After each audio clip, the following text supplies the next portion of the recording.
Chapter 421. In space, the fur ball stared blankly at the swarm of Zerg corpses falling from the sky. Its eyes were confused and speechless. Several more tentacles extended from its body. Then, together with the small fur ball, they continued to deal with the corpses. Luo Qingtian now soared high into the sky, heading towards Xiao Beili. The entire mutant forest began to tremble. As Luo Qingtian flew over, Xiao Zilong and his men were engaged in a fierce battle with a group of beetles. Luo Qingtian paused in midair, watching the battle. A hint of amusement crossed her face. The Amos ice bow appeared in her hand. As Xiao Beili desperately unleashed her water blades, Guyuyu drew her bow and shot an arrow, piercing Xiao Beili's head. An icy mist surged. Xiao Beili was already fighting with her water blades. Combined with the onslaught of the icy mist, Xiao Beili and the beetles before her were completely frozen. At this moment, Xiao Zilong looked toward the sky. Upon catching sight of Luo Qingtian, his eyes glared. The massive golden battle axe instantly appeared in his hand. He swung it, quickly dispatching the surrounding beetles. While powerful, this move also consumed a significant portion of his psychic energy. He retracted his golden axe. He quickly walked over to Xiao Beili and melted all the ice crystals from her body. Luo Qingtian observed Xiao Zilong's actions without stopping him, merely watching with a half-smile. After rescuing Xiao Beili, Xiao Zilong noticed that the officers above had no intention of attacking, and he breathed a sigh of relief. He looked up at Luo Qingtian and said, "Friend, I don't know what Xiao Beili did to anger you. Please forgive me. Now that the apocalypse has begun and the Zerg are overrunning, Xiao Beili is an excellent psychic and a brilliant warrior of the 4th base. For the sake of national justice, please forgive her once. We are willing to make amends." Xiao Beili was shivering with cold, her entire body trembling as she stared up at Luo Qingtian in the sky. She couldn't recall how she had offended this man. Luo Qingtian extended his finger and hooked it at Xiao Beili. Xiao Beili still didn't understand what was happening. Suddenly, a green tentacle wrapped around Xiao Beili's legs, and then she was dangling upside down. The tentacle lifted Xiao Beili to Luo Qingtian's side. Luo Qingtian frowned but said nothing. Xiaolu immediately understood what Luo Qingtian meant. The legs wrapped around Xiao Beili began to shake in midair, and the things on Xiao Beili's body fluttered out. Luo Qingtian saw that the things in Xiao Beili's space had not fallen out, so he flew in front of Xiao Beili and punched her in the stomach again and again. Below him, Xiao Zilong's face was ashen, and his eyes were filled with murderous intent as he looked at Luo Qingtian. "Stop! What are you doing to my companion?" Luo Qingtian ignored him. His fists, pulsing with electricity, struck Xiao Beili repeatedly. Xiao Beili felt a tingling sensation throughout her body, even a sense of loss of control. The next moment, a flood of objects began to fall around her: rice, flour, Zerg corpses, various weapons, and other miscellaneous items. Luo Qingtian flew in front of the Zerg corpse and took it all, along with the 2-meter-long black-armored scorpion's body. Then, he tossed Xiao Beili into the air like trash. When Xiao Zilong saw Xiao Beili's space being forcibly opened by Luo Qingtian, his anger towards him reached its peak. He even imagined that Luo Qingtian would seize all their resources. But unexpectedly, Luo Qingtian only took away the Zerg corpses. Xiao Beili lay half dead on the ground, surrounded by the resources of the entire Alphen team. Xiao Zilong was trembling with anger. This was the first time, since arriving at the 4th base, that he had suffered consecutive losses at the hands of a single person. He saw that the man in black had no intention of killing them, and was simply tormenting Xiao Beili. But he also knew that he was no match for the man in black. He looked at Xiao Beili, his eyes cold and gloomy. Suddenly, he looked up at Luo Qingtian. "I need a reason for you to attack us." Luo Qingtian still didn't respond. She had come here with the intention of tormenting Xiao Beili and taking some spoils. Thinking of this, Luo Qingtian was about to return when the entire mutant forest began to tremble again. In the distance, a whistling wind and a strange echo could be heard. Immediately afterwards, the beetles that had been eliminated reappeared, flapping their wings and fleeing in panic. They didn't even pause as they flew past Aodian's team. They flew straight past the crowd and into the distance. "What's going on? Are these insects not going to eat us anymore?" Li Xiaoxiao couldn't help but whisper. Even Luo Qingtian paused in his movements, ready to leave, and stared into the distance for a long moment. The ground shook rhythmically, as if a giant creature was stomping towards them. By then, Xiao Beili had already woken up and spotted Luo Qingtian standing in midair, gazing into the distance. "Brother Long, kill her!" "Wu, Xiao Beilei's tears and snot streamed as she stared at Luo Qingtian, cursing and shouting. Xiao Zilong frowned, thinking about how to persuade Xiao Beilei to put her things away, when the surrounding trees suddenly broke apart. A massive head appeared ahead. Then, they saw a gigantic beetle charging towards them. Because of its enormous size, the beetle had already knocked down numerous surrounding trees. Looking at this suddenly appearing behemoth, everyone had only one thought: run. Xiao Zilong gritted his teeth and said, "It's the insect king. Run!" Xiao Zilong was about to retreat, but the beetle flapped its wings. As it flapped, a sharp sound, like a whistle, emanated from its body. Everyone who heard it felt dizzy and weak. Xiao Zilong and the others half knelt on the ground. Someone even started bleeding from their ears. "Brother, what should we do?" Ma Zhou turned to look at Xiao Zilong, awaiting his next instruction. A golden light shone in Xiao Zilong's hand. Then, the golden light transformed into an immense golden thorn. Under everyone's gaze, the golden thorn flew towards the insect king's head. To counter the golden thorn, the insect king stopped whistling. Xiao Zilong seized this opportunity to grab the half-dead Xiao Beilei and fly directly out of the forest. "Go!" The members of Team Alfing saw this and rushed over. From the sky, Luo Qingtian watched the entire movement. As they fled, the insect king knocked the golden thorn away. Just as the insect king was about to continue whistling, Luo Qingtian scratched her ear. Suddenly, she descended from the sky and smashed her fist into the giant insect king's head. "Be quiet, I say." Chapter 422. Bang! A resounding crash echoed as Luo Qingtian's fist slammed the insect king directly to the ground. The giant insect king lay prone, trembling. Even after being struck on the head, it attempted to stand up and continue flapping its wings. Luo Qingtian saw that her punch had actually allowed the giant insect king to rise. She instantly flew up, then suddenly her body dipped back down, falling towards the ground. As she landed, Luo Qingtian stomped on the giant insect king again. Bang! The giant insect king had just mustered enough strength to rise when Luo Qingtian pinned him to the ground again. Luo Qingtian now stood on the insect king's back and began swinging his fists at the prone insect king. Bang, boom, boom. After swinging more than a dozen times, cracks began to appear on the insect king's solid back. Even its wings were deformed by Luo Qingtian's blows. After Xiao Zilong and the others left, they discovered that the insect king had not caught up. After settling the people, he couldn't help but return to take a look. The first thing he saw upon returning was a figure clad entirely in black, riding atop the insect king's back, striking the massive insect king with a fist. The echo of the fist resounded throughout the forest, but before Xiao Zilong could fully recover from the shock, he saw the insect king suddenly curl itself into a sphere and begin circling around him, knocking down all the surrounding trees. Luo Qingtian stood on the ground, watching the suddenly frantic insect king. He watched the giant insect king roll towards him like a bowling ball. Luo Qingtian frowned at the insect king. "Haha, a final act of resistance?" Luo Qingtian muttered softly. As the giant bowling ball rolled towards him, he kicked it away. The insect king's body flew deeper into the forest, and Luo Qingtian followed suit. The beetle seemed delighted to be kicked away. Using the force of Luo Qingtian's kick, it rolled away into the depths of the forest. Luo Qingtian frowned, and his body shot out like a bullet, following closely behind the insect king. The departure of the man and the ball left Xiao Zilong completely shaken. He wondered what Luo Qingtian had just done with all those punches and kicks. If it were him, he wouldn't have been able to withstand such blows. And he definitely wouldn't have possessed such strength against the insect king. He recalled how the man in black had grasped his weapon with just 2 fingers that night. Now that he thought about it, the man in black hadn't meant to kill him and Jiang Hantua. Thinking of this, Xiao Zilong's heart was filled with a complex mix of emotions. He had originally thought that the only difference between him and the man in black was a slight difference in strength and flight ability. Now, it seemed that this was far more than the difference. At this thought, Xiao Zilong's gaze grew even more intense as he looked towards Luo Qingtian's departure. Luo Qingtian was desperately chasing the insect king through the forest. But the insect king was running faster and faster, completely rolling itself into a ball and ramming its way through the forest. It seemed eager to knock away anything that stood in its way. Luo Qingtian, chasing the moon, felt annoyed. A large mass of Zerg gathered ahead. The ball ahead was moving even faster. Luo Qingtian squinted at it, his Amos Ice Bow and Ruoshui Divine Bow appearing simultaneously.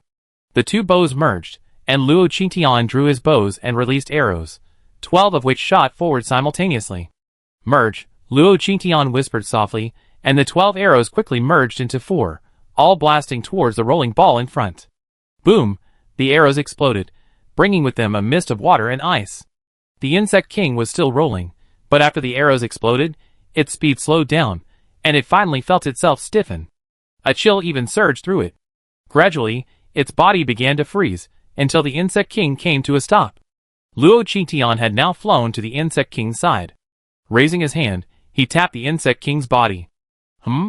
Pretty tough. The bone knife in Luo Qingtian's hand instantly materialized, and she aimed it at the Insect King's head and stabbed it straight down. Feeling the Insect King's life force fading, Luo Qingtian finally stored it within his space. Looking at the devastated forest around him, Luo Qingtian had no intention of staying any longer. She took off again and headed straight for her clone. At the exit of the mutated forest, Chikaway was nervously staring towards the forest. Just now, Luo Qingtian had winked at him, asking him to take him for a walk. They hadn't gone far when he saw Luo Qingtian vanish right before his eyes. He had vanished so suddenly, and this frightened Chikaway terrified. But thinking of Luo Qingtian's abilities, he felt that he must be busy with something. So, he could only wander around the group. He didn't dare return to the group, fearing that someone would discover him. Nana watched her brother and Luo Qingtian leave without giving it a second thought. Soon, they saw members of Team Alfing stumbling out of the forest. Ding Qian, seeing the others' bewildered state, forced a smile.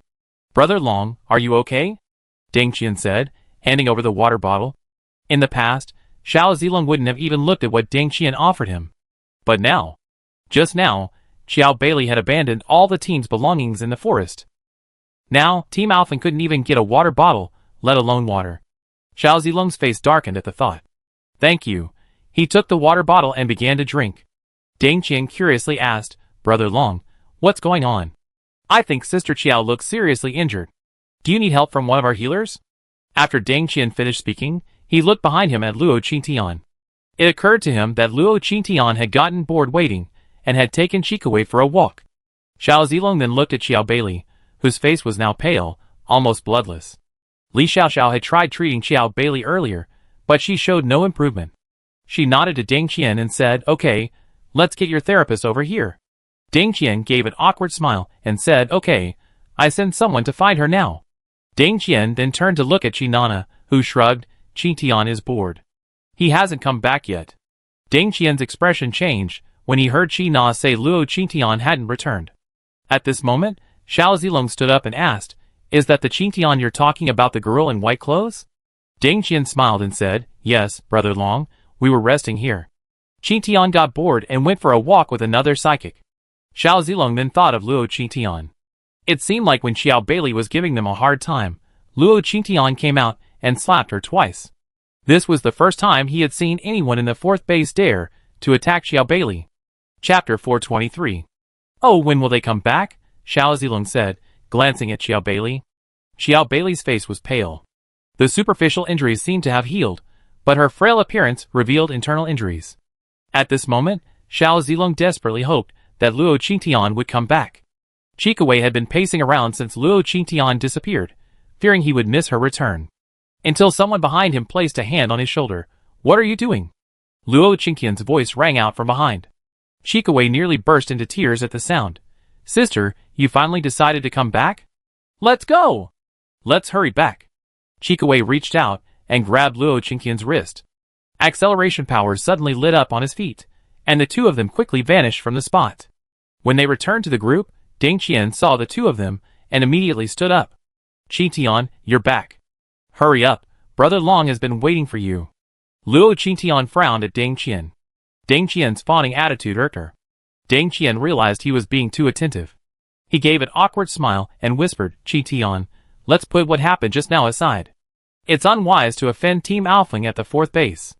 I know you're feeling wronged. I make you the first armor when we get back." Luo Qingtian glanced at Ding Qian, then threw him at Xiao Zilong, who had stood up behind him. Xiao Zilong also glanced over at her. "Miss Luo, I'm hoping you can help me. We're willing to pay for the consultation." Luo Qingtian raised an eyebrow at Xiao Zilong. "Okay, then Captain Long, please return the black-armored scorpion you just took." Luo Qingtian naturally knew Xiao Zilong didn't have the black-armored scorpion, so she deliberately brought it up. She was curious to see how Xiao Zilong would respond. When Xiao Zilong heard Luo Qingtian's words, he assumed Luo Qingtian was holding a grudge for what had just happened.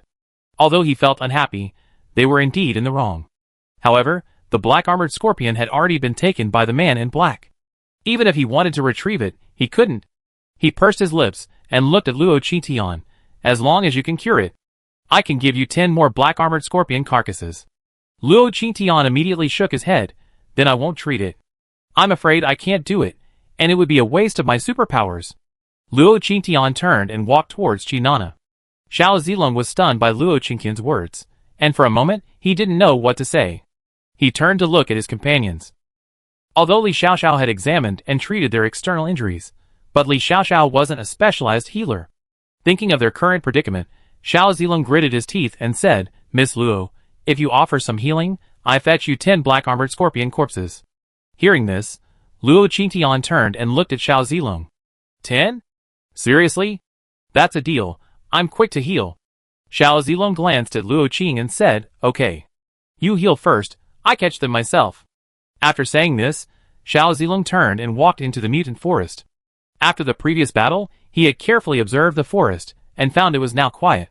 The insect kings from earlier should be gone. Thinking this, Xiao Zilong quickened his pace, and ran towards the mutant forest. Luo Qingtian didn't hesitate, approaching the members of the Flying Dragon squad, and giving each one a simple treatment. As he reached Qiao Bailey, he gave her a half-smile. You're so lucky. Qiao Bailey looked at Luo Qingtian, and especially at his smile, she felt like she was being stared at by a venomous snake. You. Qiao Bailey wanted to speak, but the wound inside her chest made it difficult to move. Luo Qingtian licked his lips, staring at Qiao Bailey as if she were prey. Suddenly, Luo Qingtian placed his hand on her chest. Ah! Qiao Bailey screamed, and the members of Team Alphen quickly gathered around. Luo Qingtian's hand was now gleaming with a white light. As they approached, their faces were filled with wariness and confusion. What did you do? It was Ma Ozhou who spoke. He frowned, watching Luo Qingtian's movements. The white light in Luo Qingtian's hand quickly faded. Pretending to be timid, he took 2 steps back. Her ribs are broken, I'm just recovering. Don't scare me, I'm not going to treat her anymore. Luo Qingtian left the half-treated Xiao Bailey behind, and hurriedly ran away. He ran to Chikawei and Qinana, hiding behind them. When Xiao Bailey's bones were healing, Luo Qingtian deliberately pressed down on the puncture site, causing a large puncture. He then used his supernatural powers to repair the puncture. The process was extremely painful. If I could just endure it, Luo Qingtian could still help me heal. After all, Xiao Bailey hadn't suffered enough. I had to find an excuse to come here and rob or something. For example, I just got a lot of high-level Zerg corpses. Well, those are really good, better than death. The moment Luo Qingtian let go, Xiao Bailey screamed again. She felt as if something had pierced her body. The pain was excruciating, comparable to being tortured by slicing. Ma Ozhou was completely panicked by seeing Xiao Bailey like this. He immediately shouted at Luo Qingtian, "That's not what I meant. I just wondered why she was in so much pain." Luo Qingtian thought for a moment and said, "Because it hurts." Ma Ozhou laughed in anger. Of course, he knew it was because of the pain. What difference did saying it make? He controlled his temper and said, "I'm sorry, it was my fault just now. Miss Luo, please treat Xiao Bailey again." Ma Ozhou spoke with complete sincerity. But Luo Qingtian hid behind Qinana and said nothing. I don't have any more powers. I need to rest." Luo Qingtian, still feigning fear, poked his head out from behind Qinana, his eyes moist as he looked at her. He looked as if he was afraid someone would come and force him. The words on Ma Ozhou's lips were instantly choked, thinking of how Luo Qingtian had just treated the entire Alphen team. Such tedious use of his powers. It was indeed time for his powers to reach their limit. He smiled awkwardly. "Sorry, I was inconsiderate." "Then, please rest up, Miss Luo, and come back to treat Xiao Bailey." Ma Ozhou then stopped trying to pressure Luo Qingtian to treat her. He returned to Team Alphen and waited quietly. However, Ma Ozhou didn't notice that when he sat back down, Xiao Bailey's eyes glared at him fiercely, as if filled with poison. Luo Qingtian suppressed a smile, as she watched the humiliated Ma Ozhou walk back. She cast a mischievous glance at Xiao Bailey, who lay on the ground, now speechless from the pain. Her face was completely drained of color. The vitality in her body was gradually draining away.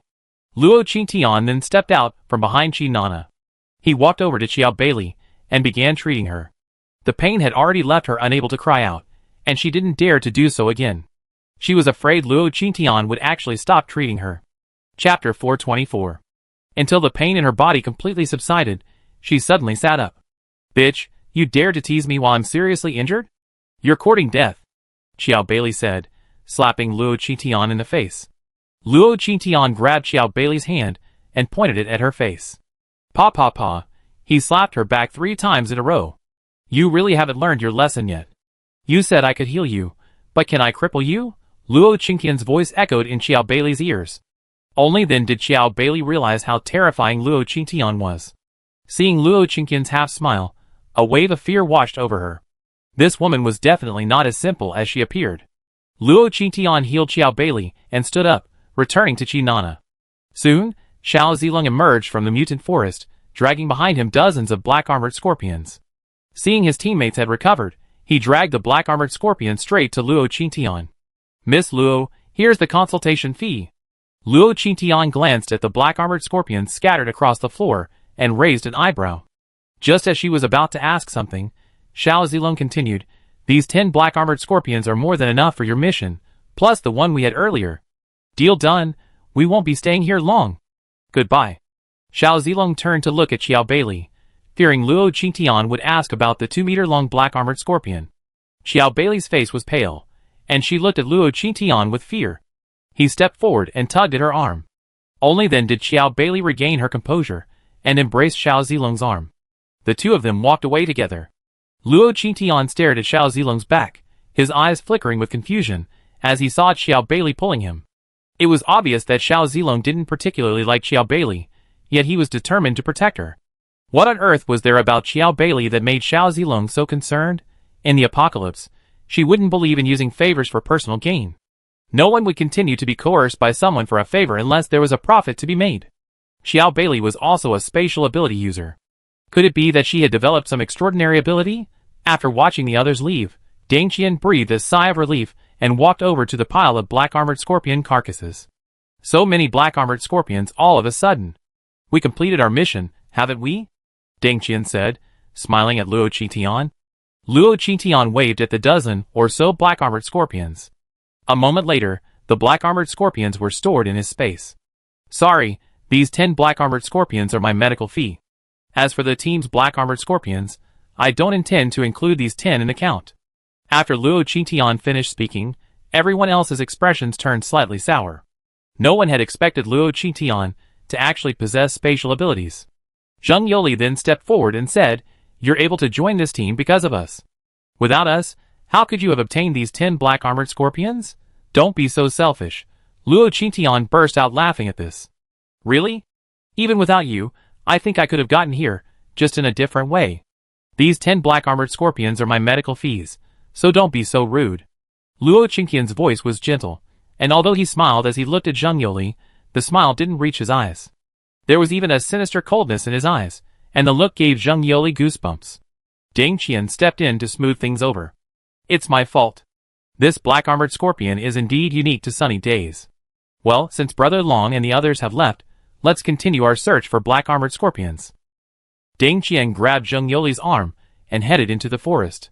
When they arrived at the black-armored scorpion gathering place again, it had completely changed.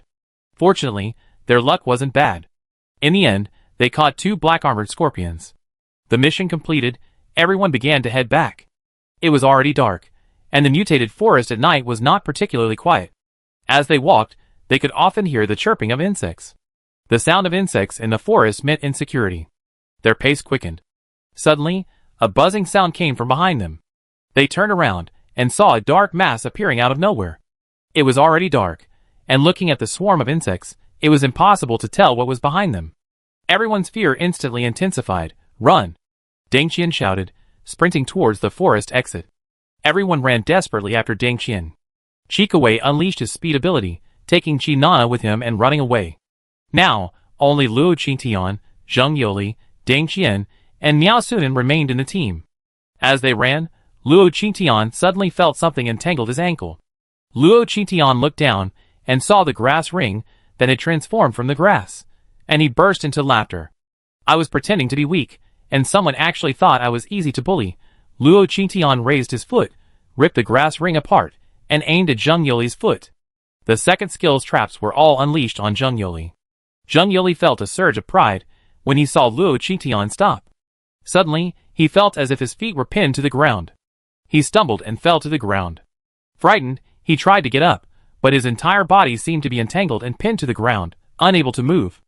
At this moment, Luo Qingtian slowly approached Zheng Yuli. Looking down at Zheng Yuli, he asked, "You want to harm me?" Luo Qingtian's voice was tinged with amusement. "I don't know what you're talking about. Sister Qingtian, help me. Otherwise, we all die here." Luo Qingtian, half smiled, crouched down to Zheng Yuli's level. "Really? I don't think so." As he spoke, the swarm of insects behind them had already flown near Luo Qingtian and Zheng Yuli. Only then did Zheng Yuli see clearly that the swarm of insects was actually a swarm of half-human-tall blood-sucking mosquitoes, their mouths carrying needles over 10 centimeters long. A single bite could suck out half a person's blood.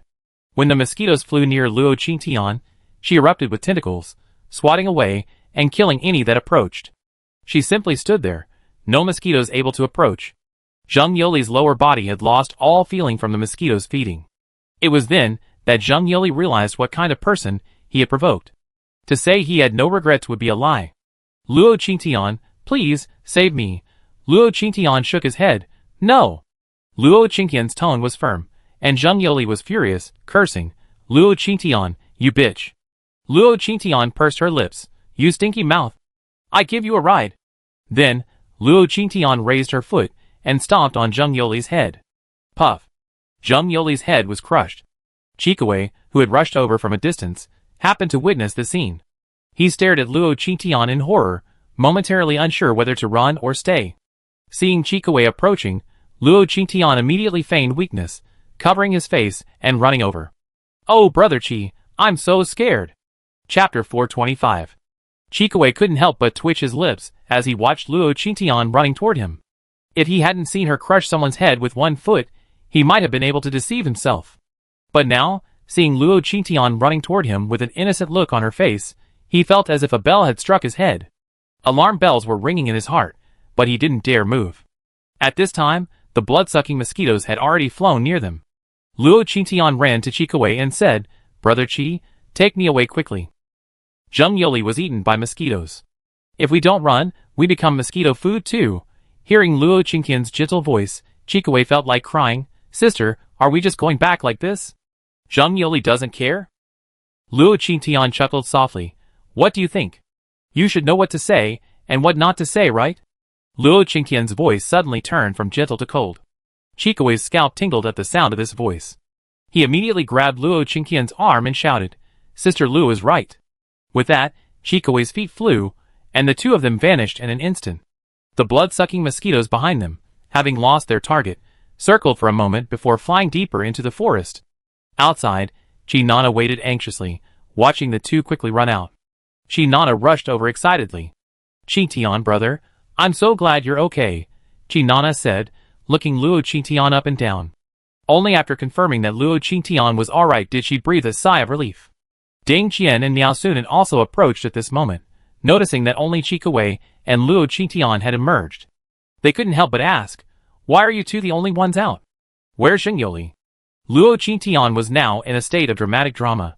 "Mr. Zheng, he's been eaten by a blood-sucking mosquito." When Luo Qing arrived, he dodged behind Chikawei, apparently startled. Ding Qian vaguely remembered that when they ran out, Luo Qingtian was the first to be left behind, and then Zheng Yuli fell after him. He had originally thought Zheng Yuli would come out with them, but he didn't expect him to die in the forest. Miao Sunan stared at Chikawei and Luo Qingtian for a moment before sighing, "What a pity. Zheng Yuli's ability to communicate with plants is the fastest I ever seen. I hope we can team up more often in the future." Ding Qian sighed as well. Then the others fell silent. After all, they didn't have a deep bond, so death was death. One less person meant one less person to share the reward with. It was already late, and the roads were not very safe at night. Just as they were about to head back, Luo Qingtian pulled out a military jeep from his space. Luo Qingtian had found this car on the road. Seeing it, everyone's faces lit up with excitement. Chikawei drove. Luo Qingtian sat in the passenger seat, and the others got in the back seat. They drove towards the fourth base. The car sped along the road, and on their way back, they saw Xiao Bailey and Xiao Zilong walking quickly back. They noticed people passing by and waving at Luo Qingtian and the others. Should we stop? Chikawei asked Luo Qingtian uncertainly. Luo Qingtian glanced at Chikawei with a half smile. What do you think? Chikawei paused, then suddenly stepped on the accelerator, quickly disappearing from Xiao Zilong and the other sight. Xiao Bailey watched the military jeep drive away, her teeth gnashing with rage. What? Whose team is this? How dare they not stop? Xiao Zilong frowned and said, It's Luo Qingtian and his team's car. Just bear with it for a while, I already called the base. Xiao Zilong walked straight ahead. The others saw their big brother was gone. They could only follow silently. They didn't know how long they walked. When the Alfing team was almost exhausted, Jiang Hantuo drove up with 2 cars. Jiang Hantuo stopped beside Xiao Zilong and asked, Brother, how come you don't even have a car? Xiao Zilong's face was extremely grim. We talk about it when we get back, Xiao Zilong said, and he got in the car. Jiang Hantuo didn't ask any more questions. After arranging everyone in the car, they drove quickly towards the fourth base. In the car, Jiang Hantuo looked at Xiao Zilong, wanting to say something but stopping. Xiao Zilong then said, Today, an insect king appeared in the mutated forest. But the insect king is only a king in some sense, not a fully evolved Zerg. For Zerg to evolve to human intelligence, certain conditions or a specific species are necessary. Jiang Hantuo frowned. What happened to the insect king? Xiao Zilong pursed his lips. I was no match for him. In the end, I managed to escape with my men. However, when I went back in, I didn't find the insect king. At this point, Xiao Zilong thought of the flying man in black. He wondered what became of him, whether he ever encountered the insect king. Jiang Hantuo's expression was grim. Brother, does the appearance of the insect king mean they fight for the remaining half of the forest that disappeared? Xiao Zilong picked up a bottle of water from the car, opened it, took a sip, and said, That's very likely. The mutant forest is unusually restless today. Many mutant insects are swarming, even more aggressive than usual. If this continues, these mutant Zerg will definitely leave the forest and head for the fourth base. I wonder if it was right or wrong for Base 0 to clear out most of the mutant forest to establish the fourth base. If they hadn't chosen this half of the forest to establish the fourth base, they wouldn't be fighting the Zerg so frequently. As Xiao Zilong said this, he glanced at Xiao Bailey, who had fallen asleep beside him. If the situation really came to a head-on confrontation with the Zerg, Xiao Bailey's ability would be the only option.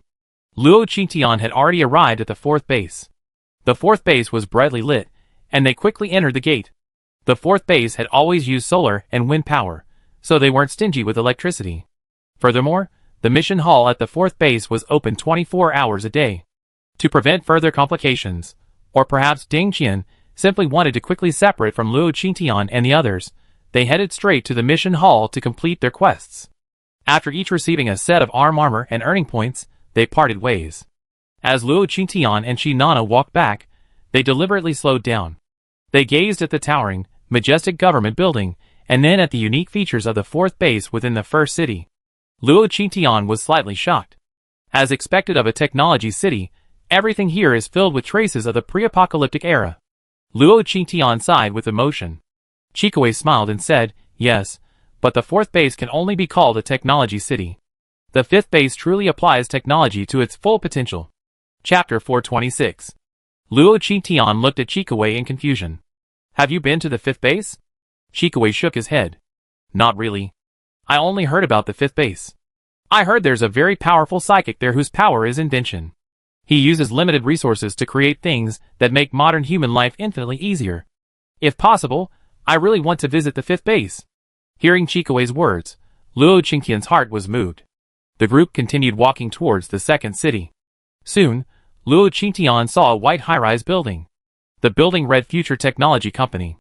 Next to the Future Technology Company was a row of white bungalows. These buildings appeared at the junction of the first city and the second city. They covered a large area, yet they didn't seem out of place. Luo Qingtian stared at the Future Technology Company for a long time. Future Technology Company? Could it be related to Mom and Dad? Luo Qingtian pondered this, and involuntarily took 2 steps toward the company. Chi Nana grabbed Luo Qingtian and said, Qingtian, we can't go there. Luo Qingtian stopped and looked at Chi Nana. You know this place? Nana chuckled dryly. Yeah. Many things in our fourth base are made by Future Technology Company. Even this bracelet we're wearing. I heard about this company before I got here. I even wanted to work there, but they didn't want me. Luo Qingtian glanced at the bracelet on her wrist, then at the tech company across the street. At this moment, her heart was stirring. She had a strong feeling that her parents might be connected to this company. Luo Qingtian suppressed his thoughts, pulled out his military jeep, and signaled for the others to return quickly. Qina and Qikuei had originally thought about going for a midnight snack, but seeing Luo Qingtian's absent-minded look, they stopped talking and quickly ran towards their residence. Back at their neighborhood, Luo Qing said, I'm exhausted today. I need to sleep. Come back tomorrow if you need anything. Luo Qing hurried back home. Qina and Qikuei looked at Luo Qingtian in confusion, but without further questioning, they followed him back. After Luo Qingtian returned home, he left a clone behind while he changed into a black bodysuit. He donned a mask and tucked his hair into his black cap again. Luo Qingtian opened the window and flew into the sky. As Luo Qingtian left, Qikuei opened the window and took a look.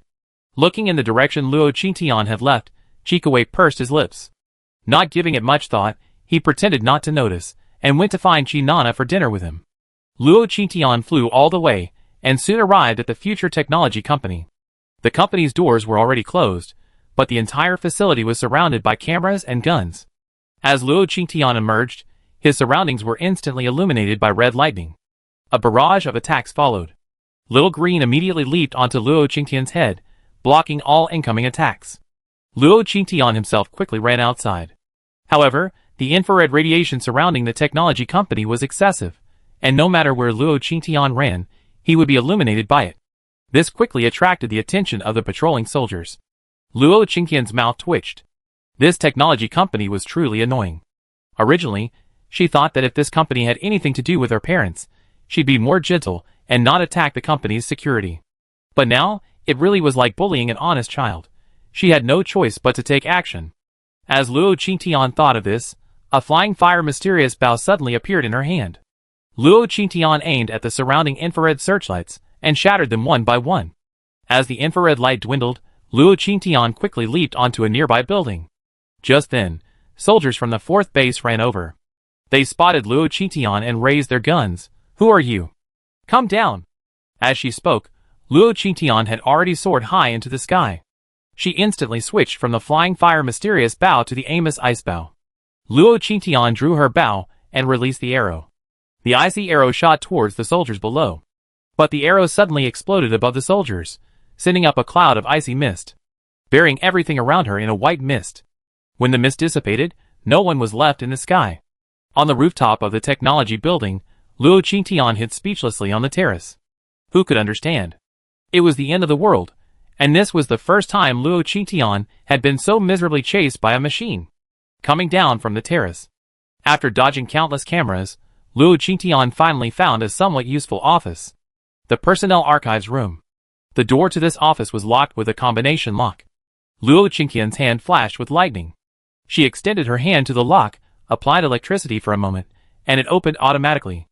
Luo Qingtian quickly slipped through the door, maximizing her third skill.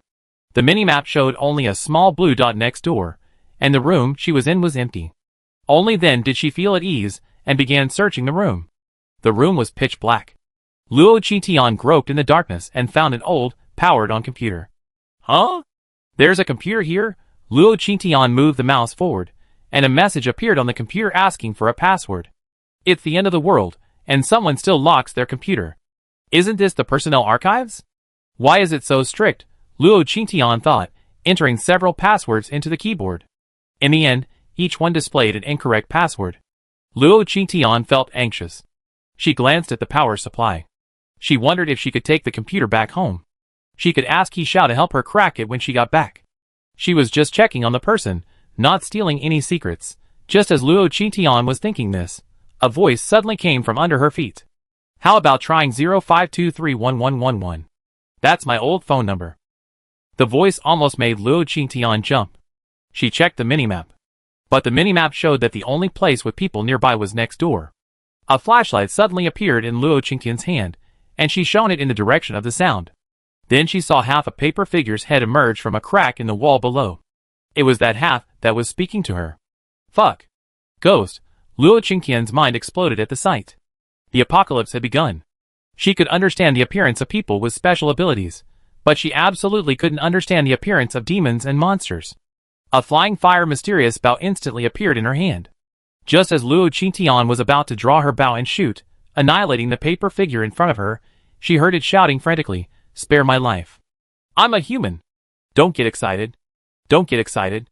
Then Luo Qingqian saw the paper figure emerge completely from the crack in the wall. And then, right before Luo Qingqian's eyes, it gradually grew fatter and larger, finally transforming into a refined man in a white coat and gold-rimmed glasses. Chapter 427. Luo Qingqian stared at the scene in front of him in shock. Looking at the man in front of him, Luo Qingqian reached out and poked his chest with a finger. Hot indeed, a human. Is this your ability?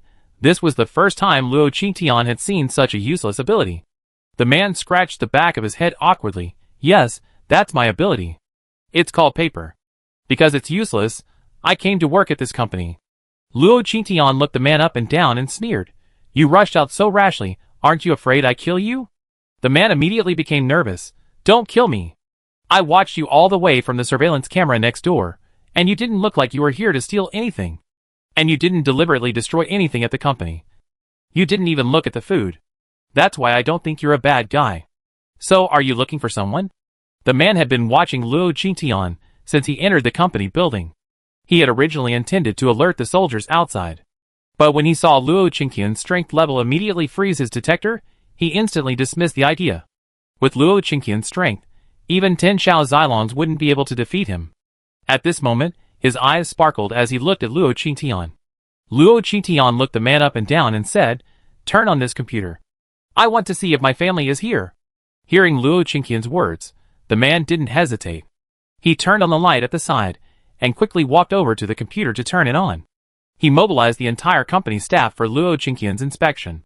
Luo Qingqian stared at the names on the computer for a long time, but in the end, he couldn't find any that related to his parents. The man behind him stared at Luo Qingqian's face. Although he couldn't see his features clearly, he could see longing, anticipation, and disappointment in his hopeful eyes. He whispered, "Isn't that so?" Luo Qingqian nodded, "No." "Can your computer record other names?" The man shook his head. "The files of all the staff members in the HR department are all here." "Can you give me the name of the person you're looking for?" "I can ask for you." Luo Qingqian narrowed her eyes, sizing the man up and down. Luo Qingqian's expression clearly showed distrust of the man, and the man immediately held up 3 fingers to his ears and swore, "I swear I mean no harm. My name is Qin Lang, and I'm the head of HR at Future Technology Company. Believe me." Seriously? Luo Qingqian didn't dwell on Qin Lang's identity. She pointed to the low computer in front of her and said, "Is your scientific research personnel information in here too?" Luo Qingqian suddenly thought of that row of bungalows. How could her parents leave her something like a chip? Logically speaking, these two should be exceptional researchers. Such talent should be found at the Research Institute. Qin Lang didn't hesitate when he heard Luo Qingqian's words. He pointed out the window and said, "Researchers are invaluable to our company, and even the entire 4th base. Their data is confidential, so naturally, it shouldn't be here." Luo Qingqian looked up at Qin Lang, his dark pupils like a silent abyss, deep and distant. Qin Lang couldn't help but shudder at the sight. "Boss, I'm not kidding. The researchers' data is all at the Research Institute. I honestly don't know where exactly it's located." Luo Qing said this, turning around and preparing to leave. Qin Lang behind him quickly called out to Luo Qingqian, "Boss, how about we make a deal?" Luo Qingqian stopped and turned to look at Qin Lang. "What deal?" Qin Lang looked at Luo Qingqian with shining eyes. "Boss, you're so powerful. Do you need any help? I have some things I developed myself, but no one trusts me. If you'd like me to examine you, I can get you a list of researchers." Luo Qingqian instantly smiled. She suddenly reached out and grabbed Qin Lang's neck. "Who do you think I am? You want to use me as a guinea pig?" Luo Qingqian looked at Qin Lang with murderous intent. She had always respected researchers. But after her experience at the 3rd base, thinking of those psychics, who were transformed into fusion humans and ultimately had to die, even though her parents were researchers, Luo Qingqian still had some prejudice against them. Especially when she heard that the person in front of her wanted to use her as a test subject. the violent side of her was still stirred. Qin Lang truly didn't know how he offended the powerful figure before him. He just wanted to study the man's data, but why did this man want to kill him? Feeling the suffocating sensation around his neck, he instinctively tried to shrink. But Luo Qingqian's grip was like a clamp around his neck, and no matter how hard he struggled, it was useless. The soldiers downstairs were still searching for Luo Qingqian. Jiang Hantuo was just heading back with Xiao Zilong and the others. Seeing the roadblock ahead, requiring a stop for inspection, he frowned and got out of the car to ask, "What's going on?" The inspecting soldier immediately recounted what had just happened. Xiao Zilong also got out of the car at this time. He and Jiang Hantuo exchanged a glance. The two, disregarding everything else, ran together towards the future technology company building. At this moment, Luo Qingqian's hand was gripping Qin Lang's neck. As Qin Lang shrank, Luo Qingqian's hand shrank with him. Just as Qin Lang felt his life was about to end, a loud noise came from downstairs. Qin Lang's eyes lit up, and he immediately took Luo Qingqian's hand, saying with difficulty, "I can help you." Dodge. Luo Qingqian loosened his grip. "Do you think those lousy generals can stop me?" Qin Lang whispered, "No, you're powerful, but if today's incident gets out of hand, it would be very inconvenient for you to do anything you need to do in the future, and for anyone you need to contact. Believe me, I'm not trying to use you as an experiment. I just think you're too strong, and I want to measure your data." At this point, Qin Lang used honorifics for Luo Qingqian. Luo Qingqian held back because he wondered if this company was truly connected to his parents, and if killing someone there would affect them. Qin Lang also saw this, and was certain the person Luo Qingqian was looking for was important to her. So he decided to take a gamble. At this moment, Jiang Hantuo's voice rang out from outside. "Brother, the surveillance shows that person seems to be on this floor." Luo Qingqian narrowed his eyes, and looked at Qin Lang. Qin Lang pointed at Luo Qingqian's hand, which was pinching him. Luo Qingqian let go, and Qin Lang clutched his neck, gasping for air. At this moment, Jiang Hantuo and Xiao Zilong seemed to have heard the noises coming from Luo Qingqian's room, and silently approached the door. Qin Lang didn't bother to speak. He grabbed Luo Qingqian's sleeve, and ran towards the inner wall of the office. Chapter 428. The innermost wall of this office is actually just a decoration. Qin Lang pushed against one side of the wall, revealing a new room. At this moment, the sound of a door opening could be heard from outside the office. Qin Lang and Luo Qingqian quickly entered the new room, quickly restoring the wall before the main door opened. Jiang Hantuo then used the password to unlock the door, leaving the room dimly lit. The computer was on. After a quick glance, he said with certainty, "Someone must have been here just now." Xiao Zilong walked in and looked around. "It's that man in black. What do you think his purpose was here?" Xiao Zilong began to search the room. His hands were clenched, his body tense. Thinking of Luo Qingqian's formidable strength, Xiao Zilong would be lying if he didn't feel nervous. Even if he found someone like that, he wouldn't be a match for him. After searching the room with Jiang Hantuo, they both breathed a sigh of relief. They had already figured out that even if they did find the man in black and a fight broke out, they would both be beaten. Are they here to steal the fourth base's secrets, or do they have some other motive? Jiang Hantuo muttered a guess, though it was as good as not saying anything. Xiao Zilong suddenly turned to look at Jiang Hantuo and said, "Go ask the gentleman privately later. See if they sent someone over to investigate secretly." Jiang Hantuo was stunned. "Brother, are you saying someone from above is coming?" Xiao Zilong nodded. "You've seen how powerful that person is. What if they're sent by someone from above?" He simply couldn't imagine where such a powerful psychic could exist. Only someone personally trained by the government could be so powerful. The two talked for a long time before leaving the room. In the inner room, Luo Qingqian had been following their conversation. When he heard their speculations about his identity, a hint of sarcasm played on his lips. Someone trained by the government? These two really have a way with that. What about the gentleman they're talking about? Luo Qingqian was lost in thought, completely unaware of the amusement in Qin Lang's gaze. When Luo Qingqian looked at him, his expression instantly returned to its innocent expression. "Tell me, you want to check my data. How do you do it?"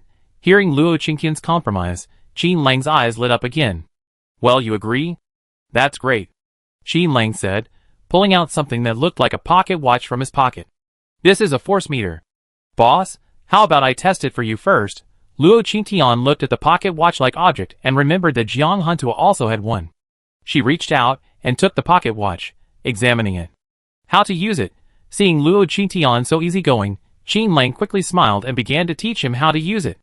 After Luo Qingtian figured it out, he put the pocket watch in his pocket.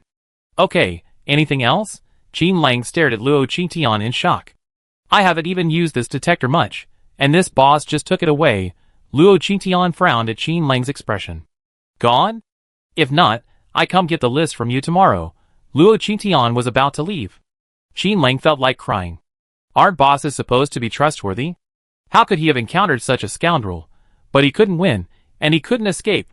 He gritted his teeth, threw himself to the ground, hugged Luo Qingtian's legs, and cried, Boss, you can't do this. We haven't even done the test yet. If you really don't trust me, just punch that tester over there. Just one punch. Luo Qingtian glanced at the tester leaning against the window, and said patiently, one punch and we're done. I come get the list tomorrow, is that right? Qin Lang immediately nodded at Luo Qingtian, his voice timid. Luo Qingtian was irritated. She found this object to vent her anger. She walked over to the tester and punched it. Bang! Luo Qingtian used 60% of her strength in that punch. Then the tester vanished. And so did the window, and half the wall behind it. Luo Qingtian blinked at the gaping hole she had made, then turned to look at Qin Lang, whose mouth was gaping in shock. Well, I didn't mean it. Do you believe me? Qin Lang nodded blankly. Yes, I do. So can I leave now? Luo Qingtian hadn't expected his punch to cause such devastating damage. Overall, he felt a little guilty. Qin Lang's eyes were red, and he couldn't tell whether it was from excitement or fear. Just as he was about to speak, a wailing sound came from downstairs. Qin Lang quickly walked to the window, and they both looked down. The detector Luo Qingtian had just knocked away had been sent flying towards the research institute. It had even landed in a room in the institute, smashing many items inside, including the Zerg used for experiments. It was a species with human-like thinking and a body shape that looked like a human. At this moment, it broke free of all restraints, soaring in midair, gazing angrily downward. Its opponent emitted a buzzing sound. But amidst this buzzing sound, Luo Qingtian heard angry curses. You damned humans, how dare you plot against me? Damn you, damn you. As soon as the words fell, the mantis-like Zerg extended its twin blades and unleashed a crisscross of wind blades and flames at the ground, followed by explosions below. The research institute below began to explode one after another. Some mosquitoes also flew out. It's over. This time, it's really over. Luo Qingtian hadn't expected that a single punch of his would cause so much trouble. Boss, what should we do? That Zerg has a stat of over 300. A normal person is no match for it. Luo Qingtian sighed. Then how did you capture it? Did you get the captors to come out and fight? We can't catch this thing. This thing is obstructing the creation of the fourth base. To ensure the proper construction of the fourth base, the government dispatched personnel to capture it. After capturing it, they trapped it in a laboratory to study how to kill this Zerg. However, after so long, this Zerg has proven even more tenacious than the legendary cockroach, invulnerable to weapons, fire, and water. The final strength test revealed to their horror that this Zerg's strength surpassed 300. Only the leaders of Base Zero could defeat it. Luo Qingtian truly didn't want to hear Qin Lang's words. Anyway, you have to deal with the mess you made. Okay, stop crying. I go. Luo Qingtian commanded Xiaolu to transform into green wings, and a series of bone spears appeared in her hands. Then she took off right in front of Qin Lang. It wasn't that she didn't want to kill it outright, but this Zerg was so rare. What if it was an experienced bar, or high-quality smelting material? Chapter 429. Qin Lang had been trying to persuade Luo Qingtian about how to deal with a creature going berserk in the sky. Then he saw a pair of green wings sprout from Luo Qingtian's back. Shocked beyond words, Qin Lang stared blankly at Luo Qingtian as he flew towards the Zerg. Few psychics could fight enemies in the air, and Jiang Huntua was one of them. As Luo Qingtian flew over, Jiang Huntua was knocked flying by the Zerg. Luo Qingtian observed a moment of silence for Jiang Huntua. Then he stopped opposite the Zerg. The Zerg, still raging in the sky, sent Jiang Huntua flying and was about to continue firing his psychic energy downwards. Then he saw a human with a spear in hand and enormous wings behind him appear before him. Another one of those human losers? The Zerg across from him murmured these words in a humming voice. Luo Qingtian realized he had understood again. Then the Zerg across from him continued its humming. Today, this general will go on a killing spree in this so-called base, and teach you humans the consequences of offending this general. Luo Qingtian blinked. He understood what he was saying again. And this thing across from him was a general? The Zerg general, watching the human across from him not attack, felt a surge of arrogance. This general will kill you now. As soon as he finished speaking, the Zerg suddenly vanished from view. The next moment, Luo Qingtian felt the sound of air breaking behind him. And then, Luo Qingtian vanished from the spot he had been standing on. Boom! A sudden crashing sound echoed from the sky. Everyone looked in the direction of the sound, and saw that the vanished Luo Qingtian had reappeared behind the Zerg. He also punched the Zerg on the back. Luo Qingtian tried to use only 30% of his strength with this punch. Even so, Luo Qingtian still punched a dent in the Zerg's back. The Zerg general also fell. But he quickly regained his balance. He quickly returned to the sky to settle the score with Luo Qingtian. Luo Qingtian frowned. Isn't this guy quite powerful? How could he not even withstand a single punch from me? Thinking with this, the opposing Zerg general began to unleash fire wind blades at Luo Qingtian.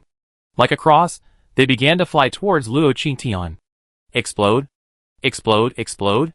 Blow him to death! Ha ha ha! The opposing Zerg made a buzzing sound at Luo Qingtian, seemingly genuinely excited. Luo Qingtian shook his head speechlessly. He had originally thought his opponent would be comparable to him.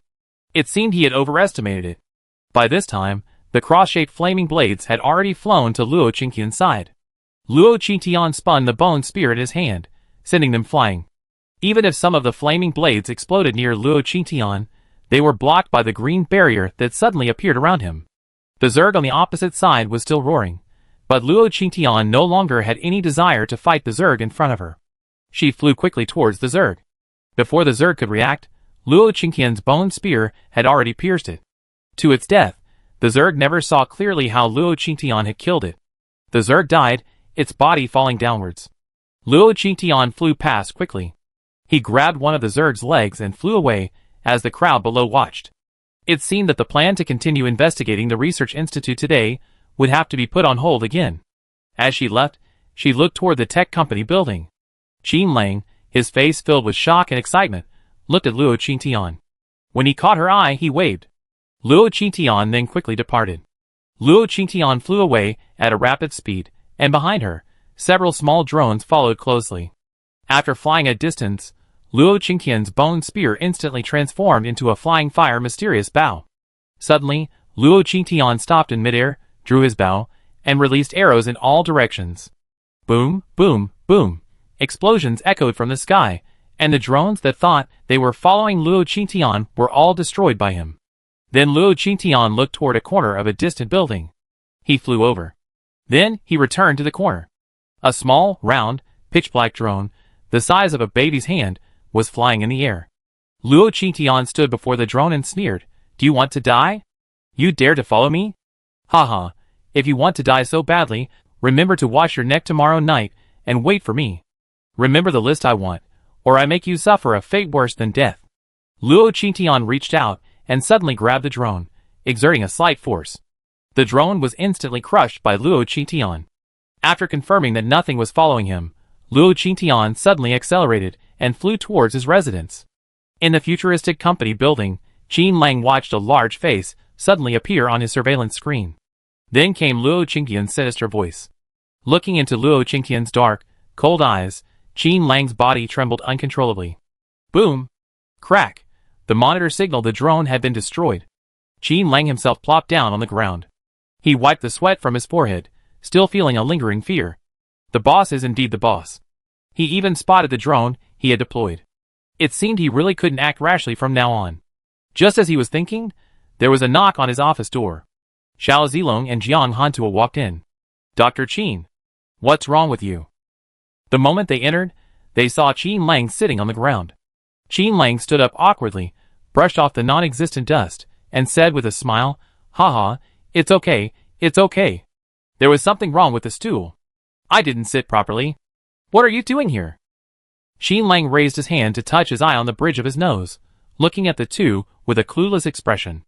Jiang Hantua looked at Qin Lang, his lips twitching as he asked, "Dr. Qin, do you know that man in black?" Qin Lang looked at the two of them, bewildered. "What man in black? The Black Knight you're talking about? How could I possibly know someone so powerful? And you, how did those Zerg escape? Aren't you going to investigate?" Jiang Hantua stared at Qin Lang speechlessly. He kept complaining in his mind, "Do you want to watch what you're saying? The office that was broken into is behind your room, okay? And the man in black clearly looked in your direction when he left. If you say you don't know him, I never believe it. Xiao Zilong suppressed his chaotic thoughts and said, Dr. Qin, you should know that someone deliberately hacked into the research institute to cause this. If you really know that man in black, can you please call him out? You also know the situation at our 4th base. We can let her actions go. We just hope she can come forward to help us fight the next invasion. Qin Lang was also worried. You two are really overthinking it. I really don't know him. Chapter 430. Qin Lang was speechless. He also wanted to get to know this boss properly. The problem was that this boss was too defensive. If he even tried to get close, he'd be strangled. And the drones and tracking aircraft he just deployed were all destroyed. Seeing the two men's disbelief, Qin Lang replayed the footage before the drones were destroyed. Of course, he kept the video of the personnel list separately. After watching it, the two men were speechless. They also believed Qin Lang's words. So what was he trying to do in the lab building? Qin Lang thought for a moment and said, he checked the computer for the personnel list in this room. He must be looking for someone, but unfortunately, he wouldn't let me get close. The two men reluctantly asked many questions, but to no avail. They left in frustration. In the space, Furball and Little Furball continued to dismantle the equipment. Then a Zerg general fell. Machio paused in his dismantling when he saw the Zerg general. He instantly became nervous. How could it be? How could they be so fast? Machio looked at Xiaomao nervously. Xiaomao used vines to support himself and took down the Zerg general's corpse for inspection. It's okay, just some minions. It's not that time yet. Trust Qitian. She's really grown up quickly this time. Luo Qitian quickly rushed back to his bedroom and then directly into the space. Machio was talking to Xiaomao. Suddenly, sensing something, the two balls stopped talking. Returning to its previous state, it extended its vines and continued dismantling the Zerg corpses. As soon as Luo Qitian entered the space, he saw two balls toiling diligently in front of a mountain of Zerg corpses. What ruthless dismantling machines, if this were before the apocalypse. Machio, I would definitely send you to our team mart to have your fish slaughtered. Luo Qitian, still stroking his chin, walked over to Machio and Xiaomokia to admire them. Seeing Xiaomokia dismantling the corpse of a Zerg general, Luo Qitian walked over and lifted it up. This corpse looks even weaker than the 3 Zerg generals I encountered last time. I just don't know how these things even have intelligence. It's eerie no matter how you look at it, Luo Qitian said, looking it up and down. But as soon as Luo Qing finished, Machio's dismantling paused. But Machio quickly resumed his work, as if he hadn't understood anything Luo Qing was saying. Seeing the two balls ignoring her, Luo Qitian felt bored and turned to head back to the villa. Inside the villa, Machio had already placed the prepared food on the heating table to keep warm. Luo Qitian went straight over and began to eat. After finishing her meal, Luo Qitian returned to her room to wash up. After putting on her pajamas, she sat on the bed and took out the force meter to test her force. It was stuck at 999 plus. Looking at the numbers, Luo Qitian was speechless. What kind of rubbish is this? You call this a force test? Thinking of this, Luo Qitian tossed the meter aside and dove headfirst into bed. I felt a little tired today, and I felt a strange sense of loss. I had thought I see my parents' names on the list, but they still couldn't find it. Luo Qitian also had a feeling. Mom and Dad's names weren't on the list of personnel at the research institute. Thinking of this, Luo Qitian couldn't help but pull out a pocket watch from under her pillow. She lay on the pillow and opened the pocket watch. Inside was a photo of a man and a woman holding a baby. Luo Qitian stared at the people in the photo, her eyes tearing out before she knew it. Gradually, Luo Qitian fell asleep. After an unknown amount of time, Luo Qingqian's door opened. Furry Ball quietly came to Luo Qingqian's side. It quietly looked at Luo Qingqian's sleeping face, then went to the bathroom and gathered up Luo Qingqian's dirty clothes. Just as he was about to leave, Luo Qingqian murmured softly, "Mom and Dad, where the hell are you?" Furry Ball, about to leave, stopped dead in his tracks. It turned back to Luo Qingqian's bed, its eyes filled with a complex expression. However, when she saw the pocket watch belonging to the family of 3 in Luo Qingqian's hand, Machio ran out in a panic. Machio ran out of the villa and bumped into Xiaomokia walking back. "What's wrong?" Machio sobbed softly. "It's nothing. I was wondering if we should tell the child our identities. That child has been searching for us. We owe that child so much." Xiaomokia thought for a moment and shook his head. Just be patient, just be patient. Our bodies are already being reshaped. Now you and I are like parasites living on her pet. Can you and I really say such an unpleasant thing? Besides, that child can only grow stronger through constant searching, fighting, and exploration. All we can do now is help her hold the rear. Adjust the chip's strength and the core's evolutionary speed. You see, her progress has already surpassed our expectations. We must choose to trust her. Machio looked down at his own body, then at little Machio's. Yes, I really don't have the face to reveal my identity to that child. I was too impulsive. Just seeing the child sleeping with our pictures in my arms makes me sad. We owe that child so much. Little Machio reached out and grabbed Machio's vine. I know. When we're truly reunited, I definitely make it up to her. Let's go! Let's sort out the remaining Zerg corpses and wait for that child to wake up. Who knows, we might even have to forge new weapons. Machio thought for a moment, nodded, and walked with little Machio toward the pile of Zerg corpses. Luo Qingtian slept well that night. When he got up to look for his clothes, he found his new clothes already by the bed. Ah, what a life assistant, Luo Qingtian said as she picked up her clothes and put them on. The meal was already prepared downstairs. After finishing her meal, Luo Qingtian ran to the smelting table. At this point, various materials were laid out near the smelting table. Luo Qingtian excitedly rubbed his hands, preparing to forge a new Tang sword for himself. Luo Qingtian threw the Zerg General's scissor hands he had captured yesterday into the smelting table. He also found a lot of gold refining stones, and added a bone wing. He clicked the Tang sword button, and soon a white and green gradient Tang sword appeared on the smelting table. Luo Qingtian excitedly took out the new Tang sword. Holding the sword in his hand, Luo Qingtian could clearly feel the wind and fire attributes flowing through it. Luo Qingtian excitedly picked up the Tang sword and swung it twice. A small cross-shaped wind and fire blade flew out of the Tang sword, heading straight for the fur ball and the small fur ball in the distance. Machio, be careful, Luo Qingtian shouted excitedly. A small explosion immediately followed, right next to Machio. Thankfully, the damage wasn't serious, but a spot on the back of Machio's head instantly became charred. Chapter 431. Luo Qingtian looked at the charred mass, her first reaction being that it was doomed. She stood there, watching the unresponsive Machio, and cautiously asked, Machio, are you okay?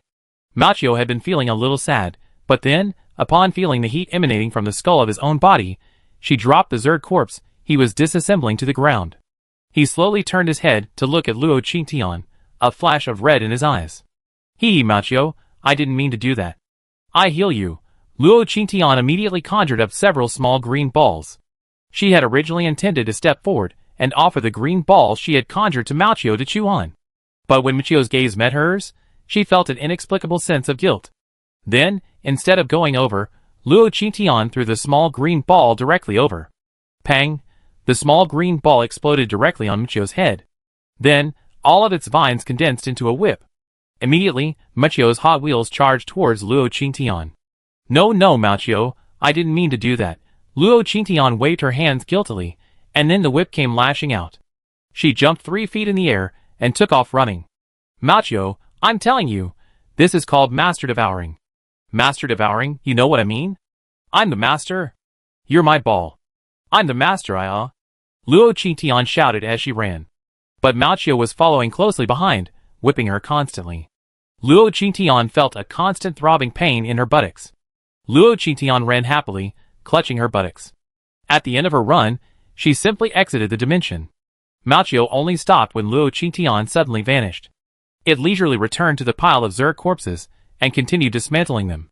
Little Machio, who had been lingering in place, looked at Machio with amusement. Ah, when you love her, you want to give her the whole world, but when you hit her, you're merciless. Machio glared at little Machio, who immediately stopped talking. Who knows where that kid got his inspiration from? He's so impulsive. Or perhaps, he's just not steady enough. Machio laughed as he spoke. The damage from his whip had done nothing to Luo Qingtian. She and little Machio had been constantly monitoring Luo Qingtian's strength, fearing that an unstable energy level might harm him. Thankfully, Luo Qingtian had been very strong. Both his energy and strength levels had been steadily increasing. If we were to calculate by strength, the strongest human outside would never exceed 500, but Luo Qingtian's strength had long surpassed 5,000. And this number is only based on the most conservative data. It doesn't even take her hunter skills into account. And Luo Qingtian is still growing rapidly. At this rate, The couple believes it won't be long before they have accumulated enough energy to build their bodies. Luo Qingtian emerged from the space and dove headfirst onto the bed in the room. She rubbed her, but with a grimace. This fur ball has such a bad temper. I already given it growth energy, and it's still hitting me. I'm the boss, and I need to let it know I'm the boss. Luo Qingtian then cast a healing spell on her, but the slight pain in her, but instantly disappeared. Luo Qingtian breathed a sigh of relief, and was just wondering if he should sleep a little longer when there was a knock at the door. Qingtian, are you up? Luo Qingtian rubbed his face, his usual cool demeanor restored. He opened the door, and saw Chikawei and Shinana waiting outside. Qingtian, let's go eat. We heard the breakfast at First City is delicious. We can drive over now, and have breakfast there. The implication was that he hoped Luo Qingtian would get the car and take them there for breakfast. Luo Qingtian yawned and said, go ahead. I'm so sleepy, I'm going to sleep a little longer. Luo Qingtian finished, feigning sleepiness and closing the door. Shinana pursed her lips, and was about to say something when she saw Luo Qingtian had already closed the door. A look of grievance crossed her face. Turning to look at his brother, he said, Brother, does Qingtian want to ignore us? Chikawei laughed dryly. No, Qingtian must be very tired. After all, she was out for so long last night, and didn't come back until late. Huh? She's so delicate. It's only natural for her to get a little more sleep after coming back. Chikawei's mouth twitched. Ha ha, yes. Too delicate. So delicate she could crush someone's head with one foot. Chikawei still feels goosebumps when he thinks of that bloody scene. The brother and sister, each with their own thoughts, went downstairs to wait for the bus to go to First City. After they left, Luo Qingtian also left. She didn't go to First City, but directly to Third City, where no survivors with superpowers lived. After leaving the space, she suddenly had a thought. It seemed as if her parents were avoiding something when they left. What if they didn't have special abilities? Could they be hiding among the survivors? Although the idea seemed a bit far-fetched, Luo Qingtian couldn't help but want to try and search. When he arrived at the Third City, Luo Qingtian clearly felt the disparity. If the three cities were to be ranked, the first city would be the wealthy area. The second city would be the common people's area, and the third city would be the slums. There were few buildings here, and many survivors lived in tents. Those with slightly better conditions lived in adobe houses. The environment was awful, and the stench of excrement permeated everywhere. As Luo Qingtian entered the residential area, he immediately attracted many glances. Luo Qingtian ignored the glances, and hurriedly moved around the tents, trying to find them. Although he knew the chances were slim, Luo Qingtian just wanted to give it a try. What if he was lucky enough to find them? Thinking this way, Luo Qingtian quickly moved around the rows of tents. Many of the survivors living in the tents had just gotten up. As they opened their tents, they saw a strikingly beautiful young girl scurry past them. However, Luo Qingtian's speed was so great that the survivors without special powers simply watched him leave from afar. They didn't dare to make any unnecessary movements. However, there are still some fearless and reckless men in this world. When Luo Qingtian reached the end of the row of tents, he turned and saw 5 men blocking his way. Luo Qingtian frowned slightly, looking at the 5 men with a somewhat unhappy mood. What's the matter? Luo Qingtian asked in a low voice. The leading man chuckled softly. Little girl, this isn't a place for you. But since you're here, stay and serve me from now on. Luo Qingtian chuckled. What a jerk. He dared to come out and cause trouble. But before Luo Qingtian could say anything, she felt something wrapped around her ankle, and then she felt the zipper of her clothes slowly unzip. Chapter 432. Luo Qingtian looked down at the zipper on her clothes, slowly unzipping. Luo Qingtian's gaze at the men across from her became increasingly dangerous. The men across from her didn't notice Luo Qingtian's death stare. Instead, they burst into laughter. Ha ha, you're scared. Any woman here who disobeys will have her clothes stripped off. If you don't want to be seen naked here, then just follow me. The leading man said this, hooking his finger at Luo Qingtian. Taking off people's clothes, that's your special ability. Luo Qingtian suddenly laughed and slowly walked towards the man. Want to see what I'm wearing underneath? Luo Qingtian had always looked innocent, especially in this apocalyptic world, her face brimming with collagen. A simple smile dazzled the men across from her. At this moment, many onlookers stood around Luo Qingtian. But none of them dared to approach. The leading man on the opposite side shouted excitedly, yes, yes, just stay with me. From now on, I feed you, and I won't let you go hungry. The man wanted to continue, But Luo Qingtian had already reached him, and suddenly grabbed his neck. He pinned the man to the ground with one hand. Bang! A large crater was instantly smashed into the ground. The man spat out a mouthful of blood, mixed with small pieces of internal organs. The man stared at the scene in horror, trying to speak, but more blood gushed out. Soon he fainted. Luo Qingtian then looked at the other men. The other men, frightened as if they had seen a demon, turned and ran. Luo Qingtian narrowed his eyes, and stamped his foot on the ground. He didn't chase him. He turned and continued searching near the tent. After Luo Qingtian had distanced himself from the man, a group of people quickly rushed forward and began to strip him of his clothes. The other survivors quickly stripped him clean. In the survivor area, another local tyrant, Zhang Xingchuan, approached. He walked up to the man, looking down at him as he lay dying. He said, "You're such an idiot. How dare you mess with anyone? Anyone who dares to come to us alone is either a psychic or someone with a powerful background. Especially one who clearly hasn't been hungry. But it's better to die sooner rather than later." Zhang Xingchuan waved his hand, and someone quickly dragged the man away. As for where they were taken, he no longer cared. Luo Qingtian searched for a moment before stopping. The door of the bungalow opposite had already opened. Luo Qingtian turned to a small head that had been hiding behind a tent and waved, "Come here." A half-grown figure glanced at him. Then he cast a questioning look at Luo Qingtian. "Yes, you. Come here." The little creature, upon hearing Luo Qingtian call out, came out somewhat nervously. It was a boy who looked about 8 or 9 years old. Luo Qingtian pulled a bun from his pocket and shook it. "Is that the administrator for your area?" Luo Qingtian pointed over there and said, "I see you've been with me for a long time, and you're quite fast. Do you have special abilities?" The little guy continued nodding at Luo Qingtian. "Go give me a list of your personnel here. This bun is yours." The young boy's eyes sparkled at this. "Really?" Luo Qingtian nodded. "Yes. Really, but only if I see the thing first. You must be around here often." From the moment Luo Qingtian entered the survivors' gathering place, she noticed the boy following her. She could sense he had no ill will towards her. So she let him follow her, until she realized he could actually keep up with her speed. This made Luo Qingtian warm to the boy. The boy looked at the bun in Luo Qingtian's hand and swallowed. "Sister, wait for me over there. I'll be back soon." The boy pointed to the tent where he had taken shelter, and then scurried off. Luo Qingtian walked outside the tent and waited for a moment. 10 minutes later, she saw the boy running over, clutching a notebook. "Sister, here." Luo Qingtian took the booklet. The booklet was quite thick. Luo Qingtian took out a steamed bun and handed it to the boy. Then she sat on a stool to the side and began to review the names on the booklet. The boy beside her quickly left after receiving the bun. When she returned, the bun in her hand had vanished. The boy returned and saw Luo Qingtian still reading the booklet, but he didn't interrupt her. He simply sat across from her and waited quietly. Luo Qingtian meticulously examined each page, taking a full 2 hours to finish the entire booklet. Although he had already guessed the result, Luo Qingtian couldn't help but feel disappointed.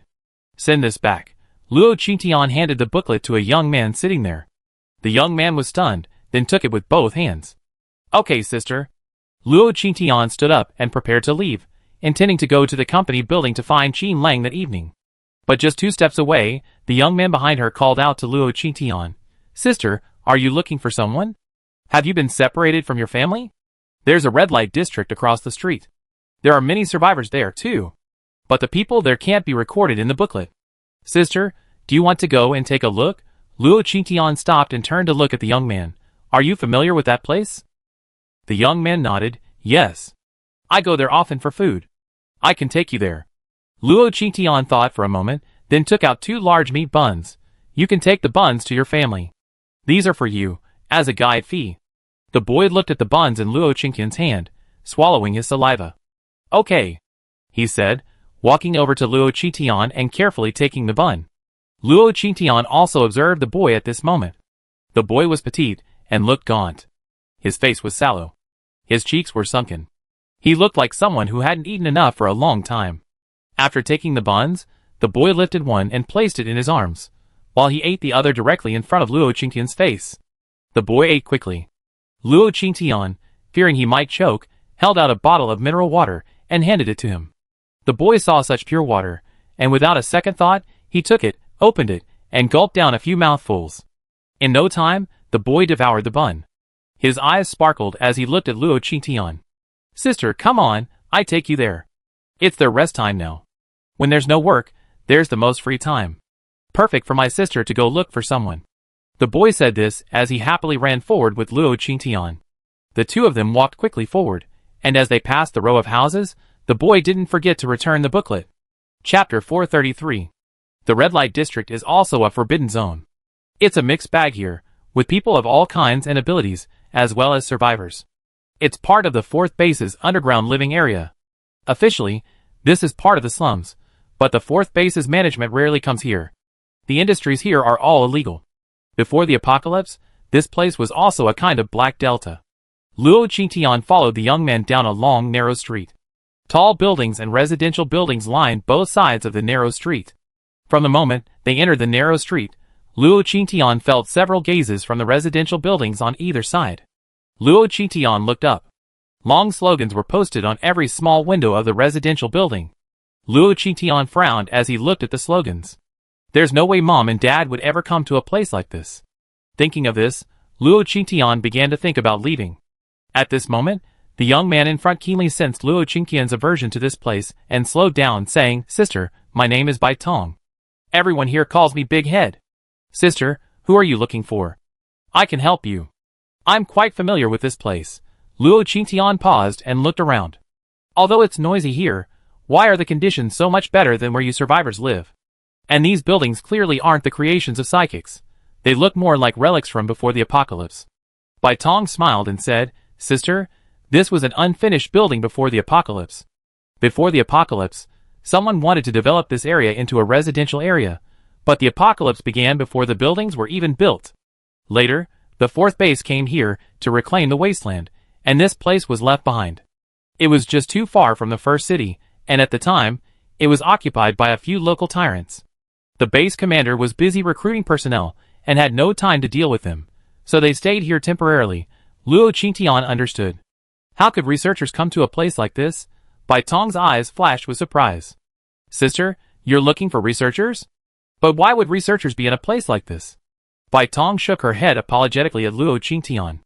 Luo Qingtian scoffed at herself. Hadn't she already guessed this answer? But Luo Qingtian also felt a sense of relief. Her parents hadn't fallen to this point yet. That meant they were probably waiting for her to find them somewhere in the world. Thinking of this, Luo Qingtian felt a little better. Bai Tong had been carefully observing Luo Qingtian's expression.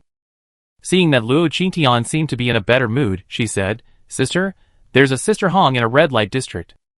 She knew everyone in the district well. If you're looking for someone, as long as there's enough food and they're in the red light district, Sister Hong will definitely help you find them. Luo Qingtian nodded upon hearing this. Okay, take me there. Bai Tong immediately led Luo Qingtian into a corridor.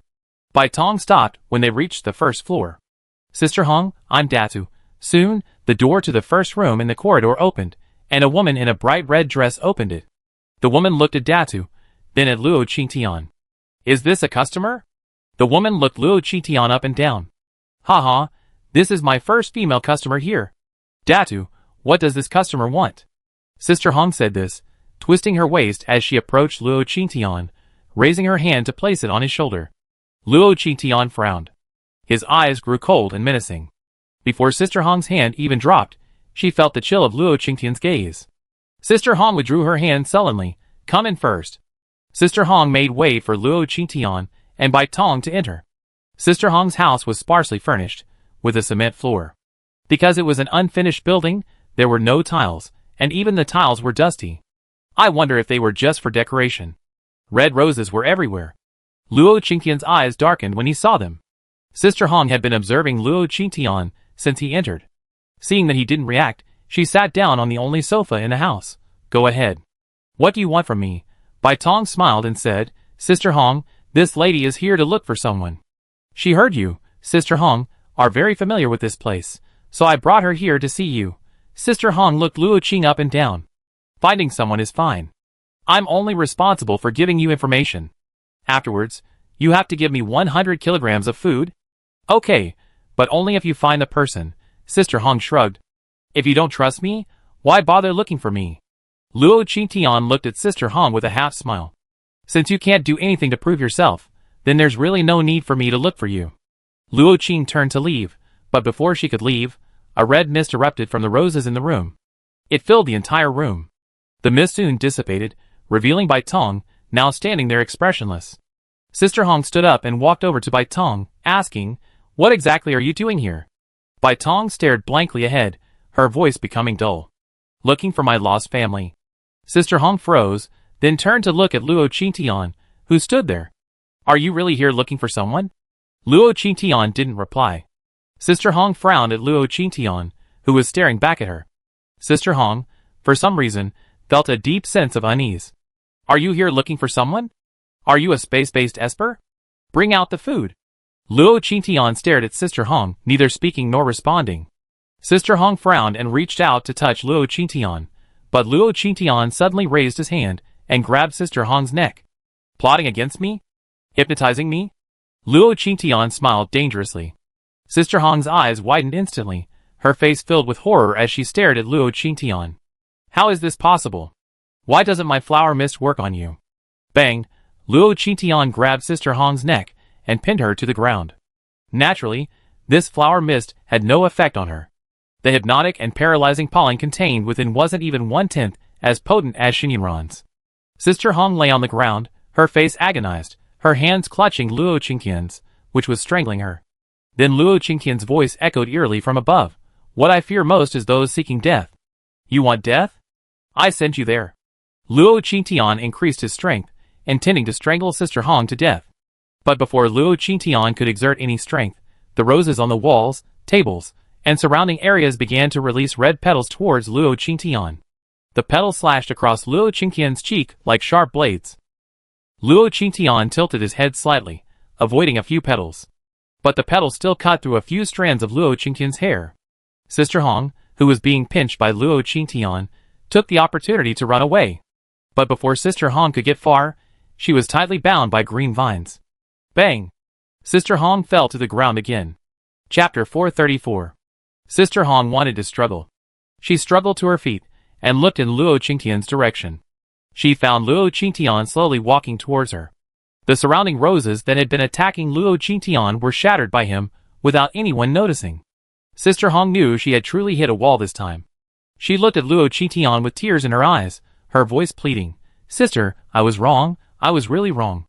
I thought you were like those men out there, just trying to take advantage of me." Luo Qingtian had already walked up to Sister Hong. He raised his foot and stepped on her chest. Sister Hong felt as if something had crushed her body, the excruciating pain leaving her powerless to struggle. "Take advantage? So you want me to get something from my space for you?" Luo Qingtian's smile was sinister, and Sister Hong trembled with fear. "Sister, I was wrong. Aren't you looking for someone? I find them for you. I know everyone here, even those I don't know. I can even find them for you from other bases. Sister, give me a chance, sister." Hearing Sister Hong say this, Luo Qingtian looked at her with a sly smile. "Do you really know everyone here?" Sister Hong nodded repeatedly. Yes, even if I don't know them, I can find them." "Then help me find them." Sister Hong immediately nodded at Luo Qingtian upon hearing this. Okay, I find them." Luo Qingtian thought for a moment, then took out a piece of paper and a pen and began writing down names.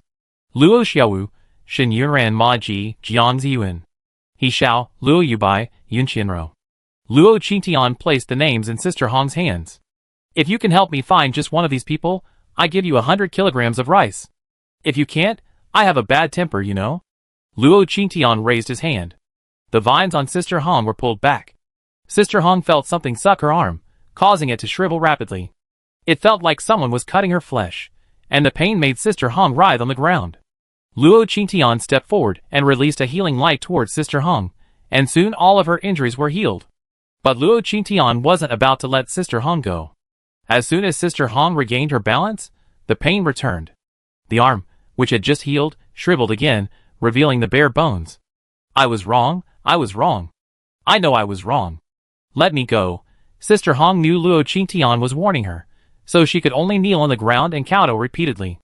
Luo Qingtian released the healing light towards Sister Hong again. Sister Hong recovered once more. This time, holding the list Luo Qingtian had written, she immediately issued a declaration. "Sister, don't be angry. I will definitely find everything on the list you gave me." No matter how long it takes, I find it for you today. Sister, please stop torturing me. Sister Hong's face was covered in tears and snot. As she looked at Luo Qingtian, her expression filled with hope and pleading. Luo Qingtian leaned down, pinched Sister Hong's chin, and whispered, "Can you really find them?" Sister Hong nodded repeatedly, "Yes, yes, yes. As long as these people are still alive, even if they're in another base, I can find them for you." Luo Qingtian stood up. "Okay, then I wait for your news. I come back to see you in a few days. I hope you won't let me down then." Luo Qingtian stood up, turned around, and left Sister Hong's house. After Luo Qingtian left, Sister Hong wiped her face, staggered to her feet, walked over to Bai Tong, and hit him on the forehead. Bai Tong instantly regained her composure. "Sister Hong, my sister said she wanted to find someone." "I know."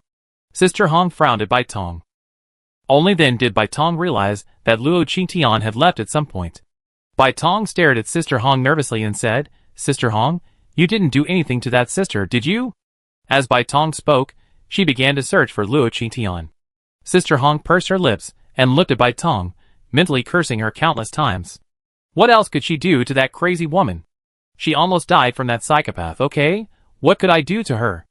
All I could do was ask her about the person she was looking for. "How did you know this person?" Bai Tong whispered that sister went to the survival area this morning to look for someone, but couldn't find them, so I brought them here. After hearing Bai Tong's words, Sister Hong breathed a sigh of relief and said, "So she's really looking for someone, not just teasing me." "That's easy now," Sister Hong said, picking up the list and looking at the names again. With so many people to look for, even if she couldn't find them all, she could still find one, right? Sister Hong thought of this and frowned at Bai Tong. "Big head, I'm going out to work. If you're fine, leave too." Bai Tong still hadn't realized what had happened. Hearing Sister Hong send someone away, he nodded without question and left. Sister Hong saw Bai Tong off, and then left herself, taking the list.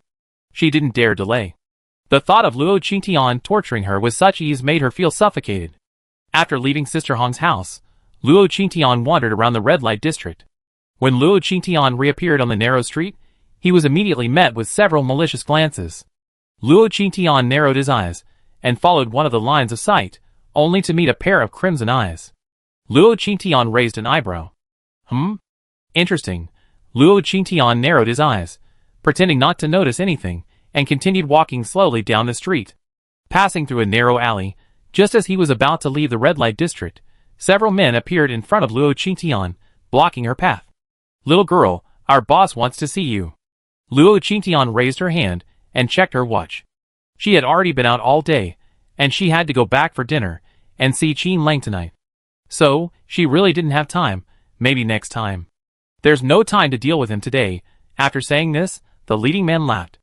"Little girl, don't refuse a toast and then drink a forfeit. We have bad tempers." Luo Qingtian sighed, I'm not a hot-tempered person either." After that, Luo Qingtian continued walking forward. Several large men stepped forward to stop him, but before they could get close to him, several beams of light suddenly shot out from the ground and pierced the men's bodies. A moment later, the men's bodies quickly withered away. Luo Qingtian continued walking towards the red light district. When he returned home, the doors of the two adjacent rooms were still closed. It seemed Nana and Chikawei hadn't returned. Luo Qingtian went straight back to his room and entered the space. As soon as he entered, he immediately looked in the direction of Mao. He feared Mao would attack him as soon as he entered. By then, the Zerg corpses in front of Mao had been cleared to a minimum. Mao and little Mao were still dismantling the bodies, completely oblivious to him. Luo Qingtian breathed a sigh of relief, and as he passed Mao, he ran back into the villa. The fur ball behind me couldn't help laughing when I saw Luo Qingtian's panic. Chapter 435. In the interspatial villa. For dishes and a soup were already prepared on the table. Luo Qingtian happily sat down at the table and devoured the food. Afterward, she sat bored in front of the TV, rewatching the drama in which Concubine She exposed Concubine She's affair. When the time was almost up, she left the interspatial space and prepared to go to Future Technology Company to find Qin Lang. Dusk was falling. As Luo Qingtian left the interspatial space, she glanced once more at Nana and Chikawei's rooms. Their doors were still tightly closed. Luo Qingtian thought about what she had said that morning. Could it be that her cold attitude had scared the two away? Luo Qingtian sighed, thought nothing more, and went downstairs. Outside the gate of the residential complex, Luo Qingtian took out a small electric scooter. After mounting it, Luo Qingtian leisurely headed towards the inner city. The road was strange today. For some unknown reason, the streetlights on either side were off. Luo Qingtian rode his electric scooter down the road. A gust of wind blew, giving him a creepy feeling. But for some reason, the wind carried a faint scent of blood. Luo Qingtian immediately stopped the bike and summoned a bai, which transformed into wings and headed straight for First City. The further they flew into First City, the stronger the bloody odor grew. Thinking of Qi Nana and Qi Kuei's absence, Luo Qingtian instantly guessed something had happened. Thinking of this, Luo Qingtian immediately put on a black mask and a hat. After making sure he couldn't see his face clearly, Luo Qingtian commanded Dabai to fly quickly towards First City. Boom, boom, boom. In the distance, explosions could be heard sporadically. When Luo Qingtian arrived, he saw the devastated city and, in the sky, a swarm of humanoid flying insects armed with claw weapons. At this moment, Jiang Hantuo and several other wind and control-type psychics were engaged in a fierce battle with the Zerg. Xiao Zilong, meanwhile, was planted on a towering metal pole, battling a humanoid flying insect in the sky. It was only because of his restricted movement that Xiao Zilong remained below. Some Zerg were continuously unleashing their psychic powers at the ground. Many areas had been ravaged by these Zerg. Luo Qingtian stared at the scene in astonishment. What was going on? Zerg attacking the city? Luo Qingtian instinctively looked in the direction of the Future Technology Company. Seeing that the building was intact, Luo Qingtian breathed a sigh of relief. The Zerg in the sky had also noticed Luo Qingtian's presence. A Zerg general, who was throwing knives at the enemy, charged directly at Luo Qingtian. The Zerg buzzed at Luo Qingtian as it flew in front of him. Then, Luo Qingtian heard, "There's actually a winged two-legged beast here." "You called me a two-legged beast? You multi-legged insect." The newly forged Tang sword instantly appeared in Luo Qingtian's hand. Then Luo Qingtian swung the sword directly at the flying knife insect before him. The insect was startled, fluttering its wings and quickly retreating. But its speed was ultimately no match for Luo Qingtian's. The moment it retreated, Luo Qingtian's Tang sword swiftly slashed through the insect's legs. Then the insect let out a shrill scream as Luo Qingtian severed all four of its limbs. Luo Qingtian looked at his Tang sword in surprise. Wow, it seems this Tang sword needs some evolution. Otherwise, I won't be able to keep up with the intensity of the battle. As Luo Qing charged towards the Zerg, it writhed and wailed in the air from the pain of its lost limbs. It hadn't even noticed Luo Qingtian's presence. Then Luo Qingtian punched the Zerg in the head, instantly shattering it, rendering it dead beyond all possibility of death. Luo Qingtian flung the Zerg into space as it fell. After dispatching one Zerg, Luo Qingtian heard a cry of pain from afar. Looking in the direction of the sound, Luo Qingtian saw a green spike lodged in Xiao Zilong's right shoulder. The spike, as if alive, was constantly drilling into Xiao Zilong's body. Xiao Zilong gritted his teeth and tried to pull it out, only to see a humanoid flying Zerg with spikes on its buttocks attacking him relentlessly. Watching this, Luo Qingtian couldn't help but laugh, a kind of gloating smile. Although she didn't particularly like Xiao Zilong still held immeasurable value to humanity's survival. So, this person couldn't die just yet.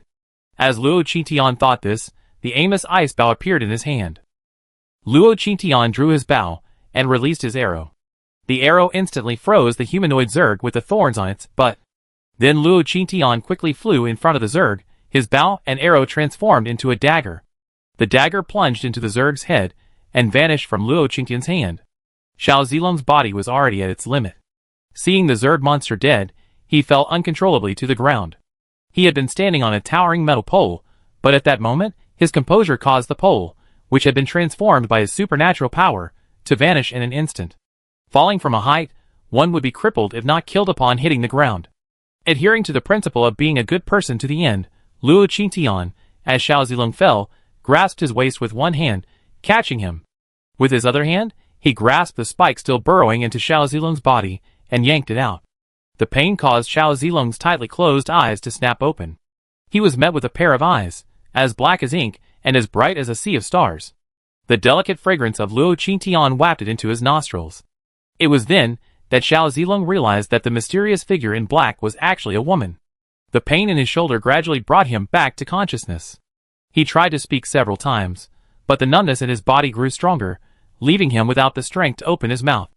After removing the spike, Luo Qingtian began to absorb the poison from Xiao Zilong's shoulder. Once he was sure it was completely absorbed, he cast a healing spell on Xiao Zilong's shoulder. Feeling the injury on his shoulder healing, Xiao Zilong's eyelids grew heavy. Luo Qingtian saw that Xiao Zilong was safe, then glanced down. There were plenty of people below, and it wouldn't be dangerous to throw him down. So, he threw Xiao Zilong out. With a clang, Xiao Zilong landed heavily on the ground, completely unconscious. Luo Qingtian glanced at Xiao Zilong with disdain and soared back into the air. At this point, no fewer than 10 Zerg generals were still causing trouble in the sky. Luo Qingtian's flying fire mysterious bow instantly appeared in her hand. She zeroed in on the Zerg's position and unleashed her arrows. 12 arrows were unleashed in quick succession. Wherever the arrows struck, they would inevitably take out a Zerg general. The previously chaotic sky became completely still under these 12 massive flaming arrows. In the distance, Jiang Hantuo watched the scene in fascination. The fiery adoration in his eyes was as if he were witnessing a deity descending to the earth. After shooting the Zerg to death, Luo Qingtian quickly rushed towards the Zerg corpses. Chapter 436.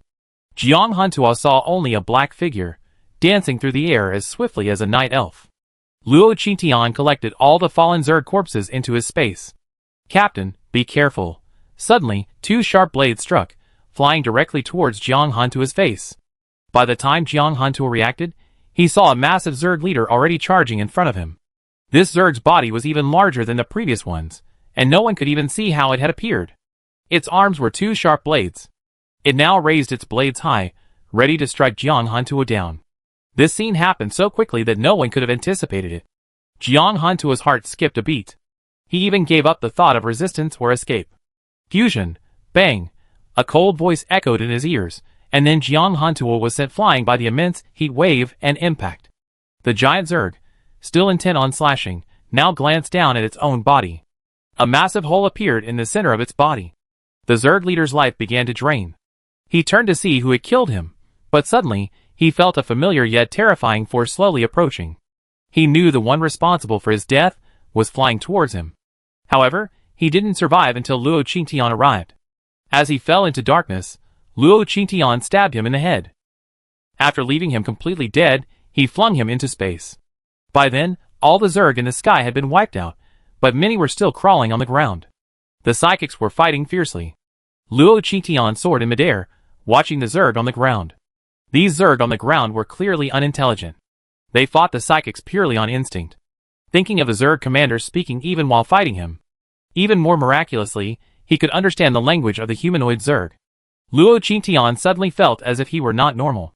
As Luo Qingtian pondered, several voices rang out from below, one of them a woman's hysterical voice. "Brother Long. Who did this, Brother Long?" Luo Qingtian looked down and saw Xiao Bailey, now hugging Xiao Zilong and screaming. To those who didn't know, they might have thought Xiao Bailey was mourning.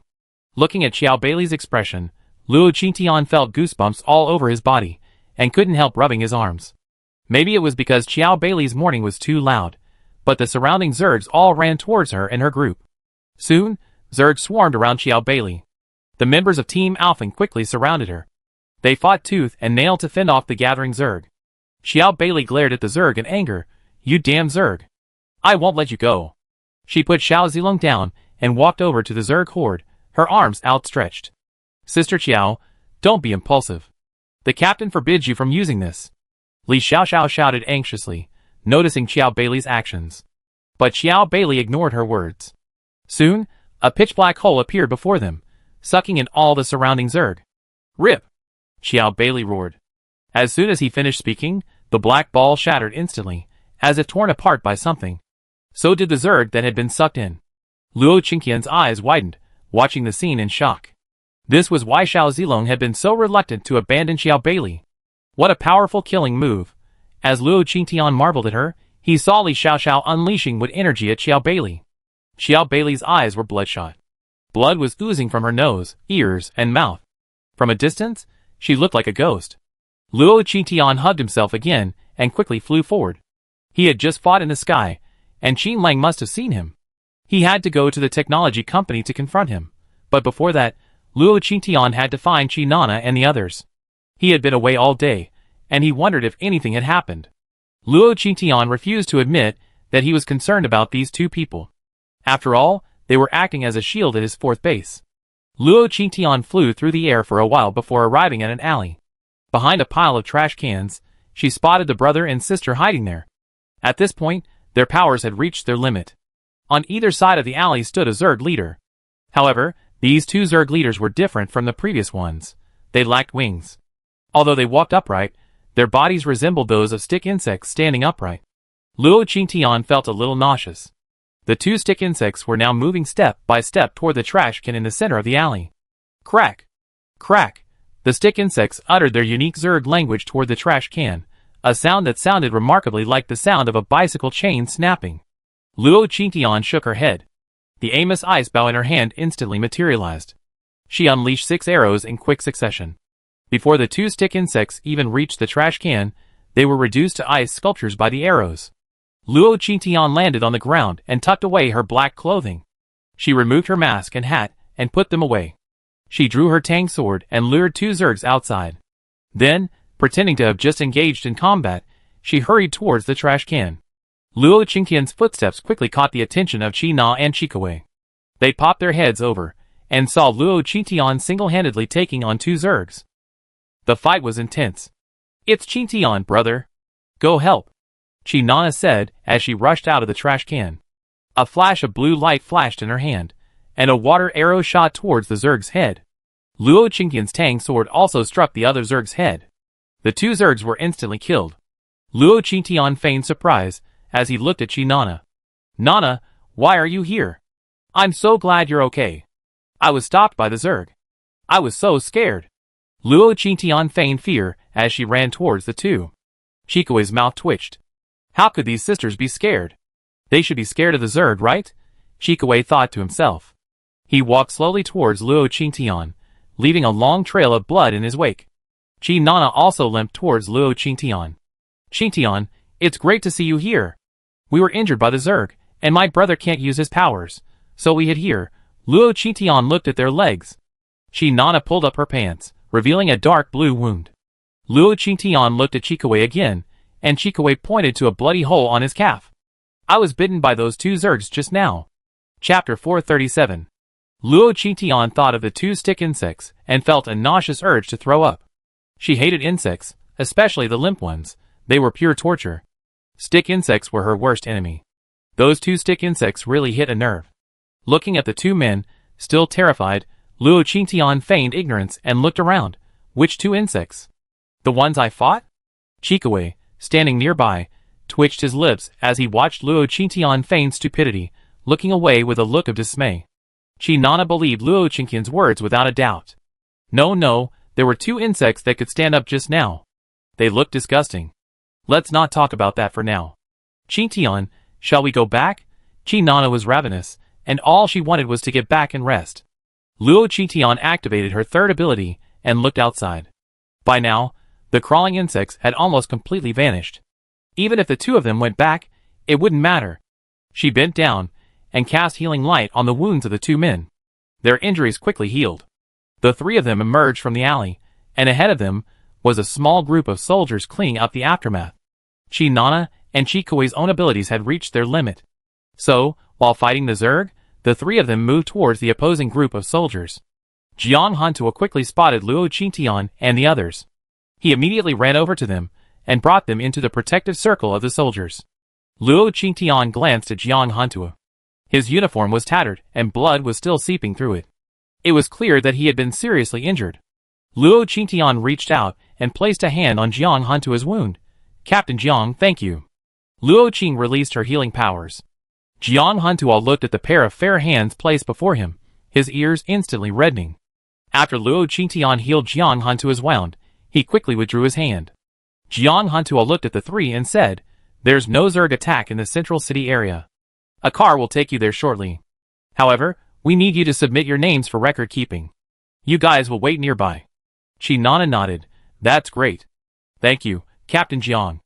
Jiang Hantuo smiled and nodded, giving Luo Qingtian a subtle glance before turning around and continuing his work. Luo Qingtian watched Jiang Hantuo leave and whispered to the two, "Well, I have an appointment. When you get on the car later, if you need to sign up, please sign me up." Luo Qingtian was about to leave. Nana opened her mouth to speak, but Chikaway stopped her. Sister, let her go. Everyone has their own issues to attend to. Nana pursed her lips. But there are man-eating bugs everywhere now. I'm just worried about her. Chikaway looked at his sister speechlessly. Do you think Chinkian's skills warrant our concern? All we need to do now is report her name. Nana thought for a moment, and could only nod. After leaving the two of them, Luo Qingtian quickly slipped into a deserted alley. After ensuring no one was around, Luo Qingtian returned to his black clothing. Wings flapped behind him. Luo Qingtian flew towards the technology building. The wall that had been destroyed yesterday was still there, and the drones flying around were gone. Luo Qingtian walked directly into the room where the shattered structure had broken down last night. He walked through the small room and headed straight for the office. In the office, Qin Lang was typing away at his computer. He sensed someone behind him, but didn't look up. You're here. The list is on the table. Take a look. Luo Qingtian walked over to the table, picked up a folder, and opened it. Inside was a list of the entire institute's personnel. In the list, each staff member had a 1-inch photo attached. Luo Qingtian carefully studied the list for a long time, but still couldn't find his parents' names.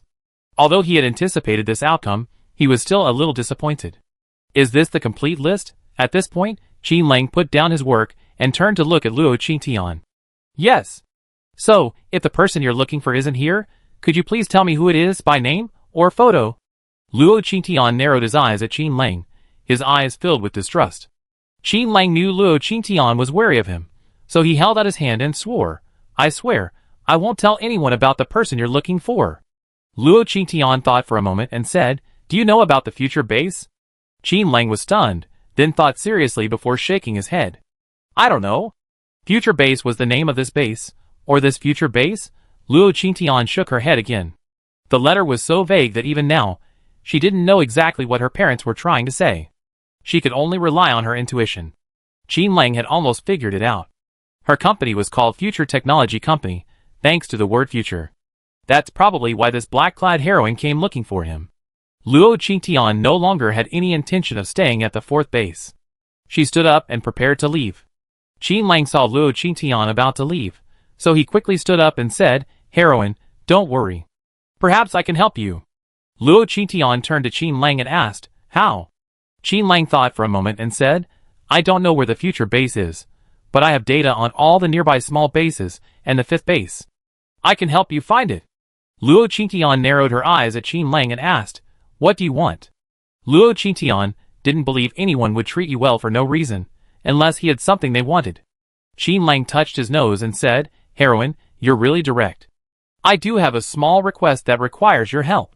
Luo Qingtian narrowed her eyes at Qin Lang, her gaze growing colder, like a sharp thorn of ice aimed at Qin Lang.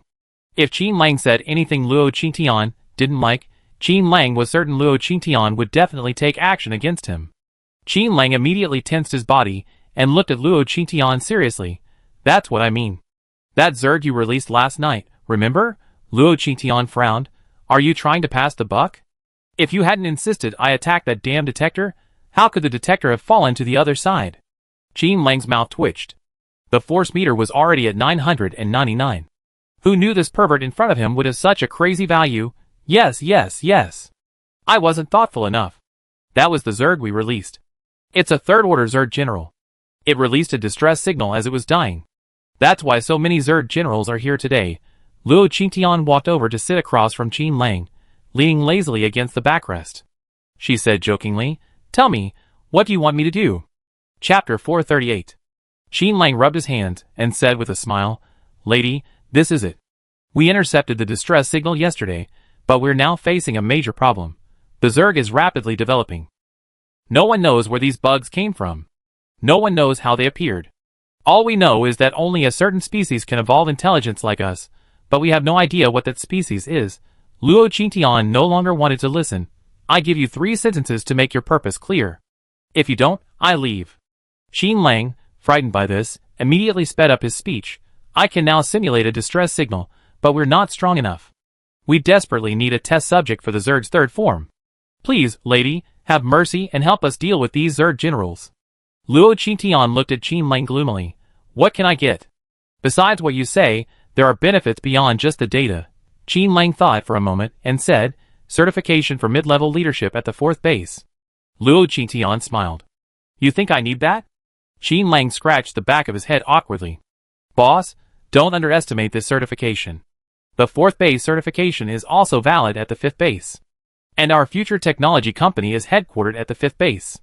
With this certificate, you can easily investigate the entire personnel list of the 5th base technology company. Luo Qingtian stared at Qin Lang. Suddenly he smiled. So, you had reservations about me from the start. It's an unfair deal, Qin Lang. What makes you think I agree? If I really wanted to investigate, even without you, nothing in this world could stop me. Although Luo Qingtian didn't know her exact strength rating, it at least surpassed their sensors, proving she was stronger than them. She was confident in her assertion based on this fact. No one could stop her wherever she wanted to go. Luo Qingtian stood up and was about to leave. This time, Qin Lang was truly anxious. He rushed over to Luo Qingtian and hugged his thigh. Boss, don't be angry, I didn't mean that. I haven't finished yet. Why are you so anxious? What I said before was just an appetizer, or rather, boss, whatever you want. We give it to you. This last sentence successfully stopped Luo Qingtian in his tracks.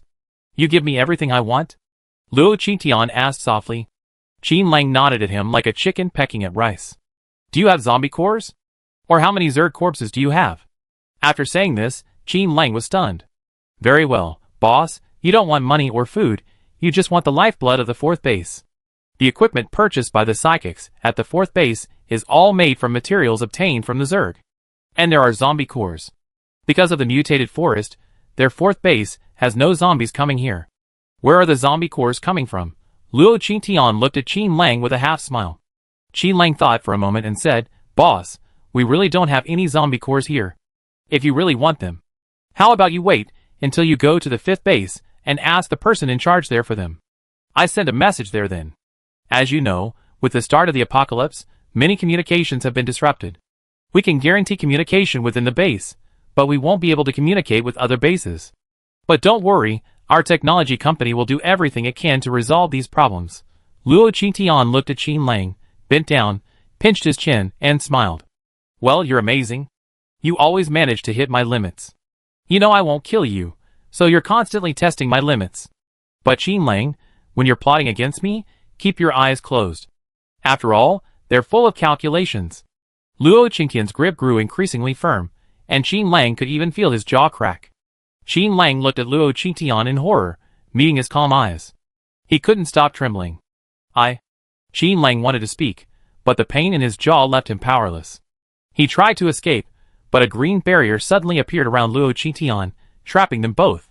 Only then did Qin Lang truly realize the terrifying nature of the woman before him.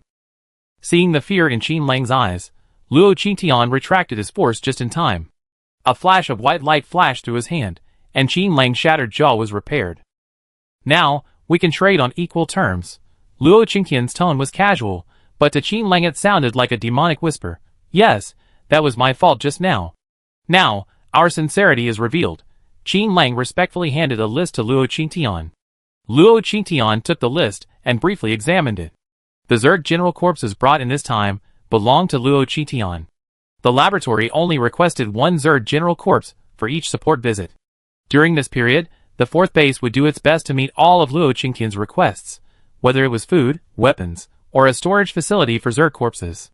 Approved by the technology company's top management, it can be used across multiple bases. Under no commercial or confidential conditions, the company is free to enter and exit the technology company. A copy of the technology company's latest inventions and research can be reserved for Luo Qingtian. A copy of the best real estate at the technology company's base will be purchased for Luo Qingtian. Luo Qingtian's lips curled slightly as she read the contract, and the green barrier surrounding her instantly vanished. She looked at Qin Lang and said with a smile, I agree to this condition. Add this.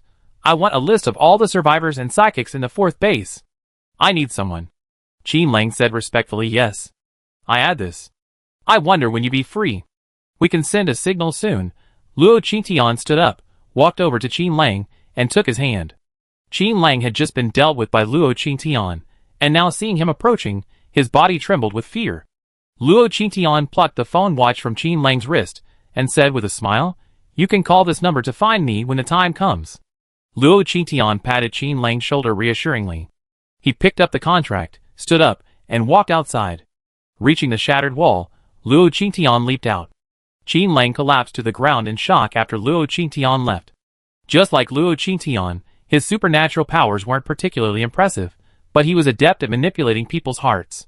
Before the apocalypse, he wasn't just a researcher at the Academy of Sciences. He was also a master of psychology.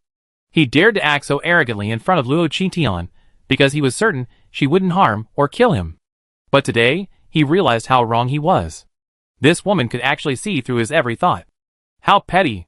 As a powerful leader, she wouldn't even allow a joke. Qin Lang felt unbalanced, muttering to himself. Chapter 439. After leaving the technology building, Luo Qingtian flew towards his residence. The first district suffered severe damage. Even the base hospital was largely destroyed. Luo Qingtian deliberately hovered over the hospital as he flew over it. He considered landing and pretending to be a healer to make himself known. This would also make it easier for him to travel around the city. Just as he was thinking this, he saw the members of Team Alfeng hurriedly running towards the hospital. In the lead was Xiao Zilong, holding the unconscious Qiao Bailey in his arms. Qiao Bailey looked completely different. She looked like a bloody corpse, terrifying. My goodness, are the after effects of Qiao Bailey's ultimate attack so severe? Luo Qingtian exclaimed softly. He wondered if he had been heard. Xiao Zilong suddenly raised his head and looked up at the sky. Just then, his eyes met Luo Qingtian's. Oops, I've been discovered. Luo Qingtian glanced at Xiao Zilong speechlessly. It seemed he had nothing to do today. Thinking of this, Luo Qingtian flew back to his quarters. Xiao Zilong looked up at the departing Luo Qingtian, feeling a complex emotion. This powerful psychic could actually be a woman. He still hadn't fully come to terms with it. Especially when he remembered how she had just held him. Xiao Zilong's ears turned red. In space, Mao Qiu and Zai Maokio looked at the suddenly falling corpses of the Zerg generals with surprise. How could they have appeared here so quickly? Mao Qiu glanced nervously at Zai Maokio beside him. Zai Maokio shook his head. Don't worry. Deal with it first. Maybe he'd tell me when the kid comes back. The little fur ball probably didn't even notice its voice was trembling. As the two balls were handling the corpses, one suddenly moved. The two balls stopped and looked up at the moving body. Then, they saw a Zerg general with a large hole in his body stand up. The general looked around and saw the little fur ball and the little fur ball. Buzz buzz buzz, it's you. It really is you. The Zerg general began to scream at the two balls. The vines on the fur ball's body instantly transformed into hard, sharp thorns. Swish swish, piercing the Zerg general's head. Another vine pierced directly through the Zerg general's chest.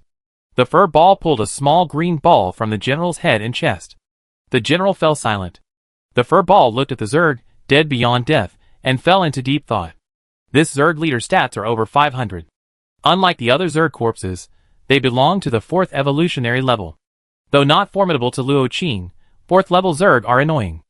As long as the evolutionary and life cores in their heads aren't removed, they can survive even if their heads are blown apart. If this Zerg hadn't just exhausted all its energy in the battle, their current strength would be no match for it. This child hasn't grasped the Zerg's fatal weakness. How can we tell her? If they keep throwing them into space like this, Mao Qiu can't imagine how they'd be killed. They've been hiding from them for so long. They'd be discovered sooner or later. The fur ball thought for a moment, then ruthlessly broke off many of its own tentacles. He then broke off many more of the tentacles on the smaller fur ball. He even used several of his tentacles to penetrate the corpse of the recently deceased Zerg general. The two balls lay sickly on the ground, waiting for Luo Qingtian to enter the space. Luo Qingtian had just returned to her own residence. After making sure no one had seen her, she landed in the alley below. When she emerged again, she was the frail Luo Qingtian in a white tracksuit. When she arrived home, Luo Qingtian was opening the door when she saw the door next door open. Qi Nana looked at Luo Qingtian nervously, and only after confirming that Luo Qingtian was alright did she breathe a sigh of relief. Great, Qingtian, you're okay. Luo Qingtian smiled. Yeah, nothing's wrong. I just had an appointment with a friend, so we were delayed. Qi Nana looked at Luo Qingtian with curiosity. Luo Qingtian had other friends in the 4th base? That sounded impossible. But Luo Qingtian had no intention of explaining. He waved to Qi Nana and went inside. As soon as he returned to his room, Luo Qingtian entered the space. Entering the space, he saw a desolate scene. The ground was covered with broken grass, broken vines, and green juices scattered everywhere. Mao and little Mao lay lifeless on the ground. Mao, Luo Qingtian rushed over in fear. She picked Mao up, and as soon as she lifted him up, two green objects that looked like zombie cores fell from Mao's body. Mao, how are you? Mao, Luo Qingtian nervously held Mao, a green light flashing in her hand, and a large number of green life-giving orbs appeared in her hand. Luo Qingtian continuously released small balls of light at Mao, until the broken part of Mao's body was repaired.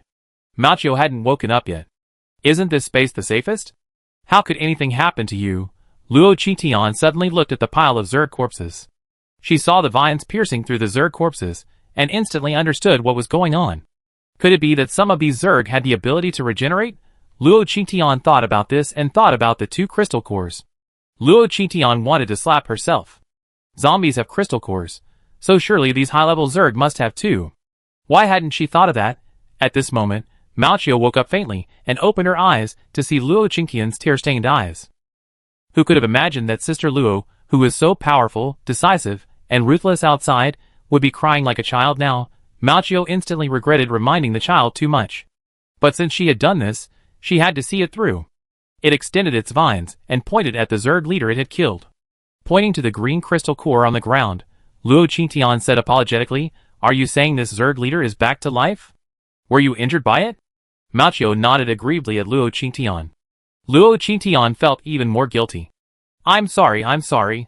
I didn't expect Zerg to have regenerative abilities." Mao shook his head, pointed at the Zerg it had pierced, then at the crystal core. Luo Qingtian nodded in understanding. "Are you saying this type of Zerg must be pierced through the chest and head to kill them?" Mao nodded, and Luo Qingtian felt even more upset. It was indeed his own negligence that had caused Mao's injury. Luo Qingtian once again unleashed his healing power on Mao. Mao nudged Luo Qingtian and pointed at the small Mao still lying on the ground. Luo Qingtian then looked down.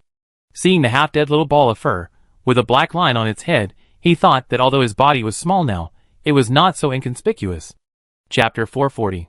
This damn girl didn't even glance over. Awkwardly, Luo Qingtian put the furball down, and then picked up the little furball to examine it. The little furball's injuries weren't serious. Luo Qingtian simply treated it briefly, and put the little furball down. Then Luo Qingtian turned around, picked up the furball again, and carefully examined it inside and out. After confirming that the furball was fine, he walked over to the Zerg's corpse and examined it carefully. He examined the green crystal core, and then the Zerg's body, examining it thoroughly. Then he reached out to help the furball and the others deal with the corpse. But this time, the furball extended its vines and blocked Luo Qingtian's way. Luo Qingtian blinked. "I can help you. You're injured, so rest for today." The furball pointed in the direction of the villa, then pulled the little furball to his side, and the two of them continued to clean up. Luo Qingtian watched Mao busily working with his head down, and whispered, "You told me to rest. So I'm going. I don't get many opportunities to help." Luo Qingtian stood behind Mao, waiting for his reaction. Mao and little Mao completely ignored Luo Qingtian. Okay, Luo Qingtian suddenly felt a little redundant.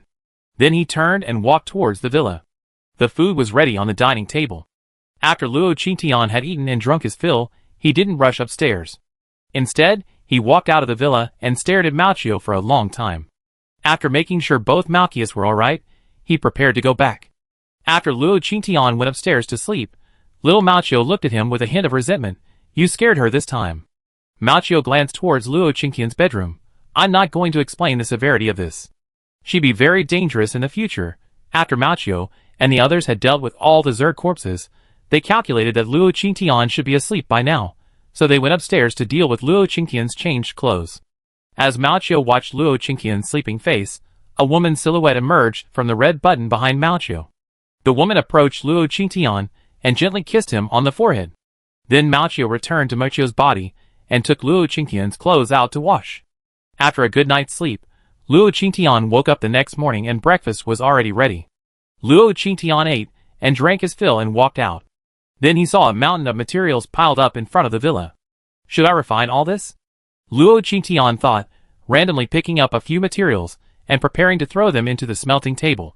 But when he opened the smelting table options, he discovered that it wasn't just weapons. There was also a shirt and pants inside. Could these clothes and pants be refined now?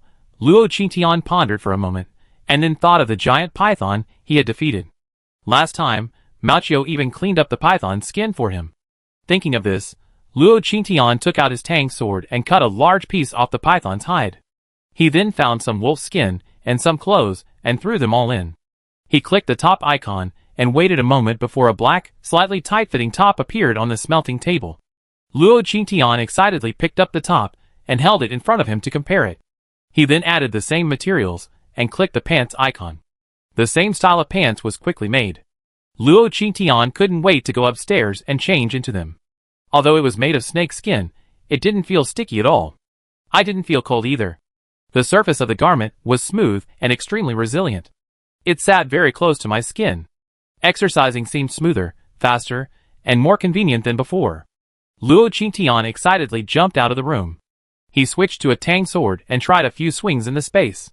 Confirming that the garment was useful, Luo Qingtian threw a white sweatshirt over his clothes and left the space. As soon as he left the space, Luo Qingtian received a call from Qin Lang. "Boss, do you have time now?" Luo Qingtian immediately knew what Qin Lang was up to. "Are you guys going to send out the signal now?" "Yes, boss, that idiot has already been sent out. Now the entire city is ready, except for you," Luo Qingtian sighed. He took off his white garment, donned his mask and wings, and flew towards the first ring city. Just as she flew near the first ring of the city, Luo Qingtian heard a piercing sound, remarkably similar to the Zerg buzzing she heard a few days ago. "Help me!" Calling the X-012 Zerg 2nd Squad. Requesting support. Luo Qingtian looked in shock at the direction of the distress signal. "Wow, I even understood this distress signal." Luo Qingtian suddenly felt a little mystical. Why? Why could I understand this? But before Luo Qingtian could figure it out, she heard a response. It was a nearly ethereal voice. "Got it, got it." Luo Qingtian paused in midair, looking towards the source of the sound. Then, in the sky ahead, she saw a swarm of green Zerg flying towards her. Oh my god! So many? Luo Qingtian was a bit flustered by the sight of so many Zerg. So many Zerg? Did Qin Lang really not know how many he had provoked this time? This Qin Lang was truly insane, clearly gambling on my strength. Luo Qingtian sneered. If he couldn't defeat so many Zerg, then the entire 4th base would suffer. If he could, then the number Qin Lang summoned next time wouldn't be the same. Haha, truly insane. Luo Qingtian was feeling very unhappy, feeling like he'd been tricked, but he didn't want Qin Lang to succeed. What should he do?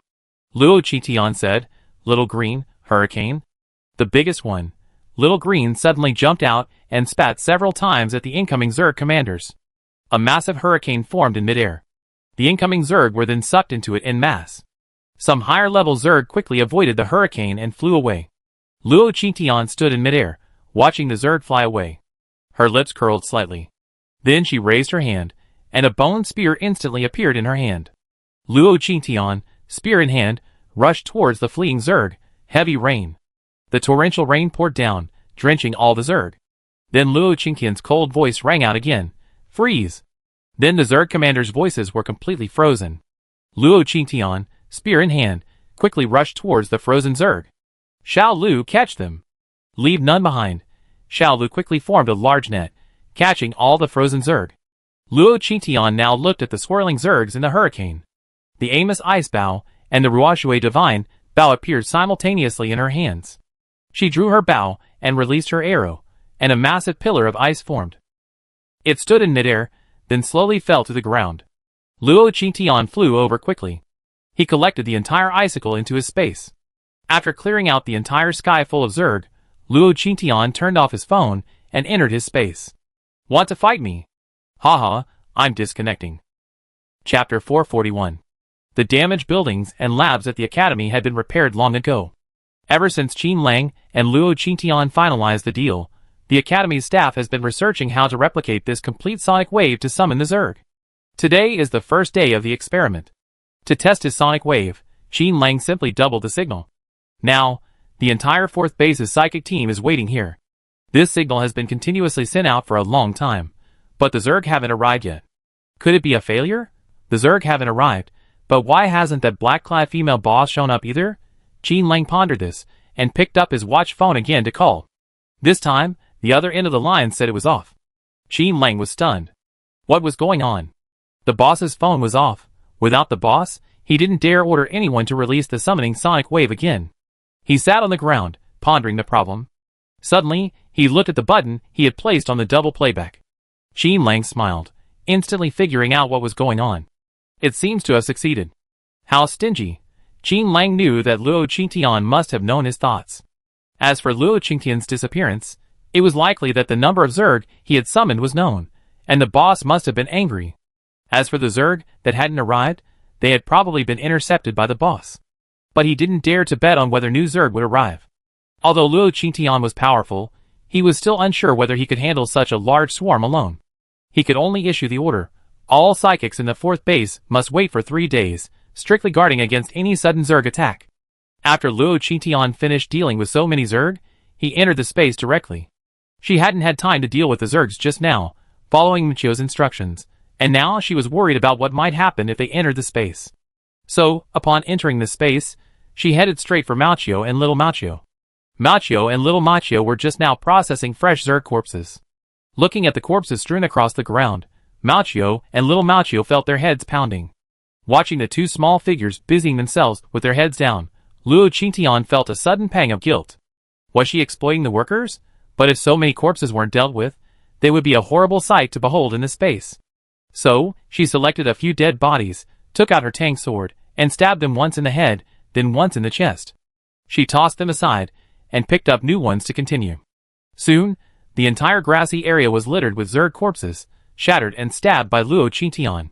Machio watched Luo Qingtian's movements from the side. The vine was so angry that it was almost impossible to hold its tools steady. She turned to glance at the little ball of fur, her eyes questioning. That kid didn't listen to anything I taught you yesterday. The 4th form, and the 3rd evolution form. Can't this kid tell the difference? The little ball of fur knew his wife was on the verge of exploding. She extended a vine, and gently patted the ball of fur on the head. She signaled with her eyes. You gave birth to me. No matter how stupid you are, you have to be patient. She watched as Luo Qingtian was about to take down another one. Then she saw the ball of fur transform the vine in her hand into a small whip, and swung it at the ground. Luo Qingtian reflexively dropped the tang sword, and the Zerg corpse to the side. She turned to look at the ball of fur, and saw it walking towards her. Luo Qingtian jumped, startled, and leaped 3 feet away. Machio, what are you doing? Machio ignored Luo Qingtian and extended several vines, picking up the Zerg corpses that Luo Qingtian had scattered all over the floor. Luo Qingtian watched Machio's actions, and scratched the back of his head awkwardly. Haha, there's no 4th form Zerg here, so I'm just adding to the chaos. I've been staying in my space for the past few days. Luo Qingtian chuckled dryly, and ran towards the villa. When Luo Qingtian entered the villa, Machio sighed heavily. Who does this child take after? The little Machio beside him chuckled softly. You and I don't even have bodies now. So she definitely doesn't take after us. But little Qingtian has lived alone all her life, yet she's still so lively and cheerful. It proves our daughter is very strong. Machio lowered his head, handling the corpses in his hands, and remained silent for a moment. Then she asked softly, Brother Bo, do you think we should tell Qing the truth? Even if we tell her now, it won't affect her future, right? Little Machio shook his head firmly. Ruru. Now really isn't the right time. We already reached the limit of our ideological reach. If that girl really knew our situation, given her personality, she'd definitely come knocking on our door. She's not strong enough right now. Just bear with it. We talked to her once we shed this parasitic state. But you reminded me that this girl can only improve herself through combat now. Without combat, she's still a little relaxed.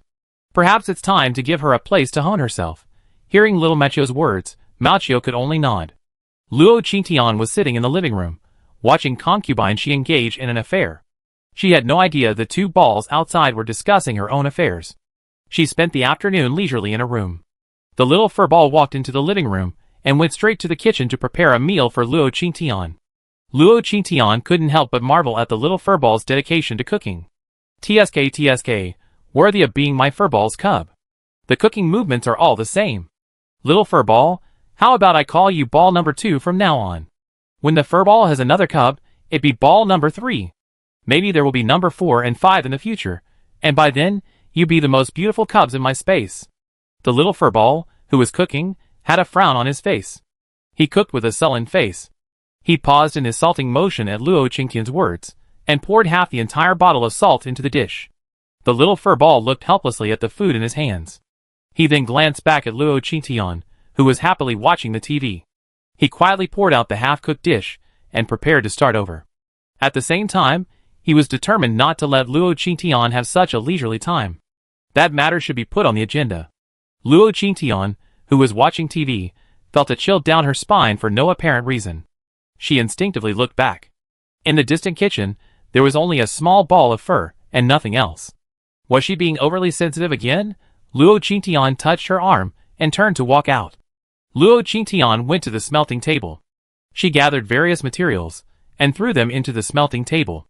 She wanted to make a few weapons, so she could switch between them at any time. After she had made a few, she suddenly thought of the fur ball. She ran over to the fur ball, not caring that it was still busy, picked it up, and ran to the smelting table. Before reaching the smelting table, she pointed at it and said, "Ball, watch. From now on, making weapons and equipment will be up to you." The fur ball looked at Luo Qingtian with a confused expression, as if she had no idea what he meant. Luo Qingtian patiently began to teach Mutation how to use the smelting table. He also continued to demonstrate to Mutation. Chapter 442. She also reminded Mutation, this smelting table can only smelt 10 pieces at a time. Remember, just leave me one smelting opportunity. You can do the rest as you wish. Do whatever you can. When she's done enough, she'd bring it back to Shen Yunran, He Xiao, and the others. That way, her manner will become even more powerful. After a long chat with Mutation, the aroma of food wafted from the villa. Luo Qingtian, regardless of whether Mutation understood or not, happily returned to the villa and prepared to eat. Luo Qingtian spent the whole day in her room. Qin Lang repeatedly called Luo Qingtian, but the phone on his watch kept showing off. Qin Lang began to fear. This boss had such a bad temper. Could he really ignore him this time? Or was he really pissed off and running? What about the experiment then? He immediately turned on his location, but it was completely black. Luo Qingtian left the space the next day, leaving Qin Lang's phone and watch in the space. Want to find me? Haha, then wait until I feel better. Luo Qingtian walked out of the house and looked towards the third city. Their place was a good place to see all the conditions of the survivors in the third city. Since she was fine, she decided to check out the red light district. She didn't know how many of the names she had written to Sister Hong last time would be found, although she thought she might not find any. She had originally wanted to write Di Jiang's name that day, but she thought Di Jiang might be too famous, and it would be bad if he was actually found, so she only wrote Shen Yunran and the others. Luo Qingtian thought, feeling good as she walked towards the third city. A young boy sat in front of the gate of the third city. He had been waiting there for 2 days, but hadn't seen the sister from that day. Could it be that sister wasn't planning to go back to the red light district to look for someone? The boy was just wondering when he heard someone calling him. "Bai Tong, why are you here?" The boy quickly stood up and excitedly looked towards the source of the voice. "Sister. You're here." Luo Qingtian nodded. "What are you doing here?" Bai Tong thought for a moment and said, "I'm here to see if there's any work I can do." He couldn't say he was waiting for Luo Qingtian to show up, so he could take her to the red light district. Luo Qingtian smiled and didn't expose his intention. "Come on, take me to the red light district to find Sister Hong. I give you 2 buns." Luo Qingtian said, pulling 2 buns from his backpack and handing them to Bai Tong. Bai Tong excitedly took the buns. "Sister, wait a minute. I go back in a bit," Bai Tong said, grabbing the buns and running off. 10 minutes later, she hurried back. "Are you taking them back for your family?" Bai Tong smiled and nodded. "Yes, for my mom. She's not in good health. As the only male in the family, I have to support the family." Luo Qingtian laughed. "How old are you?" Bai Tong patted his chest. "Sister, I'm 13. Luo Qingtian's lips twitched. 13? This child is so short. When Luo Qingtian first saw him, she thought he was 8 or 9. I hadn't expected her to be so short-sighted. He was actually 13. The boy scratched the back of his head awkwardly. "I just look small. I'm not growing fast enough." Hearing this explanation, Luo Qingtian laughed again. The child was so thin and small, he looked completely malnourished. This must be the reason for his short stature. Luo Qingtian said nothing more, and the 2 of them walked towards the red light district. After walking through the dark alley, they finally arrived at the red light district. On the narrow street, as soon as they appeared, several malicious glances were cast at Luo Qingtian. Without delay, the 2 of them went straight to Sister Hong's house. However, when they arrived, the door was open. When they entered, they saw several men in black suits sitting inside. These men were very strong, sitting there lazily, as if waiting for Luo Qingtian and his friends to arrive. Luo Qingtian glanced at the people inside, then stepped back to check the house number. Has someone else been here? After confirming that he had come to the right place, Luo Qingtian asked them curiously. Several men stood up when they saw Luo Qingtian and Bai Tong enter. You're Sister Hong's guests, right? We're her assistants, and we've been waiting for you here for over a day. It's a good thing you're here. Sister Hong is moved. Please come with us. Luo Qingtian glanced at the men with a half smile, then said to Bai Tong, who was standing beside him, you go first. Don't come to the red light district for the next few days. Luo Qingtian then took out 2 more buns and handed them to Bai Tong. Bai Tong looked at Luo Qingtian in confusion, but knew now was not the time to ask. He whispered to Luo Qingtian, Sister, I'm a psychic too. If you trust me, I can help you hold them off. Luo Qingtian patted Bai Tong's head with amusement. I'm fine. Go ahead. I'm sure your mother is still waiting for you to come back. You'd be a burden to me if you stayed? Upon hearing this, Bai Tong, feeling like a burden, immediately stuffed the bun Luo Qingtian offered her into her chest. Sister, I get it. I wait for you outside. Bai Tong turned and ran. The men saw what Bai Tong was holding, then looked at Luo Qingtian again, their eyes filled with excitement. This woman is so rich. She can easily afford 2 buns. No wonder the boss sent them here to arrest her. Catching this woman would be like having a mobile granary. Guest, please follow us. Sister Hong is still waiting. Luo Qingtian shrugged. Okay. Luo Qingtian didn't resist, but stepped aside, motioning for the men to lead the way. 2 of the men stepped forward and tried to grab Luo Qingtian's arms, intending to take her captive. As the men reached out, Luo Qingtian's dagger instantly appeared, and she cut both men's wrists without hesitation. She also stabbed each of them in the head. I'm a guest, yet you're still being so rude to me. Do you want to die, or is it the person behind you who's seeking death? Luo Qingtian's voice was chilling and cold, like a demon from hell crawling down to earth. A single glance from him stopped the remaining 3 men in their tracks. I'm sorry, we were wrong. Please forgive our impoliteness. This way, please, the man said, making a gesture of invitation. Luo Qingtian sneered and followed the 3 men out. After leaving Sister Hong's house, they walked straight down the narrow street. After winding through many corners, Luo Qingtian followed the 3 men up the stairs and took the elevator to the top floor. Luo Qingtian's confident demeanor made the remaining 3 men nervous. They began to wonder if their boss could really handle this woman. But when they thought of their boss's status, they immediately felt they were overthinking it. Chapter 443. Luo Qingtian followed the 3 men slowly out of the elevator. The top floor of the elevator was a very spacious room. Only after stepping out did Luo Qingtian realize that the decor here was different from the other floors. The other floors had cement floors that were dusty. Living there for a long time would not only harm your health, but would also leave a trail of black dust all over your body and clothes.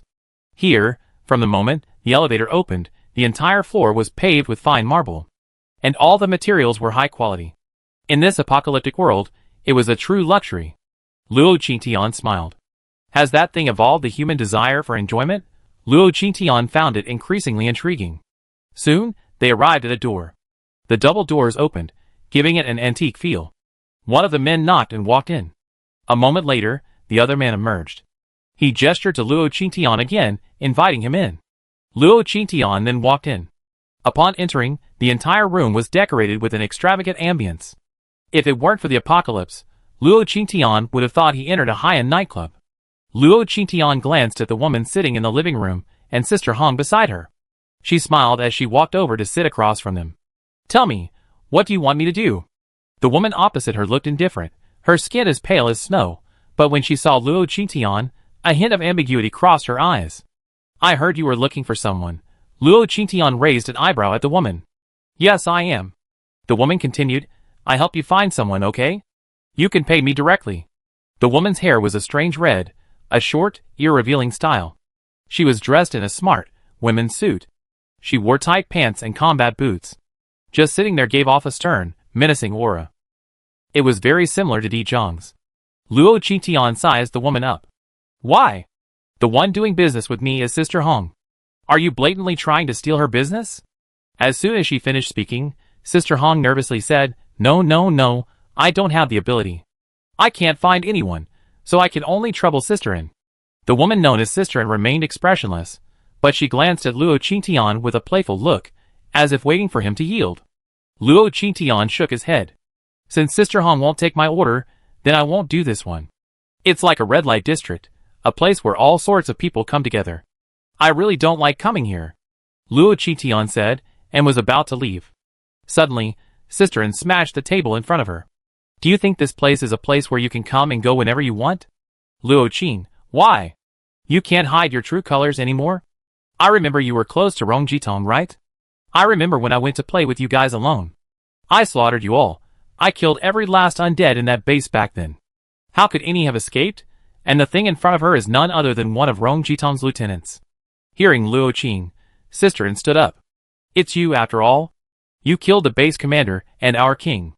Ever since she saw Luo Qingtian that day, she thought she'd seen things wrong.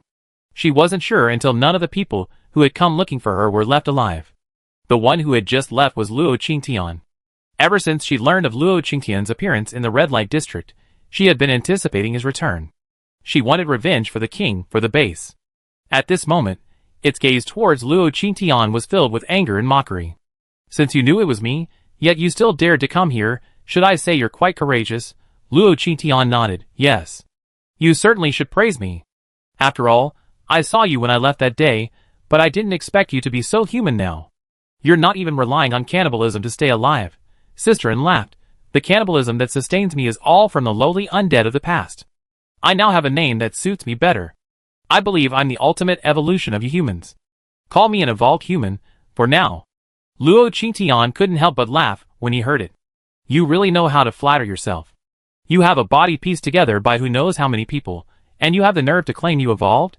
Sisterin gritted her teeth upon hearing this and said, I'm not some cobbled-together species. How can those low-level, incapable of evolution, defective products compare to me? I evolved on my own. You may not know this, but I use drugs even more than Rong Jitong did. Rong Jitong always carries drugs with him, because he wants to see the results. But no matter how powerful Rong Jitong is, he's not as powerful as Wang. Luo Qingtian nodded in agreement, indeed. Your Wang is quite powerful too. After all, it took a lot of effort to kill her back then. Sisterin looked at Luo Qingtian with bloodshot eyes. So I'm here for revenge. It's daytime now, and you won't be able to escape from me today. As soon as he finished speaking, a group of men suddenly rushed in from the doorway.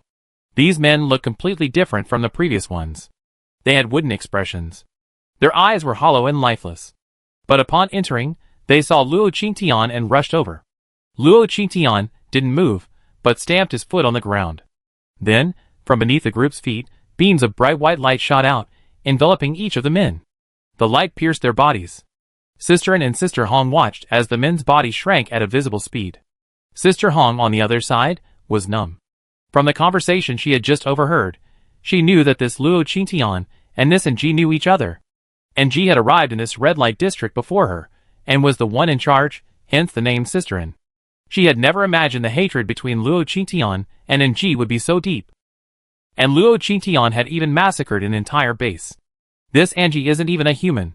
Sister Hong watched the two men confront each other, and involuntarily moved slowly, trying to distance herself from them.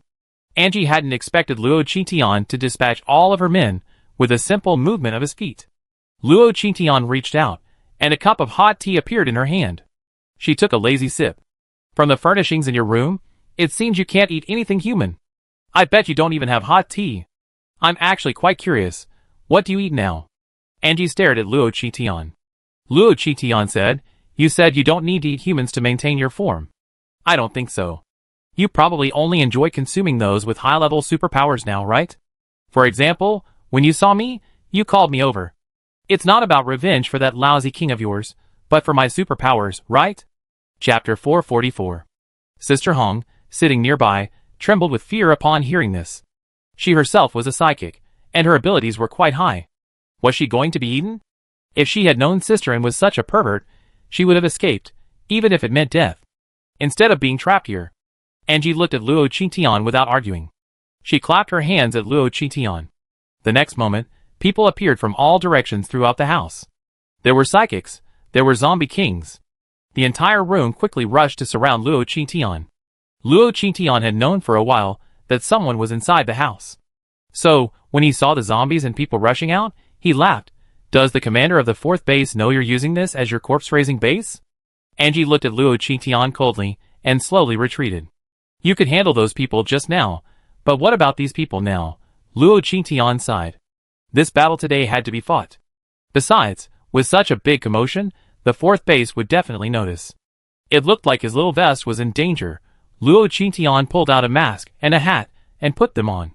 He reached out, and shook his wrist again. "What a hassle. Let's attack together." With that, the group of people and zombies rushed forward. A green tang sword instantly appeared in Luo Qingtian's hand. As these people and things rushed forward, Luo Qingtian used his fists and sword to weave between them. Heads fell to the ground wherever he went. Among these people, there were also extremely fast zombie kings, who attacked him by surprise. The strange thing was that despite their speed, these zombie kings always struck Luo Qingtian in the back. Its hand would strike directly from the side of Luo Qingtian's back in a strange, almost unpredictable motion. It was as if Luo Qingtian's clothes were automatically avoiding their contact. Even if they were lucky enough to touch Luo Qingtian's clothes, their hands would immediately feel a slippery sensation. Cold and slippery. They would still miss quickly, but before they could even consider the reasons, Luo Qingtian's tang sword had already cut off their heads. Luo Qingtian's ruthlessness was witnessed by Sister Hong, who was hiding nearby. Now she truly regretted having been so blinded by such a killer. Before long, Luo Qingtian had wiped out the entire room, including the zombie king. Little Green then leaped from Luo Qingtian's body.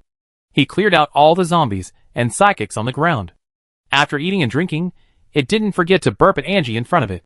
Angie had never known Luo Qingtian's strength. She only knew that he was very powerful. Only after meeting him today did Angie realize she underestimated Luo Qingtian. But then she thought about how she evolved twice since the second acid rain. Otherwise, she wouldn't have been able to fully evolve into a human like she had now.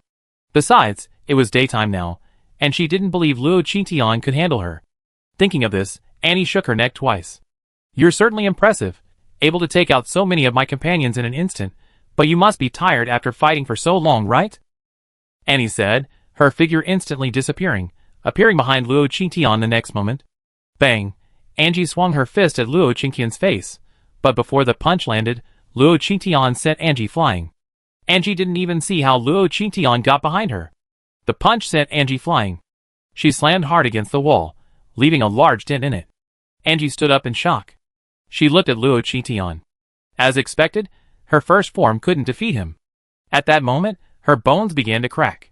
Then she saw Annie's body begin to grow larger, her legs lengthening uncoordinatedly. Her legs even sprouted barbs. As she grew taller and longer, her head even hit the roof. "Hey! Where are your wings?" Luo Qingtian really wanted the bone wings. After all, she had used up most of the bone wings in her space. God knows how much she restrained herself from approaching Angie when she saw her. She was afraid she'd discover her intentions and run away.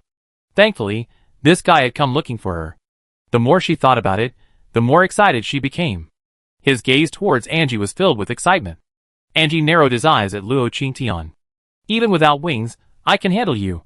After saying this, Angie continued to charge towards Luo Qingtian. The two clashed once more, but it was Luo Qingtian's one-sided attack. Angie's body expanded at will, but this enlargement also made the room a shackle for her. No matter how she fought Luo Qingtian, she felt constrained. But Luo Qingtian had no such constraints. Her movements were nimble, her steps ghostly. Especially, her figure often appeared in different places. Originally, Luo Qingtian was clearly in front of Angie, but after a few blows, she appeared behind him. The dagger in her hand even pierced Angie directly. He even stabbed her several times in a row. Although Angie's body could recover quickly, it didn't mean it wouldn't be worn down. After being beaten one-sidedly for a long time, Annie finally lost her temper. She looked out the window, and just as Luo Qingtian was about to kick her again, she was sent flying outwards by Luo Qingtian's kick. Then she crashed through the glass and fell to the ground. When Angie crashed through the glass and flew out, she was falling from the countryside. Already high in the sky, many people screamed when they saw her. But before Angie could land, her body transformed again. A pair of gigantic bony wings suddenly appeared on her back, and her body grew taller and larger again. Her upper body seemed to be forcibly stretched, and a huge skull even appeared on her shoulders. The area where the head used to be was stretched again by her legs. Annie's head appeared on her lower abdomen. She soared through the air like a demon from hell. Luo Qingtian, get out, because she was flying in midair with her current strength. Luo Qingtian was definitely no match for her. At this moment, the entire red light district saw Angie like this. Those who knew Angie, especially his subordinates, exclaimed in amazement upon seeing their boss transformed into this. This is the boss's final form. Amazing. Luo Qingtian stood by the window, looking at Angie with a half smile. Seeing the undead in this form again, Luo Qingtian felt a sense of familiarity. She glanced back at Sister Hong, who was huddled in the corner, frozen in fear. Are all the people in this building Angie's? Sister Hong came to her senses. Yes. Luo Qingtian nodded. Leave now. Otherwise, there's no chance of escape. Sister Hong finally realized what was happening, stood up, and walked away trembling. Luo Qingtian called out Dubai, and it turned into wings and stuck to her body. She looked at Angie with shining eyes, rubbed her hands, and flew out. Chapter 445. When Angie saw Luo Qingtian appear across from her, she panicked. She considered flying her strength. But she hadn't expected Luo Qingtian to be able to fly too. The two of them stood in the sky. Sister Anne, I love your wings. Pretty cool. Just as Angie was about to speak, Luo Qingtian had already flown in front of her. Bang, bang, bang, Luo Qingtian's fist swiftly struck the skull head. Angie's skull was instantly knocked sideways. The skull in her belly now cursed at Luo Qingtian. You bitch, I won't let you go. As soon as the words fell, the barbed skeleton arm swung towards Luo Qingtian. With such a barbed arm, if it even touched Luo Qingtian's body, Luo Qingtian would be injured by the inverted bone spurs. But Luo Qingtian was incredibly fast, especially since this fourth base was actually half a mutant forest. This increased his speed by 40%. As the bone spur pierced him, Luo Qingtian's form had already vanished. The next moment, Angie was slammed to the ground. Bang! A resounding crash echoed.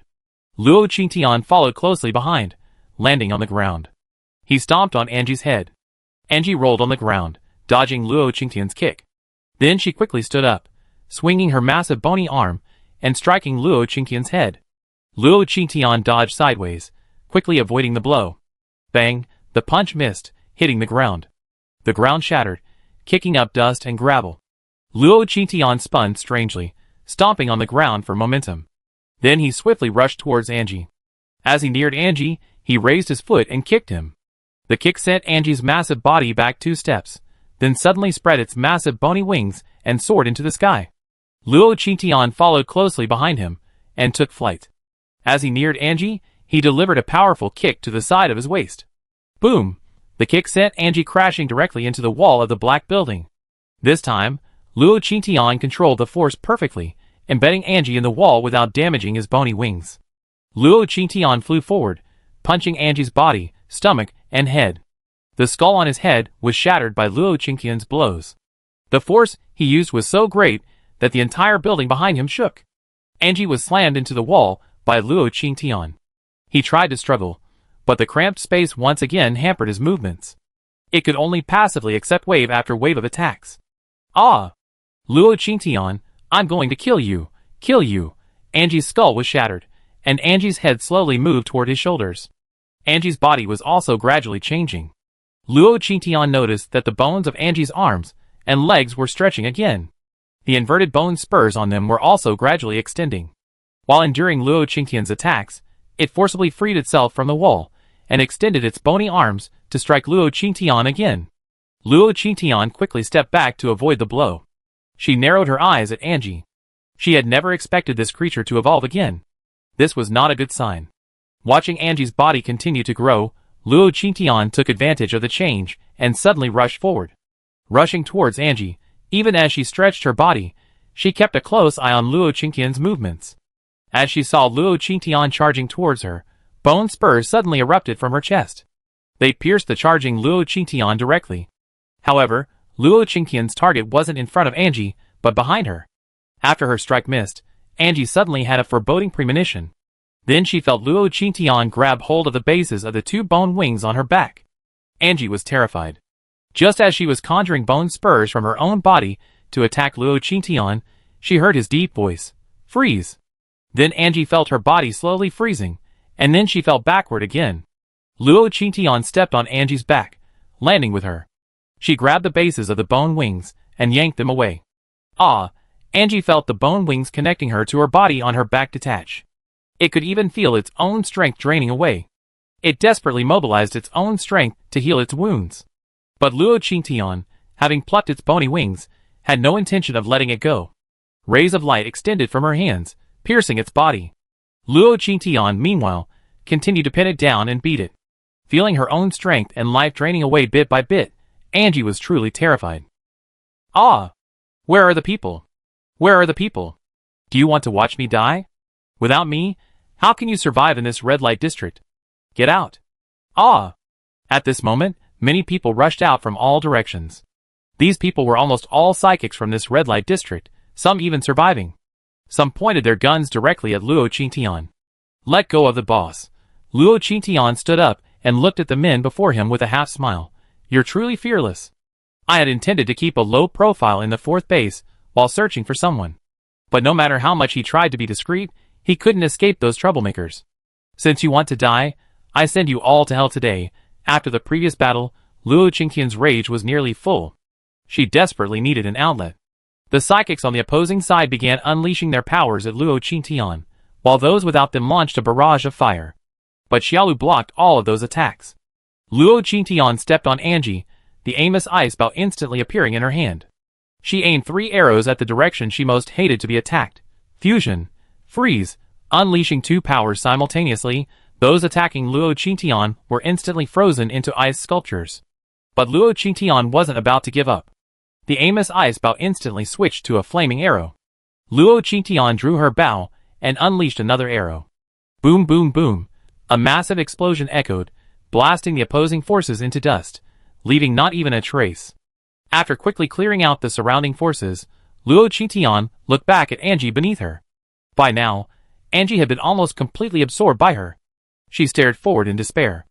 Not bad. You have good energy and vitality. It's just not enough. Luo Qingtian's voice was like a demon whispering in her ear. Angie exerted her last bit of strength to move, only to discover that her body was gradually turning to stone. Chapter 446. Many rays of light extended from Luo Qingtian's body once again, piercing Angie's body. Life drained away faster than before. Angie didn't even have a chance to regret before he was completely reduced to a pile of gray slag. Luo Qingtian stomped on the slag with disdain. Suddenly, it occurred to him that there might be a crystal core within the slag, so he kicked it. Then he saw dust staining his feet. He looked around. He tried to find something to search for. Then he saw a branch held out before him.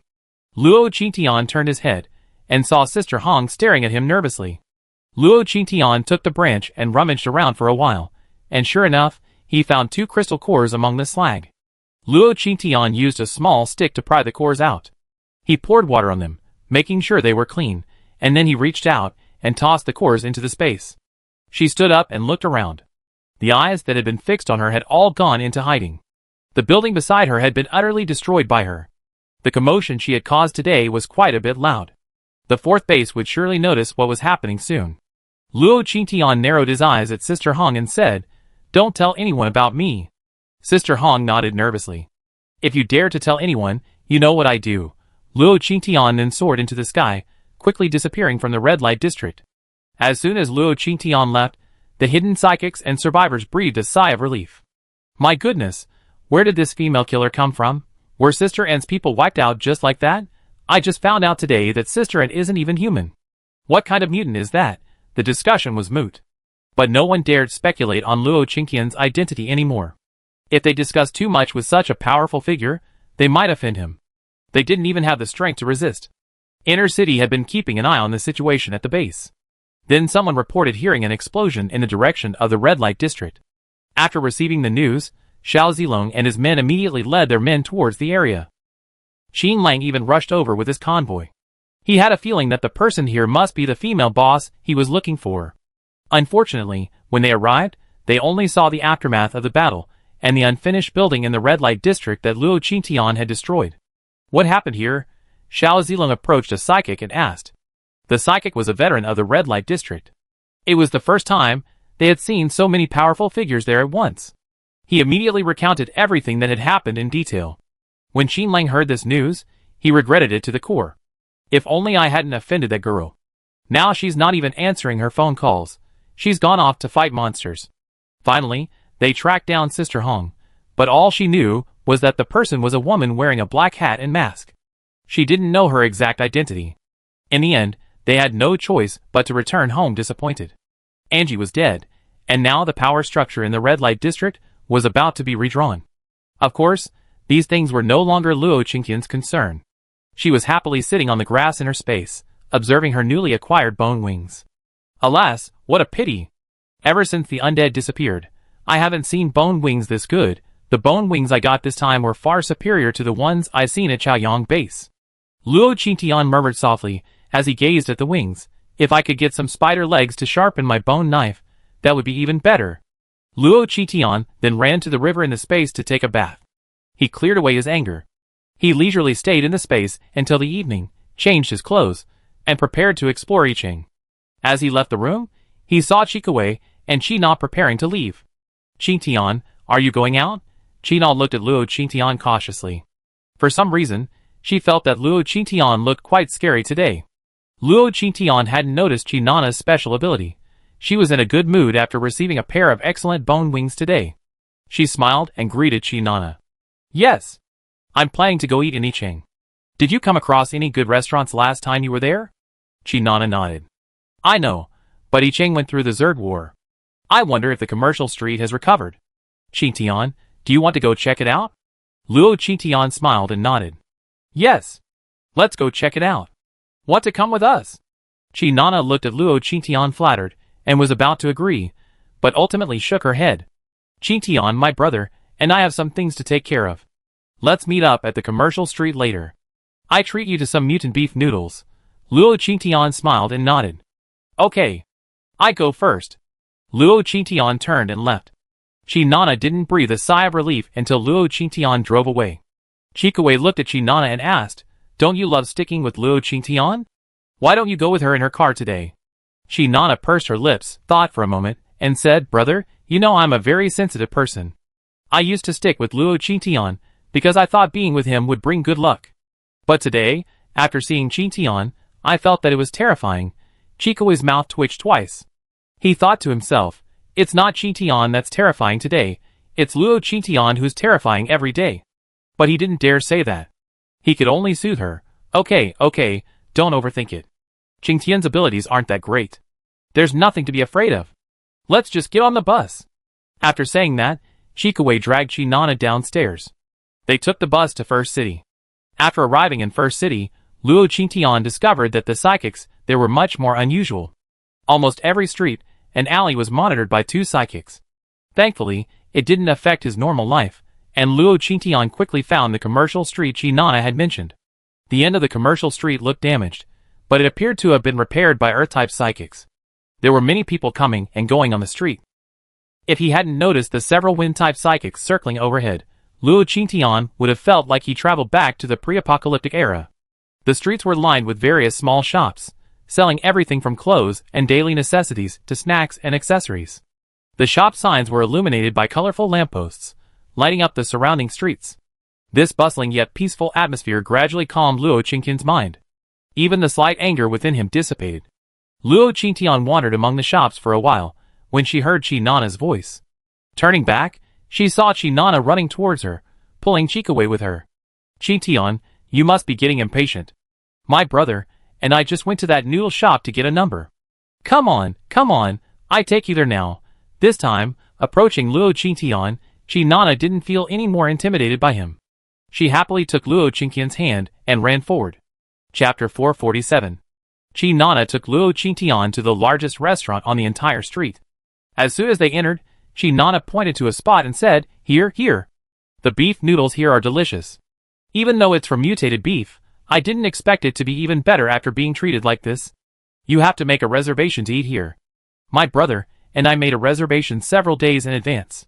Qinana said, as she pulled Luo Qingqian to sit down. Chikawei took his numbered ticket and went to the window to line up. The restaurant's decor was very similar to pre-apocalyptic fast food restaurants. There were no dedicated waiters. You had to pick up your seat with your numbered ticket. The restaurant's kitchen was almost transparent, with a huge counter in front. A dedicated person would call out the number of dishes once they were ready. Luo Qingtian and Chi Nana had barely sat down when Chikawei cheerfully approached with 2 large bowls of beef noodles. "You two, start first. My bowl will be out soon." Chikawei turned and walked towards the window, continuing to wait for his noodles. Chi Nana swallowed her saliva as she looked at the beef noodles in front of her. The rosy red beef was neatly laid out on the white noodles.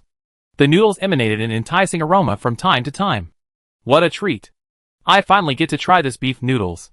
My brother and I made a reservation a few days ago just for this spot." Luo Qingtian smiled, looking down at the beef noodles in her bowl. She had never seen such mutated beef before. She picked up a piece of beef with her chopsticks and chewed it. It tasted truly delicious. She was momentarily amazed when she took the bite. In this resource-scarce apocalypse, it was no wonder the business was so booming to be able to eat this kind of meat. But comparatively speaking, she still preferred the sweet and sour spare ribs made with Mouchio. "Brother Long, I'm truly well again. I'm so happy you're dining with me." Just as they were about to eat, Xiao Bailey walked in with Xiao Zilong's arm around her. Xiao Zilong frowned upon entering. She looked like she really didn't like the atmosphere here. The entire Alfing team has been a bit restless these past few days. First, the summoning experiment stalled. Today, they went looking for that mysterious figure but couldn't find him. Now, Xiao Bailey has been pestering him since she was released from the hospital. To say he wasn't annoyed would be a lie, thinking of Xiao Bailey using the tear technique to save her. He could only swallow his temper as Xiao Bailey dragged him into the restaurant. But with so many people around, he had no desire to sit and wait. "It's packed. Come back next time." Xiao Zilong frowned as he surveyed the bustling restaurant. Irritated, he turned and prepared to leave. Xiao Bailey tightly grasped Xiao Zilong's arm. "Brother Zilong, you see I'm well now. Can't you stay with me for once? Trust me, there'll be a seat here soon." Xiao Bailey began to look for a seat. Then she spotted Luo Qingtian and Chi Nana sitting at their tables eating. She immediately walked towards their seats. "You two, 1,000 points, this seat is mine." Luo Qingtian stared speechlessly at Xiao Bailey, who had suddenly appeared before him. This guy really only cares about food and not about punishment. "No need, try looking somewhere else." Xiao Bailey pursed her lips unhappily and whispered, "Your seat is by the window. I like it. Just cooperate, and I protect you in this base from now on." Chi Na almost laughed at Xiao Bailey's words. This guy is so arrogant. Chi Nana suppressed a smile and said, "Miss Xiao, we just got here too. We don't need these points. Please change tables." Xiao Bailey saw the two people reject her again, and she gritted her teeth in anger. She looked at them gloomily and said, "Don't be so shameless. If I were here, I would throw you two out. You can't do anything to me." Luo Qingtian put down his chopsticks and said with a smile, "So the psychics in the fourth base can be so lawless? No wonder there are so few people in the fourth base. It seems they all been driven away by psychics like you." Luo Qingtian picked up some more noodles and put them in his mouth. The noodles were smooth and chewy. They tasted really good. Even someone like her who didn't particularly like noodles took several bites in a row. The two of them ate as if no one was around. Xiao Bailey's face grew increasingly grim. "Do you two want to stop working at the base?" After saying this, Xiao Zilong came up from behind and said, "Okay, Bailey, since there's no room, come back next time. We still have a mission." Xiao Bailey was anxious. Xiao Zilong had finally gotten to spend this time with her. How could it be wasted like this? She glared at the two men fiercely. A blue light flashed in his hand, and it looked as if he was really going to attack them. Luo Qingtian raised an eyebrow. Two beams of light extended from his feet, poised to pierce Xiao Bailey's body. Suddenly, the ground shook. Then cracks began to appear in the shop floor, and everyone in the restaurant ran out in fear. A crack opened in the restaurant floor. Then a group of mutated cockroaches emerged. These cockroaches, seemingly over a meter long, emerged from the ground and pounced on the nearest person. The person who was tackled had no time to speak before the mutant cockroach bit off his head. The tentacles on either side of its mouth continuously tore off the human's flesh and stuffed it into its mouth. It looked incredibly disgusting. As the ground shook, Luo Qingtian dragged Chi Nana out. As Chi Nana left, she kept glancing into the dining room. "Qingtian, my brother's still in there." Luo Qingtian narrowed his eyes. "It's okay, your brother's fast." Luo Qingtian dragged Chi Nana out. More and more mutant cockroaches filled the restaurant. Some even broke through the door and charged straight into the street. Chi Nana's eyes were furious. "Qingtian, my brother hasn't come out yet. My brother's in there." Nana said, recklessly rushing in. Luo Qingtian pulled Nana behind him and whispered, "I go, wait." As Luo Qingtian was about to step forward, the door suddenly burst open, and Chikawei rushed out carrying a tray. As soon as he left the house, he saw Luo Qingtian and Nana.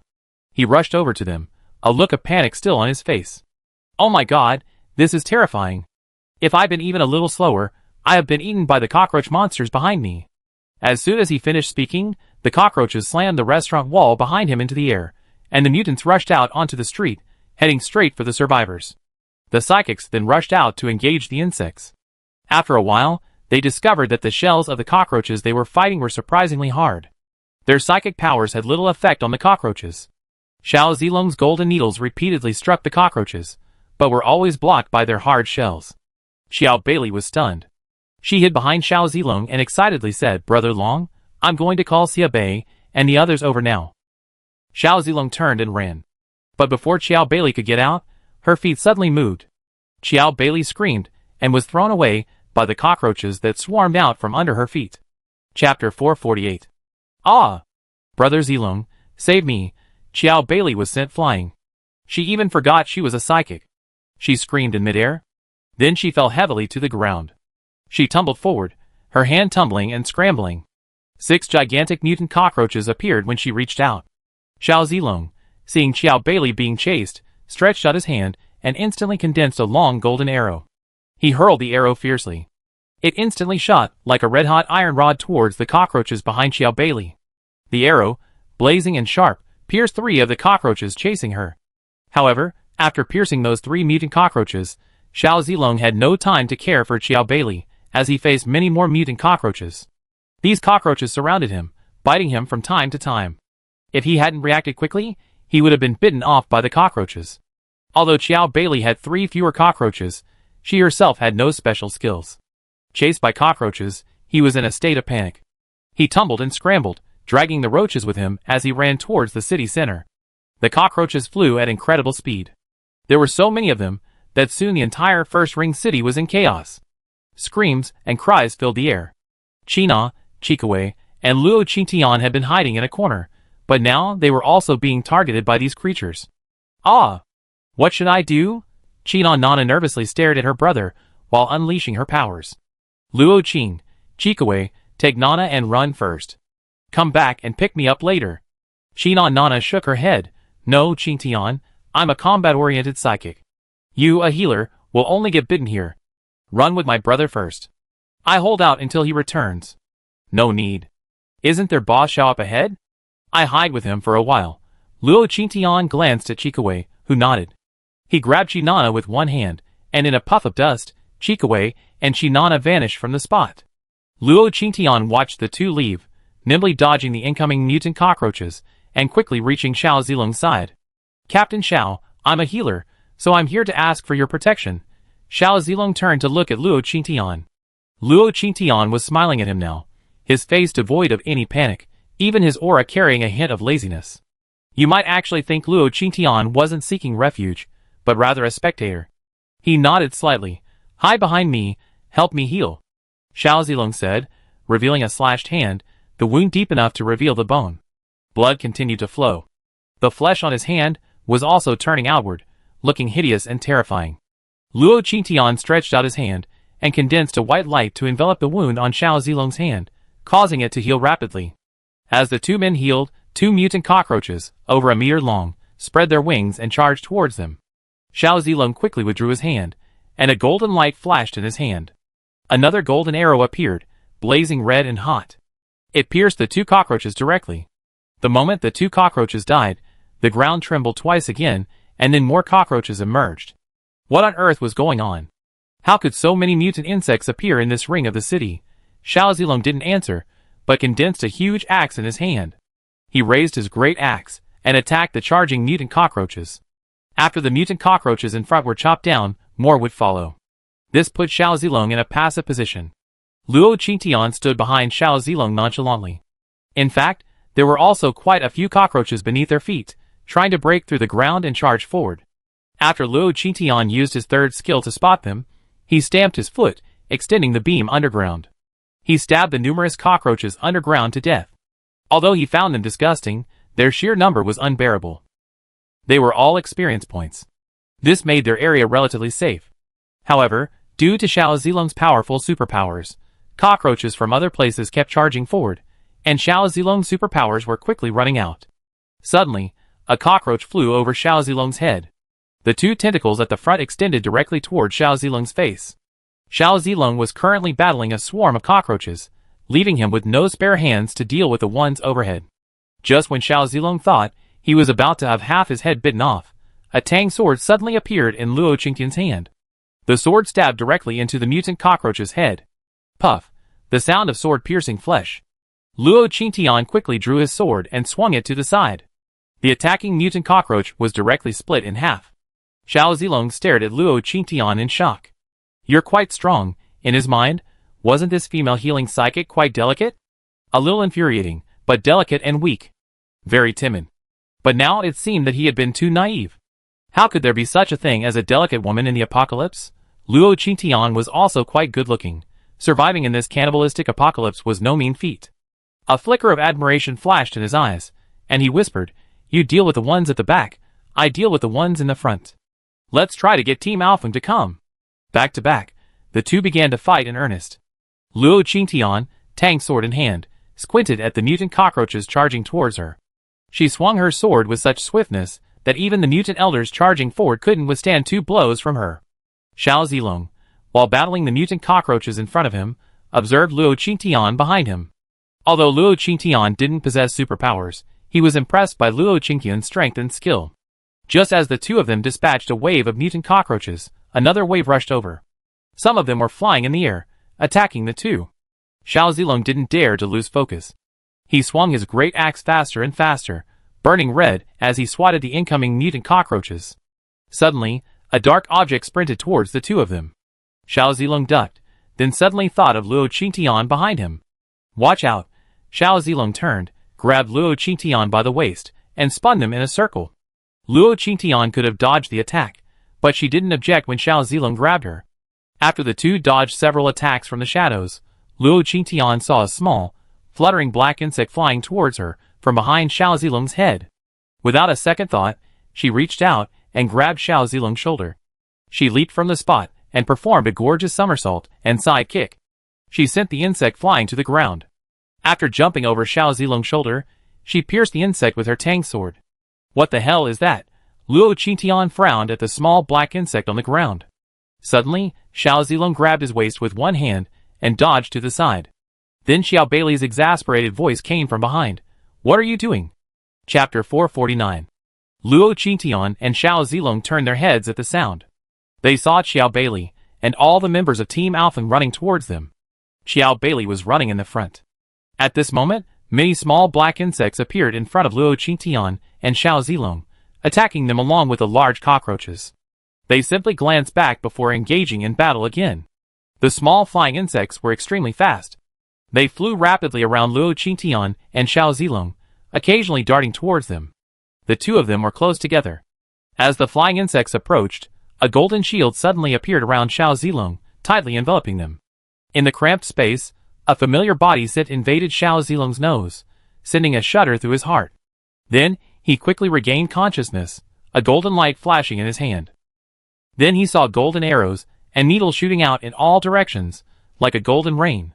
Xiao Zilong and Luo Qingtian heard only the clanking sound of the golden shield. Then it faded. The surrounding swift-flying insects vanished, leaving only a few mutant cockroaches that hadn't been killed. Members of Team Alpha also arrived. Xiao Beilei rushed directly to Luo Qingtian and Xiao Zilong's side. Xiao Beilei pushed Luo Qingtian away. Xiao Zilong felt his hands go empty, and then Xiao Beilei took his place. "Brother Zilong, I was so worried about you." Luo Qingtian frowned and took 2 steps back. Because he had been so focused on the battle, he hadn't noticed the arms around his waist. Even if she had noticed Luo Qingtian, she wouldn't have reacted. After all, they were in the middle of a fight, and there were no extra thoughts. Xiao Beilei, on the other hand, was completely frantic. Just now, her brother Zilong had actually put his arm around someone else's waist. She had been with her brother Zilong for so long, but she had never been treated so tenderly by Xiao Zilong. Why would Xiao Zilong treat her, a woman she didn't even know, so gently? Xiao Bailey hugged Xiao Zilong and turned to look at Luo Qingtian with murderous intent. Bitch! Xiao Bailey suddenly rushed out and slapped Luo Qingtian in the face. But before her hand could fall, Luo Qingtian kicked Xiao Bailey aside. Then a giant mutant cockroach flew by. It flew in front of Luo Qingtian. Luo Qingtian thrust his tang sword, then pulled it out and stabbed it again. The giant cockroach was dispatched with just 3 strikes. Xiao Bailey, who had been kicked away not far away, also stood up and was about to curse at Luo Qingtian. Then the ground beneath her suddenly shifted. Xiao Bailey was then lifted up by a giant cockroach. Ah! What the hell? Xiao Bailey looked down in shock. When she could see clearly, she was already being lifted into the air by a massive mutant cockroach, at least 5 meters long. The giant mutant cockroach also realized there was a human above it. It leaned forward, extending its tentacles from the corners of its mouth to grab Xiao Bailey. It thrusted directly into its mouth. Xiao Bailey was trembling with fear, even forgetting she was a combat-capable psychic. She tumbled and scrambled, clinging to the cockroach's head, fearing she would fall into its maw. Ah, Brother Long, save me! Xiao Bailey screamed frantically. Xiao Zilong, upon seeing this, quickly rushed toward her. The others also rushed toward her. Then a metal rod suddenly appeared beneath Xiao Zilong's feet. It extended rapidly, like stilts, increasing his height. Using this momentum, Xiao Zilong leaped high into the air, landing above the giant cockroach's head. He grabbed Xiao Bailey and attempted to flee with her. But the cockroach was enormous. Sensing Xiao Zilong's escape, it slowly moved its body. 2 tentacles suddenly extended, grabbing Xiao Bailey and Xiao Zilong by the ankles. The 2 paused, then fell together into the giant cockroach's mouth.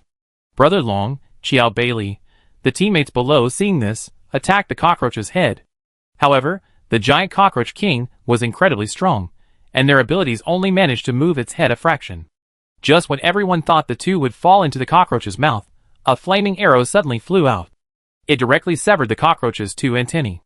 The heat from the flames also knocked Xiao Bailey and Xiao Zilong away. The cockroach stumbled and fell heavily to the ground. Startled, everyone looked in the direction of the arrow. Suddenly, they saw the winged giant appear in the air not far away.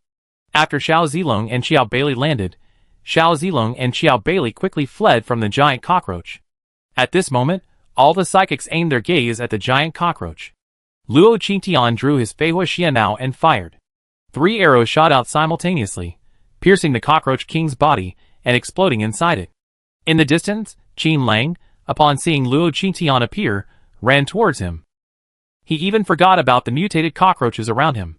Sister, boss. I was wrong, please turn on your phone, Qin Lang shouted as he ran. And when Xiao Zilong saw Luo Qingtian appear in black, he instinctively went looking for her. Soon, he spotted Luo Qingtian hiding at the entrance of a distant alley. With Luo Qingtian was the man named Chikawei. Xiao Zilong glanced at the black-clad woman in the sky, then at Luo Qingtian, who was watching from the alley entrance. Xiao Zilong was startled. Were they really not the same person? Then why did they smell so similar? By then, Qin Lang had already reached the vicinity. In the sky, Luo Qingtian, dressed in black, was engaged in battle. Qin Lang placed his hands to his mouth, making a trumpet-like gesture. Sister, boss, please turn on your phone. I was wrong. Luo Qingtian, dressed in black, looked up at Qin Lang, a half-smile on her face. She had switched from the flying fire mysterious bow to the aimless ice bow. She drew her bow and aimed her arrow in Qin Lang's direction. The arrow shot out, but didn't travel far. The arrow exploded in the sky, sending up a cloud of icy mist. Wind, wind, wind, Qin Lang shouted anxiously, and the wind-powered user unleashed wind energy into the air. But after the wind blew away the icy mist, Luo Qingtian, dressed in black, had vanished. In the alley, Chikawei stared in amazement at Luo Qingtian, who had flown in front of them. That Luo Qingtian had vanished right before their eyes.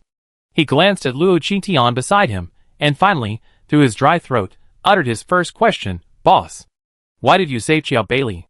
Is she going to attack us, Luo Qing? As a fellow Yin Nation member, how could I stand by and watch someone die?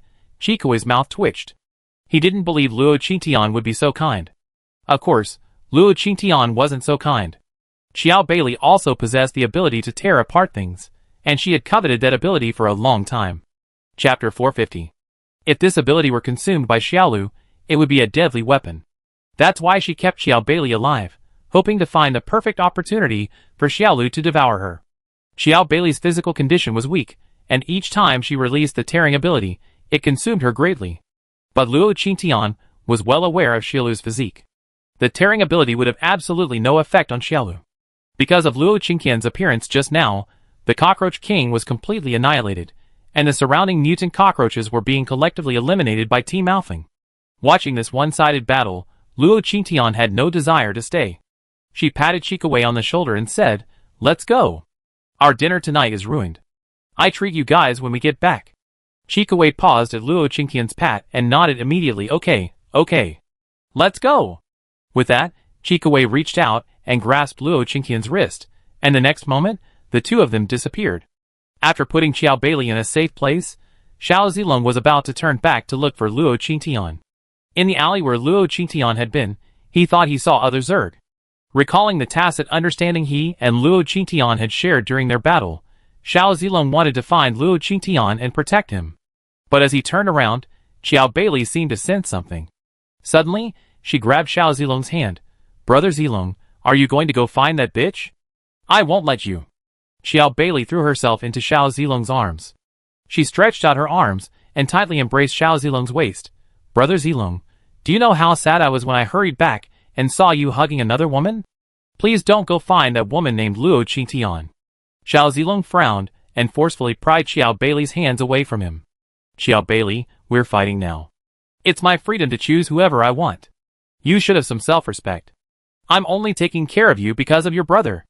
We should keep our distance from now on." For the first time, Xiao Zilong felt Xiao Beili was a huge burden around him. But remembering his promise to Xiao Beili's brother, Xiao Zilong could only suppress his irritation towards her. He turned and walked away. Xiao Beili stared at Xiao Zilong's back in disbelief. This was the first time Xiao Zilong had said such harsh words to her.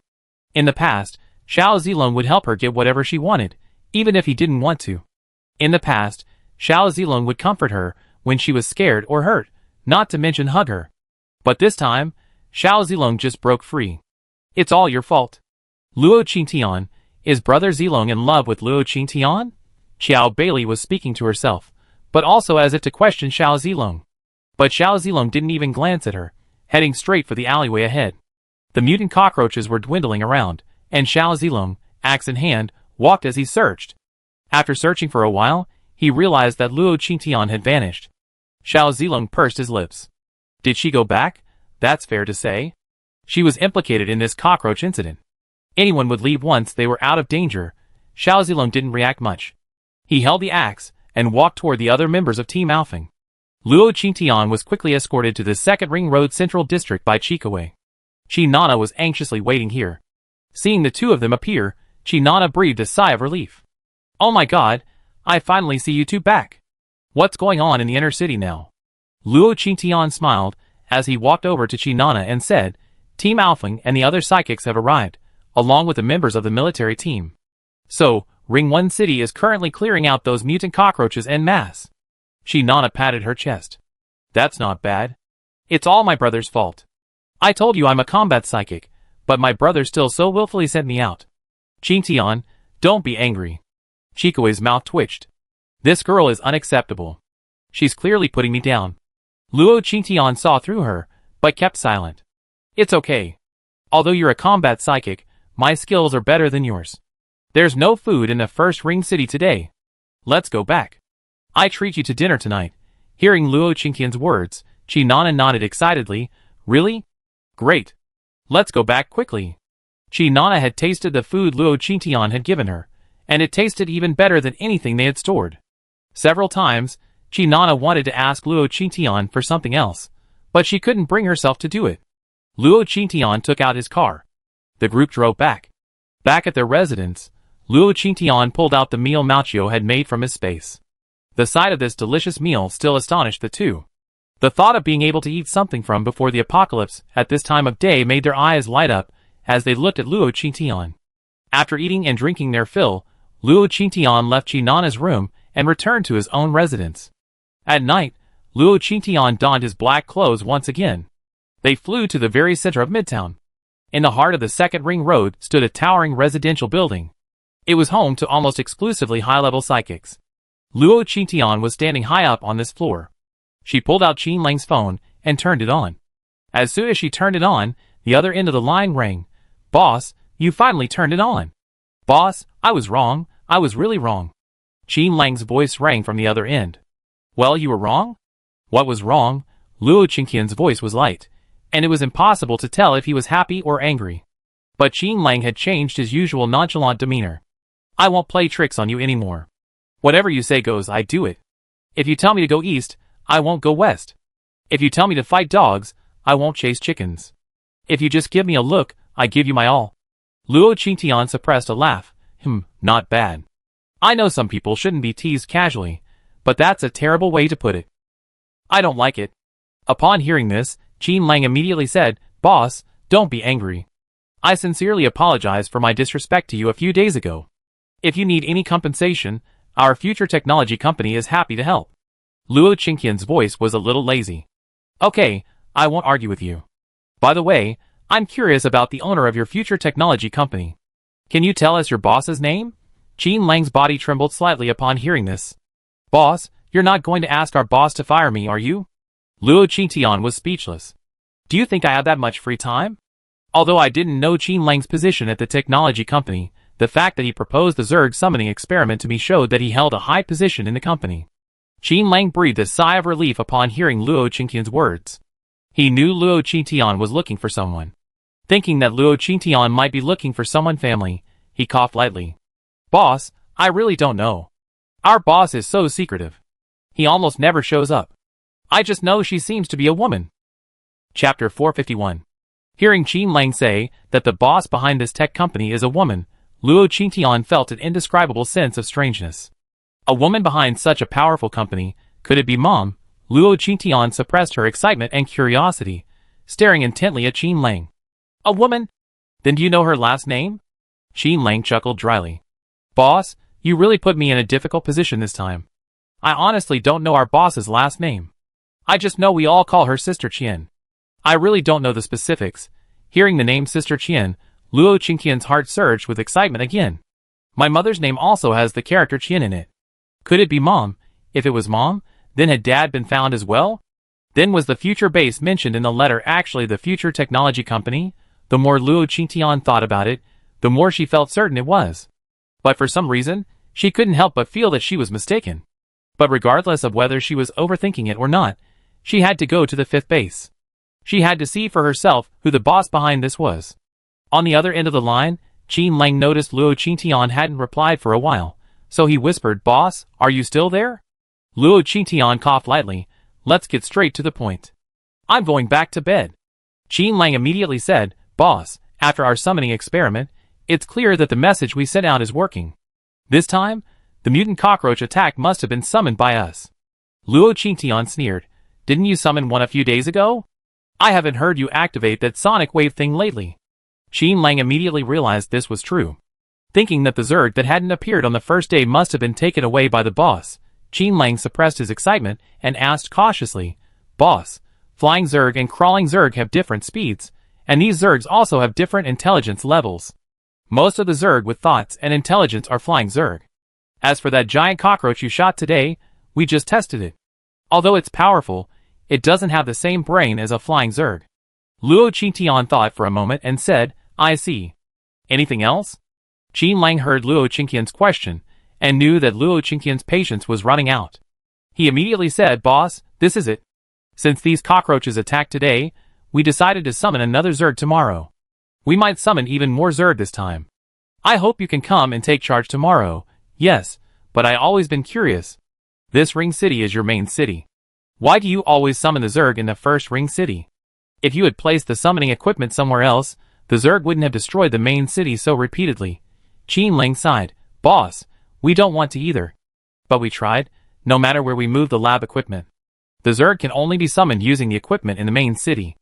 I think it might have something to do with the land within the first ring city. After all, it was originally closest to the center of the mutated forest. Boss, you don't have to worry about us in the first ring city. We've been constantly persecuted by the Zerg, so we have professional template restoration for our buildings and land." "What is that? Template restoration?" Luo Qingtian really didn't understand it, but hearing the word, he instinctively thought of his creative ability. If it was his own manor that was destroyed, Luo Qingtian thought, he could restore it simply by unleashing a creative power within the space. Could it be that the fourth base also had this power? Qin Lang didn't explicitly explain what was going on. He said mysteriously, "Boss, there's no rush. These are all our company's trade secrets. Anyway, our lab has another summoning experiment tomorrow. Just come over early, and you see." Luo Qingtian knew Qin Lang was deliberately keeping him in suspense, fearing he wouldn't go. "I go as soon as I wake up tomorrow." Qin Lang heard this. He asked dryly, "What time do you wake up, boss?" Luo Qingtian thought for a moment and said, "I call you when I wake up." Qin Lang was speechless. He'd been trying to keep it a secret, but this boss was just trying to intimidate him. He really wasn't losing out. Okay, boss, you have the final say. I wait for you to wake up tomorrow." Luo Qingtian didn't respond and simply hung up. Then he turned off his phone watch again and threw it into the space. After being disconnected, Qin Lang immediately turned on his computer and checked his watch's location. Just after seeing that Luo Qingtian was in the central city, the signal was completely lost. Qin Lang shook his head speechlessly. How stingy. Is she really hiding her identity so tightly? Oh, I forgot to ask her what she was doing in the red light district. After hanging up the phone, Luo Qingtian took off. Taking advantage of the night, she flew back to her residence and then entered the space. The next morning, Luo Qingtian finished her meal early and left the space. She drove to the first ring city. Luo Qingtian soon discovered that all the damage in the first ring city that had been damaged yesterday had been repaired. Even the mutant beef restaurant from yesterday had been repaired, even inside. Many survivors were still waiting in line for their turn to eat. Luo Qingtian parked her car and slowly walked down the commercial street. Although the damage yesterday was severe, it was unusual for it to be restored overnight.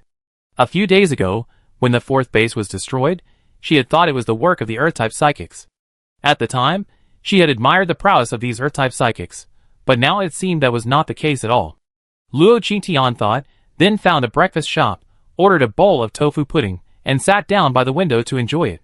She had left early today to observe. What would Qin Lang have been doing in the first ring city before she arrived?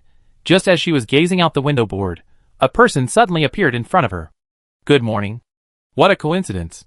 Luo Qingtian turned and saw Xiao Zilong standing across from her at the dining table. He was holding a tray. On it were a few fried dough sticks, a cup of soy milk, and 2 eggs. Before the apocalypse, eating these things wouldn't have been unusual, but now, with resources scarce, being able to eat them was practically unrealistic. And yet, Xiao Zilong had gotten his hands on them. Xiao Zilong saw the surprise in Luo Qingtian's eyes, and a smile flashed across his face. "Can I sit here?" Luo Qingtian turned and looked around. Every table in the restaurant was occupied. She didn't object. "Go ahead." Luo Qingtian continued to look out the window. The streets were starting to get crowded. Luo Qingtian was just thinking about going out to see what was going on when a tea egg was placed in her bowl. Chapter 452. Luo Qingtian was stunned. She stared at the person in front of her in astonishment. She saw Xiao Zilong smiling at her. Girls seem to like this kind of thing. Luo Qingtian's mind raced. What should she do? She felt nauseous and wanted to vomit. Luo Qingtian had developed a mysophobia since her rebirth. She hated having her things touched. Especially if her food was touched, she would never touch it again. She looked at the peeled egg in her bowl.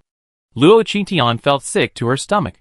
Xiao Zilong was smiling at her now, and she felt the urge to unleash the flying fire mysterious bow and blast him to pieces. Xiao Zilong, on the other hand, saw Luo Qingtian's astonishment and assumed it was because Luo Qingtian hadn't seen tea eggs in a long time. His smile softened. Just as he was about to remind Luo Qingtian to eat, Xiao Bailey rushed in from outside. "Brother Zilong, you didn't have breakfast with me just to come find this bitch?" Xiao Bailey said, noticing the egg in Luo Qingtian's bowl. "You actually gave her the egg the base approved for you?" Xiao Zilong, on what basis? In First Ring City, only those with special abilities certified by the base can enjoy premium meals. It was obvious that Xiao Zilong had deliberately used his ID card to buy it. And in the past, if Xiao Zilong had anything delicious, he would always give it to her first. But now, Xiao Zilong had actually given it to another woman. Xiao Bailey felt a rage simmering inside her. Luo Qingtian looked at Xiao Bailey with her mouth slightly open. "Oh, there are so many stories about this egg?" Luo Qingtian's expression instantly changed to a pale white flower. "Sorry, Sister Qiao, I didn't know there were so many stories about this egg." Luo Qing looked at Xiao Zilong with a grumbling expression.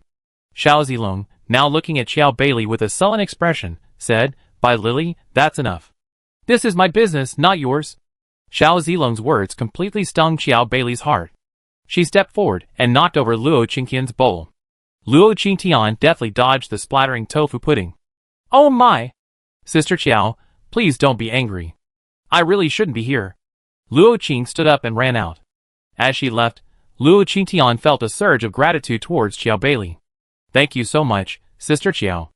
As Luo Qingtian left, Xiao Zilong's expression darkened. "Xiao Bailey, what do you want to do? In the past, you chased anyone away who came to me. When you were little, I wouldn't have said anything, but now you've grown up. Do you even know what propriety is?" Xiao Bailey's eyes flushed as she looked at Xiao Zilong. "Brother Zilong, are you going to give me up? Don't forget, you promised my brother you take care of me. Now you want to take care of Luo Qingtian? Are you in love with her?" The two of them were arguing enthusiastically in the breakfast shop. A crowd of people gathered to watch the fun. Xiao Zilong felt a headache when he saw Xiao Bailey. He glanced at her with annoyance and turned to leave. Xiao Bailey's eyes flushed as she saw Xiao Zilong leave. "Luo Qingtian, just wait." Xiao Bailey then ran out to chase Xiao Zilong. Luo Qingtian rushed out of the breakfast shop, taking a deep breath of fresh air. What a crazy person! What a psychopath! Luo Qingtian shook his head and walked quickly forward. The further he walked, the more supernatural beings appeared on the street. Nearly every alleyway and street entrance had psychics standing guard. The atmosphere was growing tense. Just as Luo Qingtian was walking, a voice suddenly rang out from behind her. "Stop!" Luo Qingtian stopped and turned to look behind her, only to see two military psychics walking towards her. Is something wrong? Luo Qingtian feigned fear and took 2 steps back. The two military psychics looked her up and down. "There's going to be a Zerg attack here soon. The city's residents have just been ordered not to leave." Luo Qingtian nodded in understanding. "Oh, I'm sorry, I didn't know. I live in the central city. I just came here for breakfast. I'm leaving now." Luo Qingtian turned and was about to leave when the two military psychics exchanged glances. "Aren't you checking your phone watch?" As they spoke, they glanced at Luo Qingtian's wrist. He was indeed wearing a phone watch, but it appeared to be turned off. "Bring out your personal information card so we can check it." Luo Qingtian was speechless, then took out his own and handed it to the two men. After reviewing Luo Qingtian's data, the two men laughed. "So you just arrived at the 4th base. And you're a healing psychic. Your phone watch needs to be charged regularly, as it will display essential information about the base. Since you're a healing psychic, we can arrange a place for you later. During the battle, you can help us heal our wounds." Luo Qingtian smiled awkwardly. "Okay." As soon as he finished speaking, the Future Technology Company's loudspeaker blared. "Boss, are you here? Boss, we're about to launch a sound wave. Calling boss, calling boss. We're about to launch it." Luo Qingtian's mouth twitched. Are the people in the 4th base all perverse? The two soldiers and psychics across from him, upon hearing this voice, both changed their expressions. "Please follow me." Without caring whether Luo Qingtian agreed or not, they led Luo Qingtian to a shelter. They stuffed Luo Qingtian into the shelter and left without a word. Luo Qingtian watched the two leave in silence. As he was about to leave, someone grabbed his hand. "Don't go out. It's safe here." Luo Qingtian looked back and saw a young girl looking at him timidly. He patted her head soothingly and said, "It's okay, I'm strong." With these words, Luo Qingtian took out Qin Lang's phone watch. As soon as he turned it on, Qin Lang called. "Boss, you finally turned it on. Can you talk?"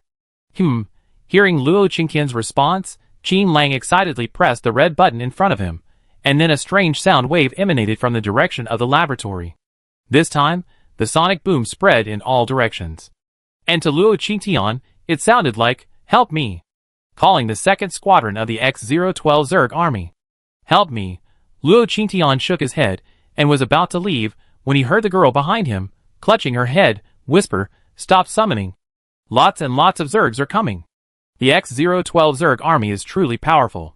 Luo Qingtian stared at the girl behind him in shock. What was going on? Did this girl know about the Zerg Army? And could she even hear the sonic boom? But before Luo Qingtian could comprehend the situation, the girl yelled, "They're coming! They're coming! How terrifying! They're coming!" Luo Qingtian walked out the door and looked up at the sky, only to see it completely covered by the Zerg Army. A dark swarming mass. Chapter 453. Luo Qingtian frowned at the girl behind him. This girl actually understood the Zerg language. And this girl actually knew these Zerg were coming? Luo Qingtian wanted to take the girl away to question her, but there was no time now.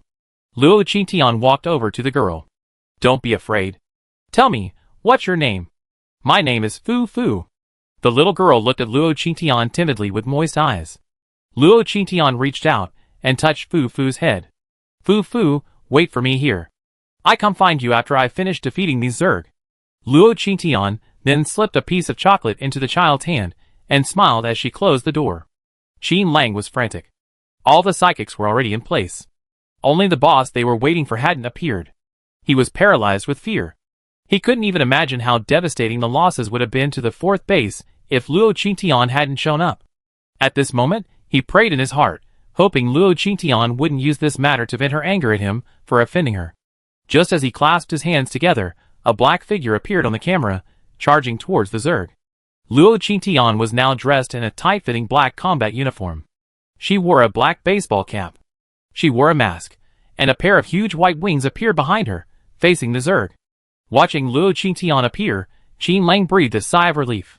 The boss is the real boss. He always shows up last. At this moment, a group of wind-type psychics also soared into the sky. They stood behind Luo Qingtian, awaiting the Zerg's arrival. They were filled with curiosity about the female boss before them. From the information they had received from above, they knew she was very powerful. They had also witnessed Luo Qingtian's battles from afar. Now they could get up close and personal with the master. These psychics were thrilled. Luo Qingtian stood high in the sky, watching the Zerg army approaching. A flying fire mysterious bow instantly appeared in his hand. Luo Qingtian drew his bow and released his arrows, rapidly unleashing a volley of 15 arrows. Fusing, the 15 arrows merged into 5 fused arrows, swiftly hurtling towards the Zerg ahead. Boom, boom, boom. Explosions echoed, decimating a large number of the Zerg army. Then, the flying fire mysterious bow and Luo Qingtian's hand transformed into a silver-white spear. Luo Qingtian, spear in hand, charged into the Zerg swarm. The Zerg leader, upon seeing Luo Qingtian charging towards them, immediately ordered several higher-level Zerg to fly over and block Luo Qingtian's path. Luo Qingtian swung his spear rapidly, watching the suddenly appearing Zerg. After spinning, a series of ice blades emerged from Luo Qingtian's spear and flew out. This move was inspired by Luo Qingtian's experience with Xiao Zilong's golden needles. The ice blades flew out, whizzing into the bodies of the Zerg. Then Luo Qingtian's deep voice rang out, "Freeze!" With those words, all the Zerg near Luo Qingtian, as well as those struck by the ice blades, were instantly transformed into ice sculptures. This scene, unfolding in midair, shocked the crowd below. All they saw was a black mass of Zerg, which instantly turned white in midair. It was as if ice sculptures had naturally formed between heaven and earth, falling downwards. Luo Qingtian seized the opportunity to gather all the falling Zerg into the void. In a short moment, the vast swarm of Zerg in the sky had been reduced by more than half. Many Zergs were now aiming at Luo Qingtian. Luo Qingtian had switched his spear to an aimless ice bow. Luo Qingtian drew his bow and unleashed arrows at the remaining Zergs. The opposing Zergs reacted, attacking Luo Qingtian one after another. Poison needles, venom, even water and fire. In short, all sorts of supernatural powers were constantly directed at Luo Qingtian. Even swift little flies flew towards Luo Qingtian, biting him in the face. Little Green stood on Luo Qingtian's shoulder, blocking all attacks. The green shield, like a self-moving liquid, appeared around Luo Qingtian wherever he was attacked. One man and one ball fought in the sky, completely unaware of the shock their battle caused below. However, as Luo Qingtian fired his arrows, he noticed that the remaining Zerg had become unusually agile. Although he managed to take down quite a few Zerg after his bow and arrows, many more Zerg still managed to evade his arrows. At this moment, a loudspeaker from the tech company blared, "Boss, your phone's on. Boss, your phone's on." Luo Qingtian, in the middle of a battle, nearly stumbled and fell from the sky when he heard the voice. Thankfully, Dubai steadied himself in time and flew away from the Zerg swarm with Luo Qingtian. Just as Luo Qingtian was about to return to the battle, Jiang Hantua's voice came from behind. "Wait a minute."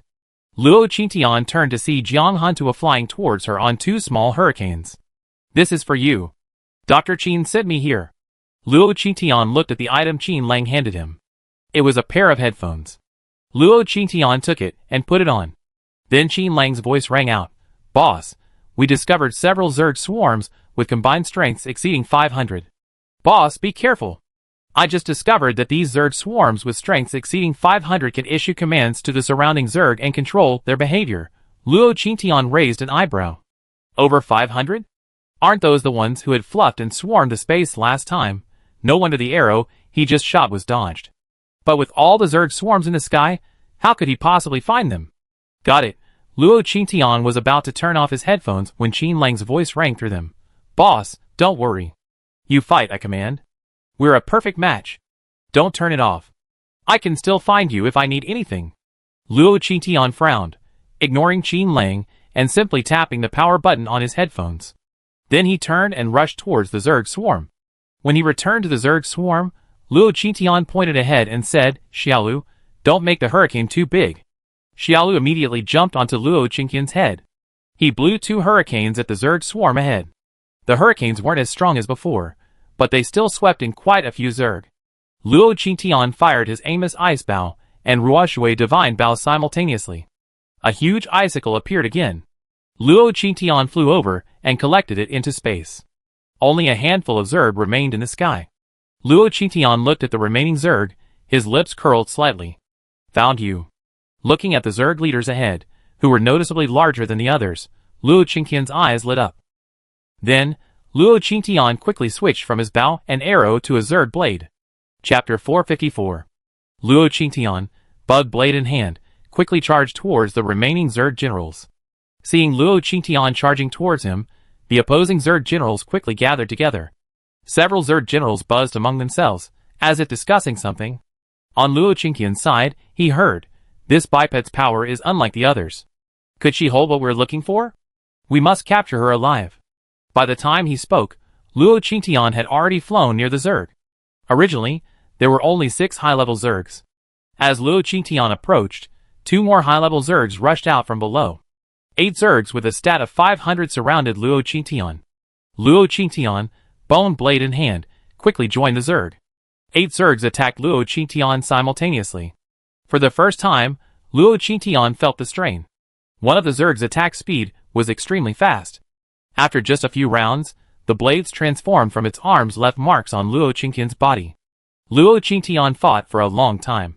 Then he fell downwards. The 8 Zergs thought Luo Qingtian was trying to escape. They all followed him in unison. The moment he landed, the Zergs charged again. Domain. Luo Qingtian punched the ground. The domain instantly opened, enveloping the 8 Zergs. The Zerg leaders, still in flight, landed in unison. The Zergs lay prone on the ground, their compound eyes seemingly sensing their fear. Luo Qingtian's insect blade reappeared, and she quickly rushed towards the Zergs in front of her, stabbing them headfirst without hesitation. The Zergs tried to rise, but Luo Qingtian gave them no chance. After crushing their heads, he stabbed them in the chest. Once he was sure they were all dead, Luo Qingtian retracted his domain and flung all the Zergs into the space. There were still a few low-level Zergs in the sky. Luo Qingtian switched to her ice bow and fired. After destroying the Zergs, she quickly ran towards the shelter. There were still many Zergs on the ground, but for these psychics, dealing with them was not difficult. Luo Qingtian ignored them. She had Dubai transform into his true form, and riding on his back, she ran towards the shelter. However, when she arrived at the shelter, the door was open. The girl from before was no longer inside. Luo Qingtian frowned and looked around, using her third skill to its maximum to search for Fufu's whereabouts. But there were so many small blue dots on the minimap that it was clear that there were shelters all around, underground and on the ground. Luo Qingtian stood there, frowning, thinking. Suddenly, a hissing sound reached her ears. Luo Qingtian's insect blade instantly appeared. She spun around and slashed horizontally. A green insect, resembling a stick insect, was cleaved in half behind her.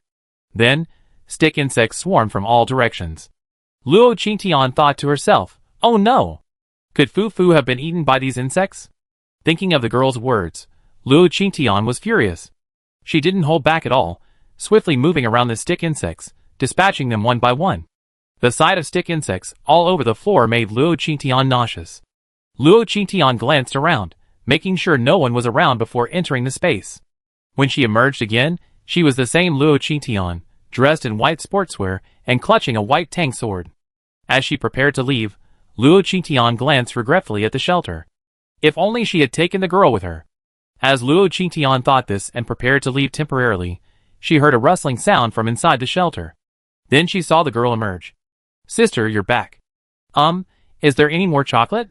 Luo Qingtian looked at the girl in shock. "You were in the shelter the whole time?" The girl nodded. Luo Qingtian was shocked.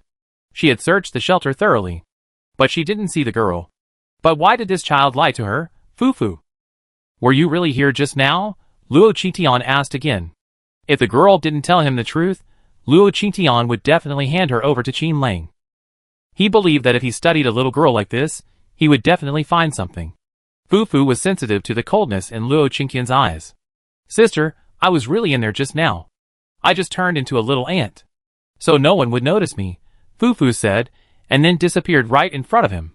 Luo Qingtian opened his mini-map to the maximum, and sure enough, he saw a tiny, almost invisible blue dot on it. Luo Qingtian found Fufu, who had transformed into an ant, based on the blue dot's location. Change back, then Fufu transformed back into her original form. Luo Qingtian bent down and looked at Fufu. "Is this your ability?" Fufu nodded. "Yeah, it should count." Luo Qingtian narrowed her eyes. "What do you mean it should count?" Fufu looked at Luo Qingtian timidly. "Sister, you asked me to stay here and wait for you. Are you planning to take Fufu somewhere?" Luo Qingtian raised an eyebrow. "I do think so, but if Fufu has a family, I won't take you with me." Fufu thought for a moment. "Fufu has a family. Sister, I can go with you." Luo Qingtian was puzzled. "You have a family? Your parents are also psychics, right?" Fufu nodded, then suddenly shook her head. At that moment, footsteps were heard not far away, followed by the sound of crawling. Fufu nervously looked ahead. "Sister, can you give me another piece of chocolate? I trade you a secret." Luo Qingtian took out a piece of chocolate and handed it to Fufu. "What secret? Like, why can you understand the sound waves, or how do you know how many Zerg are coming?" As soon as he finished speaking, a psychic rushed out, accompanied by 2 mutant cockroaches. "Be careful, there are more and more mutant cockroaches around here." The psychic in front saw Luo Qingtian and shouted at him, and then a mutant cockroach jumped down from above. Luo Qingtian moved back to avoid the attack of the mutant cockroaches. "Fufu, hide quickly," Luo Qingtian shouted while dealing with the mutant cockroaches. Fufu quickly stuffed the chocolate in her mouth. "Sister, if you want to find me, just come here. Fufu is leaving now. I answer your questions next time." As soon as he finished speaking, Fufu disappeared in an instant. Luo Qingtian didn't bother to see where Fufu had gone. He instantly switched from his tang sword to a bug sword. Luo Qingtian's eyes were sharp. He swung the insect knife in his hand at the cockroaches in front of him. The giant mutant cockroaches were instantly chopped into pieces by Luo Qingtian. Chapter 455. After a few cockroaches were cleared out, the psychic behind them also rushed over. He stared at Luo Qingtian in surprise. "I never thought you were so powerful, little girl." Luo Qingtian smiled and nodded. "It's okay, I learned some Sanda before." Luo Qingtian looked in the direction of the shelter. Fufu was nowhere to be found on the minimap or in the shelter. Luo Qingtian sighed and prepared to leave. Just then, the speaker blared again. "Boss, turn on the camera. Boss, turn on the camera." Luo Qingtian's head buzzed at the sound of this voice. Now she was truly doubting whether her collaboration with Qin Lang was right or wrong. Thinking of this, Luo Qingtian was about to turn on her headphones. Then she saw the psychic across from her staring at her.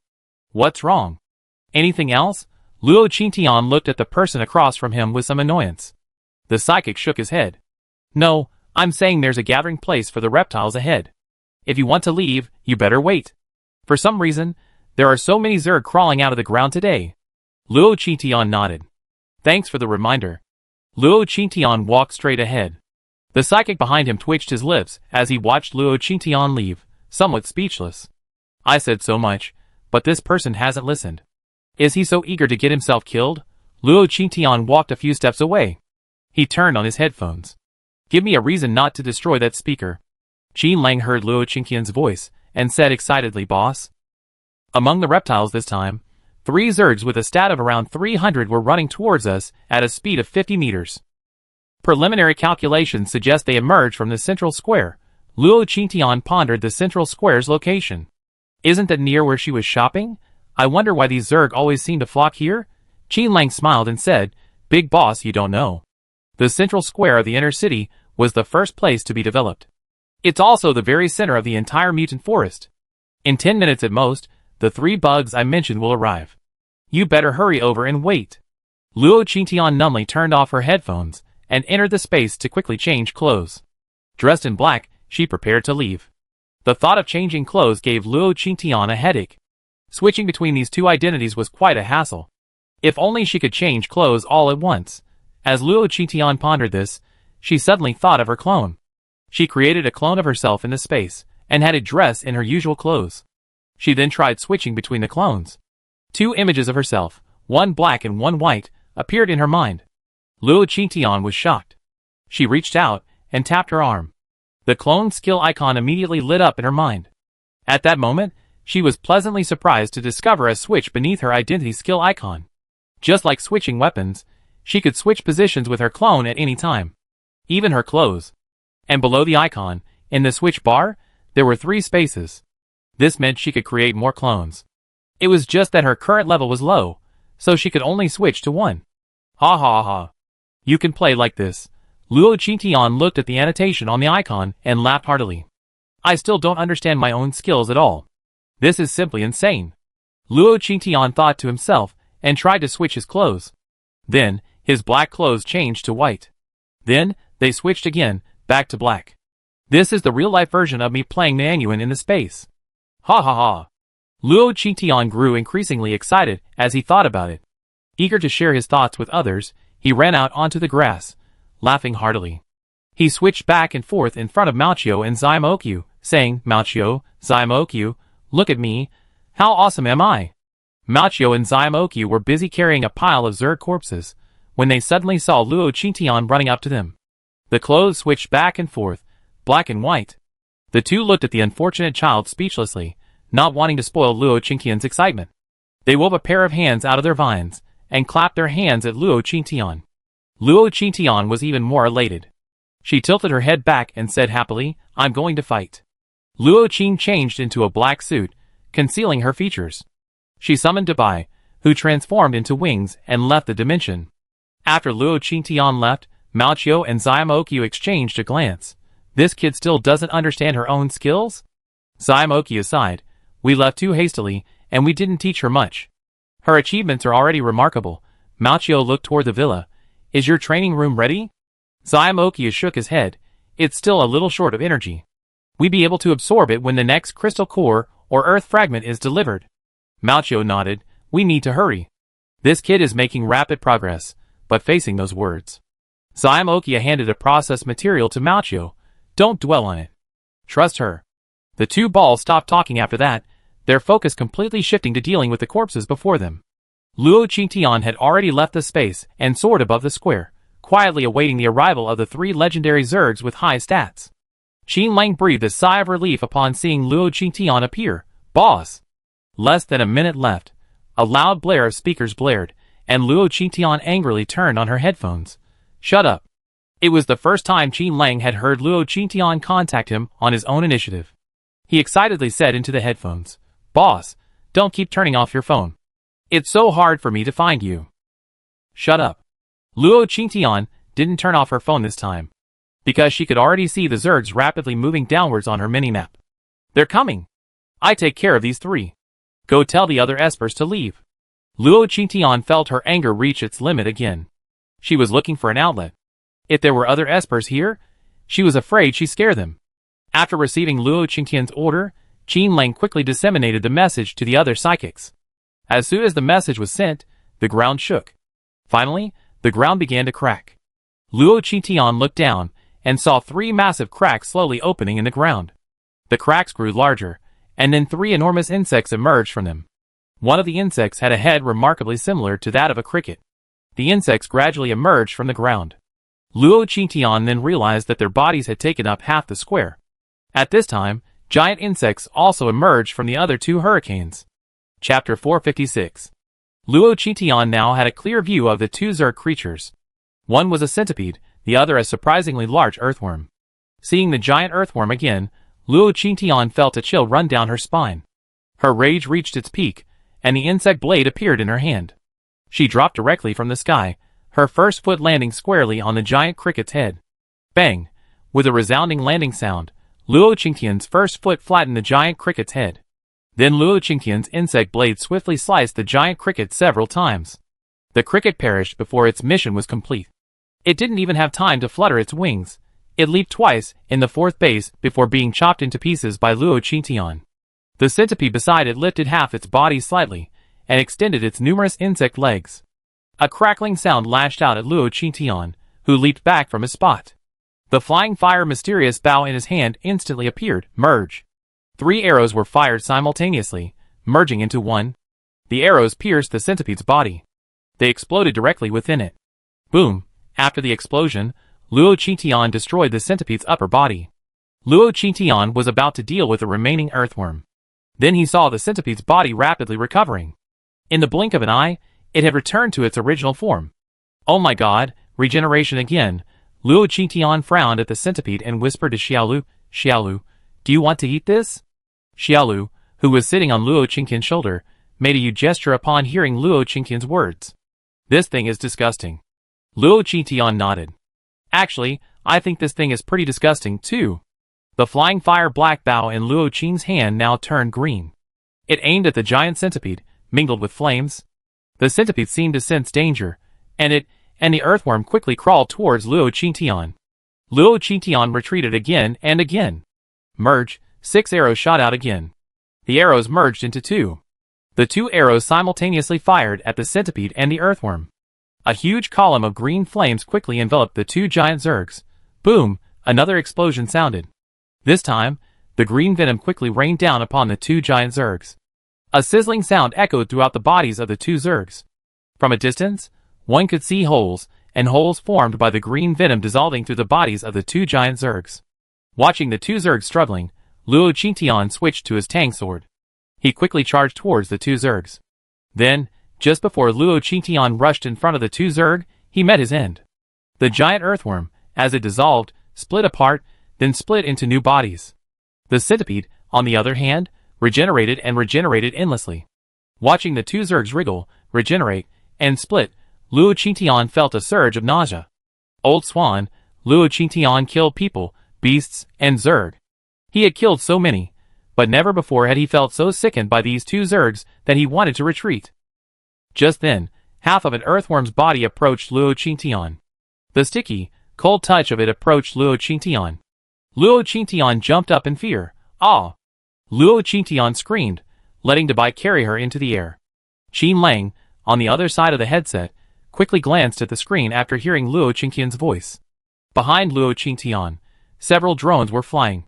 The 360-degree, unobstructed view of Luo Qingtian's battle scene was beamed to Qin Lang's electronic screen. Through the drones, Qin Lang confirmed that Luo Qingtian's previous battle had gone smoothly. He finally breathed a sigh of relief. Just as he was about to ask Luo Qingtian what had happened, he heard Luo Qingtian's disdainful voice. "Is this the Zerg's new strategy? If we can't defeat you, we disgust you to death." Luo Qingtian quickly switched to the thunder bow. Luo Qingtian drew his bow and shot an arrow. He wrapped his own gray light around the arrow. The arrow shot out. It struck the 2 zergs directly. The 2 zergs, struck by the arrows, froze in place numb.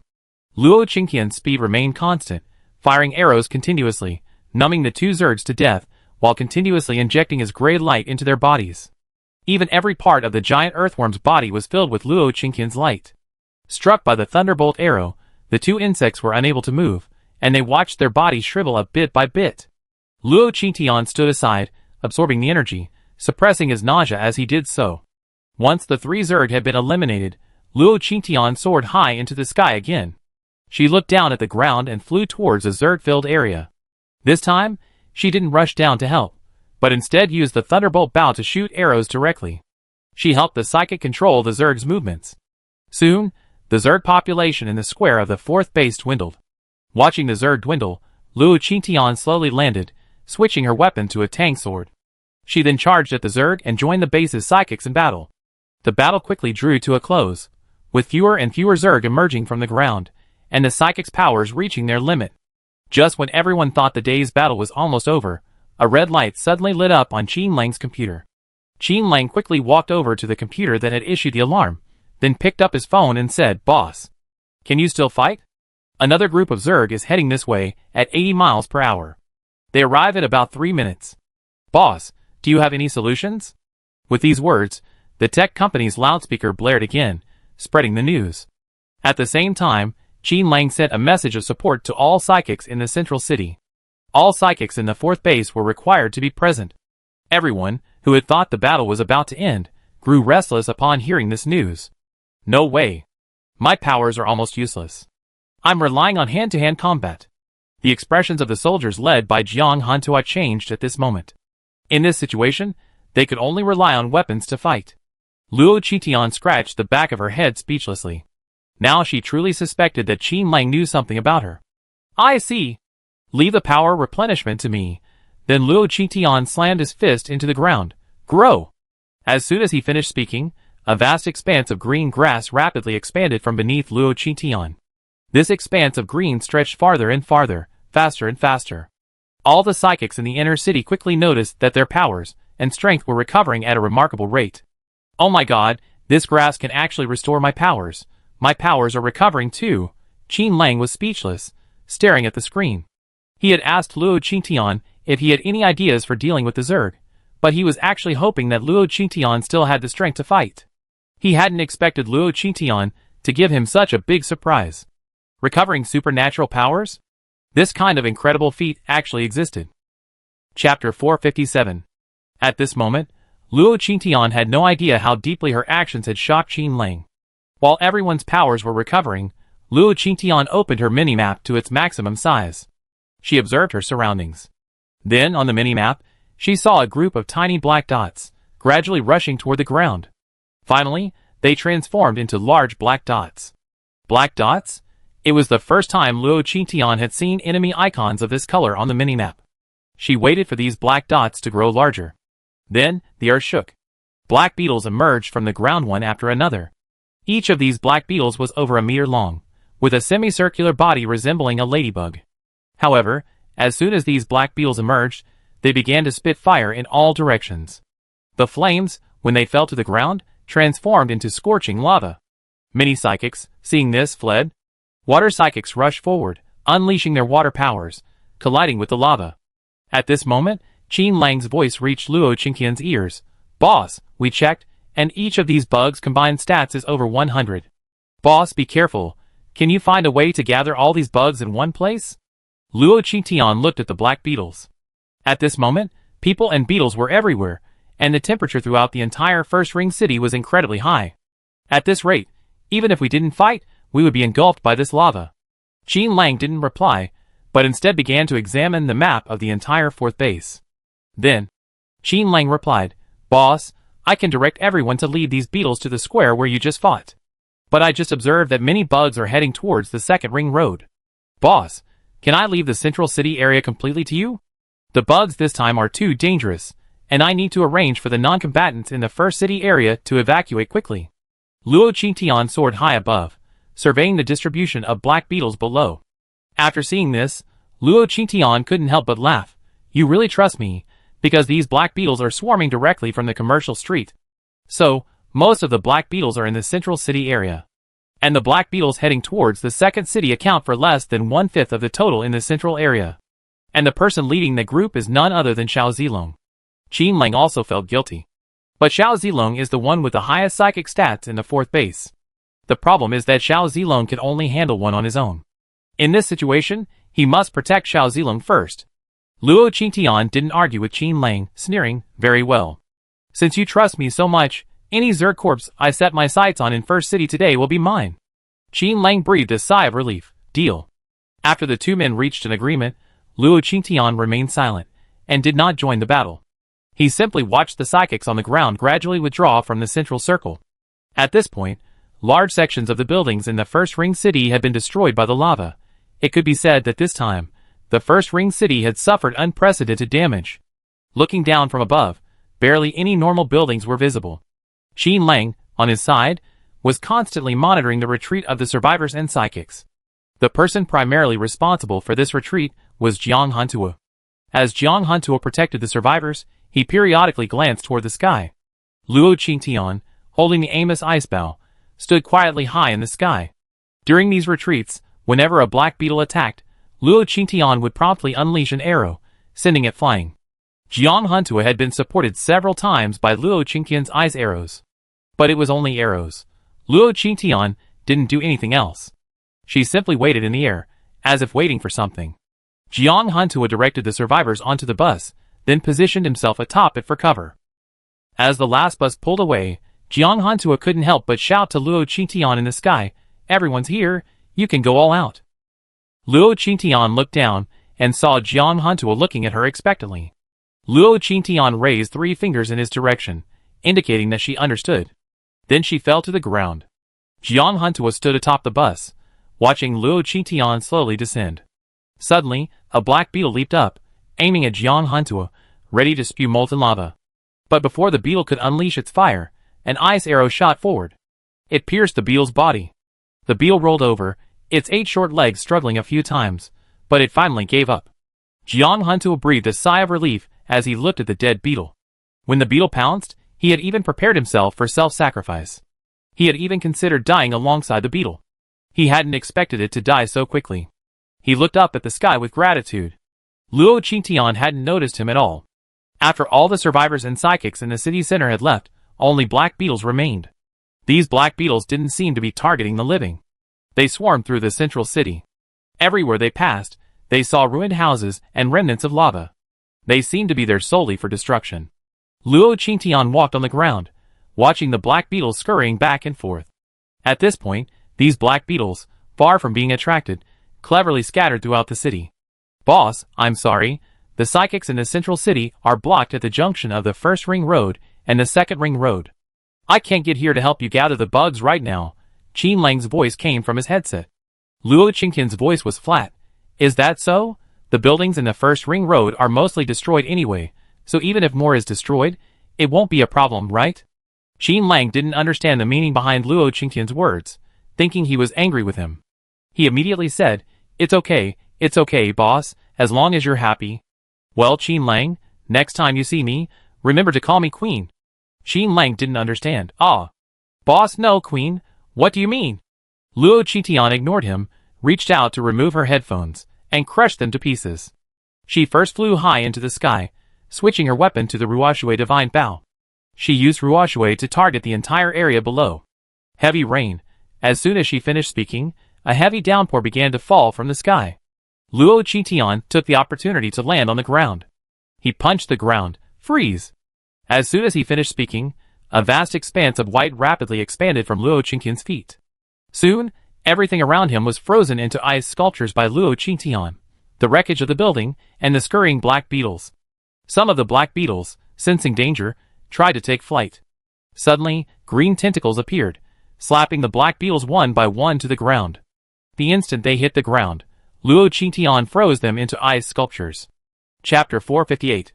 The white area extended ever wider, even surpassing the growth power Luo Qingtian had just unleashed. Qin Lang had been watching Luo Qingtian's movements the entire time. After seeing him unleash his ice power to this degree, the microphone in his hand dropped to the ground. "This is over. Is he still human?" Qin Lang had a feeling Luo Qingtian was trying to freeze the entire fourth base. Although their lab had already deployed a particle shield, but facing the extreme cold, he wasn't sure his shield could withstand it. "Boss, that's enough. Is this what they call a little more damage?" Qin Lang finally realized what was happening.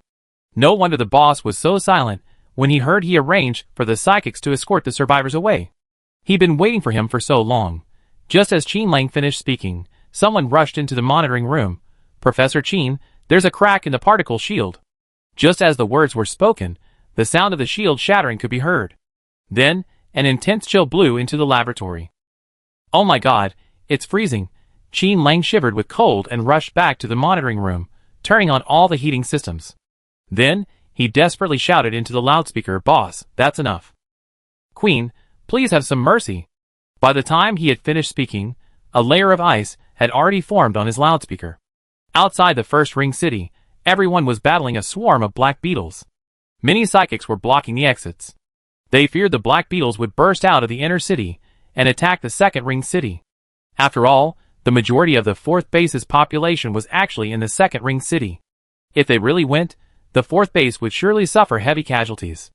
As everyone fought fiercely, a chill swept in from the distance, covering the lava spewed by the black beetles and rapidly spreading. Until beneath the black beetles, they finally transformed into white ice sculptures before everyone's eyes. But the chill on the ground continued to spread. It even reached the very feet of everyone. Oh my god, my shoes! The feet of the psychic standing in the front were frozen, and the ice even spread to his body. Frightened, the psychic pulled his feet away and quickly ran forward. The others followed suit, seeing this. Until the white ice stopped and continued to spread. Luo Qingtian also withdrew her hand at this moment. This time, she had released too much ice energy, causing her body to suffer from hypothermia. She even felt a sense of fatigue.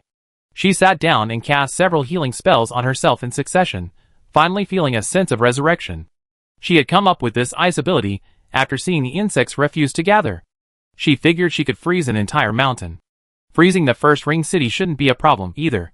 But she hadn't expected the energy consumption to be so high. She rubbed her swollen forehead, and then had Dabai transform into his original form.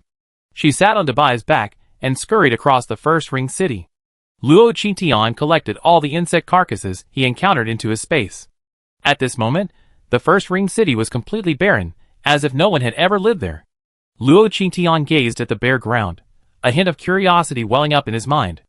The city is so devastated today. I wonder if this part of the city will be restored by the time I return tomorrow. Luo Qingtian thought of this, stretched, yawned, and said to the drone in the air, "My mission is complete. Don't follow me otherwise." The last part of the words was Luo Qing, but she held up two fingers and made a gun-shooting motion. The meaning was self-evident. Jin Lang had no intention of following Luo Qingtian at this moment. This freezing incident had given him a new understanding of Luo Qingtian, among other things. The particle shield alone had a defense value of around 1,000. But under Luo Qingtian's freezing ability, this particle shield shattered before even a minute. He was increasingly curious about Luo Qingtian's total value. Watching Luo Qingtian fly away, he didn't even have the courage to use the loudspeaker to ask. When you become powerful enough, the whole world will accommodate you, and you may even lose the courage to face that power. At this moment, Jin Lang felt nothing but fear towards Luo Qingtian. Luo Qingtian, however, paid no attention to Jin Lang's current thoughts. Their deal was complete, and she urgently needed to return to rest. After returning to her residence, Luo Qingtian entered the space directly. As soon as she entered, she felt a wave of dizziness. She fell headfirst to the ground. But before she could hit the ground, she was stopped by several green vines. Mao rushed forward and embraced Luo Qingtian. Feeling the coldness of Luo Qingtian's body, the vines beneath Mao instantly solidified into wheels. Then Mao was seen carrying Luo Qingtian and running towards the river. The little Mao behind her also noticed something was amiss. The vines beneath him also solidified into two small wheels. Then he followed closely behind the furry ball, and Luo Qingtian was carried into the river by the two balls. This kid is so naughty. The furry ball lowered Luo Qingtian into the water, and had Dabai and Xiaolu hold her up to prevent her from choking. The furry ball extended a vine to check Luo Qingtian's temperature. Extreme freezing. Was she too quick-witted or too impatient? Her body hadn't even undergone extreme training, and she had already unleashed such a powerful ability. Fortunately, she came in early, otherwise her internal organs would have frozen to ice. By then, Luo Qingtian's survival would have been in jeopardy. As the two balls spoke, their voices grew increasingly worried. Does that extreme training room have to wait for the next piece of earth fragment? This kid has mastered extreme freezing now, but what about her other ultimate moves? If she unleashes them without caring about her health, you and I both know the consequences. The furry ball grew increasingly anxious. Finally, it seemed to have made up its mind. Let's just tell the child directly. Maybe he? Ro, don't be impulsive. I think of a way. Maybe I can create an annotation program. Mao Qiu looked at Xiao Mao Qiu with hope upon hearing this. I go back and find a way to program all this. Telling the child about what's happening over there now would only harm them. You don't want to be discovered before the child grows up, do you? The power over there can't be dealt with by just a few thousand stats. When you and I escaped, even our bodies were stolen. Little Qingtian is no match for us now. After hearing Xiao Mao Qiu's words, Mao Qiu calmed down completely. Brother Bo, I was impulsive. I'm sorry, seeing Qingtian like this made me lose my composure. Mao Qiu finished speaking and slowly approached Luo Qingtian. It wove a large hand from vines and gently stroked Luo Qingtian's cheek. Child, I hope you won't blame us when you discover the truth one day. Luo Qingtian was still unconscious. When she felt someone caressing her face, she whispered, Mom. Chapter 459. Luo Qingtian woke up in her bed. She had changed into clean pajamas. She sat on the bed, bewildered. She thought back to what happened the day before. Had she frozen the entire city in her panic, and then fainted when she got back? Was it that Mao Qiu who sent me up here? Luo Qingtian stretched as she thought. She habitually grabbed some new clothes from the small cabinet beside her pillow and put them on. She washed up and walked out of her room. She was about to go downstairs when she suddenly noticed a door had appeared above her room, across from her former studio. Luo Qingtian blinked. Is this a space upgrade? Thinking of this, Luo Qingtian went straight upstairs, ready to open the door. But after pushing it, she found it was incredibly heavy, as if it was locked from the inside and wouldn't budge. Luo Qingtian frowned. He was quite strong, yet he couldn't open the door. Could it be that it hadn't been upgraded yet? With this thought, Luo Qingtian suddenly thought of something. He'd been killing quite a few Zergs lately, but it seemed like his space and skills hadn't been upgraded. Thinking of this, Luo Qingtian yawned and went downstairs. In the dining room downstairs, the table was already set with food. After Luo Qingtian had eaten and drunk his fill, he left. Outside the villa, several pieces of equipment lay in front of the smelting table. There was a top, some bottoms, and some arm guards and gloves. When Luo Qingtian saw the gloves, he picked them up and put them on. They were half-finger gloves. They were all black, but there was a small bright print on the back. It looks like a bug. Luo Qingtian's mouth twitched as she looked at the bug. The only downside to catching Zerg corpses is that the things they made are all painted with bugs. It really does look a bit uncomfortable. Luo Qingtian tried the gloves for a practice. She didn't feel any difference. But they were very comfortable. She didn't take them off. She said hello to the fur ball and the little fur ball and left the space. The two fur balls watched Luo Qingtian leave and exchanged a glance. This kid has no memory of what happened yesterday, huh? The little fur ball smiled and said, She's really careless, right? The two fur balls shook their heads helplessly and continued to work. After leaving the space, Luo Qingtian went downstairs and drove directly to the car. She suddenly remembered. She froze the entire city yesterday. Did Fu Fu leave with Jiang Hantuo? Thinking of her ultimate move yesterday, Luo Qingtian felt a lingering fear. I'm afraid I freezed that little girl to death. She holds so many secrets. Thinking of this, Luo Qingtian sped up his car and headed towards the first ring city. When he arrived at the first ring city, Luo Qingtian noticed a large crowd of people standing in front of the gate. The soldiers from the base were guarding the area, preventing anyone from entering. Luo Qingtian also spotted Jiang Hantuo among the soldiers. Jiang Hantuo was arguing with a group of psychics. The mission hall is in the first ring city. If we're not allowed in, how can we redeem yesterday's rewards? I still have a lot of stuff in the first ring city. Sir, can you please let us in? Jiang Hantuo waved his hand to stop them. We can't enter the first ring city right now. Yesterday's battle left many hidden dangers. Everyone, please go back. Come back in 3 days. Everyone was anxious when they heard this. Will we still have points in 3 days? We haven't exchanged our food for the past few days. Yes. Captain Jiang, you have to help us find a solution. Everyone was talking at once. Luo Qingtian finally understood. Yesterday's battle caused heavy damage to the first ring city, and many things are no longer functioning properly. It's still undergoing emergency repairs. So far, the first ring city is closed, and these people haven't exchanged enough food. So they want to go into the city to exchange for food. This surprised Luo Qingtian. She had always thought that the fourth base's food might be hidden in the second or third city, but she hadn't expected them to hide in the first city. Are they not afraid that their food will be eaten by insects? But none of this concerned Luo Qingtian. Knowing they couldn't enter the inner city, Luo Qingtian wasn't worried. She looked for a quiet spot and jumped up. She rolled over. She landed. Luo Qingtian easily scaled the 5-meter-high wall. Only after this did Luo Qingtian realize that he had frozen the entire city yesterday. Although the ice within the city had disappeared, the ground still felt cold. And it looked as if the ground had been frozen solid from yesterday's freeze. Also, half of the city within this circle had already recovered. The remaining area was the frozen ground. Luo Qingtian dodged several patrolling military teams. Then, he headed straight for the shelter he had taken yesterday. Thankfully, the shelter had returned to its original state. Still feeling a little uneasy, Luo Qingtian opened her mini-map to its maximum size. Then she searched for Fufu's whereabouts, and soon she spotted a small blue dot hiding underground. Luo Qingtian shouted to the ground, "Fufu, is that you?" Soon, the small blue dot grew larger, and finally, inside the shelter, Fufu stood up. "Sister, start looking for Fufu. Yesterday was too dangerous." Fufu was scared and hid underground. Hearing Fufu's words, Luo Qingtian became curious. "There are mutant insects underground too. Aren't you afraid of being eaten?" Fufu smiled and shook her head. "No, Fufu is deep down. When those insects come, they crawl out from above Fufu. Sister, I tell you a secret. There's a very large rock underground." After Fufu transformed into an ant, she hid in the cracks of the rock. Hearing this, Luo Qingtian became curious about the rock underground.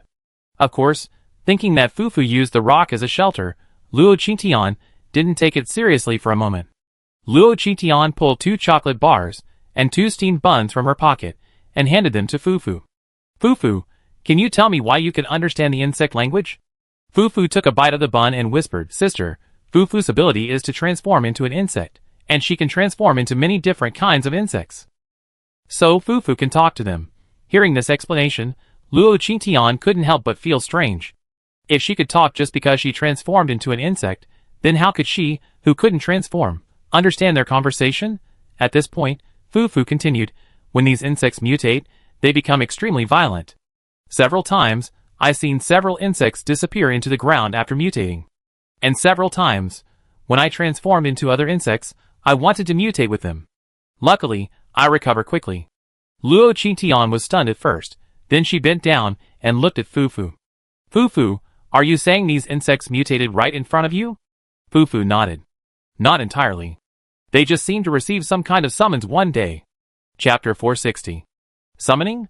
Luo Qingtian began to feel a pang of fear. Could these mutated insects have been artificially mutated? If that were the case, then whoever was behind this apocalypse was truly terrifying. The more Luo Qingtian thought about it, the colder he felt. Meanwhile, Fufu had finished her bun and continued, "Sister, I was summoned once before when I transformed into a mantis." The voice was very similar to the one coming from that loudspeaker. "I was so distressed at the time that I didn't hear what they said clearly. It wasn't until later that I forced myself to wake up and prevented myself from mutating as well. I also discovered that I wouldn't be affected unless I transformed into a small ant and hid in the stone underground. And every time the insects here appeared, they tried to get close to the stone, but every time they did, they were repelled. Since then, the mutated insects stopped competing with me." Fufu happily opened the chocolate wrapper and happily stuffed it into her mouth. Luo Qingtian felt a mixture of emotions. She looked up at the shelter. It was a small, sturdy room, less than 20 square meters. But it was this child's home. "Why have you been living here?" Fufu looked at the house and smiled. "This is Fufu's home. Mom and Dad said they come find her when she's safe." Hearing Fufu say this, Luo Qingtian felt a pang of pain in her heart. Will they come back for her when she's safe? Surely her parents are gone by now. Just as Luo Qingtian was about to continue, she heard a sharp voice in the distance. "Luo Qingtian, why are you here? Who told you to be here?" Luo Qingtian looked in the direction of the voice, and saw Xiao Zilong, Qiao Bailey, and Li Xiaoxiao standing not far away. Luo Qingtian was stunned. Had he gone out without checking the almanac? Xiao Zilong, standing across from her, saw Luo Qingtian. His eyes lit up, and he quickly approached her. "Qingtian, why are you here?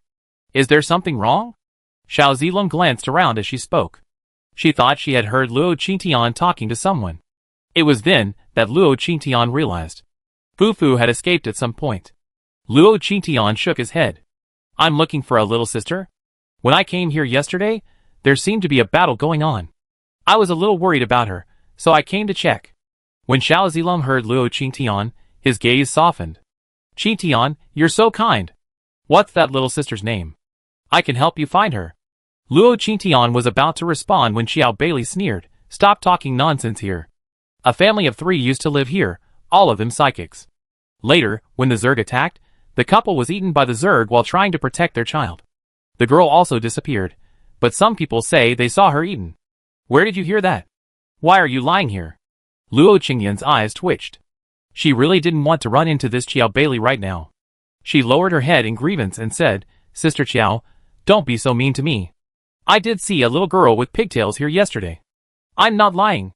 Qiao Bailey, seeing Luo Qingqian's expression, was filled with rage. Why are you pretending? Do you think you can impress Brother Zilong by pretending like this? Bitch. Qiao Bailey rushed towards Luo Qingqian and reached out to slap him. Luo Qingqian feigned extreme fear and hid behind Xiao Zilong. Sister Qiao, please don't be like this. Luo Qingqian felt even more aggrieved. Xiao Zilong reached out and grabbed Qiao Bailey's wrist. Qiao Bailey, that's enough. How can you be so unreasonable? Qiao Bailey looked at her grasped wrist, then at Luo Qingqian, who was hiding behind Xiao Zilong. Her eyes were red with anger. Xiao Zilong, you're scolding me for an outsider? Every time this bitch shows up, you scold me for her. Are you really going to ignore your brother's instructions? Besides, only government-certified teams of psychics can enter the first ring city now. How did she get in alone? And she's here too. Surely, she looks suspicious, doesn't she? Xiao Zilong narrowed his eyes. Aren't there a lot of psychics climbing over the wall today? Why do you single out her for suspicion? Qiao Bailey, trying to break free from Xiao Zilong's potential, said, Let me go. I'm going to arrest her and put her in jail today. This person is definitely a hidden danger to the fourth base. Luo Qingqian watched the two quarreling and knew that finding Fu Fu today was impossible. She covered her lips with her hands and looked at Xiao Zilong and Qiao Bailey with a sad face. Sister Qiao, stop arguing. It's all my fault. I shouldn't have been here. Can't I just leave? Luo Qingqian covered her face and sobbed as she ran away. Qiao Bailey watched Luo Qingqian run away, furious and cursing. Luo Qingqian ignored the insults that followed. At this moment, she was truly fed up with this insane couple. So she ran away incredibly quickly, disappearing in a matter of moments. Li Xiaoxiao had been staring at Luo Qingqian the entire time, judging by his behavior. This Luo Qingqian was clearly setting a trap for Qiao Bailey.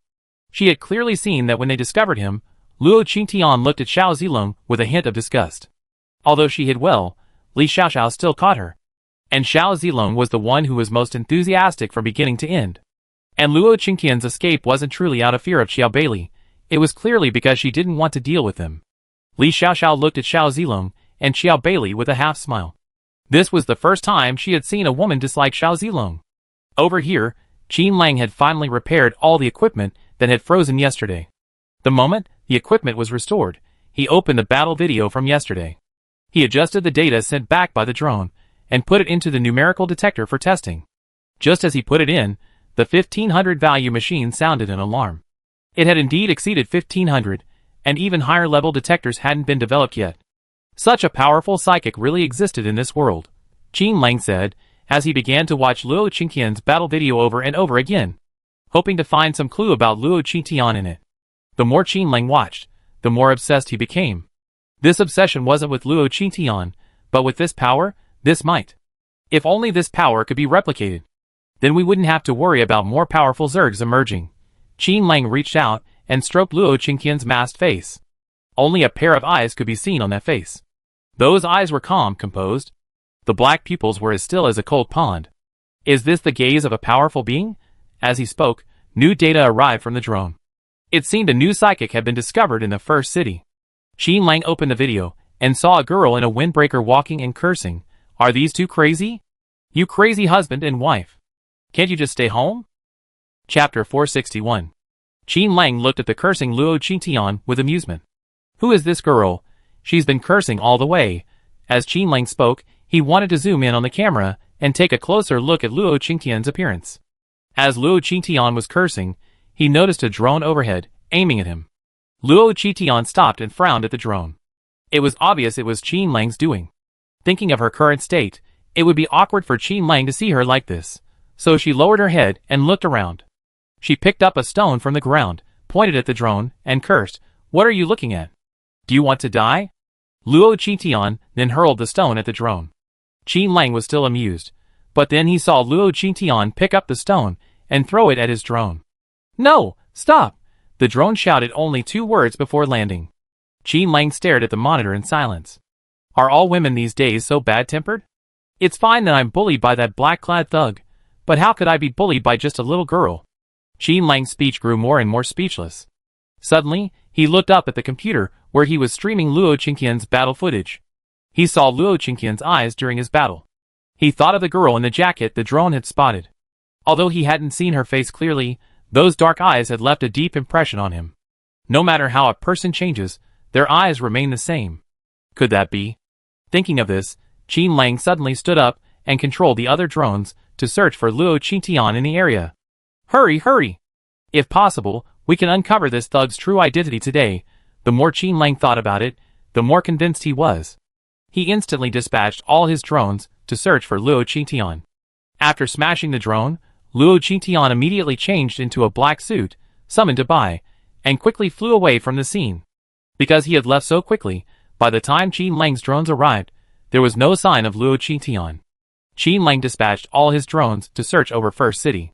Then, a voice in his heart told him, the girl who had just left was the female boss he was looking for.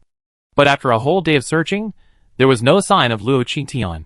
However, after that day, all the frozen ground in First City melted. Qin Lang's frozen computer was repaired, and 3 days later, First City was back to normal. That morning, Qi Nana came early to see Luo Qingqian. The moment she opened the door, Qi Nana smiled and handed Luo Qingqian a large meat bun. Qingqian, this is the mutant beef bun my brother just bought in First City. It's filled with soup, so delicious. Luo Qingqian took the bun and took a bite, and the delicious juices instantly flowed from the bun into his mouth. The juice was delicious, and the meat was firm and firm. Luo Qingqian's eyes lit up, and he looked at Qi Nana in surprise. Did you buy this from that beef shop? Qi Nana smiled and nodded. Yes, that shop hasn't been selling beef noodles much lately. They've been selling buns more. There's still a month left. The constant Zerg infestation has made their business slow, so they plan to focus on selling quick meals. Luo Qingqian finished the bun in a few bites, still feeling a little unsatisfied. I wonder if Shen Yuran can make soup dumplings like these. Luo Qingqian really wanted to buy some back and give them to Shen Yuran to try. And I wondered what had become of He Xiao and Luo Xiaowu. Thinking of this, Luo Qingqian looked at Qi Na with sparkling eyes. Nana, will you come with me to buy a few more of these? I want some to take with me. Qi Nana smiled and nodded. Okay, actually, I came to see you because I wanted to ask you to come with me. They only sell these dumplings for a month, and each person can only buy 5. My brother is waiting for us downstairs. The two of them went downstairs. Luo Qingqian got out the car, and the 3 of them headed towards First City. Luo Qingqian hadn't been out for 3 days, and now she was back in First City again. Luo Qingqian was a little surprised. She didn't know how Qin Lang had managed to restore First City to its original state. And the whole city looked as if the war had never happened. Every time I see First City recover, I'm amazed. The speed of recovery is as if it's backed up in a computer. Qi Nana exclaimed. Luo Qingqian recalled Qin Lang's words about having a backup of First City's original state in their lab. Of course, she didn't say this. The 3 of them stopped near the restaurant. After parking the car, they walked over. The seats in the restaurant were empty, but the place was packed, waiting in line at the food delivery counter for their buns. The 3 of them walked to the back of the line, waiting for the buns to come out of the pot.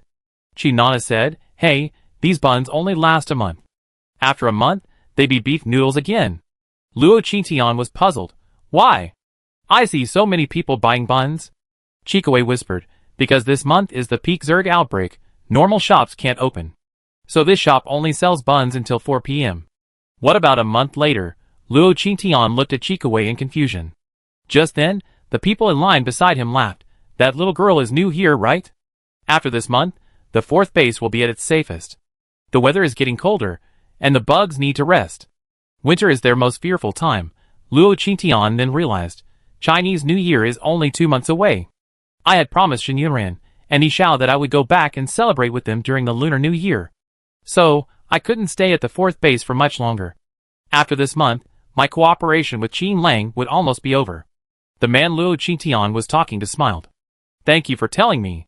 I thought it was warm even in winter here at the 4th base. As soon as Luo Qingqian arrived at the 4th base, he noticed it was noticeably warmer than at the 1st base. The man standing in line in front of Luo Qingqian smiled and said, It's warm here, but you have to understand, it's the end of the world now. Winter temperatures can get cold too, but it's just more sudden here. It looks warm today, but tomorrow it might drop below 0. Little girl, remember to pack some warm clothes, Luo Qingtian and Qi Nana were surprised to hear the man's explanation. Qingtian, let's go shopping later. Qi Nana looked at Luo Qingtian anxiously. Luo Qingtian nodded. Just as he was about to speak, the restaurant door opened. Qiao Bailey walked in, pulling Li Xiaoxiao along. Chapter 462. As Qiao Bailey entered, she immediately spotted Luo Qingtian standing in the queue. There was no way around it. Luo Qingtian stood out too much in the group. Her skin was fair, her hair jet black, and her fair, small face was brimming with collagen. Her eyes, in particular, were dark and deep. Yet, they seemed to gleam with a subtle light. They were completely out of place in this apocalyptic world. Qiao Bailey looked at Luo Qingtian with envy. That bitch again. Qiao Bailey glared fiercely in Luo Qingtian's direction. Li Xiaoxiao also saw Luo Qingtian when she entered. To be honest, Li Xiaoxiao felt that being good-looking wasn't a blessing in the apocalypse. Of course, if someone was powerful enough, the question was even more perplexing. So when Li Xiaoxiao saw Luo Qingtian, her first impression was that she was no ordinary woman. The fact that she could protect herself in this cannibalistic apocalypse was a testament to her strength. Luo Qingtian's aura, in particular, was uncharacteristic of a weakling. Li Xiaoxiao pulled Qiao Bailey to the back of the group. Sister Qiao, the captain and the others are waiting for us to buy some buns. We got a lot of work to do these days, so don't cause any trouble. Li Xiaoxiao's voice was quiet, but Luo Qingtian could hear it clearly. When Qiao Bailey heard Li Xiaoxiao's words, she felt Li Xiaoxiao was looking down on her. She pushed Li Xiaoxiao away and said, Li Xiaoxiao, what do you mean? Don't think that just because Ma Ouzhou and the others are protecting you, you can order me around. Li Xiaoxiao stared at Qiao Bailey speechlessly, rolling her eyes inwardly. Sister Qiao, don't be angry. I didn't mean that. I just think we're here to buy buns, so it's really not the right time to argue. Can't we wait until we're done, and then deal with other matters? Besides, we have a mission tomorrow. Li Xiaoxiao's voice gradually faded, until only Qiao Bailey could hear it. Qiao Bailey knew Li Xiaoxiao was right, but seeing Luo Qingtian's expression reminded her of Xiao Zilong's scolding for Luo Qingtian. She couldn't bear it. Isn't it just buying buns? Wait, Qiao Bailey said, walking straight to the seat in front of Luo Qingtian. Qiao Bailey grabbed the man in line and pushed him aside, taking his place. What are you doing? The man yelled in anger at Qiao Bailey's domineering behavior. Qiao Bailey condensed a water arrow in her hand. The arrow was sharp and turquoise blue. It was very iconic. What are you doing? Can't you see I have to queue? I got my eye on this place, Qiao Bailey said, and was about to release the water arrow. The man instantly guessed Qiao Bailey's identity when he saw the water arrow. His expression suddenly changed, and for a moment he didn't know what to do. But it was clear that the man was truly frightened. After all, the most powerful psychic team in the entire 4th base was Team Aofeng. A mere psychic like him couldn't afford to offend them. Qiao Bailey enjoyed watching the man's reaction. She raised an eyebrow and said, I'm not picking on you. I just hate the people behind me. If you still want to queue, get rid of them. The implication was that he had been implicated by Luo Qingtian and the others. The man looked at Luo Qingtian in surprise. His fair face froze the words he wanted to complain about. Qiao Bailey had always disliked women who were more attractive than herself. He felt that the girl was clearly being targeted by Qiao Bailey, and that was not her fault. The man gritted his teeth and turned, heading back to the rear. Luo Qingtian was truly irritated by Qiao Bailey this time. Her unreasonable behavior once again redefined her perspective. If she hadn't wanted to tear Qiao Bailey apart, Luo Qingtian might have killed her right here. She looked at Qiao Bailey with a gloomy expression, her aura growing increasingly menacing. Chikawei, standing behind her, knew Luo Qingtian was truly murderous this time, observing Luo Qingtian's expression. Qiao Bailey stared at Luo Qingtian fearlessly. Look at you, you're such a jinx. Everywhere you go, someone's in trouble because of you. Your name is Luo Qingtian, right? Those 2 people behind you. Do you think I killed them while you were gone? This made Luo Qingtian's expression change completely. Pa! Pa! Pa! Luo Qingtian raised his hand and slapped Qiao Bailey in the face. Qiao Bailey's eyes widened at the blow. You're looking for death. How dare you touch me? Qiao Bailey said as she launched a water arrow towards Luo Qingtian's face. The 2 were very close. If such an arrow had been aimed at Luo Qingtian, no one would have been able to dodge it. But Luo Qingtian raised his hand to block the water arrow. How could it be possible? Qiao Bailey stared at Luo Qingtian in shock. She had just been deliberately provoking Luo Qingtian, looking for an opportunity to fire a water arrow at him. You think you can handle me without my combat abilities? Luo Qingtian stepped forward and grabbed Xiao Beilei's neck. He then dragged her out of the restaurant. Li Xiaoxiao was utterly shocked by this scene. When Xiao Beilei had launched the arrow, she had thought Luo Qingtian would be disfigured. But the moment she saw how quickly Luo Qingtian raised his hand, she knew the person before her was just as dangerous as she thought. Luo Qingtian had already dragged Xiao Beilei out of the restaurant. Pa pa pa pa. She grabbed Xiao Beilei's neck with one hand and slapped her face repeatedly with the other. Bitch.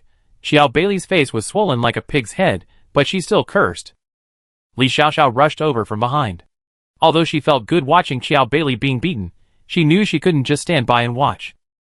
Miss Luo, please let Sister Qiao go. Luo Qingtian looked at Li Xiaoxiao with a half smile. What if I don't?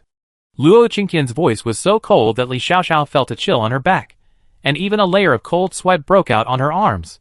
Miss Luo, it's Sister Qiao's fault today. Please show some mercy. Fear welled up in Li Xiaoxiao. She looked nervously at Luo Qingtian, who was still clutching Xiao Beilei's neck. Xiao Beilei's face had turned a pale purple. Li Xiaoxiao saw that Luo Qingtian had no intention of letting go, and the wood vines in her hand quickly rushed towards Luo Qingtian. Luo Qingtian raised his hand and pushed Xiao Beilei in front of him, blocking him. Want to hit me? Li Shishu's vine stopped just before reaching Xiao Beilei. She pursed her lips and looked at Luo Qingtian. What are you going to do to get Sister Qiao to let go? Luo Qingtian, make her kneel and kowtow. Luo Qingtian tossed Xiao Beilei aside like a rag, then suddenly jumped up.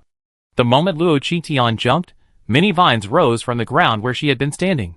Seeing that Luo Qingtian had avoided her sneak attack, Li Xiaoxiao took the opportunity to release her vines in Xiao Beilei's direction, pulling her to her side before Luo Qingtian turned back. Just when she was about to look for Luo Qingtian, someone suddenly grabbed her neck. Are you looking for me?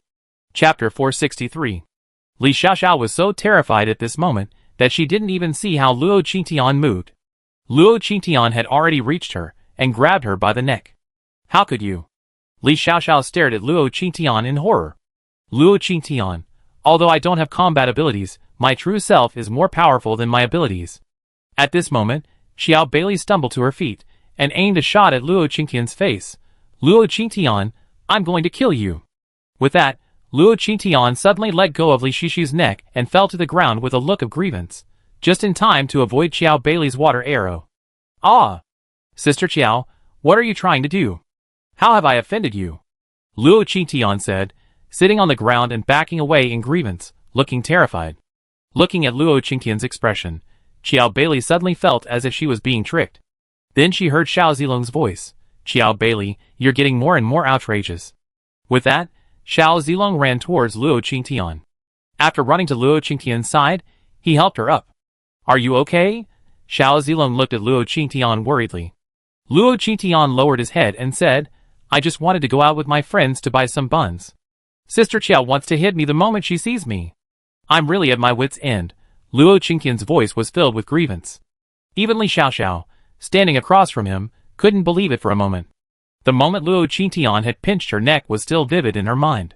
She even felt a chill running down her spine. Xiao Zilong patted Luo Qingtian's back soothingly. Don't worry, I'm here. I won't let her hurt you. Luo Qingtian felt Xiao Zilong's gentle pat on her back, and her body trembled. She almost crushed Xiao Zilong's hand.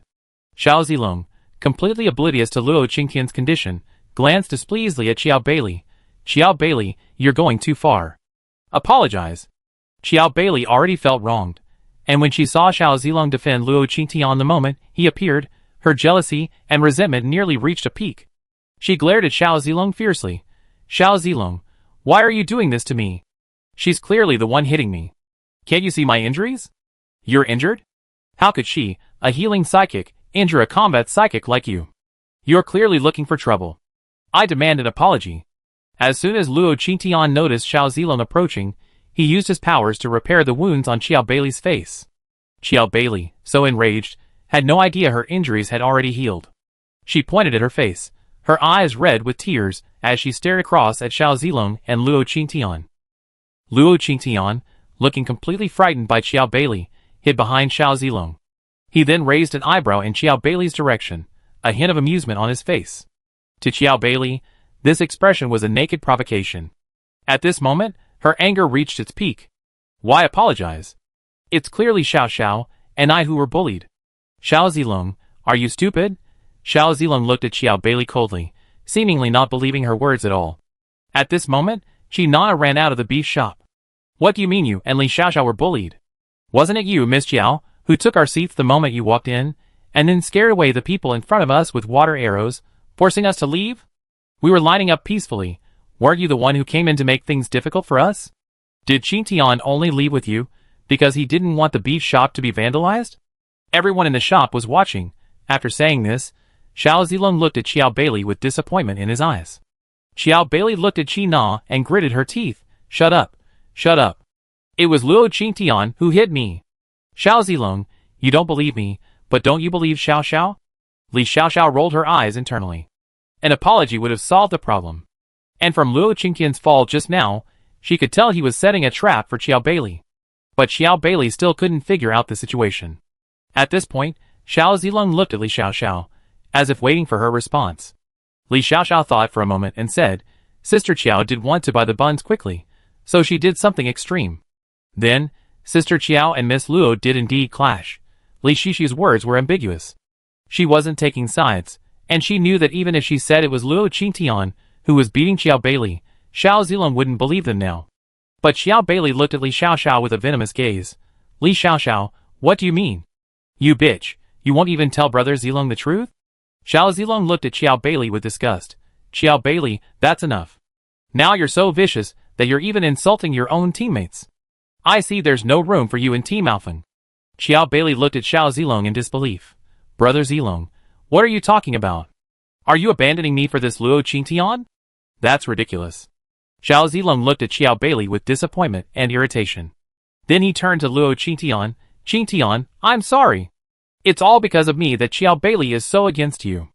I definitely give you an explanation for this. Luo Qingtian nodded obediently. Thank you, Captain Xiao. Xiao Beili watched the interaction, her inner rage nearly consuming her. Xiao Zilong, you don't believe me after all. Xiao Zilong suppressed his disgust and frowned at Xiao Beili. Xiao Beili, apologize.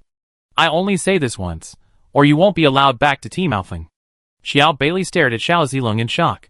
What did you say, Xiao Zilong? Have you forgotten your brother's instructions? Xiao Zilong said coldly. It's because I've been so obsessed with your brother's instructions that I spoiled you. Apologize or not. Xiao Beili gritted her teeth. She refused to apologize to Luo Qingtian. Luo Qingtian reached out and tugged at Xiao Zilong's sleeve, saying, Captain Xiao, forget it. I don't want to pursue this matter anymore. I just hope Sister Qiao won't shout about violence when she sees me next time. Luo Qing had to whisper. But everyone present could hear. Hearing Luo Qingtian, Xiao Zilong felt even more sorry for Luo Qingtian. He frowned and looked at Xiao Beili, but ignored her. He whispered, let me take you home first. I have someone buy you some buns later. With these words, Xiao Beili flew into a rage. She instantly condensed numerous water arrows around her. Bitch, Luo Qingtian, I won't let you go. I want you dead. As soon as she finished speaking, the water arrows whizzed towards Luo Qingtian. Xiao Zilong blocked Luo Qingtian's path. Golden light flashed in his hand, instantly forming a large, circular golden shield. It blocked all of Xiao Beili's water arrows. Chapter 464. Xiao Zilong fended off the water arrows while angrily shouting, Xiao Beili, are you crazy? Have you forgotten the rules of Team Alpha? Xiao Beili had completely lost her mind. Especially when she saw Xiao Zilong protecting Luo Qingtian from start to finish. The water arrows in Xiao Beili's hand grew more and more. Luo Qingtian stood behind Xiao Zilong, a faint smile on her face. She was waiting for Xiao Beili's anger to reach its limit, for her to be deserted by everyone. Wait until she was completely separated from Team Alpha. Then she could fully enjoy her prey. Across from her, Li Xiaoxiao had been watching Luo Qingtian's expression from start to finish. Seeing her smile, a layer of cold sweat broke out on her back again. That look was terrifying. Luo Qingtian was actually smiling at that moment. Especially when she looked at Xiao Beili, it was clear she was looking at her prey. At that moment, Li Xiaoxiao suddenly understood something. From the very beginning, Luo Qingtian's target wasn't Xiao Zilong, but Xiao Beili. However, she knew Xiao Zilong wouldn't believe her words. Even if she told Xiao Beili, her conceited self wouldn't believe her. Li Xiaoxiao thought about it, and finally decided to respect the other person's fate, and let things take their course. At this moment, Xiao Beili continued to attack. When she realized that her attacks were being blocked by Xiao Zilong, a strong wind blew around her. Then, a black circle gradually expanded above her. When Luo Qingtian saw it, her eyes lit up slightly. This was the skill she had been waiting for. She was eager to know its power, and whether it was worth the wait. Xiao Zilong had clearly noticed Xiao Beili's ultimate move. He calmed down. He had tolerated Xiao Beili precisely because of this move. But unleashing it now would definitely affect tomorrow's plans. Xiao Beili, calm down. Do you know what you're doing? Blood began to seep from Xiao Beili's face and mouth. I don't know. All I want now is for her to die. For Luo Qingtian to die. Xiao Beili stared at Luo Qingtian with bloodshot eyes. Xiao Zilong also moved. He quickly rushed towards Xiao Beili. He dodged the force that was tearing through the surrounding space. He quickly rushed behind Xiao Beili, extended his knife, and lightly slashed at her neck. Xiao Beili's planned ultimate move was forcibly terminated. Her body went limp. She fell to the ground. Xiao Zilong, suppressing his disgust, picked Xiao Beili up. He turned to look at Luo Qingtian, who was not far away. Seeing Luo Qingtian's calm face, he felt an indescribable strangeness. Isn't Luo Qingtian's behavior a little too calm at this moment?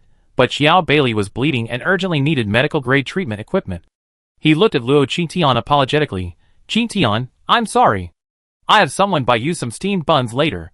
Luo Qingtian smiled and shook his head. No need, Captain Xiao.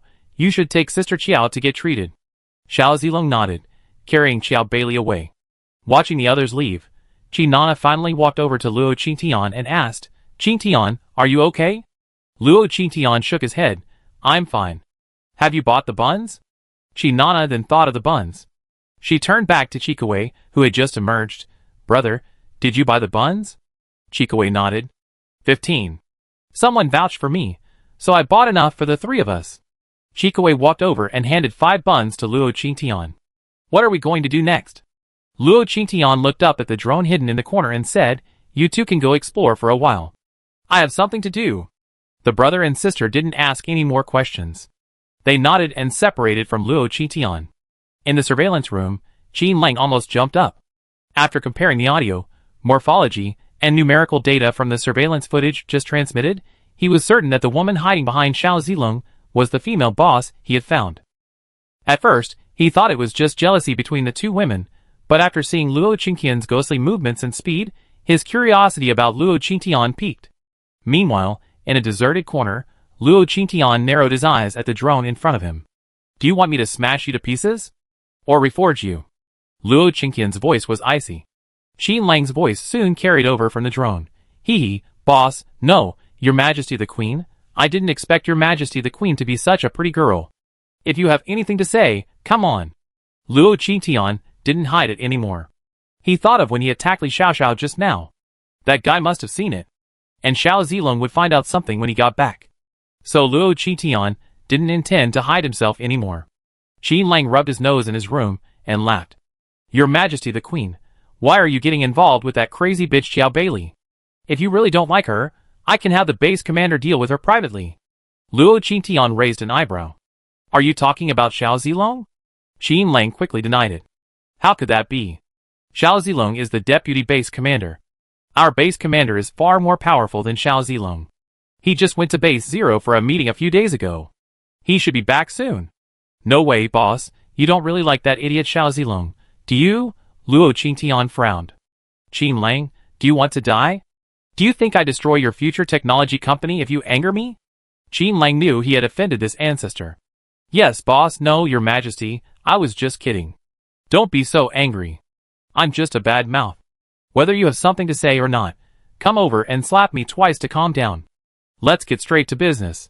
Luo Qingtian lost his patience at this point. Qin Lang's tone also grew serious. My queen, this month is the peak of the Zerg counterattack. Even if we don't summon them, they come on their own. Why don't you stay in the inner city for the next few days? Luo Qingtian shook his head. No, I prefer my own home. You said the Zerg are counterattacking recently. Will they come tomorrow? Qin Lang thought for a moment and said, I'm not sure, but the last month is very tense. I need you, sir, these days. Luo Qingtian sneered. What about before I came along? Qin Lang sighed. Fight when you can, run when you can't. What else can you do? Qin Lang's tone tinged with dejection as he spoke. Luo Qingtian couldn't help but think of Fu Fu's parents, who were eaten by these bugs. Luo Qingtian sighed. I come tomorrow morning. Try not to summon any more Zergs this month. That sonic wave is actually... What is it? Qin Lang looked at Luo Qingtian nervously. Luo Qingtian thought about Fu Fu's abilities, but couldn't reveal them for the time being. She still needed to check out the Black Stone underground. Luo Qingtian looked up at this point and said, nothing. I just plan to fight the Zerg like I'm doing now tomorrow. Chapter 465. Qin Lang looked at Luo Qingtian in confusion. What's the difference between fighting like this and fighting while masked? But since the boss had said so, Qin Lang couldn't say anything, and certainly didn't dare to say anything. After all, it was the boss's order. Okay, the boss has the final say. Do whatever you want, but the AO Feng team has a mission tomorrow. If the boss goes after them, he'd probably be outnumbered. Hearing Qin Lang's words, Luo Qingtian was a little surprised. Is this guy so cunning? He actually saw that he had intentions against the AO Feng team. As Luo Qingtian spoke, his eyes narrowed slightly, and the murderous aura around him became more pronounced. Across from him, Qin Lang ignored Luo Qingtian's current state and continued, it's only a month until winter arrives. This is also the time when the mutated carnivorous plants begin to grow. If we don't take this opportunity to clean up those newly emerged carnivorous plants, we'd be in trouble. Then, after the new year, those piranha plants will become incredibly powerful. By then, the entire mutated forest will have become a world of mutant piranha plants. Much of the mutant carnivorous food in our fourth base comes from this mutated forest. The members of Team Alfling will be dealing with these mutant piranha plant seedlings tomorrow. This was the first time Luo Qingtian had heard of mutant piranha plants. She thought for a moment and asked, do you always have to clear them out this way? Qin Lang didn't hide it. Every 3 to 4 months. Then why not just remove the roots? In Luo Qingtian's opinion, could it be that these mutant piranha plants don't have roots? Qin Lang thought for a moment and said, at the beginning of the apocalypse, there was a mutated flower here. Later, that flower evolved into a piranha plant, growing immensely large. And they were also throwing piranha plant seeds everywhere, spraying them every 3 or 4 months. So that's how it is. So that piranha plant is very powerful? Qin Lang sighed. Yeah, very powerful. So powerful it can swallow a helicopter directly. Anyone or anything that gets close will be devoured. At that time, Base Zero had brought in many psychics to clear out the half-grown piranha plants in the mutant forest. Only that one mother piranha plant remained indestructible. Hearing this, Luo Qingtian's heart instantly itched. Such a good thing. I wonder how much experience points I get if I killed it. And if I could get this plant back, how much smelting material could Mao get from it? Luo Qingtian's mind grew more and more excited. Do you have the address of that plant? I'm curious and want to go see it. Qin Lang was already smiling broadly in the monitoring room. After confirming the boss's power level, he had been eager to have him go see the piranha plant. After all, the plant's power level surpassed 1500 plus. Until now, the fourth base hadn't had a power meter that high. Now, he wasn't sure who was stronger, this boss or all those piranha plants. But considering how many psychics from Base Zero had gone there and failed to kill the plant, he felt that if Luo Qingtian went, he might actually be killed by it. But thinking of the scene where Luo Qingtian froze the entire inner city with a single punch, Qin Lang felt that Luo Qingtian might actually be able to deal with the piranha plant. Of course, he also had a selfish concern. Even if he couldn't, Luo Qingtian's abilities wouldn't kill him. If he failed, perhaps he could still curb Luo Qingtian's arrogance. At least, when they interacted in the future, they would still be on equal footing. Luo Qingtian was unaware of Qin Lang's twists and turns. Her mind was preoccupied with the experience bar and materials. Then, from the drone, Qin Lang's voice rang out again. Boss, come to my lab. I give you the map. Luo Qingtian nodded, released his clone, quickly changed his clothes, and flew towards the lab. Luo Qingtian went directly to the place where he and Qin Lang had first met. Upon entering, he saw Qin Lang, smiling and waiting in his office. Your Majesty, the Queen is here. Now I know your true appearance. Why are you still wearing a mask? Luo Qingtian didn't hesitate, removing her mask and holding out her hand. Where's the map? Qin Lang looked at Luo Qingtian, his mask off, and the corners of his mouth curled up uncontrollably. Seeing Luo Qingtian in the video was completely different from seeing him in real life. Luo Qingtian in the video seemed somewhat unsympathetic, icy and cold, like a mountain icy spring. And the Luo Qingtian before him was completely deceptive. His fair face was expressionless, but when he looked at him, his eyes were filled with a coldness. This contrast between coldness and purity was hard not to notice. Qin Lang picked up the map from the table and handed it to Luo Qingtian. This is it. The red marker is the location of the mother piranha plant, and the blue marker is the location of the seedlings. Luo Qingtian took the map and looked at it. Can you detect the location of the mother piranha plant when it releases its seeds? Qin Lang shook his head. No, but I'm sure it's because of the number of seeds the piranha plant releases, and the strong, fishy odor these flowers emit when they sprout. At this time, insects throughout the forest flock to these piranha plant seedlings. We're using this information to locate them. Luo Qingtian nodded. If there's a Zerg attack tomorrow, you can call me. I rush back as soon as possible. Luo Qingtian put away the map, put on his mask, and turned to leave. Seeing Luo Qingtian leaving so soon, Qin Lang stood up and called out, Queen, don't rush. Luo Qingtian stopped and turned to look at Qin Lang. Anything else? Qin Lang stood up and pulled out a gas mask from somewhere, handing it to Luo Qingtian. The mist surrounding the mother piranha plant is very thick and toxic. Anyone who comes near is at risk of being infected by the toxic gas. This is the gas mask. If you don't remember, wait here. I go to the lab and give you a protective suit. That way, even if you go, the poisonous gas won't harm your skin. Luo Qingtian hadn't had high hopes for the lab's protective suits, but Qin Lang was so enthusiastic and attentive. Luo Qingtian guessed how difficult the mother carnivorous plant would be to deal with. Okay, Luo Qingtian didn't go to a stool in the office, pretending to wait for him. Qin Lang excitedly ran out of the office and headed straight for the lab downstairs. A moment later, Qin Lang returned, clutching a dark gray protective suit. Boss, look, this is it. This suit is the longest lasting one yet in that flower mist. If you're going to deal with the mother carnivorous plant, you must be out within the hour. Luo Qingtian stared at the suit with a numb expression. If I'm not mistaken, before the apocalypse, many children like to call this an Ultraman battle suit. I get it. Chapter 466. Luo Qingtian didn't know what else to say, so she quickly left with her protective suit. She didn't even listen to what Qin Lang said next. In the government hospital, Xiao Bailey lay on the bed with her eyes closed. Blood was gushing from her ears, mouth, and nose. Qiao Changqing frowned at Xiao Bailey. Didn't we agree not to use the tearing ability until the vitality fluid is developed? Miss Zhao's body simply can't withstand the negative effects of this high-level ability. Xiao Zilong pursed his lips. This time, Bailey was impulsive. Dr. Qiao, please help. Qiao Changqing really didn't like Xiao Bailey. She was always so noisy and unreasonable. He wished he could treat the fourth base like his own. But he could only think about this. After all, Team Alfing had a heavy burden on their shoulders. No matter how much he disliked her, he had to treat Xiao Bailey. Qiao Changqing, resigned to his fate, unleashed his supernatural powers on Xiao Bailey. 10 minutes later, Xiao Bailey's bleeding had ceased, and her complexion improved considerably.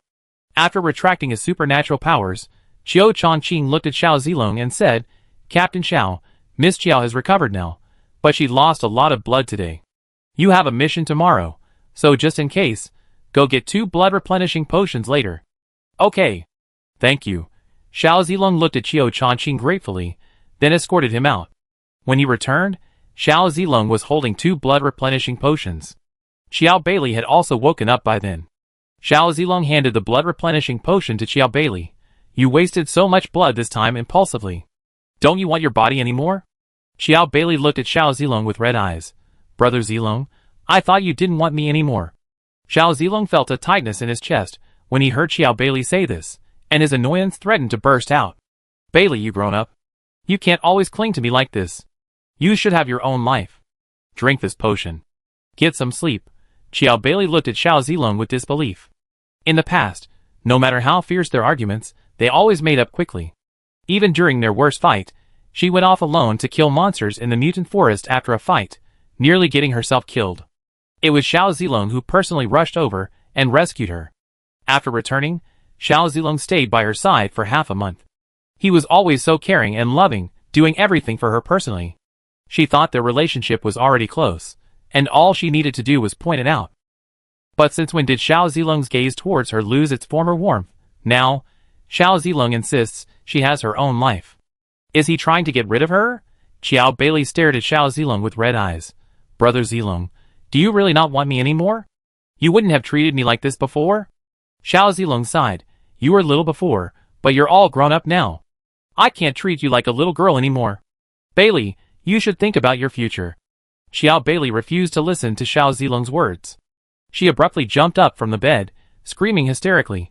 Xiao Zilong, are you in love with Luo Qingtian? Is it because of Luo Qingtian that you don't want me anymore? Xiao Zilong frowned. This has nothing to do with Luo Qingtian. Don't drag anyone else into this. Xiao Bailey didn't want to hear Xiao Zilong's words of comfort for Luo Qingtian at this moment. If it weren't for that bitch, how could you have abandoned me? Xiao Zilong looked at Xiao Bailey with disappointment. He didn't know how to speak normally to this paranoid Xiao Bailey. He pressed the blood tonic into Li Shishia's hand and said, Xiao, you take care of her tonight. Meet at 7 a.m. tomorrow. I'm going home now. Xiao Zilong said this and turned to leave. Xiao Bailey, who was behind him, saw Xiao Zilong leaving. She jumped out of bed and chased after him. As Xiao Zilong was about to reach the ward door, Xiao Bailey grabbed his waist from behind and said, Don't go, brother Zilong. Please don't go. I won't argue with you. I just don't want you to see Luo Qingtian. Xiao Zilong frowned and forcefully pulled Xiao Bailey's arm away. Bailey, calm down. I, Xiao Zilong, have always considered you my sister. After saying this, Xiao Zilong opened the door and strode out. Xiao Bailey watched Xiao Zilong callously abandon her, feeling as if her world had crumbled. She sat on the ground, wailing. She refused to believe that what Xiao Zilong had just said was true. Li Xiaoxiao had already cursed these two crazy people a million times in her heart. She was exhausted, too. Why was she left to care for this lunatic? But she couldn't just not care. After all, she and Xiao Bailey were the only two female psychics on the Alphing team. She suppressed her irritation, walked over to Xiao Bailey, and helped her up. Sister Xiao, don't be angry. We have a mission tomorrow. Take your medicine and get some rest. Xiao Bailey looked at Li Xiaoxiao and shoved her far away. Get out of here. You betrayed me too, you bitch. Get out. Get out. Li Xiaoxiao was pushed out and fell to the ground. She stood up, looked at Xiao Bailey with a look of grievance, and whispered, I understand. With that, Li Xiaoxiao turned and left. Xiao Bailey was left alone in the ward, furious. After Xiao Zilong left, he picked up his watch and wanted to call Luo Qingtian. It was then that he was surprised to discover that he didn't have Luo Qingtian's contact information. Luo Qingtian was already fast asleep in the space. The next morning, Luo Qingtian finished her meal early and left. This time, she left without teleporting or taking shortcuts. She drove away.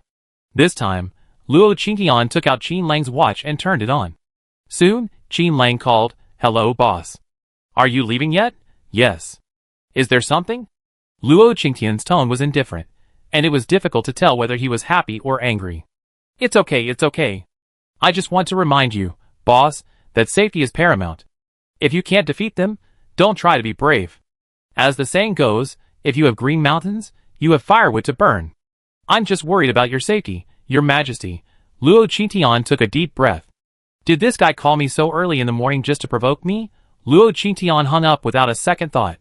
The car sped towards the mutated forest. The map Qin Lang had given her showed the location of the mother plant of the carnivorous plant at the very end of the mutated forest. An hour later, Luo Qingtian finally arrived at the entrance of the mutated forest. There were many psychics standing at this location. Luo Qingtian parked the car and headed straight into the mutated forest. Luo Qingtian was still dressed in a tight black combat uniform. His hair was tied up and hidden under his hat, and he wore a mask, revealing only his eyes. Just as Luo Qingtian was about to enter the forest, a voice came from behind him, another impersonator of the Black Angel. Chapter 467. Luo Qingtian was stunned. What the hell is a Black Angel? She stopped and turned to look, only to see several people standing behind her, looking at her with mocking eyes. As Luo Qingtian looked over, one of the men whistled at her. Girl, are you also a Black Angel fan? Hearing the name Black Angel, Luo Qingtian felt goosebumps all over her body. What kind of a strange name is that? Could it be a new type of Zerg? Just as Luo Qingtian was about to ask, she saw a woman dressed exactly like herself walk out from behind the man who had spoken. Luo Qingtian stared at the woman's outfit in shock. She wasn't shocked because she was dressed like herself, but because she was carrying a large pair of wings. Those wings looked exactly like the grilled whole wings she had eaten at a fast food restaurant before the apocalypse. Just quite funny. The woman walked up to Luo Qingtian and looked down at him. Haha, are you imitating me? Luo Qingtian blinked. What do you mean? The woman sneered. You must have heard of me, the Black Angel. What type of psychic are you?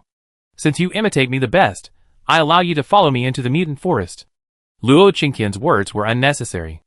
Then, a black figure suddenly appeared from the sky, wearing the same clothes as Luo Qingtian. What shocked Luo Qingtian the most was the pair of white wings on their backs. They were very similar to the wings that Dabai had transformed into, but also somewhat different. At that moment, someone in the crowd shouted, "Look! The Black Angel is coming!" The woman with the chicken wings was also staring intently at the figure in the sky. Is this the real Black Angel? Hurry, follow! At this moment, someone shouted, and a group of people followed the dark figure in the sky. In the sky, the figure dressed in black landed on the ground.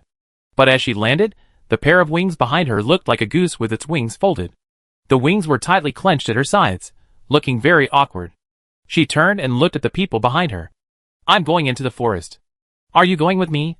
After she said this, a group of people quickly stepped forward and said, Master Black Angel, we're willing to follow you. We give you 2/3 of what we get. After she said this, the group echoed. Yes, Master Black Angel, we're willing to give you 2/3 of what we get, as long as you can bring us back safely. Luo Qingtian finally understood. Is this person imitating him? At this moment, more than a dozen psychics were standing beside the so-called white-winged Black Angel. Everyone had to go into the forest to clear the piranha plant seedlings. Anyone who could clear the piranha plant seedlings and obtain the required materials in the quest hall would receive double points.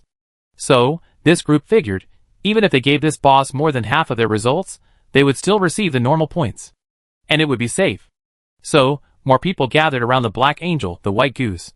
Luo Qingtian stood behind the group, his face full of complexities. Don't you also admire the Black Angel? Why don't you come along? The woman who spoke was the one carrying the roasted whole wings. Luo Qingtian whispered, Why do you call her the Black Angel? Luo Qingtian's question clearly surprised the woman who spoke. Don't you know that stories about a war god, the Black Angel, have been circulating in our 4th base for a while now? The reason our 4th base has been able to safely deal with those powerful Zergs lately is all thanks to this powerful Black Angel. Luo Qingtian rubbed the tip of his nose and continued, I know that.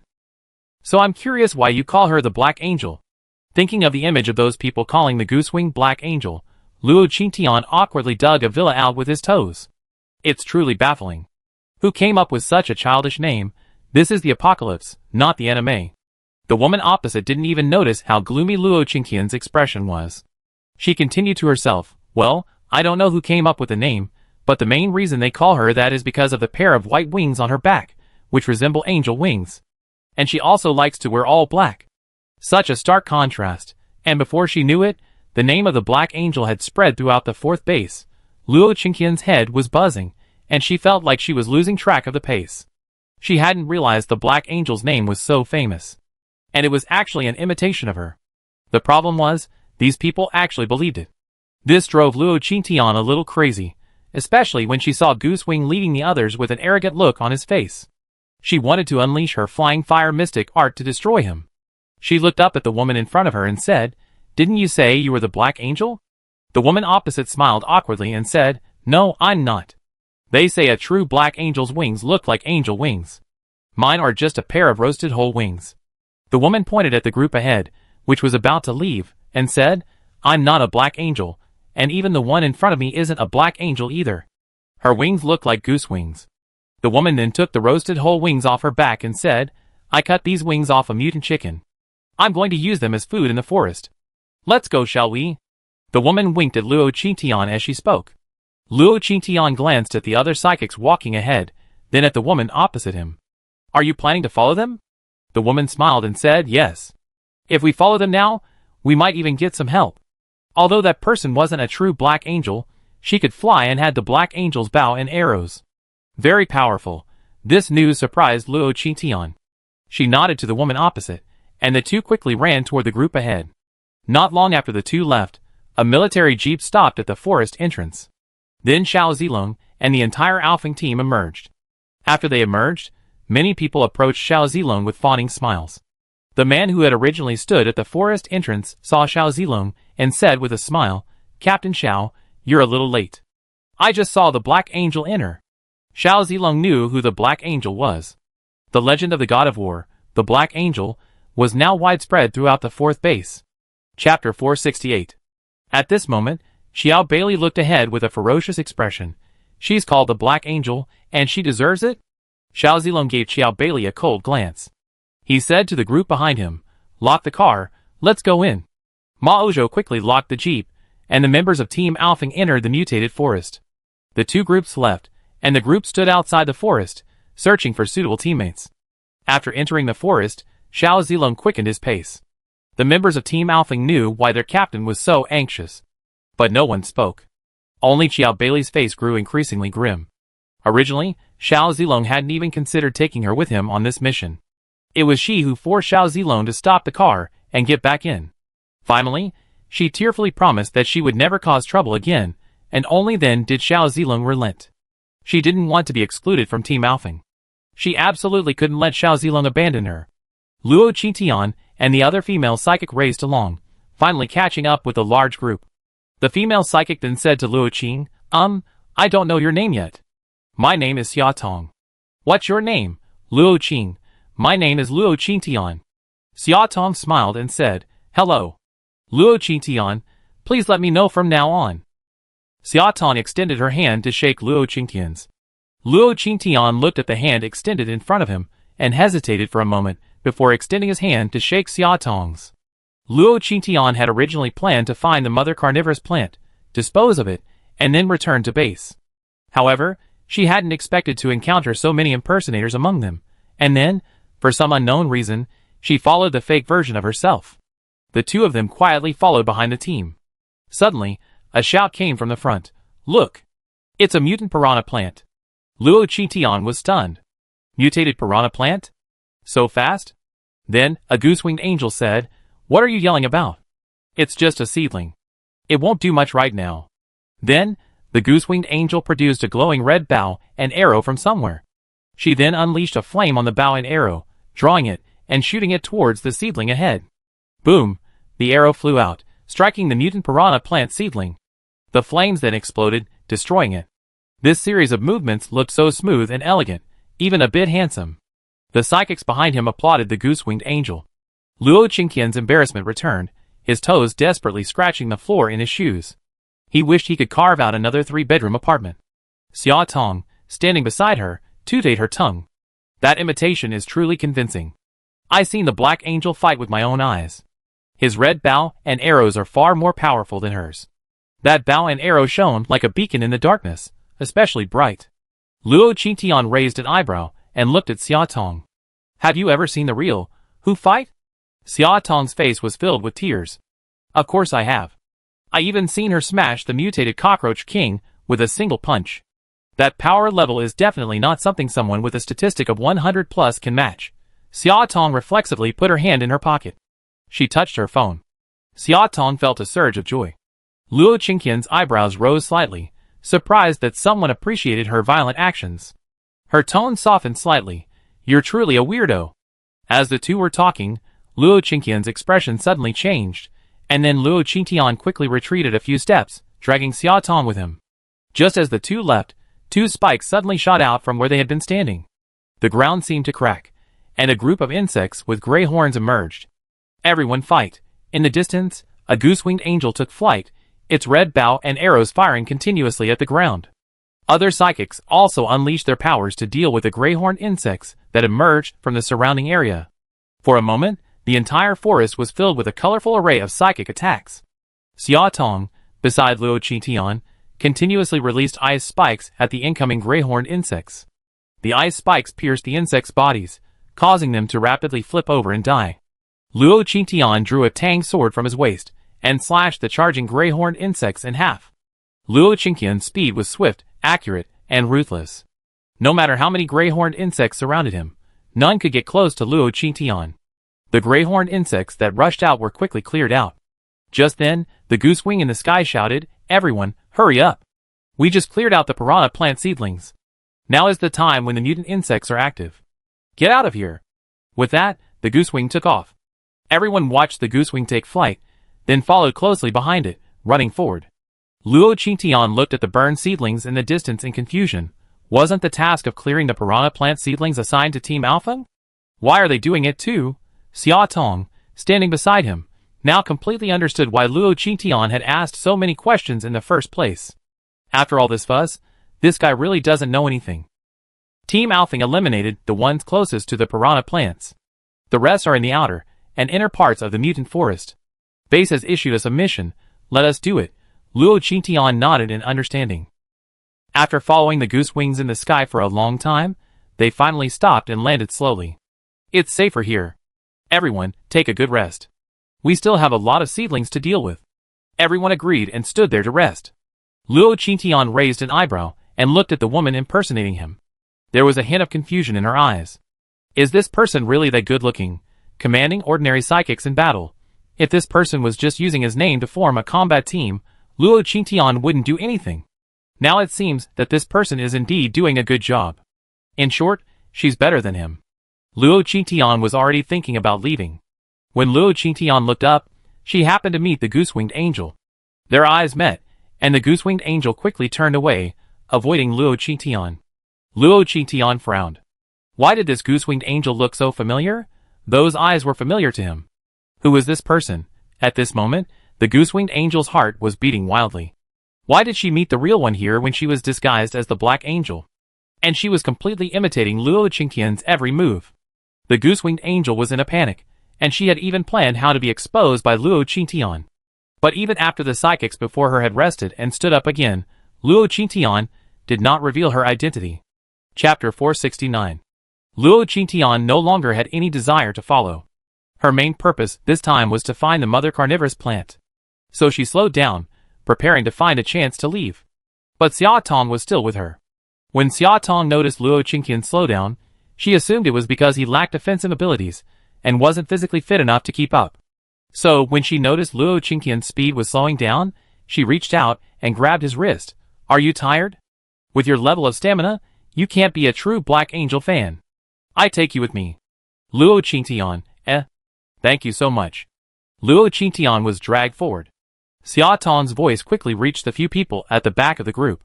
They turned to look at Xia Tong and Luo Qingtian, who was being dragged along by Xia Tong. There was a hint of disdain on their faces. How dare you two come to the mutant forest? Wearing these combat uniforms, do you really think you're the Black Angels? Xia Tong frowned at the person who spoke. The clothes are on us, so we can wear them however we please. It's none of your business. It's just you and me. After saying this, the person who had spoken earlier instantly became furious. He pointed at Xia Tong and cursed. Who the hell do you think you are? You have the nerve to wear the same clothes as the Black Angels. You're really imitating someone who is not worthy of the name. The person spoke loudly, and many people in the group looked over. They saw Luo Qingtian and Xia Tong's outfits, then looked at the man arguing with them. Everyone present instantly understood what was going on. This was a knockoff meeting the real deal. So they were slapped in the face. Immediately, many people pointed at the two and began to scold them. Look at what you're wearing. You have the nerve to come out and imitate the War Angels like this. Don't you think you're any better? That's right, we don't remember you being in our team just now. Get out of here. Get out of here. Someone came out to chase them away, and others followed suit. Xia Tong's eyes flushed with anger at this unreasonable group of people. She took off her mask and hat, pointed at the people opposite her, and cursed. Who said we were imitating?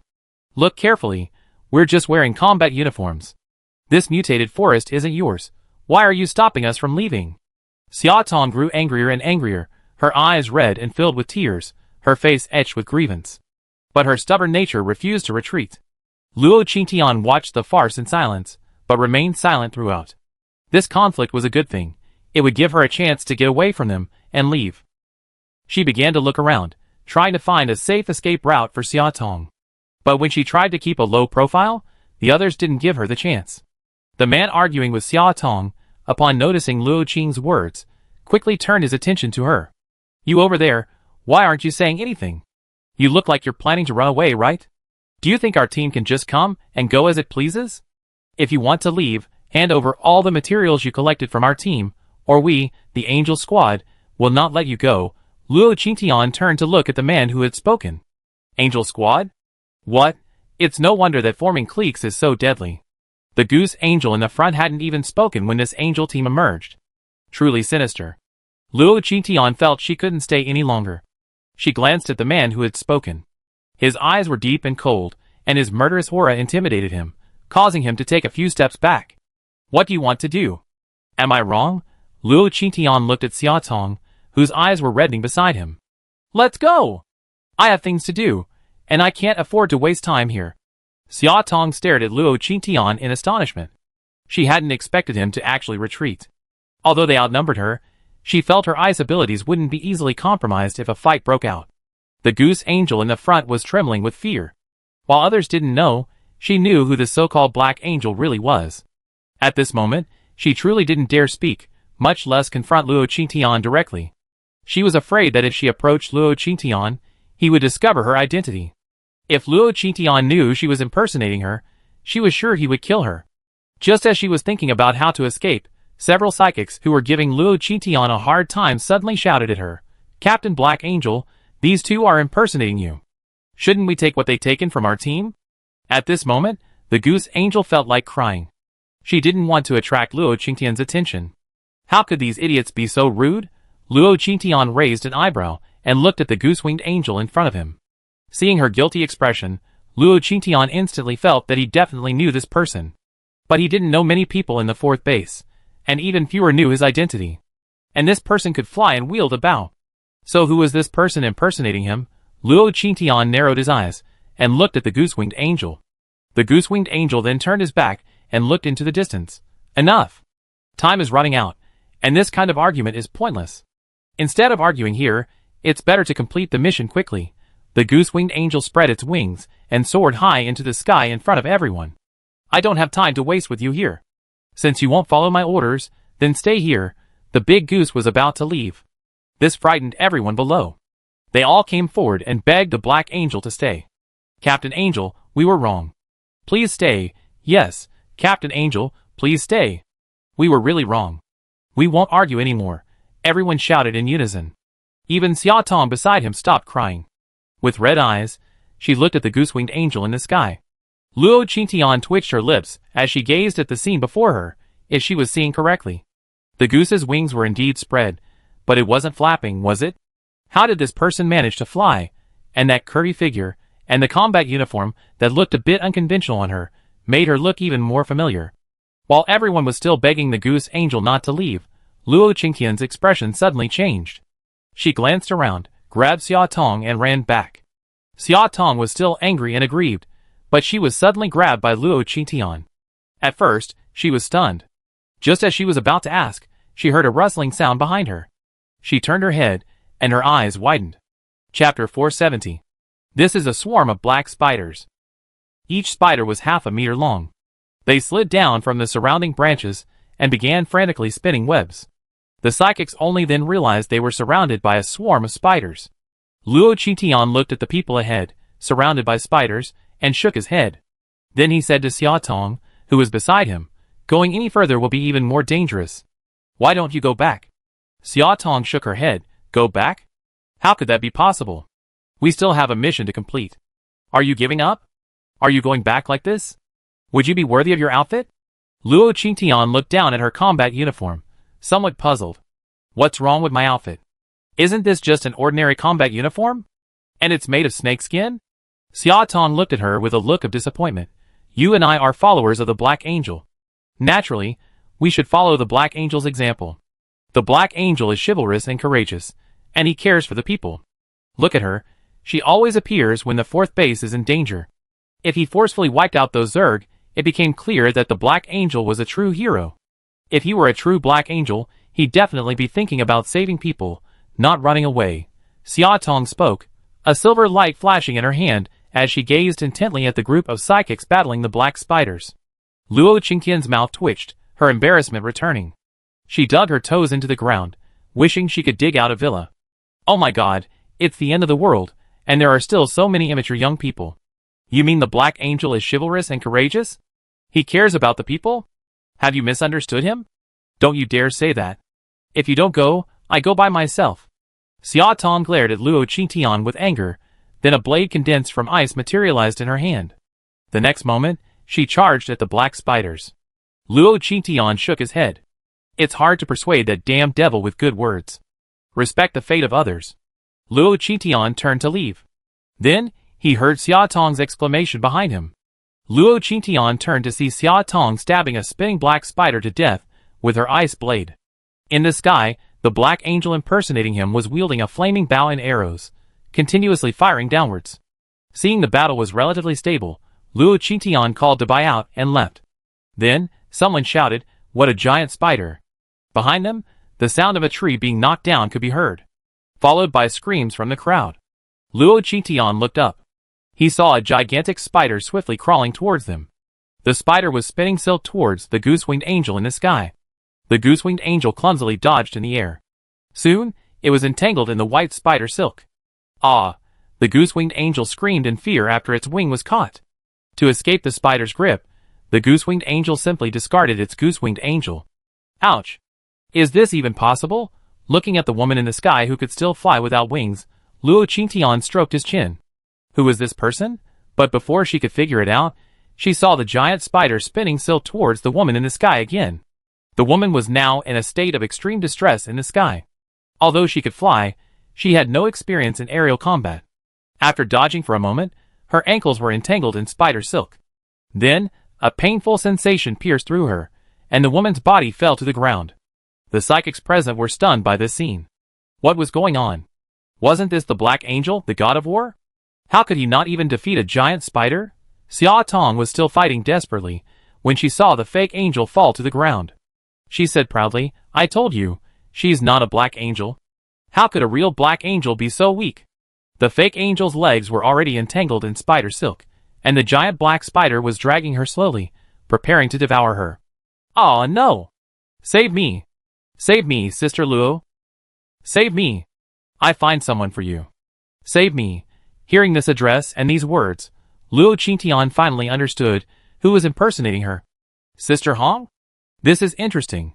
As Luo Qingtian thought of this, the flying fire mysterious bow instantly appeared in his hand. He drew his bow and released his arrows. 3 arrows shot out swiftly, and as they flew towards the giant spider. Fused, the 3 arrows instantly merged into one. It shot directly into the black spider's belly. Boom! The arrows pierced the black spider's belly, instantly exploding. The spider's belly burst open.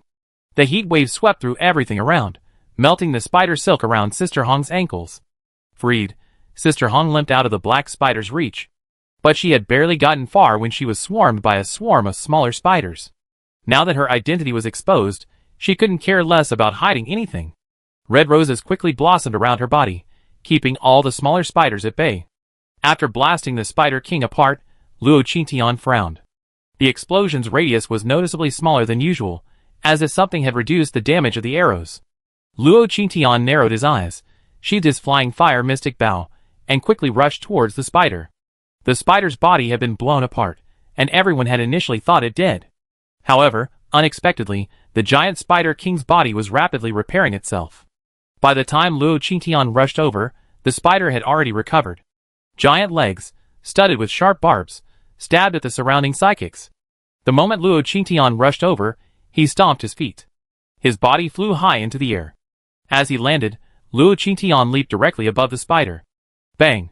Luo Qingtian smashed his bare hands hard on the black spider's head. Dong dong dong.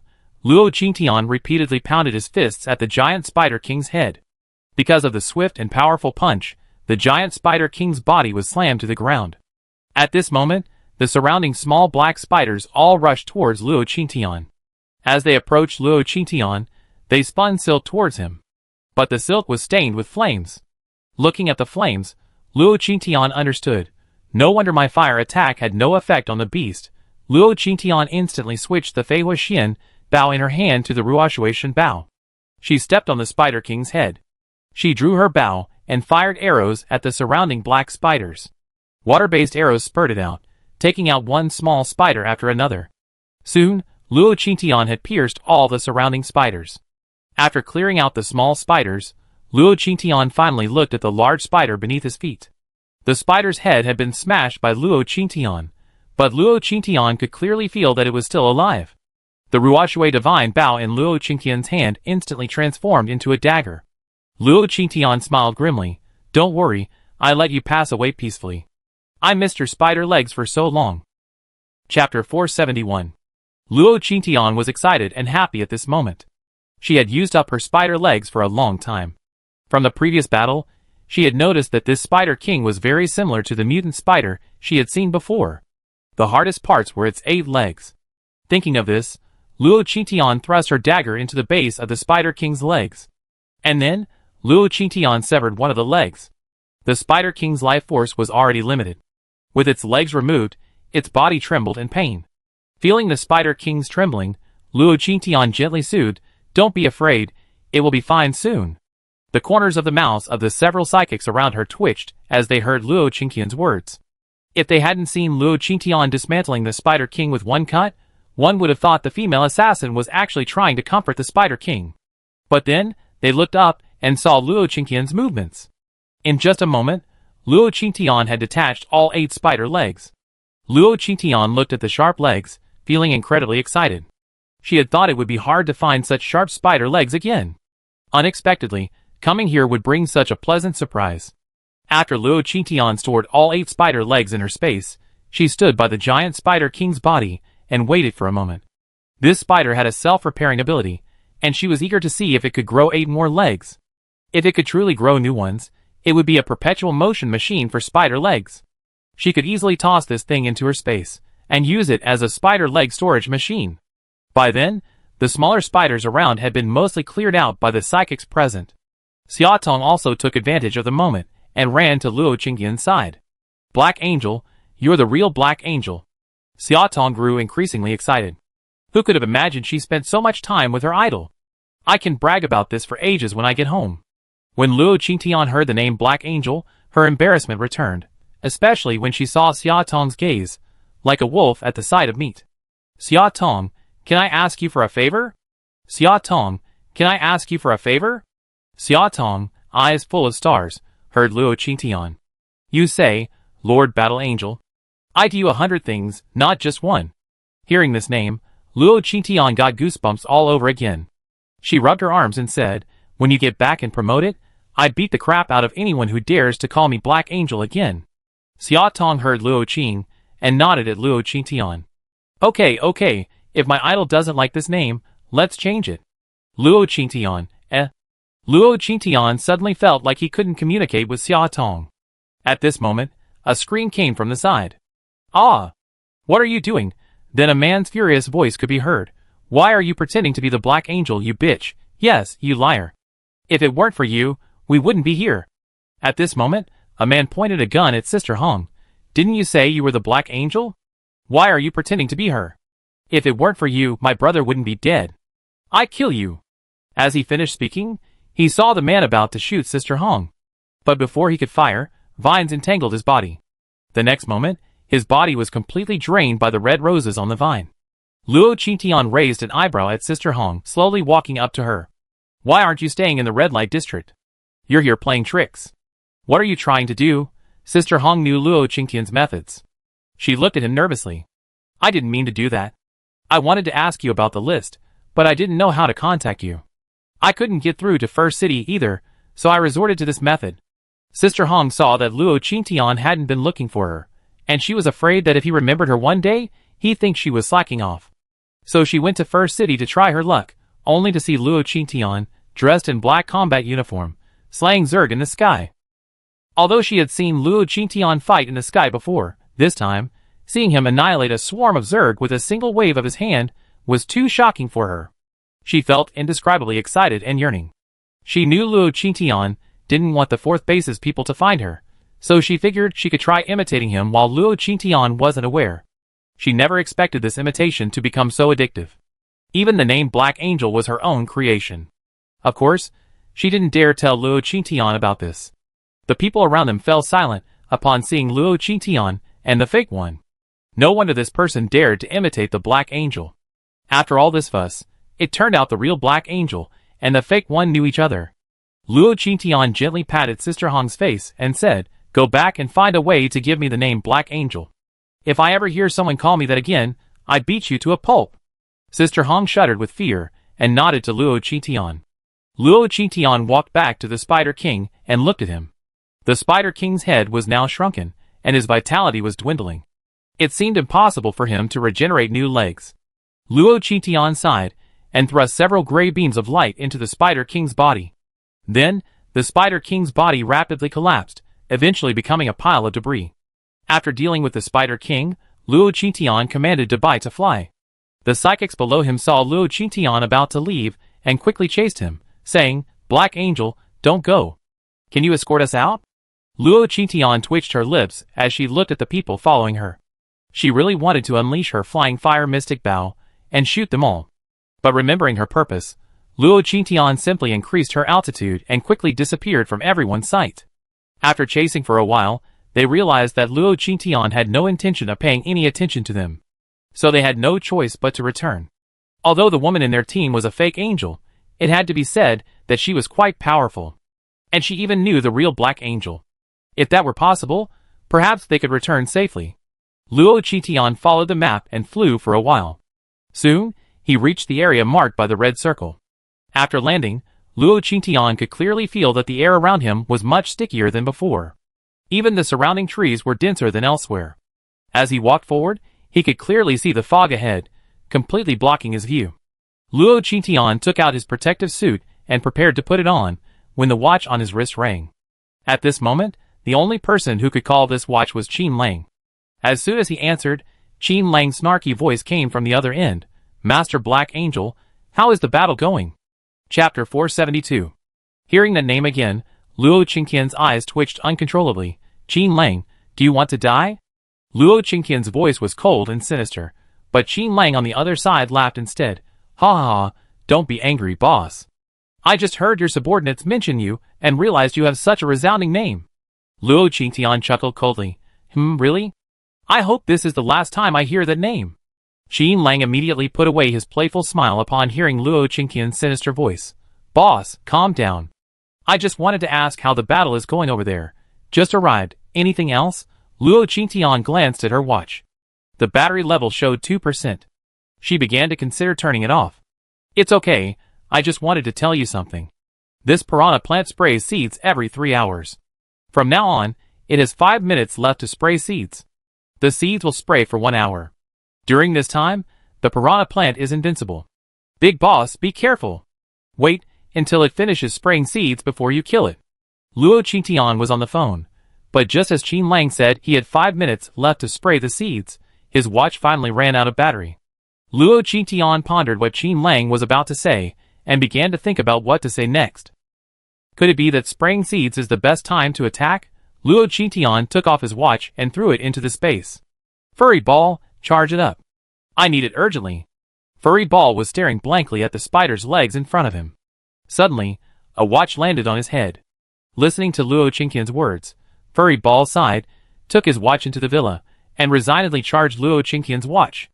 Qin Lang was halfway through his sentence, when he realized that Luo Qingqian had hung up. "This is the arrogant boss. I haven't even mentioned that Xiao Zilong and the others are heading your way." Qin Lang continued to make a phone call, but the phone was off, with no signal at all. Qin Lang was speechless. This boss has a terrible temper, isn't he? Luo Qingqian waited outside for a while before finally taking out the protective suit. He had originally considered putting it on, but seeing its dusty state, Luo Qingqian imagined himself transforming into Ultraman and soaring through the sky. Luo Qingqian shook his head and said to Xiaolu on his shoulder, "Xiaolu, do you think the flower mist ahead is affecting us?" Xiaolu extended a tentacle into the flower mist ahead. Then, the entire flower mist began to riot, and something shot out from within. Luo Qingqian grabbed Xiaolu, and quickly dodged the attack. As Luo Qingqian regained his footing, a round green object struck him directly in the eye. Luo Qingqian instinctively caught the object, opened his palm, and examined it. It was a seed. A seed with glasses. The seed squirmed in Luo Qingqian's palm, even the eye on it moving up and down. Seeing this, Luo Qingqian instinctively dropped the seed to the ground. The seed quickly burrowed into the ground, and then a small green sprout emerged from the earth. The sprout exuded a pungent smell. Instantly, a thorn knife appeared in Luo Qingqian's hand. Luo Qingqian plunged the thorn knife into the tiny green sprout. Another layer of flames coated the insect blade.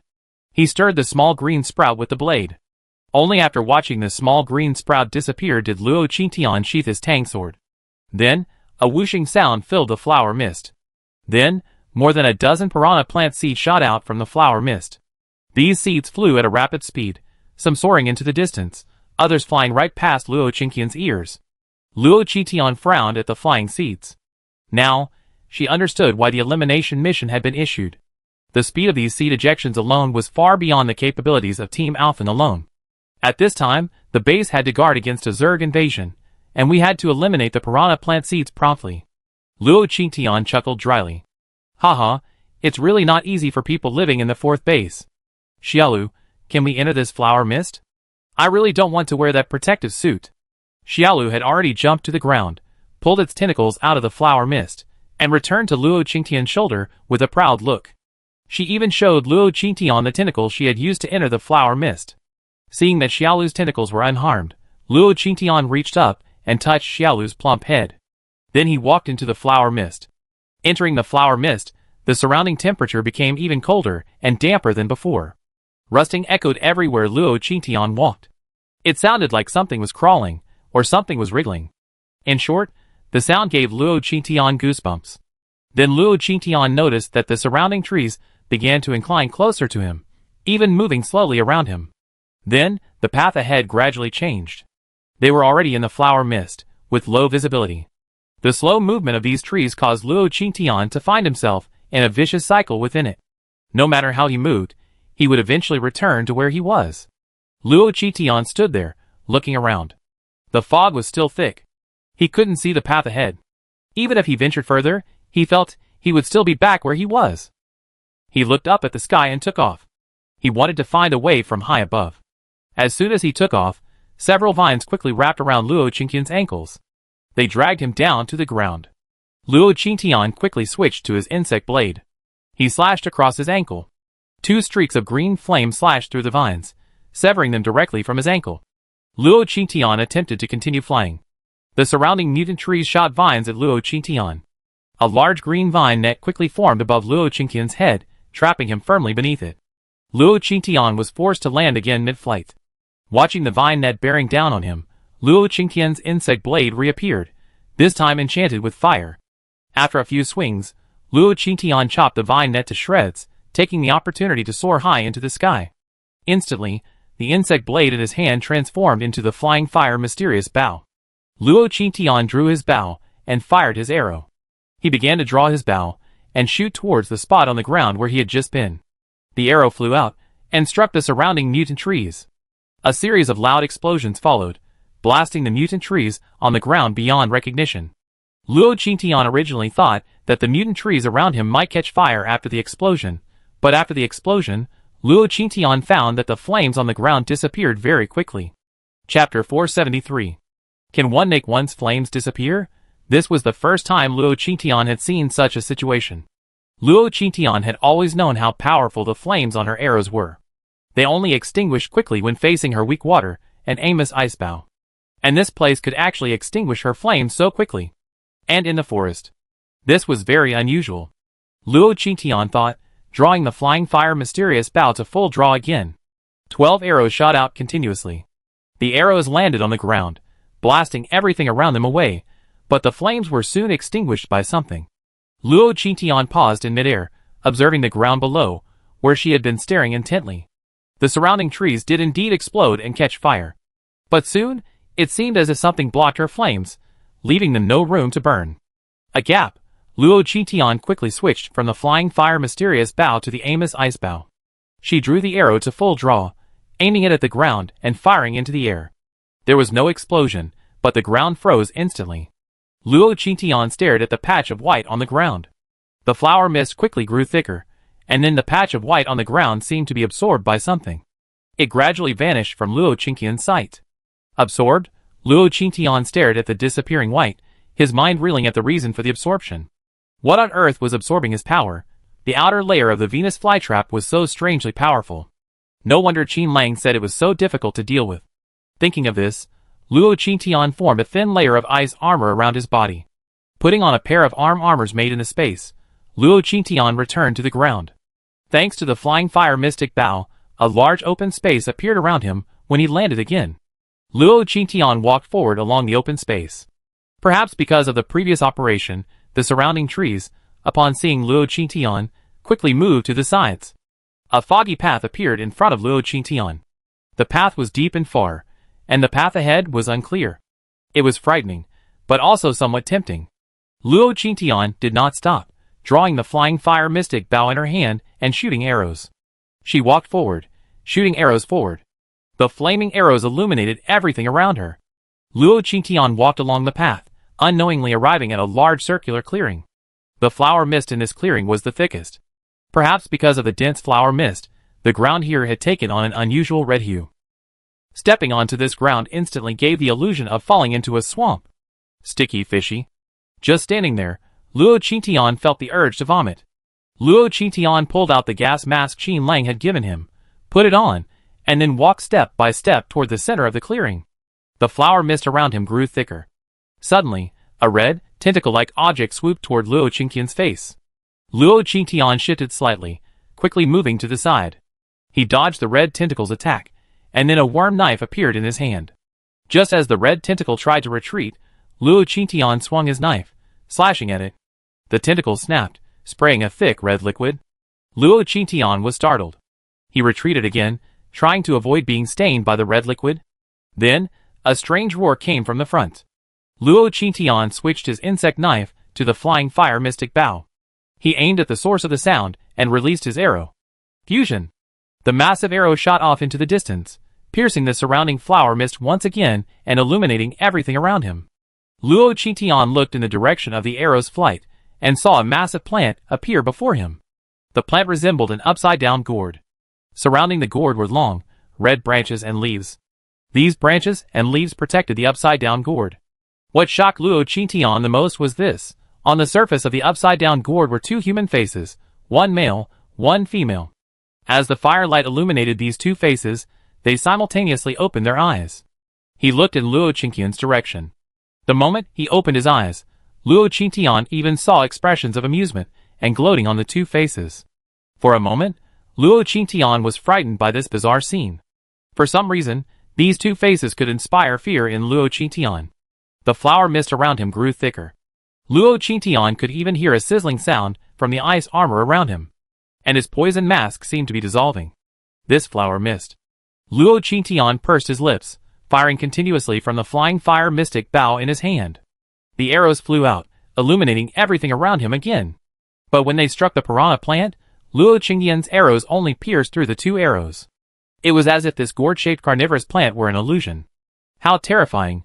If he hadn't seen it with his own eyes, Luo Qingtian wouldn't have believed his eyes. But after a continuous barrage of arrows, Luo Qingtian saw the upside-down gourd suddenly flip over, transforming into a normal gourd. The mouth of the gourd began to tremble, and the next moment, red seeds began to continuously shoot out from the mouth. And from where Luo Qingtian was, many seeds were shooting towards her. Luo Qingtian frowned, and the flying fire mysterious bow in his hand instantly vanished. Luo Qingtian pounded his fist on the ground. Freeze! As soon as he finished speaking, an icy aura quickly spread around Luo Qingtian. A wall of ice appeared in front of him. And on the ground, a layer of white quickly spread forward. But before it could spread out, Luo Qingtian was distracted by the seeds flying from the opposite direction. The seeds flew at such speed and force that Luo Qingtian was forced to withdraw his strength to reinforce the ice wall in front of him. Thankfully, all the red seeds were frozen by the ice wall. Luo Qingtian was not injured by the seeds. Meanwhile, the mother plant on the opposite side continued to shoot seeds non-stop. This made Luo Qingtian even more passive. Luo Qingtian crouched behind the ice wall, listening to the thumping sound. If she hadn't been constantly channeling her ice energy, the ice wall would have shattered long ago.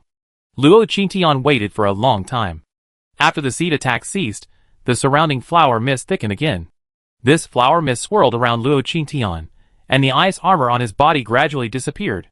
Until the ice armor was completely gone, the flower mist surrounded Luo Qingtian and began to swirl wildly.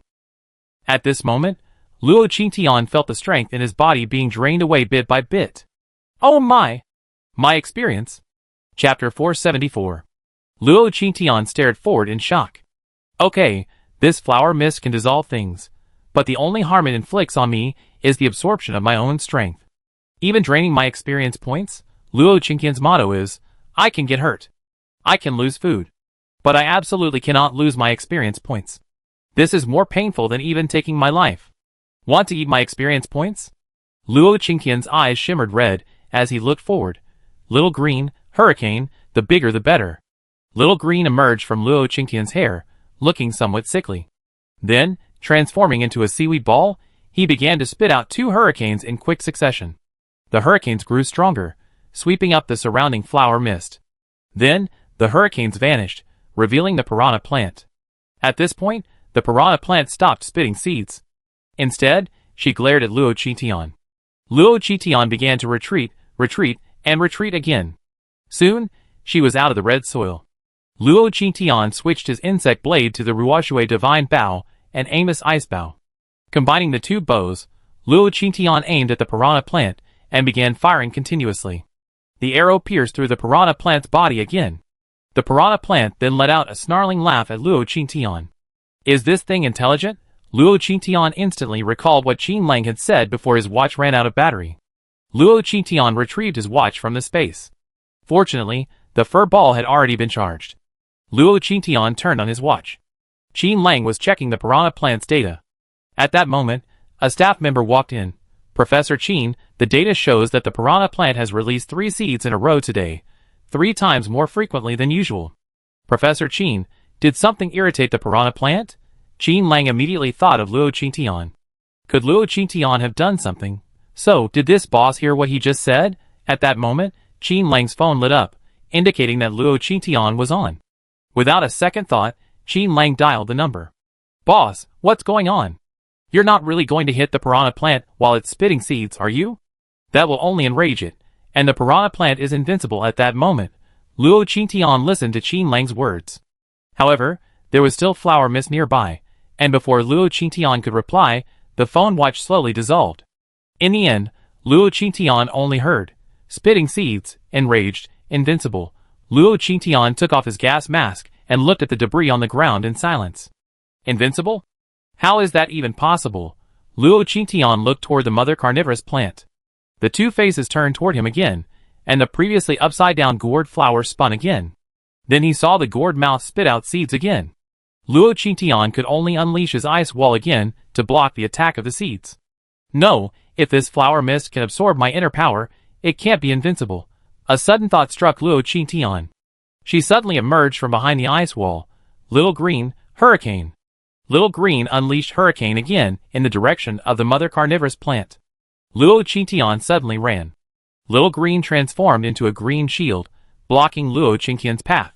Luo Qingqian's running speed grew faster and faster, and suddenly, another Luo Qingqian appeared in front of him.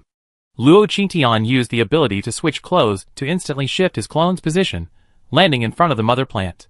Luo Qingqian's insect blade suddenly appeared. Luo Qingqian raised his blade and slashed, striking directly at the half-hung gourd.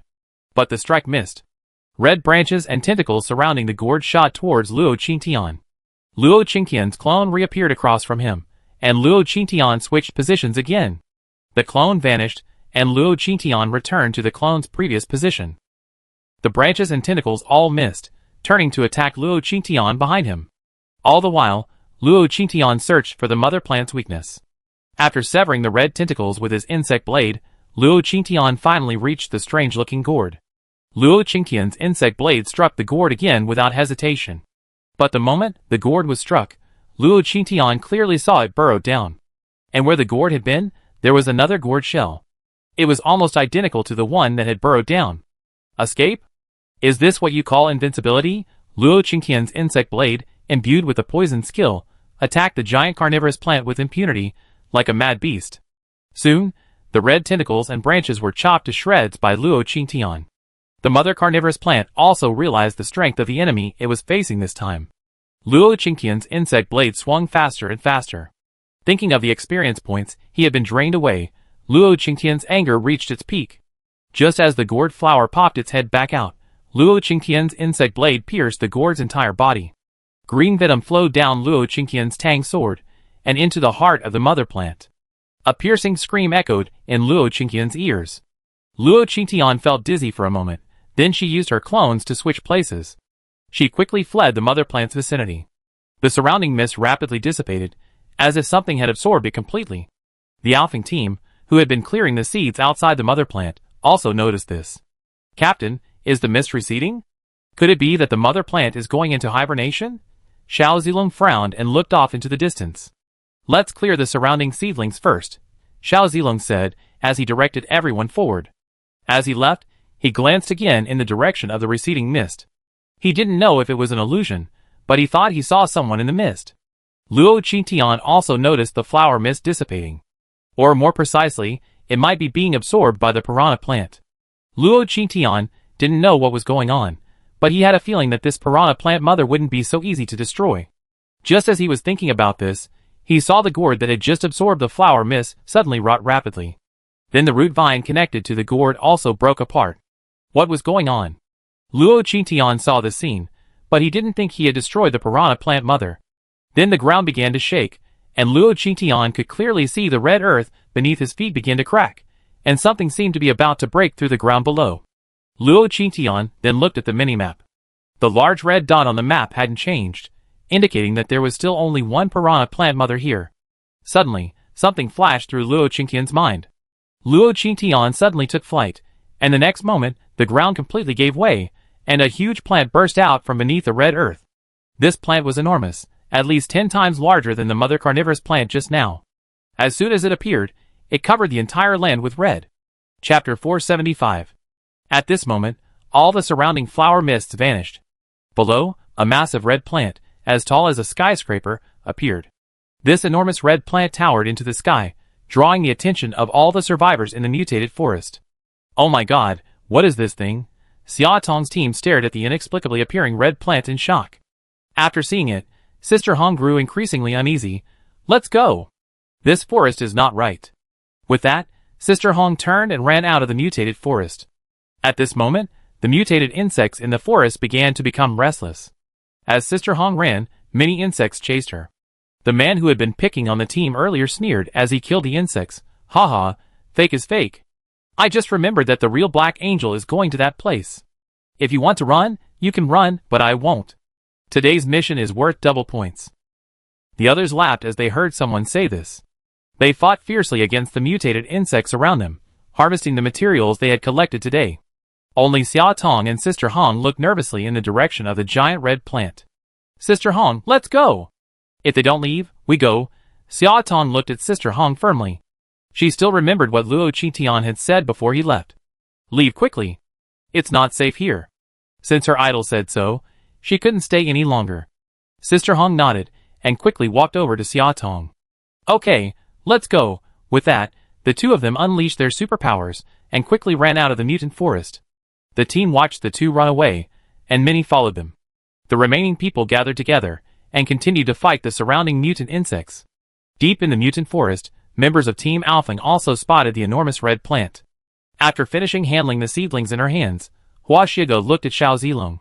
Captain, has something happened? Otherwise, how could this carnivorous plant have grown so large? Li Xiaoxiao, a plant-based psychic, was trembling with fear. Although they didn't approach the red plant, the aura it emanated from the entire forest was indirectly transmitted to her. This allowed her to clearly sense how terrifying the red plant truly was. Captain, I can feel the plants throughout this mutant forest trembling. This carnivorous plant is too powerful. We better get out of here. Li Xiaoxiao's voice trembled with fear as she spoke. She looked at Xiao Zilong with hope in her eyes. Xiao Zilong pursed his lips and said, Let's go. This red plant might be the true face of this mutated carnivorous plant. We need to go back and talk to Qin Lang and the others. With that, Xiao Zilong led everyone out of the mutant forest. In the fourth base laboratory, Qin Lang dispatched numerous drones to monitor the mother carnivorous plant. The foggy screen suddenly cleared. What the heck is this? How did it appear here? Qin Lang stared at the red plant in front of him in shock. Then the drone's power level rapidly skyrocketed. Then the screen before him turned completely to snowflakes. Luo Qingtian stood high in the sky, staring at the giant red plant before him. Is this the full face of the mother carnivorous plant? No wonder there was always a large red dot on his minimap. It had never changed. It turned out that the gourd flower he just attacked was actually just a part of the mother plant. How could such a massive and towering creature have managed to remain hidden underground until now? Perhaps the entire mutated forest was actually the domain of this mutant plant, Luo Qingtian thought, as the flying fire mysterious bow instantly appeared in his hand. Luo Qingtian drew his bow and unleashed his arrows. his movements never ceasing. Countless flaming arrows, carrying pillars of fire, shot towards the giant red plant ahead. Fusion, Luo Qingtian whispered as the arrows shot out, and then he saw these pillars of fire merge together, transforming into a series of volleys of artillery. Boom, boom, boom. The artillery exploded on the branches and leaves of the red plant, destroying the outer layer of the plant's outer skin. Then Luo Qingtian saw gourd flowers continuously sprouting from this weed-like plant, identical to the mother plant from before. The gourds, each with a face, were crammed together. The gourds were huddled together, and so were the faces. The appearance was distorted and sickening. Observing this, Luo Qingtian unleashed another arrow from his flying fire mystic bow. Red tentacles suddenly burst forth from the plant, shooting directly at Luo Qingtian. Luo Qingtian sheathed his flying fire mystic bow and dodged midair. More and more red tentacles continued to emerge from the surroundings of the red plant. Luo Qingtian quickly swapped his flying fire mystic bow for a bug blade. He chopped off all the incoming red tentacles. Crack, after repeated slashes, cracks began to appear on Luo Qingtian's insect blade. Just as a thick tentacle rushed forward, attempting to encircle Luo Qingtian swung his insect blade again. Crack! Another cracking sound. The insect blade in Luo Qingtian's hand shattered completely. Luo Qingtian himself was entangled by the thick red vines. Xiao Zilong and the members of Team Alfling were preparing to leave. After running for a distance, a loud explosion was heard behind them. The explosions continued, and Xiao Zilong finally stopped and looked behind him.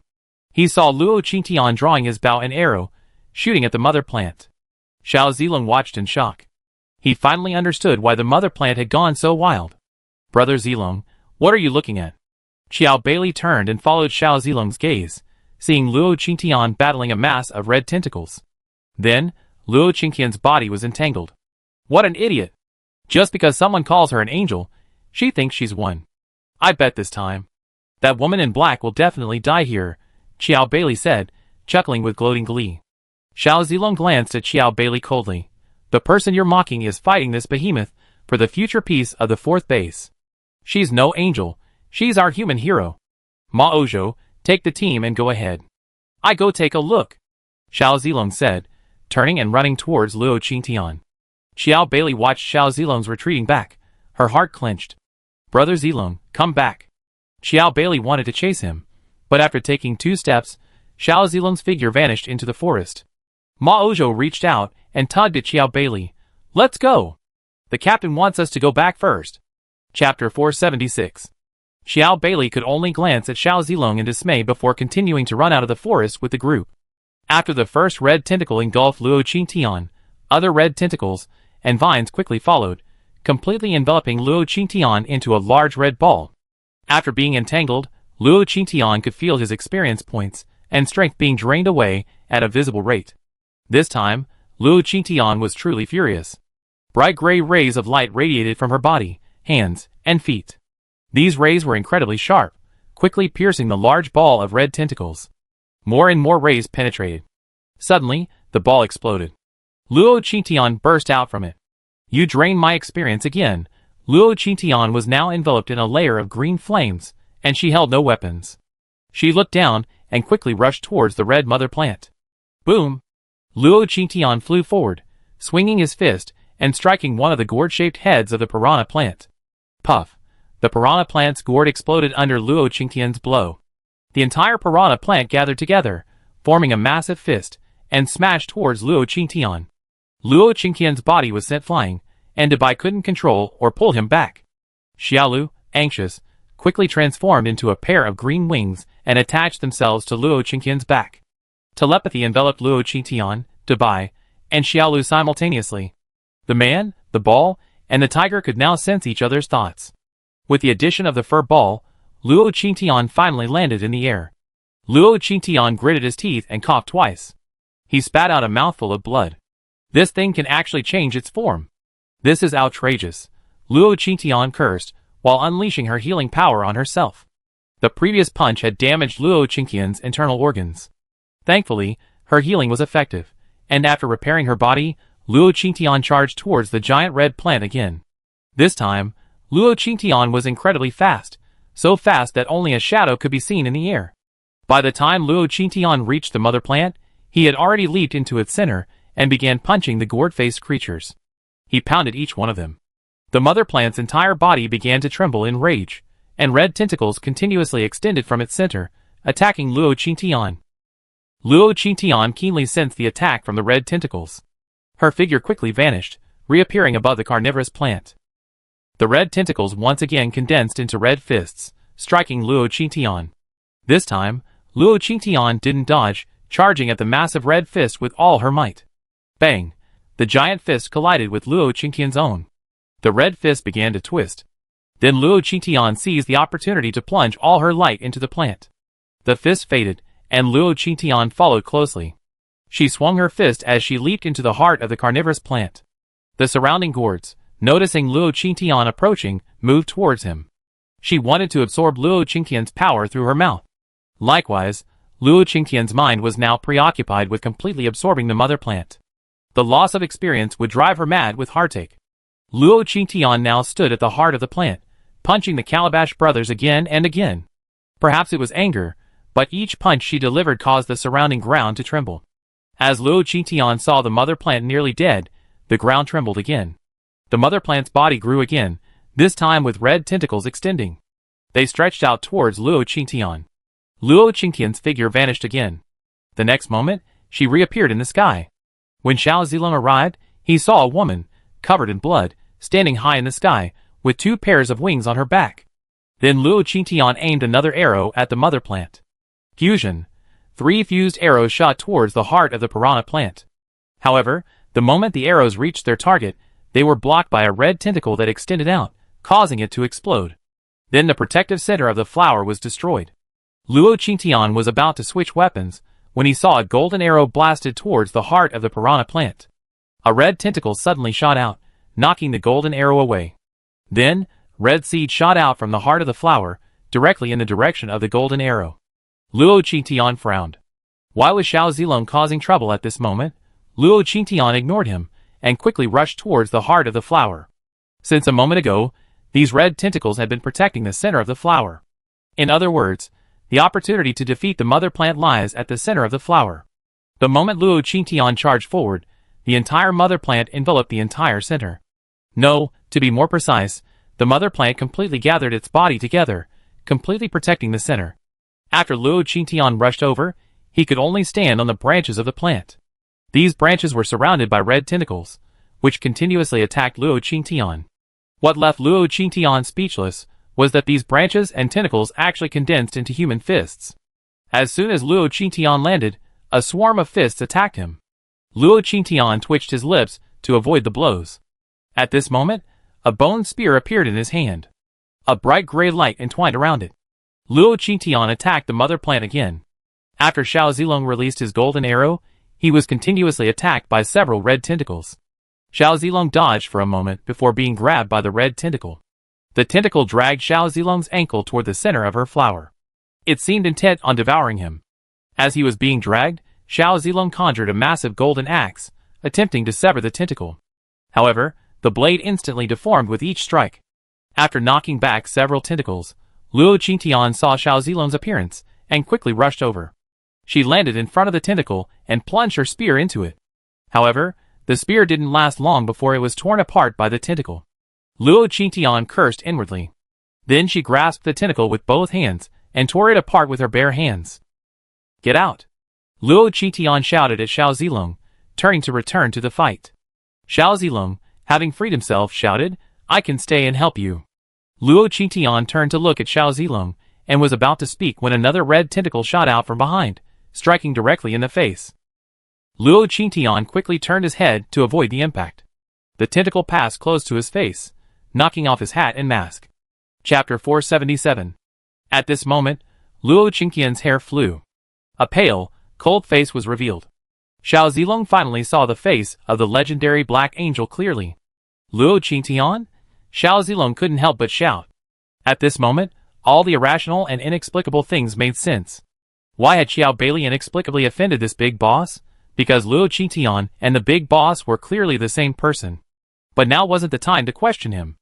After he finished shouting Luo Qingtian's name, a red tentacle charged again. The bright gray light in Luo Qingtian's hand instantly captured the red tentacle, which was then chopped into pieces by Luo Qingqian's bright line.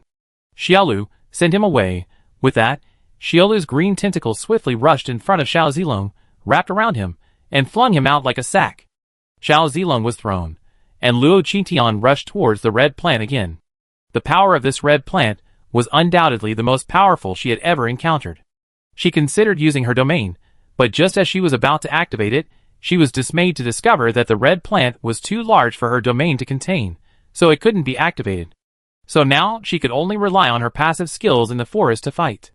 At this point, she didn't draw any weapons, but she was surrounded by a bright gray light. Whenever possible, her light penetrated the red plant's body, absorbing its vitality. The red plant also realized that the tiny human opposite it possessed the same ability as itself. Every time the gray light pierced its body, it could clearly feel its life force being absorbed. Similarly, at this time, it would begin to go mad. At this moment, Luo Qingqian was standing high in the sky. This was the countless times she had been interrupted and absorbed by the red plants. Luo Qingqian panted slightly as she looked at the giant being. Suddenly, the flower center opened, and the gourds began to dangle upside down. Red seeds shot out from the plants. Whoosh whoosh whoosh, they flew towards Luo Qingqian's face. The wings transformed by Xiaolu behind him suddenly grew larger, enveloping Luo Qingqian and blocking all the red seeds. It was this movement that sparked a solution in Luo Qingqian's mind. When the mother flower spewed seeds, a fake clone would appear, making it impossible to strike the center of the flower at this time. What if she hadn't attacked from the beginning? When the mother plant stopped spraying seeds, Luo Qingqian said, Xiaolu, do your best to bind this flower for me. Behind them, Little Green spread its wings, and its massive tentacles swiftly rushed from behind the two Luo Qingqians toward the red plant. The red tentacles followed suit, attempting to block Little Green's attack. Luo Qingqian's bright gray thread began to extend outward. He wrapped the red thread around the incoming red tentacles, then exerted force, shredding them into tiny pieces. In the past, she had only considered using her bright gray light to absorb life. Now, she realized that if she so desired, it could become a new weapon, tailored to her needs. Little Green's tentacles had already begun to wrap around the outer edges of the red grass-type plant. Luo Qingqian took advantage of the momentary battle with the red tentacles to unleash his second skill, Trap, at full power. Surrounding the roots of the piranha plant mother, the piranha plant mother had no idea what Luo Qingqian was planning, but the overwhelming sense of danger made her even more ferocious. Watching Xiaolu's attack blend into the red tentacles, Luo Qingqian sneered and swiftly rushed towards the piranha plant mother. Xiaolu, retract. At the same time, a multitude of green vines suddenly erupted from the piranha plant mother's root trap, entrapping the red tentacles underground. Xiaolu's green tentacles also bound the piranha plant mother. They bound the piranha plant mother tightly, like a zonzi. This trapped the piranha plant mother's inverted gourd mouths within the flower's core. Heavy rain. Then, a poisonous rain began to fall from the piranha plant mother's head. Luo Qingqian slammed his fist down hard on the bound body. Ultimate freezing. Ice energy began to rapidly emanate from Luo Qingqian's fist, followed by a white aura that quickly spread across the entire plant. The mother plant could feel a chill permeating her body once again. Then the icy light once again rushed into her body. Little Green's green tentacles extended further and further. Finally, Little Green enveloped Luo Qingqian and the mother plant in a giant green tentacles. The ground began to shake. The mother plant felt trapped. As the life force drained from her body, she went berserk once more. But Little Green's grip on her body grew tighter and tighter, and she realized she could no longer escape her current state. So it could only move underground, searching for a way out of its predicament. The earth trembled more and more violently, and red tentacles continuously burst out from the ground, charging directly toward Xiaolu's green shield. At this moment, Xiaolu's green shield resembled a giant green cocoon. As these red tentacles burst out, they had almost no effect on the green cocoon. Suddenly, numerous bright gray rays burst out from the green cocoon, severing all the red tentacles. Inside the cocoon, Luo Qingqian desperately absorbed the life force of the mother plant while repeatedly punching at her body. At this moment, she could clearly feel the mother plant's body shrinking bit by bit. At the same time, in the mutant forest, those psychics searching for seedlings suddenly saw red tentacles burst out from under their feet. These tentacles wrapped around their bodies, then pierced through them, sucking away their life force. The male psychics of the so-called Angel Squad were dragging their spoils away. Suddenly, there was a tremor beneath their feet, and red tentacles wrapped around them, piercing their bodies, taking away all life. After being thrown, Xiao Zilong landed safely on the ground. He had intended to return to help Luo Qingtian, but when he looked back, he was struck by a massive green tentacle extending from Luo Qingtian's back. There was also the sight of Luo Qingtian charging fiercely at the mother carnivorous plant. Xiao Zilong knew that such a battle was beyond his reach, so he turned and left. However, along the way, he was intercepted several times by the red tentacles, but each time he escaped danger. Running all the way, he used his psychic powers to escape the mutant forest. Luo Qingtian had initially sensed the mother carnivorous plant shrinking. But suddenly, as if absorbing new energy, it grew larger again. Even its struggles intensified. Chapter 478. Luo Qingtian narrowed her eyes at the enormous red plant in front of her. Then, the rays of light in her hand began to surge through the body of the Venus flying plant. These rays were no longer simple threads. They condensed into sharp blades, piercing the Venus flying plant's heart and thrashing it furiously. The gourds with human faces were chopped into shreds by Luo Qingtian's rays. Hiss! The enormous Venus flying plant's body began to tremble. It was noticeably shrinking. The Venus flying plant's branches, initially ineffective against the poison skill, now emitted a sizzling sound. Luo Qingtian could clearly feel the speed at which she was absorbing life force increasing, and her eyes lit up. She summoned more rays of light to extend from her body, piercing the Venus flying plant's body. The Venus flying plant's body shrank again. The once tall building, Daxia, began to shrink. Fearing the mother plant would escape its grip, Xiao Lu's form shifted to match the plant's. Luo Qingtian didn't dare slack off.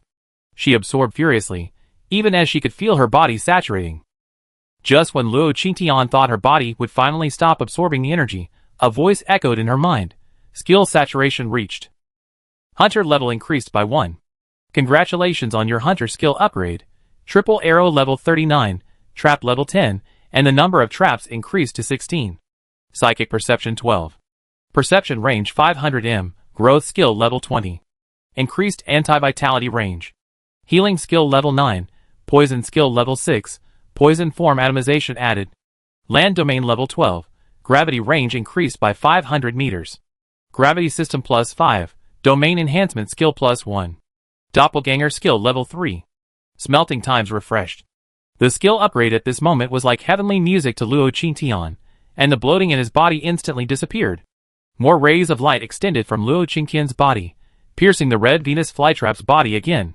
The frost was gone, and the Venus flytrap's body was no longer bright red. Its body resembled a withered horsetail, turning a withered yellow from top to bottom. Its body gradually shrank, and the red tentacles surrounding it gradually turned gray. Finally, the tentacles fell heavily to the ground, becoming a pile of gray debris. By this time, the Venus flytrap's body had grown to be almost as tall as Luo Qingtian himself. Xiaolu used telepathy to plead with Luo Qingtian. Xiaolu wants to eat. Luo Qingtian, who was still absorbing life force, suddenly stopped. Xiaolu, are you saying you want to eat this piranha plant? Xiaolu left Luo Qingtian's back and flew in front of him, nodding frantically. Luo Qingtian retracted all his light. Xiaolu's tentacles plucked the remaining piranha plant mother from the ground. Then, blocking Luo Qingtian's view, he devoured the remaining piranha plant mother bite by bite. He watched as Xiaolu devoured the last piranha plant mother. Luo Qingtian breathed a sigh of relief. She glanced at the ground. Perhaps because the mother plant had vanished, the original red color was gradually fading. A huge circular pit remained where the mother plant had once stood. After resting for a while, Luo Qingtian stood up and walked over to the pit. It was very deep, almost bottomless. Luo Qingtian brought Xiaolu with her, retrieved a flashlight from the space, and had Dubai lead them down. After entering the pit, Luo Qingtian was surprised to find that the enormous hole stretched in all directions into the distance. Luo Qingtian looked down the tunnel into the distance. The tunnel seemed endless. And then, an idea occurred to Luo Qingtian. Why did the Zerg emerge from underground when they stormed the fourth base? And why did the seeds of the piranha plant attract those insects? Could there really be a connection between the two? Luo Qingtian pondered this as she began to fly forward. The tunnel grew deeper and deeper. She didn't know how long she flew. Luo Qingtian noticed that the pit ahead seemed to be divided into two parts. The upper part was a dirt road, while the lower part seemed to be separated by a huge rock. Seeing the rock, Luo Qingtian immediately thought of the large rock Fufu had mentioned. Luo Qingtian checked the small map to ensure there were no insects or mutant plants around. Then she slowly descended to the ground and walked directly to the tunnel below. After approaching the rock, Luo Qingtian smiled. Just as she had imagined, the rock was a massive fragment of the earth. Luo Qingtian tried to call out softly from underground, "Fufu, are you there?" But after calling out, there was no response from Fufu. This huge rock was Fufu's lifeline, and Luo Qingtian didn't want to be so selfish as to take it away, but he also had to retrieve the earth fragment. After much deliberation, Luo Qingtian decided to place his hand on the earth fragment. The next moment, the huge earth fragment vanished from its original location. Without the earth fragment separating it, the pit, originally divided into 2 layers, became a single layer. Since he was near this earth fragment, it meant he must be below the 4th base. Luo Qingtian began to search for a way up. After walking for a long time, he finally spotted a light ahead. Luo Qingtian then followed the light and discovered that it came from a small, fist-sized hole. There seemed to be someone above the hole. Luo Qingtian reached out his hand towards the hole. Boom! The hole shattered, shattering enough for a person to enter or exit. Luo Qingtian crawled out of the cave. "Who?" a man's voice rang out. Luo Qingtian crawled out and looked around, only to see a man sitting on the bed, staring at her in horror. "Sorry. I'm in the wrong place. I leave now." Luo Qingtian smiled awkwardly, opened the door, and walked out. Once outside, Luo Qingtian stepped back. "Isn't this the little shelter? Isn't Fufu living here?" Luo Qingtian glanced at the door number uncertainly, then glanced outside. Confirming this was Fufu's place, she stepped back again. "Who are you? Isn't this Fufu's place?" The man frowned at Luo Qingtian's words and said, "What Fufu? This is my place. You ruined my place, and you're still asking me questions? Do you want to die?" The man quickly stepped forward, ready to grab Luo Qingtian. Luo Qingtian frowned at the man. When the man came over, Luo Qingtian kicked him out. "Tell me, why are you here? Where is Fufu?" Chapter 479. The man was kicked and sent flying, his body hitting the opposite wall before landing heavily on the ground. He hunched over and climbed to his feet, staring at Luo Qingtian in horror.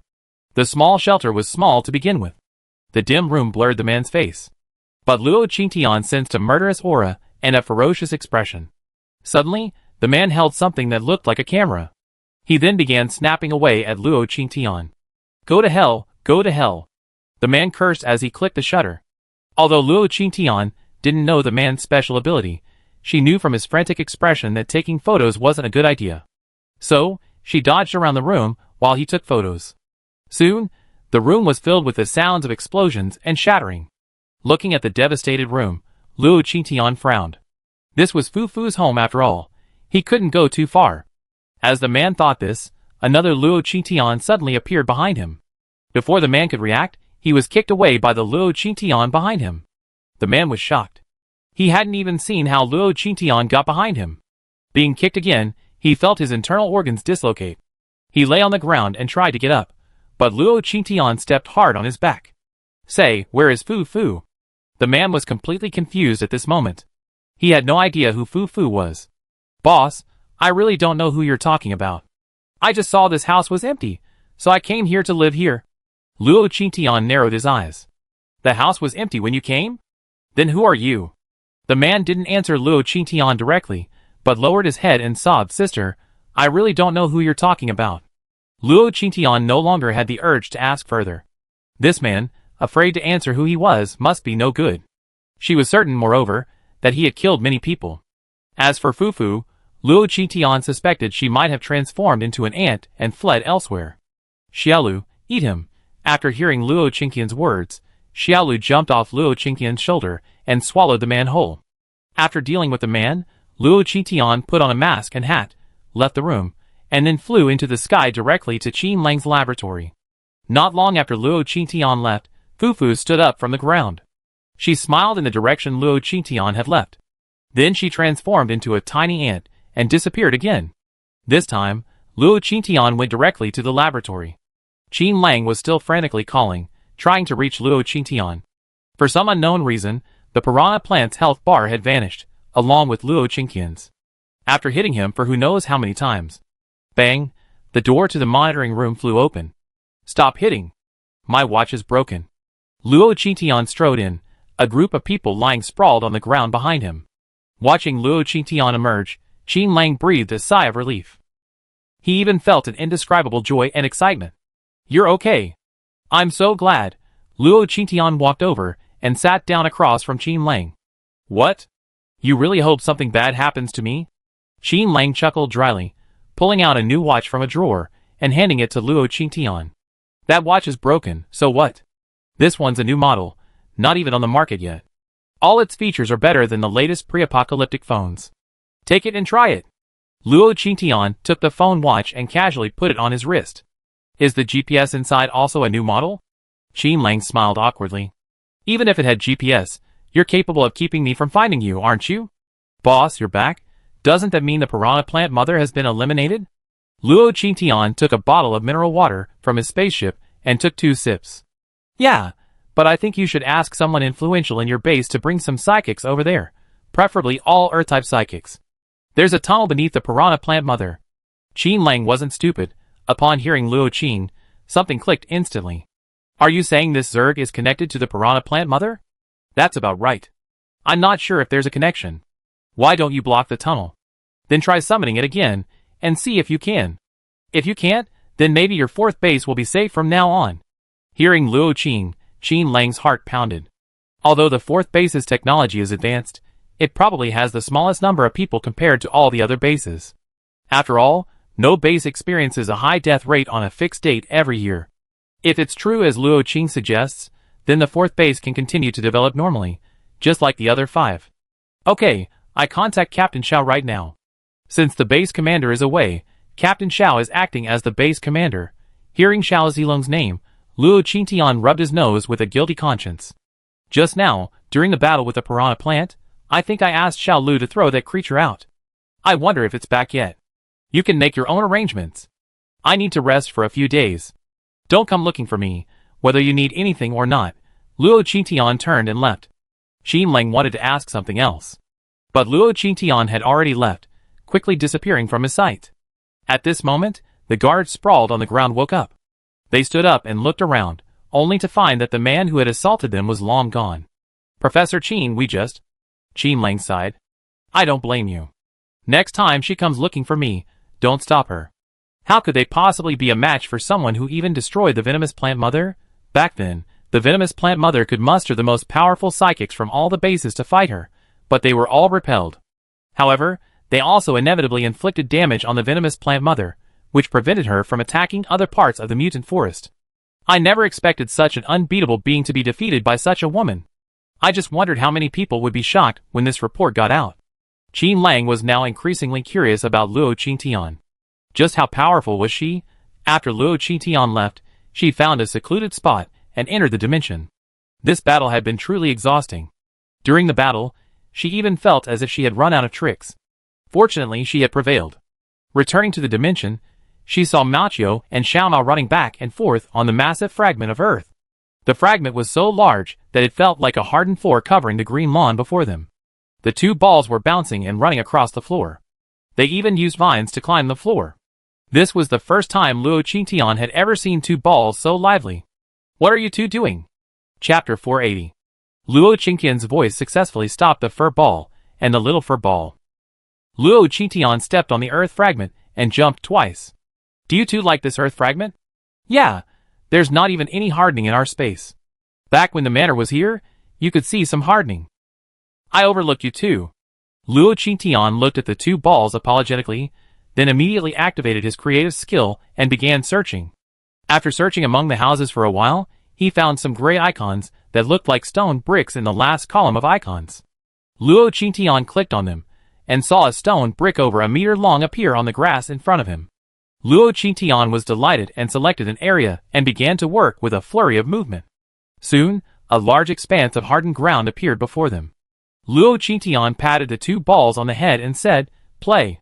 I build you a playground later." Luo Qingtian didn't even look at the 2 balls. He stretched and headed straight for the villa. The 2 balls watched Luo Qingtian's departing back in silence. This unfortunate child. How come her thinking is so different from that of a normal person? Mao said weakly. The little Mao beside him laughed along. Isn't this good? At least she still think of you and me as the same mutant plants and won't let her imagination wander. Mao glanced at the little Mao unhappily. Let's not waste time. Let's extract the energy from this earth fragment. You saw the child's battle with the red piranha plant just now. Her stats were clearly over 5,000, but she struggled so much against a 5,000 status piranha plant. She desperately needs to systematically practice her abilities. The little fur ball nodded and launched a vine toward a certain location. Then, like a spring, it retracted. His body flew away, following the vine. Luo Qingtian returned to his bedroom, shed his stained clothes, and took a nice shower. He didn't eat, but after cleaning up, he went straight to bed and fell asleep. On the hardened floor outside the villa, the fur ball and the little fur ball stood before a small monitor. It showed the scene of Luo Qingtian's battle with the mother carnivorous plant. He's wasting a lot of his superpowers. His agility isn't good enough either. Don't worry, I create a trainer based on the parts this kid lacks, the little fur ball said, and began to operate the screen in front of him. Luo Qingtian was still asleep, completely unaware of the subtle changes in space. Outside the space, upon arriving at the base, Xiao Zilong heard a loudspeaker blare from the laboratory. Captain Xiao, please come to the research lab upon returning to the base. Captain Xiao, please come to the research lab upon returning to the base. At this voice, Xiao Zilong's mouth twitched. He began to understand why Luo Qingtian had been so furious that day during the battle with the Zerg. Now it was his turn, and he felt like going crazy too. After quickly returning to the research lab, Qin Lang finally turned off the loudspeaker. Welcome back, Captain Xiao. It seems your mission went smoothly. What do you want from me? Just tell me. Also, my watch is broken. Give me a new one. Qin Lang shrugged. I only have one new one, and it was just taken by Boss Qingtian. You must be looking for something. Speaking of Luo Qingtian, Xiao Zilong's heart skipped a beat. You knew all along that the Black Angel was Luo Qingtian? Qin Lang shrugged. Not really. I only known about it recently. Looks like you know it too. I found out today when I went to fight the red piranha plant mother. Qin Lang looked Xiao Zilong up and down. You fought the piranha plant mother? And you're fine? When did you become so powerful? Xiao Zilong's face flushed. Not really. Qingtian threw me out. Qin Lang wasn't surprised by this answer. Hurry and gather all the Earth-type psychics in our 4th base to where the piranha plant mother is. After hearing what Qin Lang said, Xiao Zilong was deeply shocked. Was that how the Zerg that attacked the base came from? He had wanted to ask more about Luo Qingtian, but decided to come back and ask. Okay, I got it. Spread the word. I go to your counter and get a new watch phone, Xiao Zilong said, turning and walking away. As he reached the door, Qin Lang suddenly spoke up. Well, I heard Qingtian and Xiao Bailey aren't on good terms, so it's best you don't reveal Qingtian's identity. You might offend that ancestor. It wouldn't be good for you to help anyone. Xiao Zilong thought of Xiao Bailey, then of Luo Qingtian's attitude towards him. Perhaps it was Xiao Bailey that made Luo Qingtian dislike him. He nodded solemnly. Okay, I got it. Luo Qingtian slept for 2 full days before waking. Feeling her throat dry, she habitually reached for the bedside table. There sat a cup of warm water. Luo Qingtian gulped it down, finally feeling better. She grabbed her clothes, changed, and walked out. As soon as she left the bedroom, Luo Qingtian saw that the door to the newly opened room on the 3rd floor had opened. She had originally planned to go downstairs, but she suddenly changed direction and headed straight for the 3rd floor. Luo Qingtian walked into the room and took a look. It looked very similar to the training room she had built in the 1st base. Luo Qingtian looked at the room excitedly. Oh my god, this space is amazing. They can give me such a wonderful place. Luo Qingtian paced back and forth in the training room excitedly.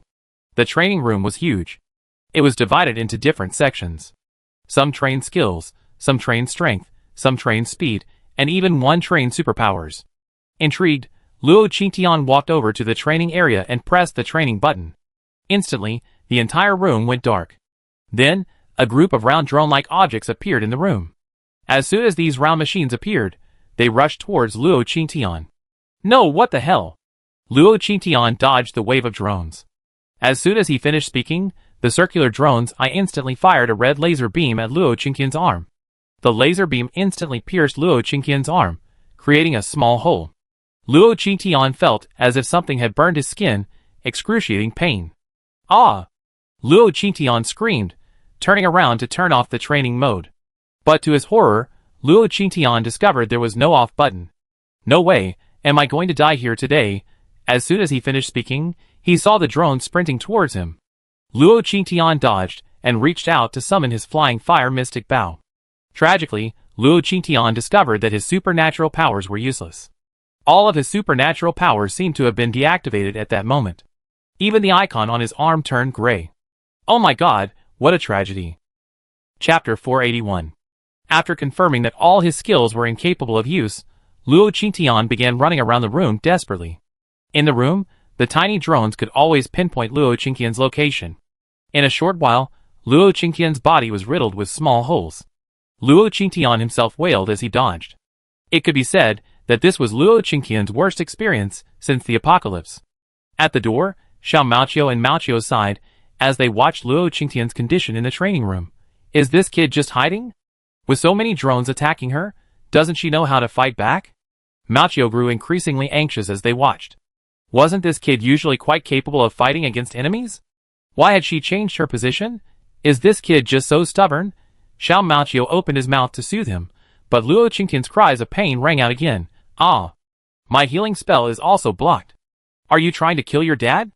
The words Xiao Maoqiu was about to say were instantly stuck in his mouth. Let's go! Wait until the kid gets beaten enough times and learns to resist. Let's go down and figure out how to forge a suitable weapon for him, little Furball said, dragging Furball downstairs. Luo Qingtian was being tormented by the drones in her room. At first, she was reluctant to destroy them. Remembering that this space was hers after all, and she couldn't repair a broken drone, she endured it. Now, she was covered in wounds, and the drones were attacking her at an increasing speed. Luo Qingtian's gaze toward the drones was filled with terrifying murderous intent. Just as the drones were about to crash into her again, Luo Qingtian charged forward, aiming a punch at the leading drone. Bang! The drone shattered, and the others followed. Luo Qingtian was now a completely different person. He desperately ran around the room, dodging, looking for a chance to destroy the drones. Thankfully, the drones weren't as tough as he imagined. After swinging his fists and engaging in a head-on confrontation, they withered under Luo Qingtian's powerful attack. The number of drones dwindled, and an hour passed. All the drones had been cleared by Luo Qingtian.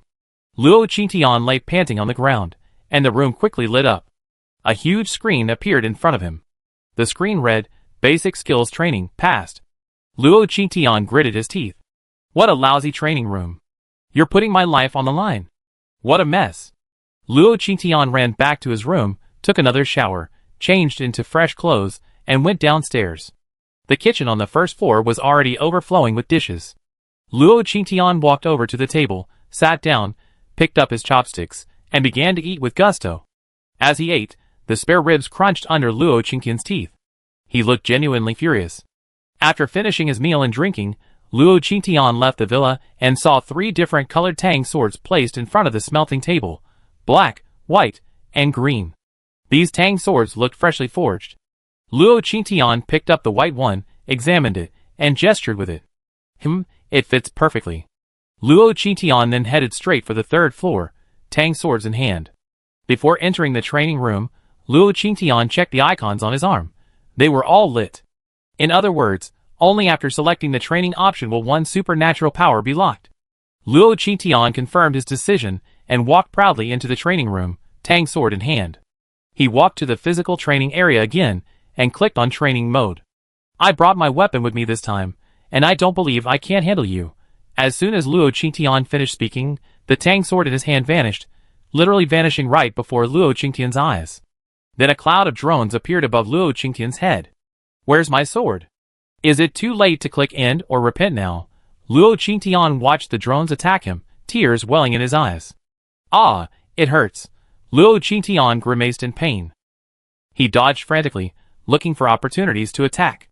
However, this training mode was a bit higher than the initial one, so the drones were a bit faster and more powerful than before. Then, the entire villa was filled with Luo Qingtian's miserable wails. Outside the villa, little Furball and Furball exchanged glances, each seeing worry in the other's eyes. How about we add a close button and go in? Furball asked uncertainly. Little Furball thought for a moment. Wait until she comes out. I didn't expect her to get back in. This unyielding spirit is just like you. Luo Qingtian disappeared for 4 or 5 days, and the 4th base was busy filling the tunnel. When Qin Lang sent out the drones and robots, he was shocked to discover that the ground beneath the 4th base had long been riddled with holes drilled by the Zerg. If it weren't for the backup 3D city plan, the city could be directly printed in 3D, while also strengthening the foundation. The fourth base would have collapsed long ago. Thankfully, they discovered it now. These past few days, the entire fourth base has been busy reinforcing it. They're also busy completely eliminating the possibility of a Zerg invasion from the tunnels. Qin Lang had also wanted to look for Luo Qingtian, but Luo Qingtian had vanished from the face of the earth since that day. Even the latest positioning systems couldn't reach him. So, he could only wait quietly. As for Luo Qingtian, she couldn't tell how many times she had crawled out of the training room. Each time she emerged, her entire body felt like it had been pulled out of a pool of blood. Thankfully, after the training session, Luo Qingtian would cast a healing spell on himself to help him recover. But after such intense training, Luo Qingtian could clearly feel that his reach and speed were different from before. After eating and drinking and cleaning himself up again, Luo Qingtian left the space in a Chanel-style outfit. After so long in seclusion, it was time to show off. After all, she was still obsessed with Xiao Beilei's skills. After opening the door, Qi Nana followed suit. "Oh my god, Qingtian, you're finally back. Where have you been?" Luo Qingtian looked at Qi Nana in confusion. "Oh, I was out recently for something." "What happened?" Qi Nana looked at Luo Qingtian, her eyes red, as if she were feeling aggrieved. But she suppressed her grievances and forced a calm smile. "It's nothing. A few days ago, someone discovered a tunnel in the mutant forest that leads directly to our fourth base. The psychics at the fourth base have been busy filling the tunnel these days.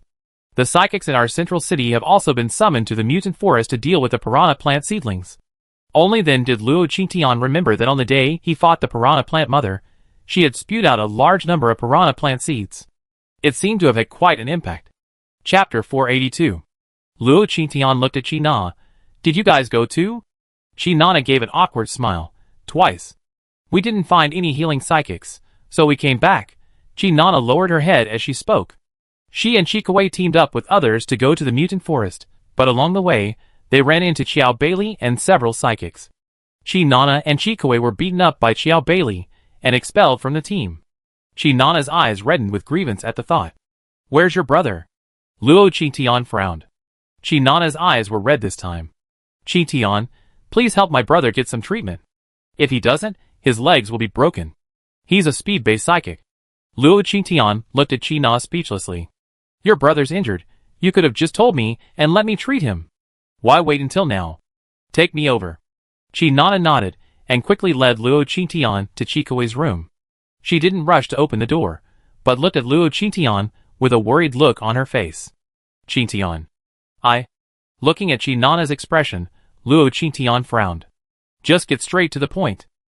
Xiao Beilei said that anyone who dared to treat my brother would be expelled from the fourth base or even killed." After hearing this, Luo Qingtian finally understood what was going on. He figured the two had gone to the mutant forest and encountered Xiao Beilei, who had bullied them. Luo Qingtian opened the door and walked directly into Chikawei's room. Chikawei's leg was wrapped in gauze, blood still seeping from it. He was pale and curled up in his blanket. It seemed the leg injury, untreated, had become infected and inflamed, leading to a fever. Seeing Chikawei like this, Qi Nana finally burst into tears. "Qingtian, I don't want anything to happen to my brother, but I also don't want you to be retaliated against by Xiao Beilei." Sob, sob, sob, sob. Qi Nana was torn. She really wanted to be friends with Luo Qingtian, but she couldn't lose Chikawei. So she was caught in a dilemma. These days, she'd been searching everywhere for medicine, seeking healing powers to treat her brother. But now, she couldn't even enter the inner city, not even the mission hall, so she couldn't find anyone to treat Chikawei. In the survivors' quarters, a teenage boy somehow found some medicine, and he bandaged her brother's wound. Luo Qingtian walked over to Chikawei and gave him a quick check, confirming he was alright. He took out some antipyretic and anti-inflammatory medication and gave it to Chikawei. Then Luo Qingtian removed the gauze bandage from Chikawei's leg. The gauze was soaked with blood, and some had even stuck to the leg.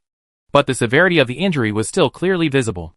Under the gauze, you could even see a small section of bone from the calf and thigh. As Luo Qingtian removed the gauze, Chikawei, still asleep, was suddenly awakened by the pain. "Qingtian, you're back." Chikawei's eyes welled up at the sight of Luo Qingtian's return. He knew why Luo Qingtian had disappeared. After fighting such a powerful opponent, Luo Qingtian must have gone to recuperate. But why did he feel like complaining to Luo Qingtian when he saw him after being wronged? Chikaway bit his lip and stared at Luo Qingtian intently. Luo Qingtian sighed. Xiao Bailey is taking her anger out on you too, because of me. Blame me! Luo Qing suddenly exerted force, tearing the gauze around Chikaway's leg. Ah!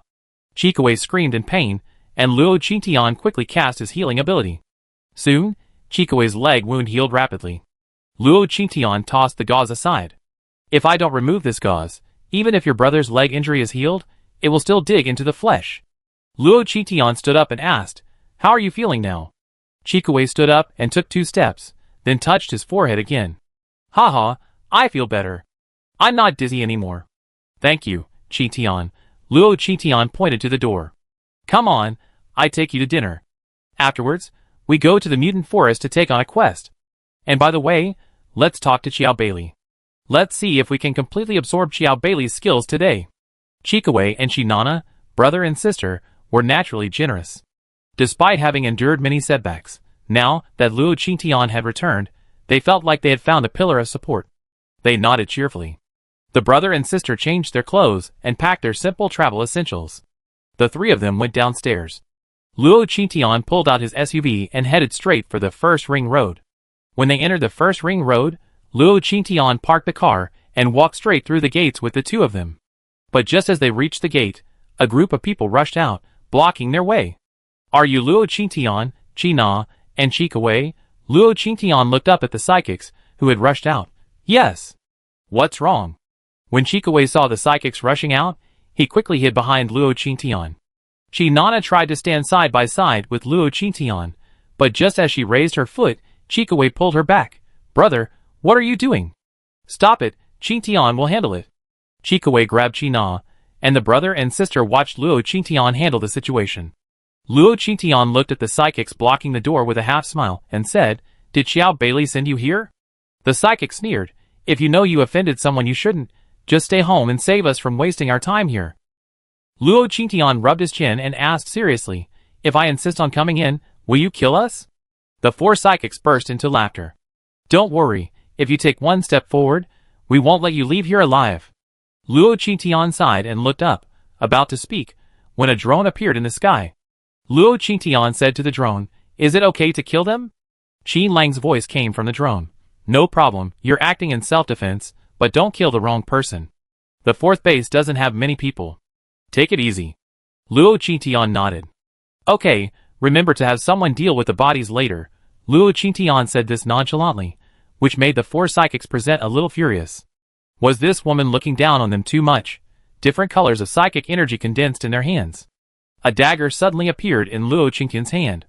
The 4 psychics present had no idea how Luo Qingtian attacked. All they saw was a flash of his body, and the 4 psychics' heads fell to the ground. Then, with a look of disdain, Luo Qingtian hurled a massive fireball at the 4 psychics. Then, their bodies were reduced to charcoal. The scene happened so quickly that Shinana, standing nearby, was a little taken aback. Did Qingtian kill these 4 people? Is Qingtian really that skilled? No, that's not the point.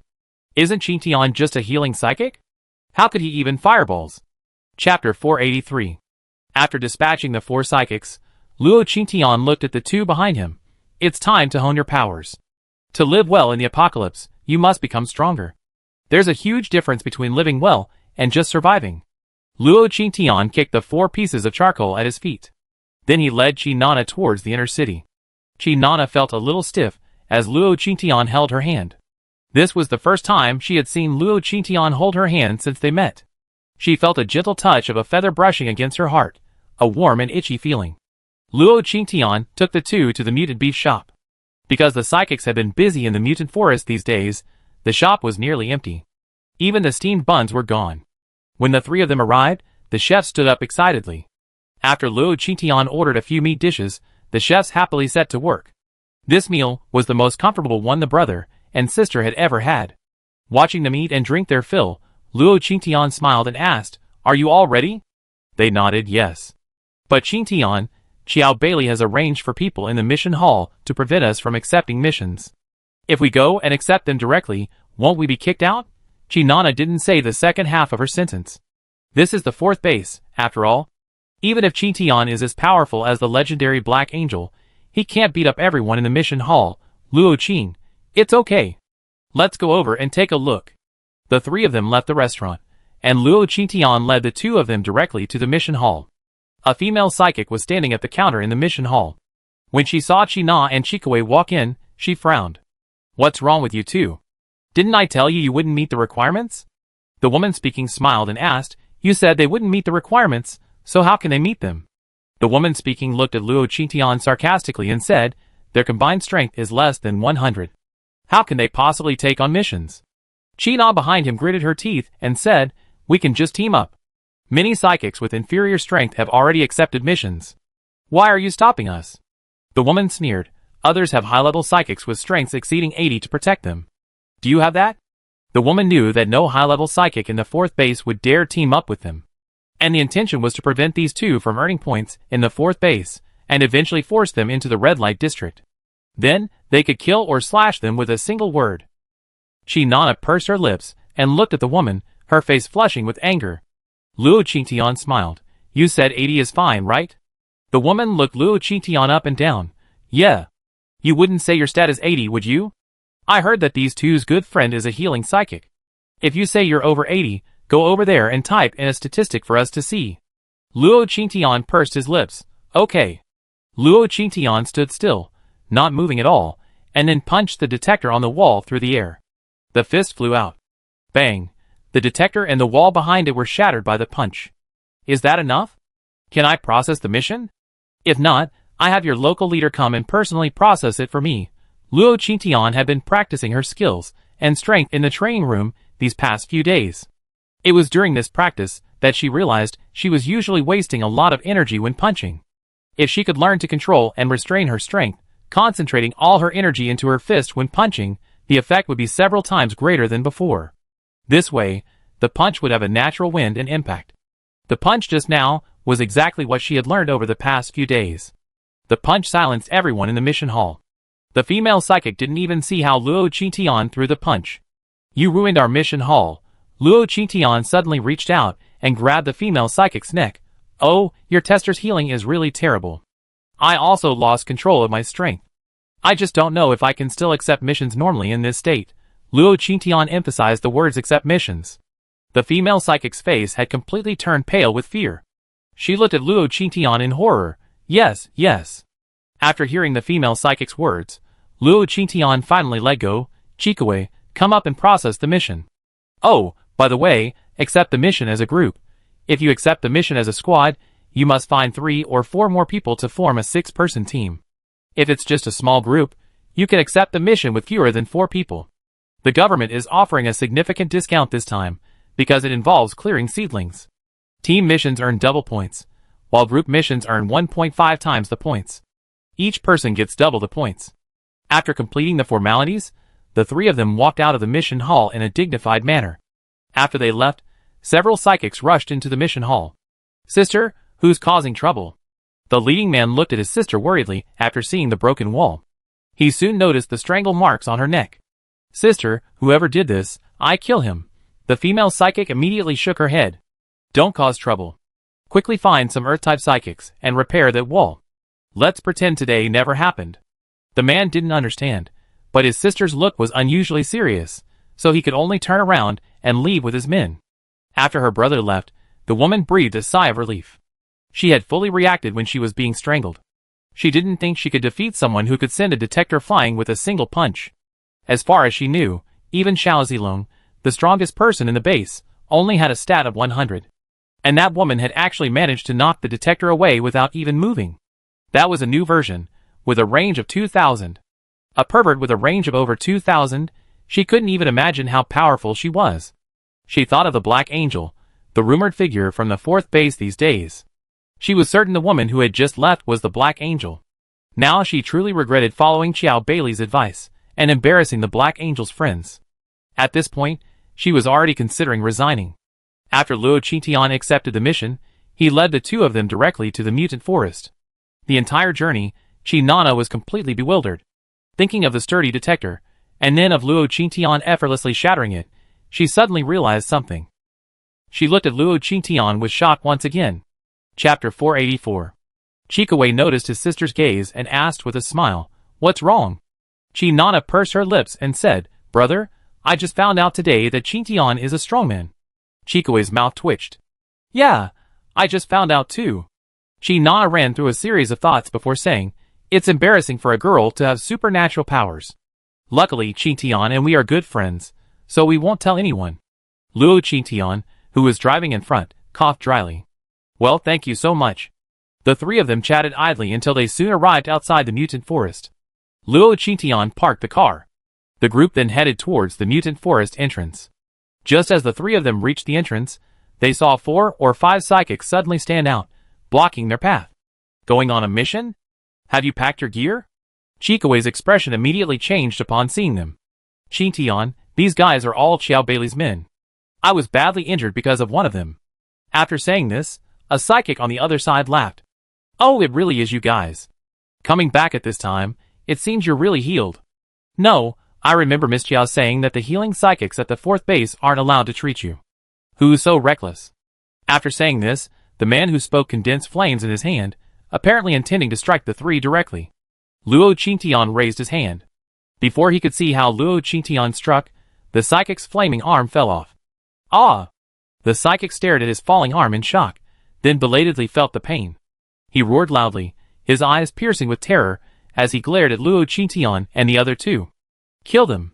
The other psychics saw their companions' arms chopped off. They all unleashed their powers at Luo Chintian and the others. Suddenly, an ice shield appeared in front of the three, and Xia Tong leaped out from the side. Today, Xia Tong was still dressed in a tight black combat uniform, a baseball cap, and a black mask.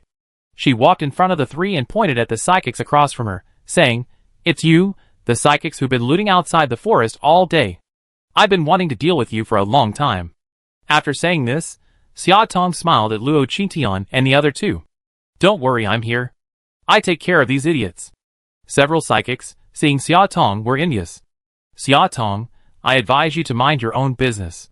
These people were specifically chosen by Miss Xiao Bailey to be dealt with today. You're meddling in their affairs. Are you sure you can withstand Xiao Bailey's retaliation?"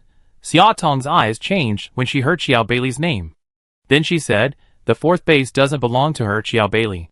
Don't use her name to scare me." The man opposite sneered, "Xia Tong, don't forget your family is still in the central area of the 4th base. Miss Xiao knows you've been meddling in her affairs. Are you sure your parents can handle it?" After saying this, Xia Tong's body trembled slightly. Luo Chintian sighed, stepped forward, and gently patted Xia Tong's shoulder. "Okay, I handle this myself." Luo Chintian's figure instantly vanished. In the blink of an eye, the heads of the people talking across from them fell to the ground. It seems these days of training have been very effective," Luo Chintian thought, glancing at the dagger in his hand. Surprisingly, there wasn't a trace of blood. "Let's go!"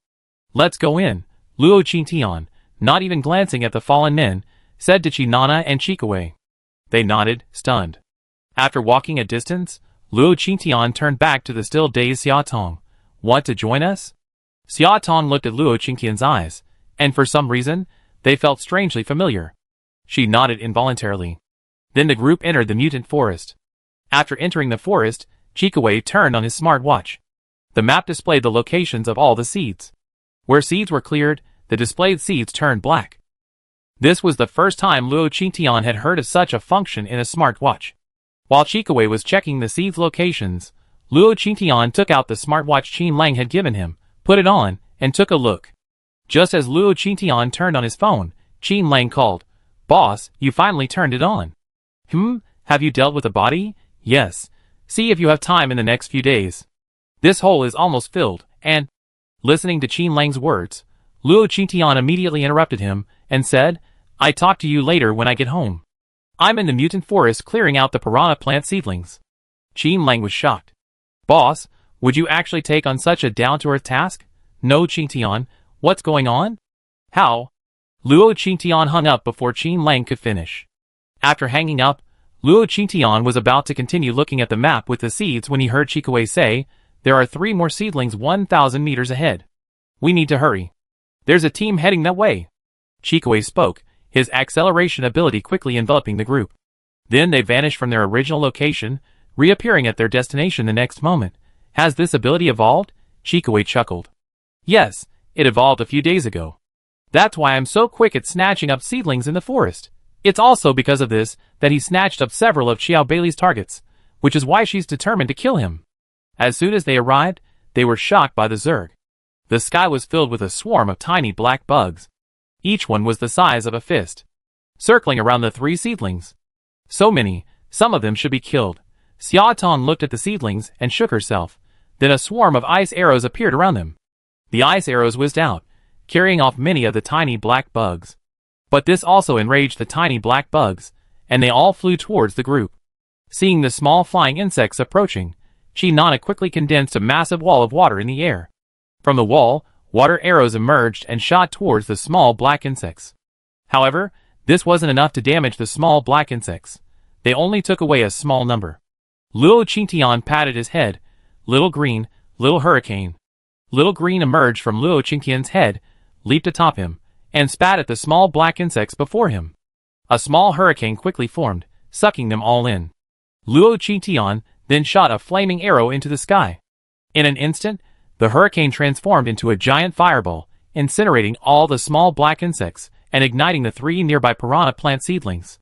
After the 3 piranha plant seedlings were completely burned, Luo Qingtian touched Chi-Nana beside him. Put out the fire. Chapter 485. Chi-Nana finally reacted. She immediately unleashed her water-based supernatural power on the blaze before her. Because the fire was so large, it took Chi-Nana quite some time to extinguish it. Looking at the map on his watch showing their group's accumulated battle record, Chikaway excitedly looked at Luo Qingtian. The records have been uploaded. We can move on to the next location. The closest one is 1,800 meters east. There are 4 seeds there. But I see a large group heading that way. Chikaway's supernatural power illuminated at his feet. Shall I take you there? Chikaway said this to Luo Qingtian. Seeing Luo Qingtian nod, Chikaway's supernatural power enveloped the 3 people again, and the next moment, they disappeared from the spot. Chikaway and the others quickly stopped running, and 10 minutes later, they stopped near the piranha plant seedling field. There were also many mutant insects here. As soon as the 4 arrived, they began attacking the insects in the sky and on the ground. Luo Qingtian didn't rush to attack, but instead sent a few others forward. Chi-Na was still confused at this point. Luo Qingtian told her to attack, and she did so stiffly. Following Luo Qingtian's instructions, they fought the insects in the sky. Xiaotong, on the side, also followed Chi-Na's lead, unleashing her supernatural powers. After the 2 launched their attacks, a swarm of flying insects began to fly towards them. Xiaotong unleashed an ice shield and ice wall, blocking the insects' attacks. Chi-Nana unleashed water arrows and water blades. She attacked in coordination with Xiaotong. The combination of water and ice cooled the surrounding temperature, freezing Kaina's water blades and arrows. The difference between water and ice elements lies in their added flexibility and versatility. Chi-Nana's water arrows flew faster and faster, eventually transforming from water blades into long swords and daggers. After passing through Xiaotong's ice element, they instantly solidified. Then, most of the mutated flying insects in the sky were slain by these newly emerged ice weapons. Luo Qingtian stood aside, watching the scene, applauding in appreciation. Not bad, Nana, your water element has improved a lot. Chi-Nana chuckled. I just thought of this attack method too. But it still requires Xiaotong's ice element to cooperate. Chi-Nana smiled at Xiaotong as she spoke. Xiaotong nodded at Chi-Nana. Okay, I cooperate with you, and we take care of the rest in one fell swoop. With these words, Xiaotong condensed new ice walls and shields. Ice blades once again appeared around her, but this time, they were much smaller than before. Luo Qingtian looked at the small ice blades, his lips curling slightly. Then Chi-Nana condensed more water blades, water arrows, and daggers. The small ice blades merged with Chi-Nana's condensed weapons. Instantly, they transformed into a sky full of ice-based weapons. They whizzed towards the mutant insects in the sky. This time, all the mutant insects were wiped out by the supernatural powers released by the 2.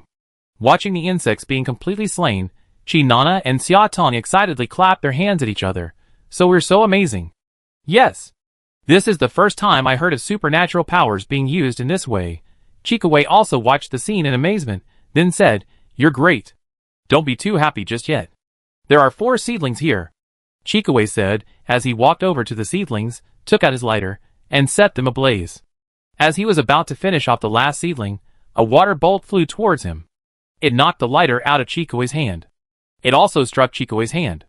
Ah! Chikue cried out in pain, a deep wound appearing on his wrist. You're so brave. You even dared to come to the mutant forest. As soon as he finished speaking, all the members of Team Alfing approached. Xiao Bailey stood at the front, staring at them with contempt. Luo Qingtian, you're in the mutant forest too?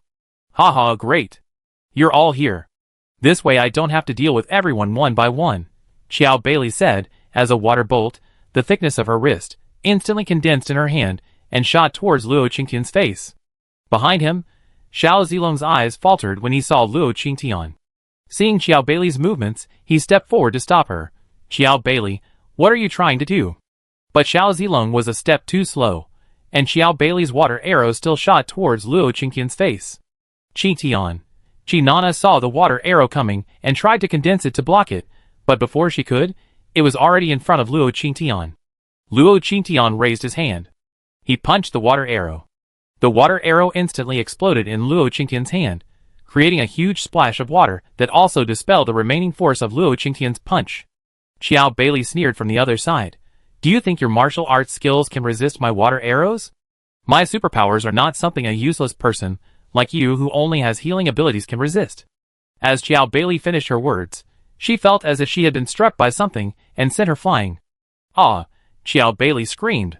Then she fell to the ground. Xiao Zilong breathed a sigh of relief when he saw that Luo Qingtian was fine. Then he felt ridiculous.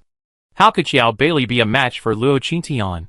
He didn't look at the sense-spinning Xiao Bailey, but instead stared at Luo Qingtian with a complicated expression. However, Luo Qingtian didn't even glance back. Nana, who was beside Luo Qingtian, watched Xiao Bailey fly away and asked curiously, Qingtian, what did you do? Why did she fly? Luo Qingtian smiled and said, have you heard of shooting a bull from behind a mountain? Nana nodded in confusion. Xiao Bailey knocked back, clutched her stomach and stood up. Luo Qingtian, you bitch, what did you do to me? Luo Qingtian shrugged. Whatever you did to me, I do to you. Xiao Bailey limped back, clutching her stomach, and stood opposite Luo Qingtian. You deserve to die. I won't let you go. As Xiao Bailey spoke, a wall of water appeared around her, condensing into numerous small water blades that flew towards Luo Qingtian. I'm going to blast you all into seas. Xiaolu on Luo Qingtian's shoulder condensed into a green barrier. It blocked all of Xiao Bailey's water blades, and then Xiaolu's tentacles suddenly extended, completely dispersing Xiao Bailey's superpowers. Luo Qingtian walked to the front and sighed. Team Alfing is the top superpowered team in the 4th base, after all. Xiao Zilong, are you just going to watch your teammates harm the residents of the 4th base? Xiao Zilong apologized. I'm sorry, I take her away right now. Xiao Zilong reached out and grabbed Xiao Bailey. Xiao Bailey struggled and said, Brother Zilong, can't you see she's bullying me? Why are you doing this to me? Am I still a member of Team Alpha? Chapter 486. Xiao Zilong frowned at Xiao Bailey. That's enough. You know you're a member of the Alfing squad, the 4th base's combat squad, and it's also responsible for protecting the survivors. Look at what you've done all these years. Do I need to remind you again? Nana pouted at the 2 men across from her. Protecting the survivors? My brother and I were nearly killed by Xiao Bailey these days. I don't believe you, Captain Xiao. Don't know. Xiao Zilong glanced awkwardly at the voice of Qino. He knew about this. Xiao Bailey had been targeting female psychics for years. Or perhaps she was secretly targeting them. He knew about it too. However, living in the apocalypse had made him increasingly indifferent to the people and life around him. That's why he didn't bother to care about Xiao Bailey. And he felt that even if he intervened, Xiao Bailey wouldn't listen. I'm sorry, I promise it won't happen again. Xiao Zilong looked at Luo Qingtian apologetically. Facing Luo Qingtian, he felt uneasy. Xiao Zilong said this, grabbing Xiao Bailey's hand and walking away. The Alfing squad behind them were surprised by their captain's attitude toward Luo Qingtian, but since their captain was leaving, they had no choice but to follow. Xiao Bailey, seeing that Xiao Zilong hadn't helped her vent her anger, shouted, Xiao Zilong, you like Luo Qingtian, don't you? Xiao Zilong was furious. Xiao Bailey, that's enough. Xiao Bailey saw that Xiao Zilong was only yelling at her, but didn't deny it, and she felt completely pissed. Xiao Zilong, she treated me like this, and you're still partial to her? Luo Qingtian, you bitch, I'm not done with you. Xiao Beili said this, trying to break free from Xiao Zilong's grip. Seeing this, Luo Qingqian's lips curled slightly as he lazily said, "You're not done with me? Haha, I don't want to see you again. But meeting your captain is fine. Captain Xiao, I'm actually quite capable. How about Jiu Timofeng, take me in too? As long as you kill Xiao Beili. I mean it with all my heart." Luo Qingqian's words completely enraged Xiao Beili. She cursed and struggled. And her struggles grew more intense. She was determined to continue fighting Luo Qingqian no matter what. "Bitch, bitch. You bitch. Luo Qingqian, you bitch. I'm going to kill you." While he wasn't sure if Luo Qingqian's words were a bit of a tantrum, Xiao Zilong was moved at that moment. Looking at the frantic Xiao Beili, a hint of anger crossed his features. Just as Xiao Zilong was about to strike and knock Xiao Beili unconscious, Ma Ouzhou stepped forward and said, "Captain, Lily was just too impulsive. Don't be angry. Lily, be quiet. Let's leave first." Ma Ouzhou freed Xiao Beili from Xiao Zilong's grasp, then turned and walked away with her. Xiao Beili followed Ma Ouzhou 2 steps, then suddenly reached out and pushed him away. She quickly condensed a large number of water arrows and rushed towards Luo Qingqian. Luo Qingqian's lips curled slightly. Without using any supernatural powers, she swiftly punched, scattering all of Xiao Beili's water arrows. The remaining power in her fists continued to strike Xiao Beili's body. Bang, bang, bang. Xiao Beili felt as if she had been severely injured and was being sent flying again. Feeling the pain, Xiao Beili felt the rage within her almost ignite. She forgot the pain, stood up, and walked towards Luo Qingqian. "I'm going to kill you. Kill you." As soon as she finished speaking, a huge black hole appeared in midair. Luo Qingqian's eyes lit up when he saw it. Has Xiao Beili finally lost control and used this ability? As Luo Qingqian approached the black hole, he could clearly sense its danger. "Qingqian, get out of the way." Xiao Zilong instantly tensed up when he saw this ability. He shouted at Luo Qingqian and reached out to grab Xiao Beili. But Xiao Beili only had eyes for Luo Qingqian, and this ability quickly formed. Soon, a powerful suction force spread around them, sucking Qinana, Chikawei, and Xia Tong towards the black hole. "Xiao Beili, are you crazy?" Xiao Zilong reached for Xiao Beili's hand, hoping to break the ability, but her body was incredibly strong. Xiao Zilong pushed several times, but failed to interrupt the ability. At this moment, Xiao Beili's eyes were focused solely on Luo Qingqian. "Qingqian, what's going on?" Chikawei's body was being pulled toward the black hole by the suction. Luo Qingqian snapped his fingers, instantly releasing the trap. Then Xena and the others were pinned to the ground by the vines. Luo Qingqian stood motionless before the black hole. The suction had little effect on her, but she was eager to see how much damage it would inflict. So, she reached out her hand toward it. Xiao Beili felt a wave of relief upon seeing this. The moment Luo Qingqian's hand touched the black hole, Luo Qingqian felt a tearing pain in her fingers. No wonder it was called rip. Luo Qingqian retracted her hand, only to have half a piece of flesh shaved off the tip of her finger. This power was truly remarkable, so she was determined to use it no matter what. Luo Qingqian cast a healing power on her finger, and it quickly healed. Then she looked across at Xiao Beili. Although Xiao Beili was still in high spirits, her face was filled with madness when she saw Luo Qingqian reaching out to touch the black hole. She hadn't expected that her tearing skill had only damaged Luo Qingqian's finger. She was now a bloody mess, and no one around her dared to touch her again. They feared Xiao Beili would go mad and kill herself. But Luo Qingqian didn't care. She exchanged a glance with Xiao Beili, then instantly vanished from the spot. Bang! Luo Qingqian kicked Xiao Beili away. The black hole vanished, and Xiao Beili fell to the ground again, but this time she didn't have the strength to get up. She lay lifeless on the ground. How could you attack her when she's so injured?" Ma Ouzhou glared at Luo Qingqian angrily. Luo Qingqian shrugged, walked over to the members of Team Alfeng, and said, "I don't want to either, but she's going to kill me, isn't she? Your Alfeng people have lives, but ours don't?" Ma Ouzhou narrowed his eyes at Luo Qingqian. He felt Luo Qingqian was deliberately provoking Xiao Beili. He looked at Xiao Zilong and said, "Captain, what should we do now?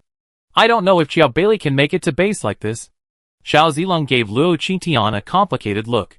"Qingqian, you're a healing psychic, you can heal bones. Can you give her some treatment?"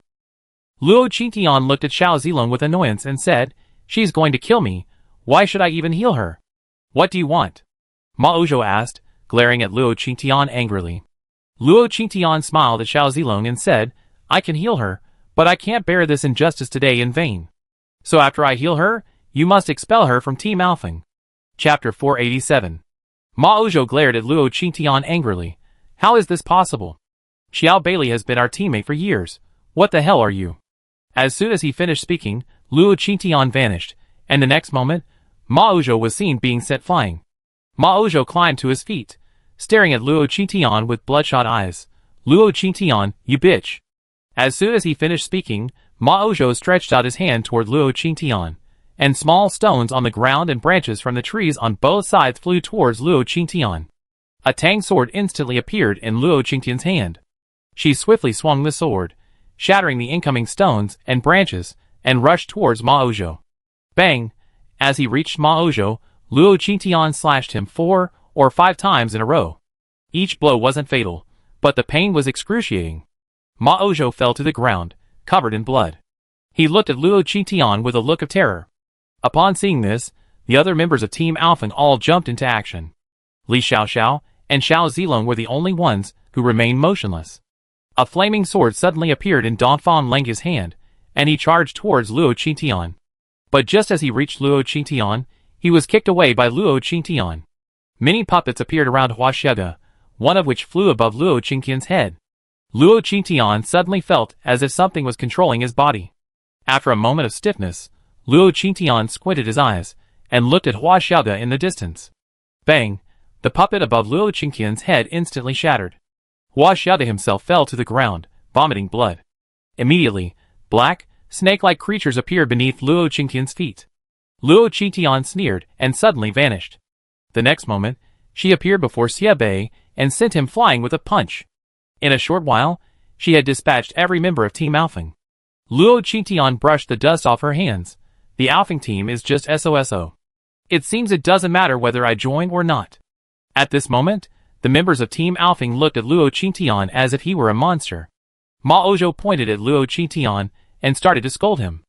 Xiao Zilong grumbled, enough. Qingtian didn't even use her powers to defeat you.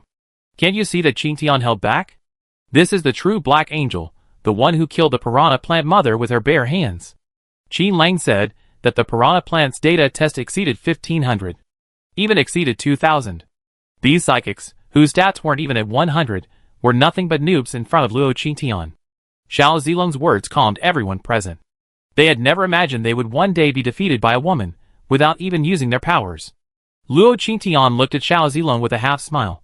So, Captain Xiao agrees with my proposal, considering I'm so powerful? Xiao Zilong nodded. Okay, as soon as Xiao Beili recovers, I let her go. Xiao Zilong stared at Luo Qingtian, furious at the moment. He felt Luo Qingtian was being merciless. But his feelings were complicated. He felt Luo Qingtian was angry simply because she was jealous. Luo Qingtian would have laughed if she knew Xiao Zilong was thinking this. She actually had a negative impression of the entire Alfeng team, if they weren't the backbone of the 4th base. The Zerg army at the 4th base was still waiting for them to strike. If they had appeared in any other base, Luo Qingtian would have wiped them out long ago. Most importantly, she didn't want the tech company to suffer any damage at the 4th base until she had identified the company's owner.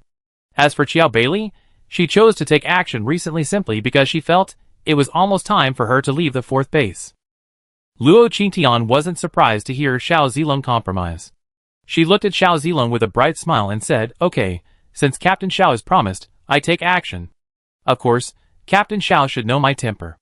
If Captain Xiao hadn't expelled Xiao Beili from the Alfeng team, I don't know what I would have done. Luo Qing was clearly telling Xiao Zilong that she didn't intend to keep Xiao Beili. Xiao Zilong's expression was stern, as if he were enduring something. He whispered, I know. I do as you say. Luo Qingtian smiled at Xiao Zilong, and casually cast a healing light at Xiao Beili. Xiao Beili's face, pale, was rapidly regaining color. Xiao Zilong walked over to Xiao Beili, looked at her, and picked her up again. Thank you. I take her back. When she wakes up, I let her go. As Xiao Zilong spoke, he carried Xiao Beili out of the forest. The members of Team Alfeng followed him. Chikawei watched them leave, feeling indescribably pleased. He walked up behind Luo Qingtian and whispered, Sister Luo, I thought, given your personality, you just eliminate Xiao Beili this time. Luo Qingtian glanced back at Chikawei. Are you asking me why I didn't just kill Xiao Beili? Chikaway pursed his lips and said nothing. Luo Qingtian reached out and patted Chikaway on the shoulder. Don't worry about it. Don't you think humiliating and punishing Xiao Beili, now that she's been abandoned by everyone, will only make her more devastated? I deal with her after you avenged yourself. Hearing Luo Qingtian, Chikaway's eyes lit up. Thank you, Sister Luo. Team Alphen left. Chikaway used his special abilities to swiftly navigate the mutant forest. In just one afternoon, they had collected more piranha plant seeds than any other team or group. Xia Tong and Qi Nana's cooperation grew stronger and stronger. They exchanged contact information, planning to team up together in the future. After returning to base, Team Alfing went straight to the hospital and asked Qiu Changqing to treat and examine Ma Ouzhou and Xiao Beili. After confirming that both were fine, the group returned to their villa in silence. In the living room, Ma Ouzhou frowned and asked, Captain, are you really planning to kick Xiao Beili out? Xiao Zilong looked at Ma Ouzhou coldly and asked, Do you have a better plan? Ma Ouzhou stood up and said, We are the first team of the fourth base. How can we compromise so easily? If word gets out, won't we be ridiculed? Xiao Zilong said in a low voice, Over the years, what Xiao Beili has done, don't you think there haven't been enough people who have ridiculed us behind our backs? Xiao Zilong felt extremely tired at this moment, and he even doubted whether he had made the right decision to create Team Alfing. Li Xiaoxiao looked at Xiao Zilong and asked, Brother Zilong, what about Luo Qingtian?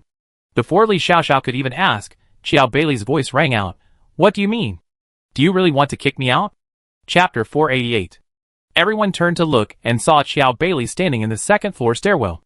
Xiao Beili stared at them in disbelief. No one spoke. Even Ma Ouzhou lowered his head. Xiao Beili then stepped forward, grasped Xiao Zilong's hand, and cried, Brother Zilong, have you forgotten my brother? Have you forgotten that you promised him to protect and take care of me? Please don't chase me away, okay? Xiao Zilong looked at Xiao Beili with an embarrassed expression, saying nothing. Xiao Beili's expression shifted from hope to despair. She shook her head and began to lash out. I don't want to.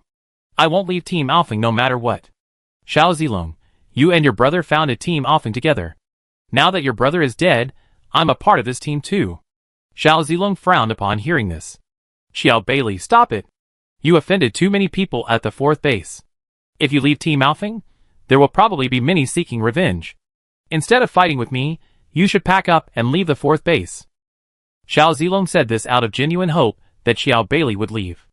Otherwise, she would definitely not survive. This was Xiao Zilong's last act of kindness towards her. But Xiao Beili would never listen. She raged, and by the end, everyone saw that Xiao Beili had lost her usual friendliness. Xiao Zilong grabbed Xiao Beili's hand and dragged her out of the villa, slamming the door shut. Xiao Beili repeatedly pounded on the door, attempting to use her powers, but discovered she was unable to use them due to the rupture of her powers. Xiao Beili cried for a long time at the door, but no one opened it. Then she shouted fiercely at the villa, Xiao Zilong, you abandoned me. I won't let you off easy.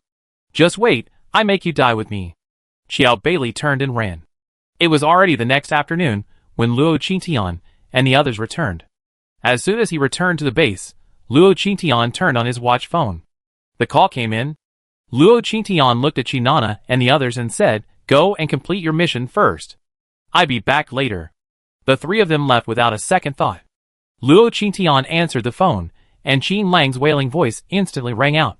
Boss, help! Luo Qingtian listened to Qin Lang's words speechlessly and said, What's wrong? Have you done something so infuriating? Qin Lang's voice sounded extremely anxious. No, it's Xiao Beili. Boss, Xiao Beili was expelled from the Alfing team.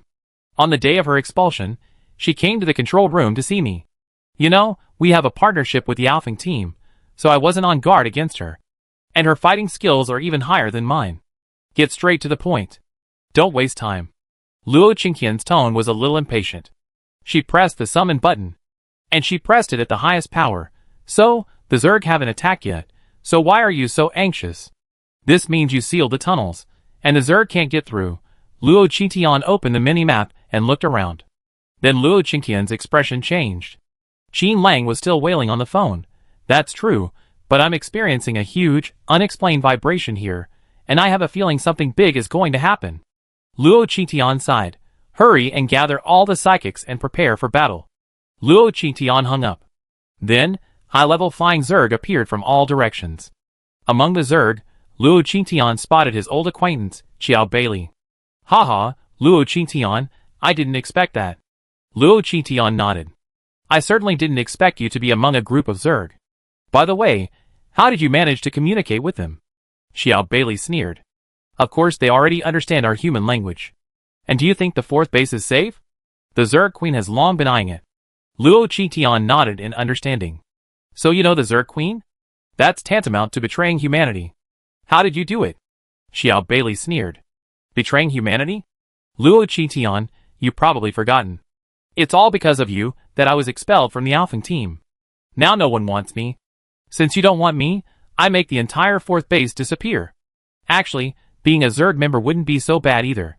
Xiao Bailey pointed at Luo Qingtian and shouted, Kill her. She's bound to have something your queen wants. With that, the Zerg leader quickly rushed towards Luo Qingtian. Xiao Bailey stood aside and sneered. I want to see what a useless healer like you, unable to use offensive abilities, will do against a Zerg general whose power exceeds 400.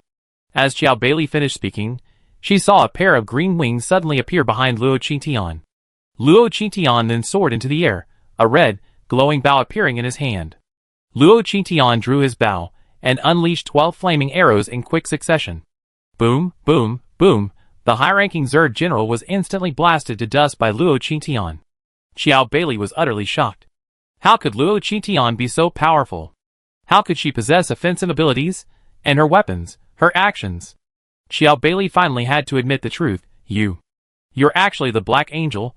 Luo Qingtian's mouth twitched. You can call me Daddy Luo. As soon as he finished speaking, Luo Qingtian suddenly landed on the ground. He quickly rushed towards Xiao Bailey. Xiao Bailey was shocked. She began to gather black holes in her hands, intending to unleash the tearing power on Luo Qingtian again. But before she could unleash her supernatural power, Luo Qingtian was already in front of her. He grabbed Xiao Bailey's neck and asked, Tell me, how did you know the Zerg Queen? I'm curious. Xiao Bailey glared at him fiercely, refusing to say anything. Luo Qingtian thought for a moment, then the light in his hand pierced Xiao Bailey's body, causing her legs to shrivel up bit by bit. Ah! Xiao Bailey's body convulsed in pain. She looked at Luo Qingtian in horror again. So it was you. So you're responsible for everything I suffered. Luo Qingtian nodded. Yes, you finally figured it out. So can you tell me about the Zerg Queen? Xiao Bailey glared at Luo Qingtian with a ferocious expression, gritting her teeth and saying, I won't tell you. I'm waiting for the Queen to come and destroy you. Luo Qingtian sighed, and the bright gray light from his body pierced Xiao Bailey's arms. Xiao Bailey felt as if they had been chopped off. Ah! Luo Qingtian, kill me if you dare. I won't say a word. Luo Qingtian sighed. Alright, I won't ask any more. Luo Qingtian then threw Xiao Bailey out. Xiaolu suddenly jumped down, rushed towards Xiao Bailey, and swallowed her whole. After Xiaolu finished eating Xiao Bailey, a look of satisfaction appeared on his face. Luo Qingtian looked up at the sky. In the distance, a massive dark cloud was rolling toward the fourth base. Luo Qingtian released Dabai, causing Xiaolu and Dabai to transform simultaneously into wings. She gazed into the distant sky. Today's battle should be the last. Chapter 489. As soon as he finished speaking, the entire sky was shrouded in darkness. A vast swarm of Zerg obscured the sky, almost covering the entire fourth base. This was the first time Luo Qingtian had seen so many Zerg. This time, the Zerg were clearly higher in rank than before. When these Zerg flew over the fourth base, they didn't charge directly toward the inner city as before. Instead, they plummeted directly to the ground. On the ground, survivors and psychics wailed incessantly. Luo Qingtian's speed was now twice as fast as before. He soared into the air, and aimed his bow at the Zerg swarm. Meteor shower. As soon as he finished speaking, a large swathe of flames rained down from the sky, landing among the Zerg. The Zerg began to vanish en masse, and Luo Qingtian turned to the other side. Xiaolu, hurricane. Xiaolu transformed back into a seaweed ball, and spat several times at the Zerg in the sky. A massive hurricane appeared. Luo Qingtian instantly switched from the flying fire mysterious bow in her hands to the Amos ice bow, and the Ruoxue divine bow. Water and ice collided. A massive column of wind instantly transformed into an icicle, freezing thousands of Zerg generals within. Fearing she hadn't completely eliminated the Zerg generals, Luo Qingtian charged at the pillar, just as it was about to fall to the ground. Boom boom boom. She punched the pillar 3 times in a row, each one concentrating her strength to the utmost. With each blow, a tremendous residual force emanated from her fists. The force rapidly spread, encompassing the entire icicle. After 3 blows, the frozen Zerg were reduced to dust. A large number of Zerg were eliminated, but even after so many were eliminated, more would arrive. Luo Qingtian couldn't help but feel annoyed after clearing countless Zerg charges. Miss Luo? Just as Luo Qingtian was about to unleash her ultimate to continue killing Zerg, Jiang Hantua appeared behind her. What's going on? Luo Qingtian didn't look back. She drew her bow and fired again at the Zerg in the sky. Flaming arrows flew out, once again taking out a large number of Zerg leaders. Jiang Hantua took advantage of Luo Qingtian's moment to kill the Zerg and quickly flew to her side. Miss Luo, these are the headphones Professor Qin asked me to give you. Jiang Hantua looked at Luo Qingtian with a complicated expression, his heart aching with mixed emotions. How blind must I have been to think this girl was so weak and incapable of taking care of herself. Thinking of the number on his monitor, he slapped himself twice. He had seen those terrifying data long ago, yet he hadn't believed it.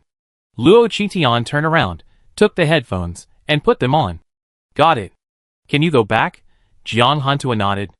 I try. I leave these Zergs in the sky to you. Jiang Hantua gave Luo Qingtian a complicated look, then turned and flew toward the ground. There were even more crawling Zergs on the ground. So Luo Qingtian had to take care of the Zergs in the sky. But before he could get very far, the Zergs drove him back. Jiang Hantua himself had been pierced by the Zerg, leaving several bloody holes in his body. Jiang Hantua lost his balance and was about to fall to the ground.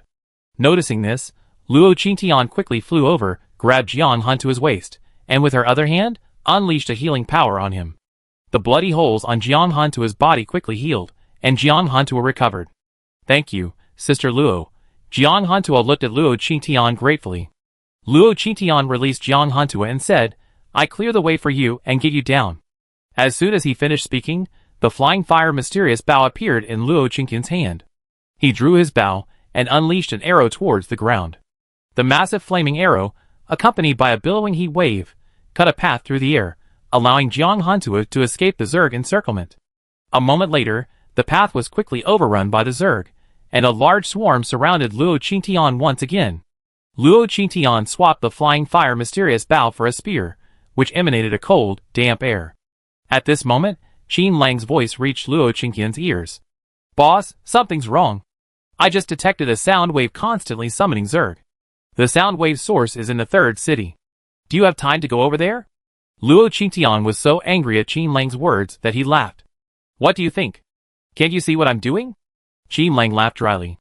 Boss, we arranged for psychics to go to the Outer Ring City, but so far, all those who went there have been lost and have lost their trace. Luo Qingtian felt a little annoyed. Okay, I get it. Luo Qingtian swung his spear and shouted, Ultimate freeze. With that, white ice vapor rapidly spread through the air. The Zerg charging towards him were quickly transformed into ice sculptures by the ice vapor and fell to the ground. Luo Qingtian quickly switched to the flying fire mystic bow, drawing his arrows and blasting the ice sculptures into dust. This time, Luo Qingtian cleared out most of the Zerg in the sky. The people below finally saw clearly that among the black swarm of Zerg, there was a girl standing in the sky, like a god descending to the earth. At this moment, she clutched a red bow and arrow, her mask sternly gazing at the charging Zerg. Qi Nana, Chikawei, and Xia Tong were trapped near the mission hall. After fighting off several human-like Zerg, Xia Tong exclaimed in surprise, Look, isn't that Qingtian? Although she had long suspected Luo Qingtian's identity, she was still deeply surprised to see him in person. Qi Nana looked at Luo Qingtian in the sky. So Qingtian is so powerful. Chikawei smiled and said, Yes. My sister is truly amazing. You can actually make such a powerful friend. So, we can't be a burden to Qingtian. Let's fight well. With these words, Chikawei drew his Tang sword from his waist and charged towards the leading Zerg. Chikawei's Tang sword had emerged from Luo Qingtian's dimension. Holding it in his hands, Chikawei instantly felt invincible. Luo Qingtian was still battling the Zerg in the sky. She had also sensed that mysterious sound wave from earlier, but this time, its direction had changed. The surrounding Zerg, as if summoned by some kind of force, suddenly became agitated. Luo Qingtian could even sense the Zerg's power increasing. Their speed was also increasing as they attacked Luo Qingtian. After dodging several waves of Zerg attacks, Luo Qingtian's eyes suddenly grew cold. Little Green, can you use Xiao Bailey's rend? Little Green, perched on Luo Qingtian's shoulder, telepathically addressed him. Yes, Mommy. Use your copy ability and paste rend onto me. Let's use rend together. Little Green panicked at this. Mommy, this ability consumes a lot of energy. It's okay. We killed enough Zerg today anyway. I used today's experience to cast rend. As soon as Luo Qingtian finished speaking, he felt an icon appear in his mind. It was an icon resembling a black hole. Chapter 490. Luo Qingtian looked at the icon and pressed it without thinking. Little Green, tear. Instantly, two massive black holes appeared in the sky above the fourth base. They grew larger and larger, eventually merging into a single black hole. Then, a tremendous suction force extended in all directions, even occupying half the sky. The incoming Zerg instantly flew towards the black hole. Chirp, chirp. Hiss, hiss. The cries of the Zerg leaders echoed from the sky, though their voices weren't particularly pleasant. Like grasshoppers bidding their final farewells in late autumn. The black hole absorbed all the Zerg in the sky. The vortex spun, tearing through the bodies of the Zerg army, carrying away their broken limbs. On the ground, Xiao Zilong and the Alfeng team were fighting fiercely. Noticing something unusual in the sky, they all raised their heads and gazed upward. Captain, is that Xiao Bailey's tear? Ma Ozhou stared in shock at the massive black hole that filled half the sky. Although they were on the ground, they could still faintly feel its suction. Xiao Zilong burst into laughter the moment he saw the black hole appear. Haha, so that's why she keeps chasing Xiao Bailey. Everyone present fell silent upon hearing this. Since Luo Qingtian had taken the tear, they knew what would happen to Xiao Bailey. Stop watching, keep fighting. Xiao Zilong suppressed his anger and unleashed his superpowers with increasing force, taking out the two Zergs before him, each with a power value exceeding 100. In the monitoring room, Qin Lang stared in shock at Luo Qingtian in the sky. He was all too familiar with his superpower. This was a tear, and also a black hole. Qin Lang had tried several times to study Xiao Bailey's ability, but was always rejected by her. Unexpectedly, this ability now resided in Luo Qingtian. Qin Lang suddenly realized how little he knew about her. This woman's strength was beyond his expectations. He longed to know Luo Qingtian's limit. At this moment, Qin Lang's heart was filled with excitement. He felt that he couldn't be limited to a value of 2,000. Perhaps Luo Qingtian could surpass 5,000? In the sky, the black hole vanished, and Luo Qingtian felt his first physical fatigue. Xiao Lu was also somewhat listless. Luo Qingtian condensed small green balls of light. Upon seeing them, Xiao Lu immediately pounced on them, hugging them, and consuming several of them, before regaining his spirits. Luo Qingtian then reached out to touch his forearm. Checking the icons on his forearm, he discovered that behind the clone icon on his forearm, there was a black hole icon. However, the icon was gray at this point, meaning it couldn't be used again. Luo Qingtian was puzzled. Could it be that Xiaolu's copied abilities weren't single-use anymore? As Luo Qingtian thought about this, she heard the summoning voice, this time coming from the outer ring city. She narrowed her eyes, and instantly flew off into the distance. At this moment, swarms of insects resembling cockroaches, butterflies, and strange, crawling, mutated forms were wreaking havoc in the survivors' camp. Screams and cries for help rang out continuously. As Luo Qingtian flew over, she saw several insects surrounding a woman, biting her body relentlessly. Mom, Mom! Not far away, a little girl was carried away by a humanoid bee. The surrounded woman, battered and bruised, struggled to chase the girl. Suddenly, an ice arrow pierced the humanoid bee. The bee died instantly, and the little girl, held by its insect legs, fell to the ground. No! The woman in the distance cried out in despair as she watched her child about to fall. Suddenly, Luo Qingtian flew by quickly and grabbed the stunned girl before she hit the ground. Then he arrived near the woman. The woman's limbs were already ripped and mangled by the mutated insects, but she ignored the pain, her eyes fixed on the little girl in Luo Qingtian's arms. Luo Qingtian held the girl in one arm, while a spear appeared in his other hand. Luo Qingtian rushed into the insect swarm, piercing and killing every one of the insects biting the woman.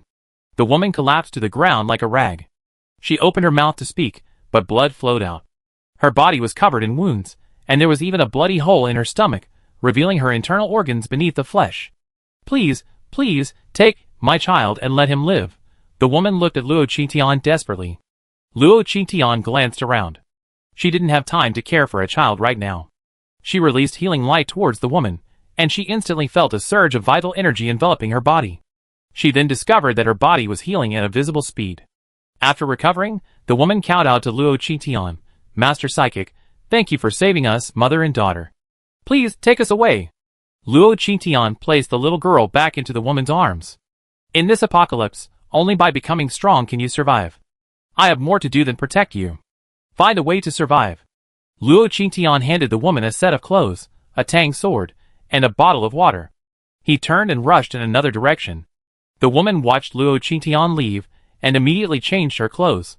Wei Wei, wake up! The woman tried to wake her child while changing clothes. The fainted little girl also woke up. She looked at her mother with surprise. Mom, so good, Mom. The woman and the girl hugged each other, crying, but she knew now was not the time to cry. She grabbed her weapon and dragged her daughter out of the base. The entire fourth base was in danger. Although leaving the base would expose them to zombies, staying would surely lead to their demise at the hands of the Zerg. But the woman had only taken a few steps with her child, when they were blocked by several reptilian Zergs charging towards them. The mutated reptiles moved swiftly, reaching the mother and daughter in the blink of an eye. The woman, clutching her tang sword in both hands, slashed at the reptiles repeatedly. But the reptiles were too fast, dodging the woman's attacks several times. Two reptiles rushed from behind, charging at the woman's child. The woman recalled the scene of her daughter being abducted, and her body was instantly filled with anger, hatred, fear, and struggle. No! Let go of my child. The woman's voice was loud, carrying a wave of destructive power that radiated outward, instantly knocking the charging Zerg to the ground. The woman stared blankly at the dead Zerg, several more stunned by her voice. She rushed forward and plunged her tang sword into their bodies. More Zergs rushed forward, and the woman screamed and screamed at them. Ah! The shrill scream sent waves of sound ripples in all directions, and Luo Qitian was searching for the location of another wave. After killing several Zergs that blocked the way, the woman's sonic waves instantly defeated the location of the sonic waves, revealing her true identity. Luo Qitian quickly rushed over after finding the location of the sonic waves. Chapter 491. Luo Qitian was incredibly fast. When she noticed the unusual fluctuations, she reached her destination in the blink of an eye. However, the creature she was looking for was even faster than her. The moment she arrived, Luo Qitian discovered that the creature she was looking for had vanished. Luo Qitian expanded her mini-map to its maximum size, and found only small blue and black dots running back and forth. Nowhere near the large red or black dots she had expected. How could that be? Luo Qitian didn't believe a creature could move that fast, unless it possessed the ability to teleport. Thinking of this, Luo Qitian suddenly soared high into the sky. She instantly switched to a spear. Luo Qitian gripped the spear with one hand, enchanting it with ice powers. A chill enveloped the spear. Can't you hide? Then I kill all the mutant Zerg nearby. Let's see how you can hide. Luo Qitian then began to twirl the spear in his hand. The spear, already imbued with a rich icy energy, formed tiny icy blades that shot out in all directions. They pierced every Zerg present. Zergs that died vanished from the minimap. After killing all the Zerg, Luo Qitian quickly checked the minimap. On the minimap, Luo Qitian saw only a small blue dot. How could it be possible? Luo Qitian stood in the sky and zoomed the minimap to its maximum size. After confirming that he hadn't found what he was looking for, Luo Qitian turned on his headset and called, Qin Lang, check if that sound wave is still in the base. After receiving Luo Qitian's instructions, Qin Lang activated the base-wide detection equipment. After searching in vain, Qin Lang weakly replied to Luo Qitian, Boss, it's gone. Could that thing have escaped? If so, does that mean the battle is over? Luo Qitian thought for a moment and said, Qin Lang, what do you think that thing is? A Zerg? Qin Lang thought for a moment and said, Boss, I think it's a Zerg, and a Zerg with sonic powers. Sound waves? I got a way to find it. Qin Lang, I'd bring someone to find you. Luo Qitian turned and went to look for the mother and child. At that moment, the woman, who had just activated her sonic powers, was dragging her own daughter out of the base. Luo Qitian was flying high in the sky. When he spotted the mother and daughter, they had already reached the base gate. Luo Qitian flew over quickly, landing in front of them before they even stepped out. Ah! The woman was startled by Luo Qitian's sudden appearance. After seeing who he was, she breathed a sigh of relief. Lord Black Angel, you're looking for me. The name Black Angel has long been known throughout the fourth base. Dressed in black, with a mask and a duckbill, and a pair of enormous white wings. Luo Qingtian's outfit today was different from the legendary one. It was only when she saw the pair of wings behind him that she remembered Luo Qingtian's identity. Luo Qingtian couldn't help but twitch his lips when he heard the name Black Angel. Don't call me Black Angel. The power you just awakened is sonic attack, right? The woman thought for a moment and nodded. I don't know. I just know my screams can drive them away. Luo Qingtian stepped forward and grabbed the woman and her child. I take you somewhere. Luo Qingtian quickly flew the two into the sky. The woman, so frightened by her first flight, closed her eyes tightly, not daring to look down. But the little girl excitedly cried out in Luo Qingtian's arms. I'm flying. I can fly. The little girl's cries grew more and more excited, practically leaping up in Luo Qingtian's arms. Luo Qingtian quickly flew the two of them into the lab. They found Qin Lang in the monitoring room. Boss, what's the point of bringing them here? Qin Lang didn't like outsiders entering the lab, but these two were Luo Qingtian's, so he had no choice but to endure it, no matter how reluctant he was. Boss, what are you doing here? Luo Qingtian glanced at Qin Lang, then turned and walked over to the base's loudspeaker. After confirming the switch, Luo Qingtian looked at the woman. What's your name? The woman stared at Luo Qingtian in stunned silence. Upon hearing his question, she nervously said, My name is Yi Ge, and this is my daughter, Yin Yin. Luo Qingtian nodded. Can your sonic waves select targets? Yi Ge nodded and shook her head. My sonic attacks are based on sonic waves. Luo Qingtian frowned. This was going to be difficult, unless we could wait for that thing to release its summoning sonic waves again. As Luo Qingtian was thinking this, he heard Qin Lang's voice. Boss, the summoning sound wave has appeared in the red light district. Then a low roar echoed. Luo Qingtian immediately looked at Yi Ge. Yi Ge, release yours at the same frequency as before. Qin Lang, I leave this to you. You know what to do. Luo Qingtian quickly rushed out of the lab and headed straight for the red light district. The red light district was now swarming with all kinds of insects. Many people were pinned down and bitten by the black Zerg. The survivors, the psychics, some resisted, some fled, and still others fired their weapons at the mutated Zerg flying from the sky. There were wails, cries of battle, and sobs. The sound of supernatural powers erupting filled the entire red light district. A blinding red, strewn with broken limbs and desperate eyes. The already small area had become a veritable hell on earth. When Luo Qingtian arrived, she saw this devastating scene. Luo Qingtian's eyes grew colder. She zoomed to the maximum on the minimap and switched to a spear. The spear was enchanted with water powers. Water blade shot out, piercing the bodies of the Zerg present. The next moment, their base exploded. Ah! Suddenly, Yi Ge's voice rang out from the base's speakers, tinged with an inexplicable power. Like ripples on water, it slowly expanded towards the surroundings of the fourth base. Luo Qingtian took the opportunity to maximize her perception. Qi, a sound different from Yi Ge's echoed in Luo Qingtian's ears. Luo Qingtian quickly turned her head to look, and after finding a direction, she rushed towards it. Soon, Luo Qingtian rushed to a house. Luo Qingtian kicked open the door and walked in. Qingtian, a voice suddenly rang out. Luo Qingtian looked in the direction of the sound, and saw Sister Hong staring at him in surprise. It was then that Luo Qingtian realized that he had come to Sister Hong's house. Luo Qingtian stared at Sister Hong for a long moment, making sure that nothing was wrong with her. Then he said, Have you been hiding at home? Sister Hong nodded, Yes. No Zerg coming? Sister Hong nodded, Yes, that's strange. There haven't been any Zerg attacks at my house. Luo Qingtian checked the minimap, and soon spotted a small blue dot in the inner room. She narrowed her eyes. Chapter 492. Who's in the inner room? Sister Hong smiled and said, A child. I just went out to rescue her.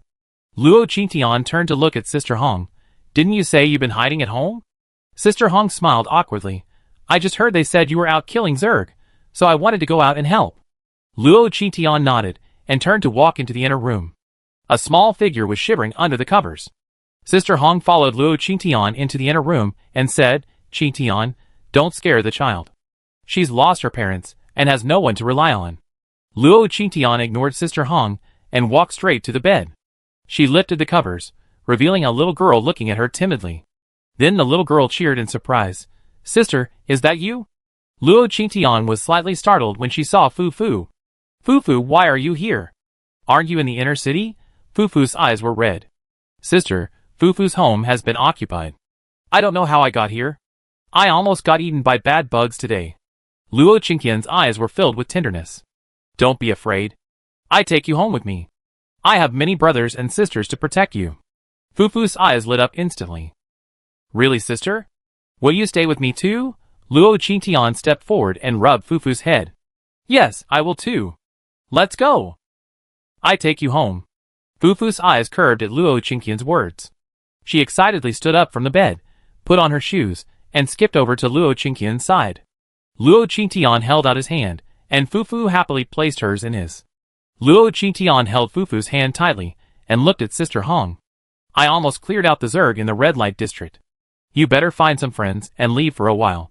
Sister Han looked at Luo Qingqian, who was holding Fufu's hand, with a complicated expression. Qingqian, you two know each other. The entire 4th base is in great danger right now. Where can I go? Luo Qingqian thought for a moment, and said, leave the 4th base for 3 days. As long as you survive these 3 days, the 4th base will be safe from now on. Alternatively, you can take your companions to the inner city and join the government in resisting the Zerg invasion. Sister Hong stared at Luo Qingqian in shock, somewhat confused. Fufu also looked at Luo Qingqian. Her eyes were dim and uncertain. Okay, I get Fufu settled with a friend first. You can leave now. Luo Qing then pulled Fufu out of Sister Hong's house. Fufu, I met a child your age today. She loves me flying with her. Does Fufu like it? Luo Qingqian suddenly clung to Fufu's small body and, without waiting for her to reply, took off. Luo Qingqian soared higher and higher. As they reached the clouds, Luo Qingqian's eyes suddenly turned cold. The hand holding Fufu also tightened. Sister, Fufu is so cold. Luo Qingqian listened to Fufu's voice, and a subtle smile crossed his face. Is it very cold? Winter is coming soon. You insects really can't stand it. Luo Qingqian moved his other hand to pinch Fufu's neck. But Fufu blocked Luo Qingqian's attack with her small fist, then began to struggle in Luo Qingqian's arms. Already at high altitude, this struggle caused Fufu's body to fall slightly. Luo Qingqian's arm, which was holding Fufu, moved to her neck. Feeling the suffocation around her neck, Fufu didn't struggle. Instead, barbs sprouted from her body, and even butterfly-like wings grew from behind her. Strange fangs sprouted from her mouth. She wrapped her arms around Luo Qingqian's, ready to bite. A layer of ice armor instantly appeared on Luo Qingqian's forearm. Fufu's teeth sank into the armor, and Luo Qingqian seized the opportunity to strike Fufu's neck with his free hand. Fufu's neck was struck, but the blow didn't do much damage. Fufu's neck suddenly spun 360 degrees and stretched. It seemed her sister had discovered Fufu's identity. Fufu stretched her neck and bit Luo Qingqian's neck. Luo Qingqian leaned back and kicked Fufu in the back, sending her flying and stopping in midair. At this moment, Fufu looked like a large, fluttering moth in the shape of a human. Her face had lost its former cuteness, and her eyes swirled like bells. She looked at Luo Qingqian with a hint of satisfaction. Sister, do I look good? Luo Qingqian didn't respond, but instead looked at the minimap. Fufu was still a small blue dot, now tinged with black. This was the first time this had happened. Are you a human or a Zerg? If she were a Zerg, Luo Qingqian was sure he would have spotted her long ago. Fufu shrugged. Sister, Fufu is human. Luo Qingqian smiled. Yes. I believe it. As soon as she finished speaking, Luo Qingqian and Fufu charged at each other, quickly engaging in combat. Every time Fufu clashed with Luo Qingqian, she tried to seize the opportunity to fly downwards. But every time Fufu was about to escape, Luo Qingqian would have Xiaolu extend his tentacles to grab her. Fufu's figure would soar through the air at a dizzying speed. However, Xiaolu's tentacles enveloped the two of them, preventing Fufu from leaving the sky no matter how hard she tried. The air was growing colder, and Fufu's wings began to sluggish. Luo Qingqian was wearing a windbreaker today, the kind made in a space, impervious to water and fire, so he wasn't afraid of the heights. Dabai wasn't afraid of the cold himself, so fighting at high altitudes made him even more vulnerable to Luo Qingqian. You say you're human, but your features are too similar to those of insects. Fufu, does your Zerg queen only live for a year? Something about this struck a nerve in Fufu. Fufu's expression suddenly turned ferocious. Nonsense. I'm a noble Zerg queen. How could I only live for a year? Beings like that are descended from the blood of the lowly Zerg. Listening to Fufu's words, Luo Qingqian suddenly realized a problem. Are there different bloodlines among the Zerg? So what's going on with this Fufu? Luo Qingtian wanted to get more out of her, but Fufu didn't even give her a chance. She began flapping her wings. Then, Wang Ming's voice rang out, and Luo Qingtian watched as something like ripples spread outward from Fufu's body. Luo Qingtian instantly understood what was going on. So your summoning sound waves come from your wings? Wings are truly a valuable asset. Luo Qingtian licked his lips, his gaze towards Fufu growing even more fiery. Fufu felt uneasy at this look, and the next moment, Luo Qingtian swiftly charged towards her. Luo Qingtian's speed was incredibly fast, and even as he charged towards Fufu, his hands continued to slam into her body. Chapter 493. Fufu dodged repeatedly in the air. The cold air made Fufu's movements seem incredibly sluggish. Even if she could adjust her body length, she couldn't resist Luo Qingtian's fists. After Luo Qingtian struck her for who knows how many times, Fufu's body stiffened from the temperature imbalance, and she was completely sent flying. Fufu felt a surge of joy as she saw the distance between herself and Luo Qingtian widen. She stopped flapping her wings and let herself fall toward the ground. This time, Xiaolu didn't try to intercept her, and Luo Qingtian leaned down, swiftly pursuing her. Noticing Luo Qingtian's pursuit, Fufu flapped her wings and fled rapidly into the distance. Just as she had gotten some distance, she suddenly felt someone pressing down heavily on her. Fufu turned her head in fear and saw Luo Qingtian, dressed in black, standing on her back. Bang! Luo Qingtian's fist smashed into Fufu's head. She fell to the ground without a struggle. The moment she landed, Fufu felt a piercing pain from behind her. Her wings were being violently ripped apart. Ah! Fufu screamed in pain. Turning her head, she saw Luo Qingtian, dressed in white, stepping on her back with an expressionless face. At this moment, Fufu felt a sense of ecstasy. Could Luo Qingtian have changed his clothes in time while grabbing her? Before Fufu could even think clearly, the piercing pain in her back flared up again. Luo Qingtian's eyes gleamed, and he clutched the nearly transparent wings with both hands, tearing them apart with all his might. Sister, don't. Fufu's voice was soft, her expression filled with pleading, hoping that Luo Qingtian would relent upon seeing her like this. But the look Luo Qingtian gave her was as if he were looking at a corpse. It was as cold as an icy pond, and Fufu's next words were stuck in her throat. Ah! Pain once again washed over Fufu. And now Luo Qingtian had plucked Fufu's wings. Not bad. Looking at the pair of wings in his hand, Luo Qingtian felt a surge of joy. Although Fufu looked like a fluttering moth with the wings alone were still quite beautiful.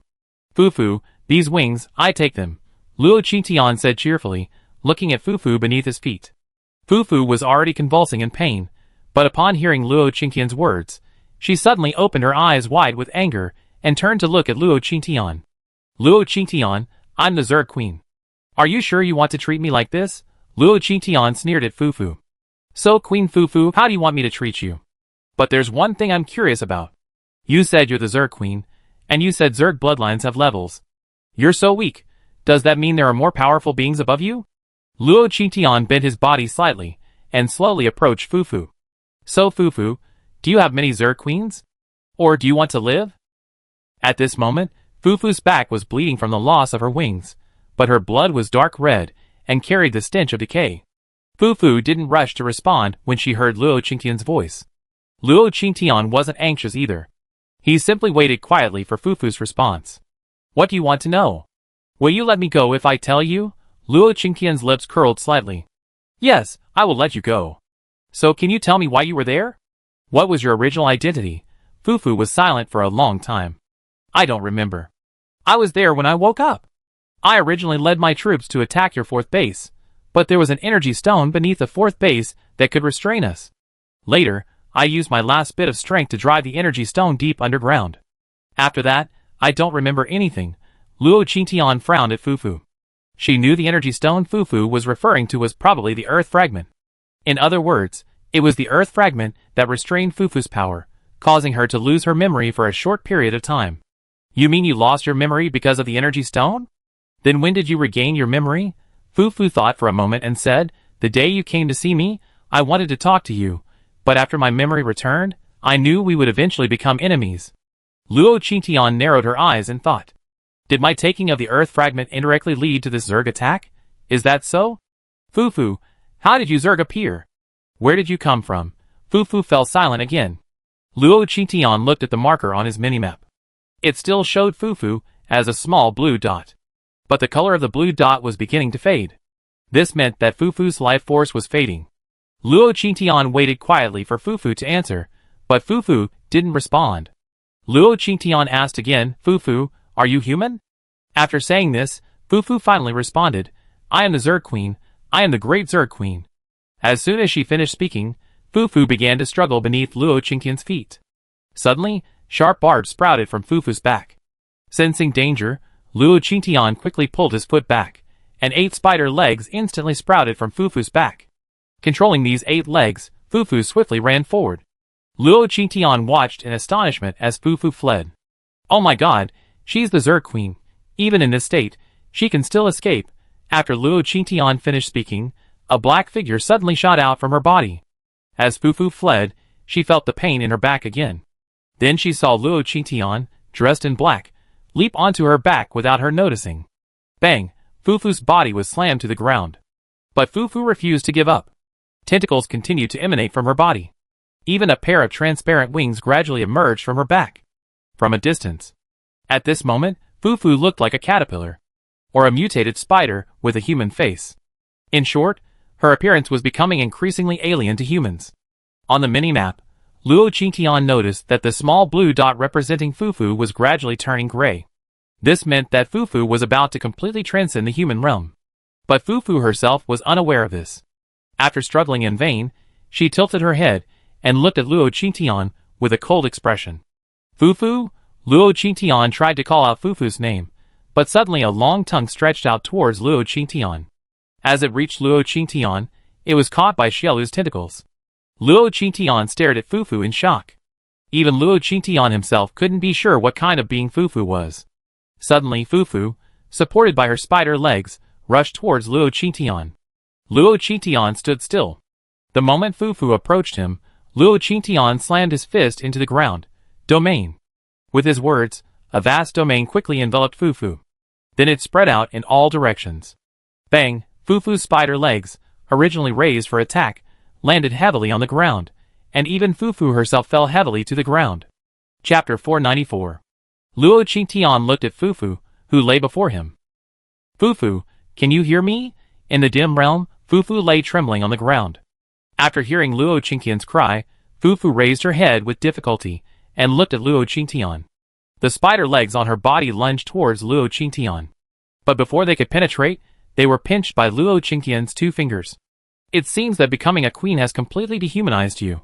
At this moment, Fufu's mark on Luo Qingtian's minimap had turned completely black. Fufu's eyes had also become compound eyes. What Luo Qingtian found difficult to accept was that even though Fufu was still within the realm, she was bound by the pressure and unable to move. From time to time, various insect features would grow on her back. Luo Qingtian liked the spider legs Fufu had grown. So she stepped on Fufu's back and forcibly plucked all 8 of her legs. Screams echoed throughout the domain. Luo Qingtian, after ensuring he had harvested every usable piece of Fufu's body, switched to his bug blade and ended Fufu's life with a single strike. After seeing the small black dot on the map completely vanish, Luo Qingtian withdrew from the domain. He then grabbed Fufu's body and flew towards the research facility. Qin Lang was watching Luo Qingtian fight on the monitor in front of him, when he suddenly vanished from the display. Half an hour later, he inexplicably reappeared, carrying the so-called Zerg Queen. Qin Lang knew what Luo Qingtian was up to. He turned and ran out of the control room, then walked into the lab, clearing out a glass bottle reserved for experimental questions. Seeing Luo Qingtian fly in, Qin Lang greeted him with a beaming smile. "Boss, you're back. I see you seem to have brought some loot." Luo Qingtian, seeing Qin Lang, said nothing more and casually tossed Fufu's body over. "Study carefully. This queen was once a human being." After saying that, Luo Qingtian took flight again. He flew directly towards the central city. This was the first time Second City had suffered such a large Zerg invasion. When Luo Qingtian arrived, he found Second City's psychics crowded around their neighborhood, battling the mutated Zerg. Luo Qingtian descended from the sky and quickly engaged the Zerg before him. The Zerg invasion's greatest advantage was its sheer numbers. After fighting for so long, Luo Qingtian realized that the psychics present had almost exhausted their powers. Luo Qingtian slammed his fist into the ground. "Growth." With his words, a large patch of green grass sprouted, centered around Luo Qingtian, and the green spread rapidly outward. Ah! My powers are recovering, haha, great. It's the Black Angel's healing power. Everyone in the bushes cheered with joy as they felt their powers returning. Luo Qingtian's healing bushes spread across the entire second city. He watched as everyone regained their powers, and continued to fight the Zerg. Luo Qingtian soared high into the sky again. This gave him a clear view of the Zerg's distribution. They were almost all within the second and first cities. Luo Qingtian was exhausted both physically and mentally. But she couldn't stop now. But it was truly difficult to wipe out such a scattered Zerg all at once. Luo Qingtian closed her eyes, and began to recall the frequency of Fufu's wings. Then she picked up the headset, and said to Qin Lang, give Yigu the headset. Qin Lang, confused, handed the headset to Yigu.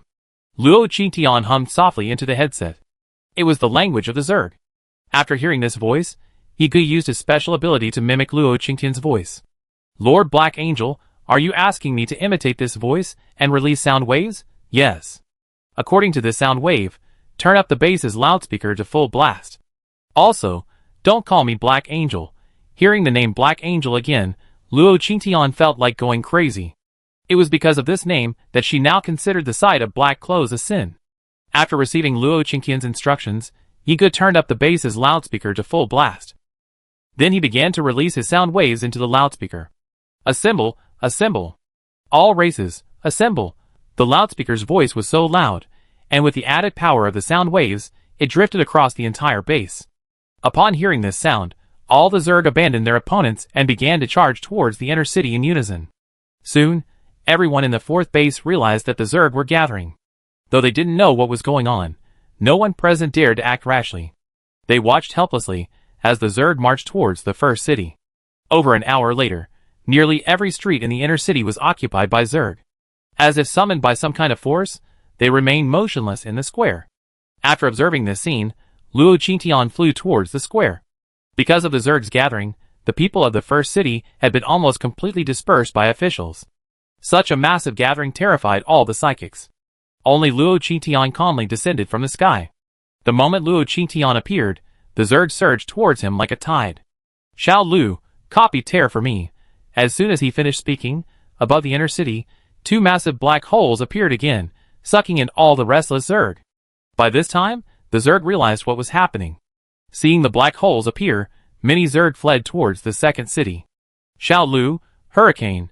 Sliding down, Xiao Lu began to release hurricanes continuously across the entire first city. After releasing a tear, Luo Qingtian felt weakness creeping through her body again. Gritting her teeth, she persevered and released another tear into the sky. Many Zerg were absorbed by the hurricanes and tear, then shattered. In the fourth base, the number of Zerg remaining was dwindling.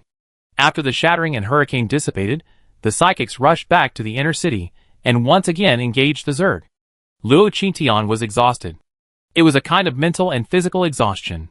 At this moment, Luo Qingtian felt a warm stream of fluid emanating from his nose. Luo Qingtian reached out to wipe it, only to discover that it had been bleeding for some time. Just then, a handkerchief was passed to him. Wipe it. Luo Qingtian turned his head, and saw Xiao Zilong staring at him with a complicated expression. Luo Qingtian took the handkerchief and wiped it. Thank you. Xiao Zilong whispered, the tearing ability consumes a lot of energy. Xiao Bailey only dares to use it once a month. Be careful when you use it next time. Luo Qingtian wiped the blood from his nose and said, what do you want to say? Xiao Zilong pursed his lips and looked at Luo Qing. Are you approaching me because Xiao Bailey offended you, or are you approaching me because you're torn apart? Luo Qingtian looked at Xiao Zilong with a look of idiocy, stepped forward, patted him on the shoulder, and said, brother, reflect on yourself more and don't involve others. Chapter 495. Xiao Zilong was stunned by Luo Qingtian's words, and was about to ask more questions when Luo Qingtian disappeared. The battle at the base continued. Although Luo Qingtian had eliminated most of the Zerg, many still lurked in the corners, waiting for an opportunity to strike. These days, the psychics have been tirelessly searching for Zerg survivors. Chi Nana and Chi Kuei helped Xia Tong find her family, and worked together to protect her home. After Luo Qingtian disappeared, Xiao Zilong and the members of Team Alphen continued their search for Zerg throughout the city. Luo Qingtian himself had already returned to the space. This battle had exhausted Luo Qingtian. Casting 2 consecutive tears had strained his body to its limit. So, upon entering the space, Luo Qingtian collapsed to the ground. Fortunately, Machio and Zymokia noticed just in time. When Luo Qingtian fell, the 2 balls quickly moved to her side, extending their vines to catch her. It seemed this battle would be even more intense than the last. Machio looked at Luo Qingtian with heartache. Well, it looks like Xiaolu is about to level up. It's just right. Both of them will make significant progress now that they're awake. Machio carefully held Luo Qingtian, while Zymokia held the also unconscious Xiaolu. Dabai followed behind the 2 balls. Soon, the 2 balls and the tiger ran to the river. The 2 balls placed Xiaolu and Luo Qingtian in the water. Dabai then stepped into the river to hold them both. Like this, Luo Qingtian remained unconscious for 2 full days. During these 2 days, Luo Qingtian's energy rapidly increased. On the 3rd day, Luo Qingtian opened his eyes. Luo Qingtian stretched and sat up from the bed. Looking at the familiar surroundings and his brand new pajamas, Luo Qingtian assumed that the fur ball had changed him while he was unconscious. He glanced at Xiaolu, still soundly asleep beside his pillow. Luo Qingtian poked her twice. Xiaolu closed her eyes, refusing to wake. She even reached out a tentacle to grab Luo Qingtian's finger, preventing him from touching her. Luo Qingtian found it amusing, and several small green balls of light instantly appeared on his other hand. As the balls appeared, Xiaolu instantly opened her eyes, leaped up from the bed, and stretched out her tentacles to embrace all of them. She then sat on the bed and began to nibble on them. Looking at Xiaolu happily nibbling, Luo Qingtian reached out and touched her head. Xiaolu, thank you for your hard work. Come find me downstairs when you're done. Luo Qingtian finished, quickly washed up, and left the room. Downstairs, Machio had already prepared the meal and placed it on the dining table. Luo Qingtian sat down, picked up his bowl and chopsticks, and began to eat. While he was eating, a voice suddenly entered his mind. Kill several Zergs. Kill a Zerg queen in its 4th form. Experience reached saturation. Congratulations on your hunter skill upgrade. 3 arrows at level 40. For element ultimates plus 10 seconds. Trap level 10, mental perception level 12. Growth skill level 20. Poison skill level 6, land domain level 13, gravity range increased by 500 meters. Gravity system plus 5, domain enhancement skill plus 1. Doppelganger skill level 3. Smelting times refreshed. Gifted the bonus skill tearing. Life related, creative skill plus 1. Luo Qingtian listened to the voice's announcement, his chewing movements becoming slower and slower. When he heard about the rip and life skill, Luo Qingtian put down his bowl and chopsticks and rushed out. Outside the villa, Machio and Zymokia were tending to a pile of Zerg corpses. In this battle, Luo Qingtian had strangled most of the Zerg. However, some Zerg were killed and thrown directly into the interstellar space. Watching the 2 balls busy, Luo Qingtian didn't interrupt. He tried to cast Rip upwards. Then he saw a black hole appear above the space, and the Zerg corpses on the ground were rapidly being sucked in. Even Machio and Zymokia showed signs of being sucked in. Watching the 2 balls floating in the air, Luo Qingtian was so frightened that he quickly released vines at them. He forcibly pulled them down, not forgetting to close Rip. Seeing the black hole disappear, Luo Qingtian breathed a sigh of relief. Fortunately, it closed just in time. As soon as she finished speaking, a torrent of Zerg limbs and body fragments rained down from where the black hole had vanished. Oh my god, it stinks! Luo Qingtian cried out, clutching her head. Then, she felt a chill run down her back. She stiffly turned her head, and saw Machio's eyes glaring at her coldly. Machio and Little Machio were now covered in black and red. Luo Qingtian then remembered.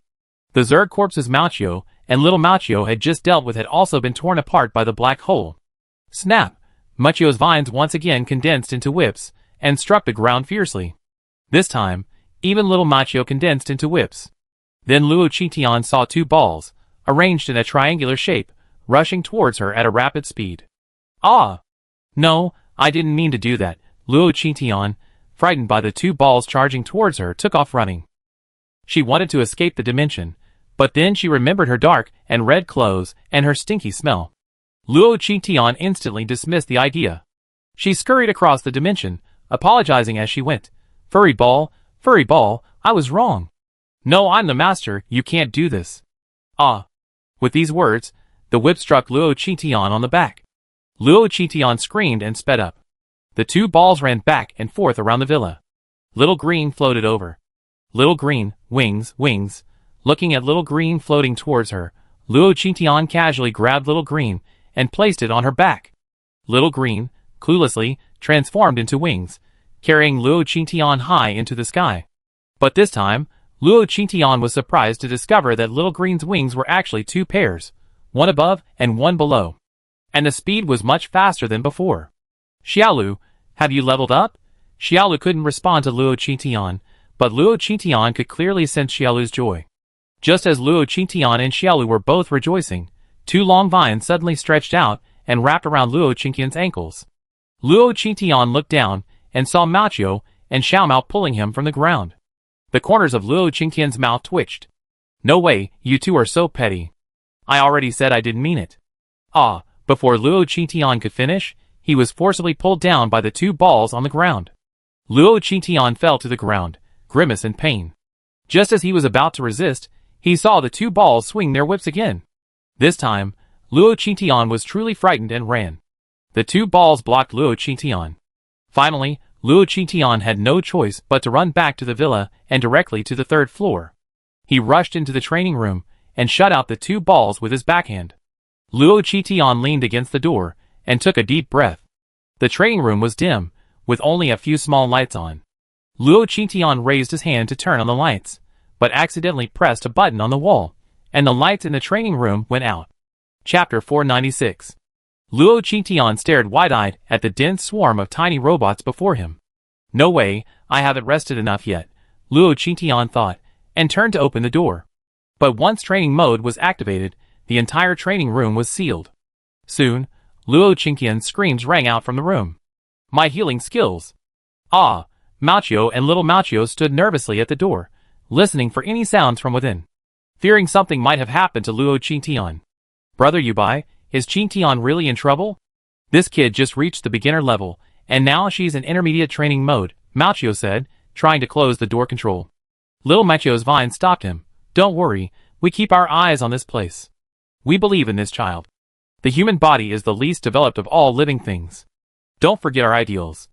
We must prove that humans are the most intelligent creatures, and that their potential is limitless. Only then can we save her. Believe in Qingtian. As long as she perseveres, she'd break through and develop her abilities by several more percentage points. As the little furball spoke, a screen appeared before him, showing Luo Qingtian and a group of robots running and battling across the room. But Luo Qingtian was mostly seen frantically fleeing. At the bottom of the screen were Luo Qingtian's various health indicators and overall values. Qingtian was making rapid progress. Her overall value had now reached 7,455. It seemed this battle had made her grow significantly, the little furball said, turning to look at the furball. The furball didn't move, his eyes fixed on the screen. At that moment, Luo Qingtian was being punched away by 3 robots. His body slammed hard against the wall behind him, then landed hard on the ground. Luo Qingtian fell to the ground, his body bent, trying to ease the pain. But the robot gave Luo Qingtian no chance to soothe himself, thumping and thumping as it lunged towards him. Seeing this, Mao completely lost his mind. No! Brother Yubai, stop! Something's going to happen to Qingtian, Mao said, and was about to pull the handbrake on the door controller. Little Mao stopped Mao again. Yun Qianro, calm down. You stopped this kid's training today. Think about what those people will do to Qingtian when they get here. Do you want to watch our daughter die again? Little Macho's words were so hasty that he didn't even notice how his voice trembled as he spoke. Thankfully, these words managed to bring Mao back to his senses. Macho's vines once again left the handbrake. Mao stared intently at the screen in front of him, his voice tinged with tears. Luo Yubai, we're not good parents. We've thrown all our burdens onto this child. We deserve to die. Little Mao remained silent, clearly agreeing with Macho's statement. The 2 balls stood guard outside the door, watching Luo Qingtian being knocked back time and time again, then watching Luo Qingtian grit his teeth, stand up, and throw punches at the oncoming robots. After smashing one robot, Luo Qingtian lay helpless on the ground. The moment Luo Qingtian fell to the ground, the other robots swarmed towards him, and he was completely surrounded by a swarm of robots. Mao and little Mao saw this and simultaneously stood up, preparing to pull the handbrake. Chi fist. Luo Qingtian's furious voice echoed from the screen. Bang! A large number of robots were shattered by Luo Qingqian's punch. With this punch, Luo Qingqian realized the power of qi. She concentrated all the qi in her body into her fist. She struck the robot in front of her with all her strength. The residual power of this punch permeated the entire room, shattered all the surrounding robots. Congratulations on completing the level. The robot shattered, and the sound of falling could be heard from the room. Then the door opened. Machio and Zymaokyo watched Luo Qingqian crawl out of the room. I definitely won't come in for a month. Not long after Luo Qingqian crawled out, he fainted again. Machio and Zymaokyo exchanged a glance. Machio picked up Luo Qingqian and carried him to the bedroom. When Luo Qingqian woke up, he didn't know what day it was. Feeling the pain in his body, Luo Qingqian sat up from the ground with a grimace. Luo Qingqian cast 2 healing spells on herself, healing her body, inside and out. Completely healed, Luo Qingqian finally recovered. This training room was truly terrifying. Thinking of the several times she nearly been beaten to death in there, Luo Qingqian felt a chill run down her spine. Luo Qingqian dressed and initially considered going downstairs. But then she remembered the 2 balls she just offended a few days ago. Finally, she settled back into bed. The Zerg on the 4th base were almost completely cleared. She was going out to ask Qin Lang for a points card and entry permit for the 5th base, allowing her to leave the 4th base completely. As Luo Qingqian was thinking this, her door suddenly opened. Luo Qingqian quickly closed his eyes. Machio walked in with a bowl of porridge. He walked over to Luo Qingqian's bed and stared at Luo Qingqian's sleeping face for a long time. Ah, Machio sighed deeply. He placed the porridge on the bedside table and walked out. After Machio left, Luo Qingqian opened his eyes. No, Machio just sighed. Oh my god, are these mutant plants now humanized? Luo Qingqian thought about Machio's usual state and behavior. A sudden chill ran down his spine. Could this Machio really be a spirit? Luo Qingqian touched his arms and turned to look at the porridge on the bedside table. A bowl of preserved egg and lean pork porridge, Luo Qingqian thought. He picked up the porridge and drank it. The taste was just right. Just the way he liked it. Luo Qingqian wiped his mouth and murmured softly, "Never mind, it's just a Tsundere little tree spirit. You already mutated, so turning into a spirit isn't a big deal.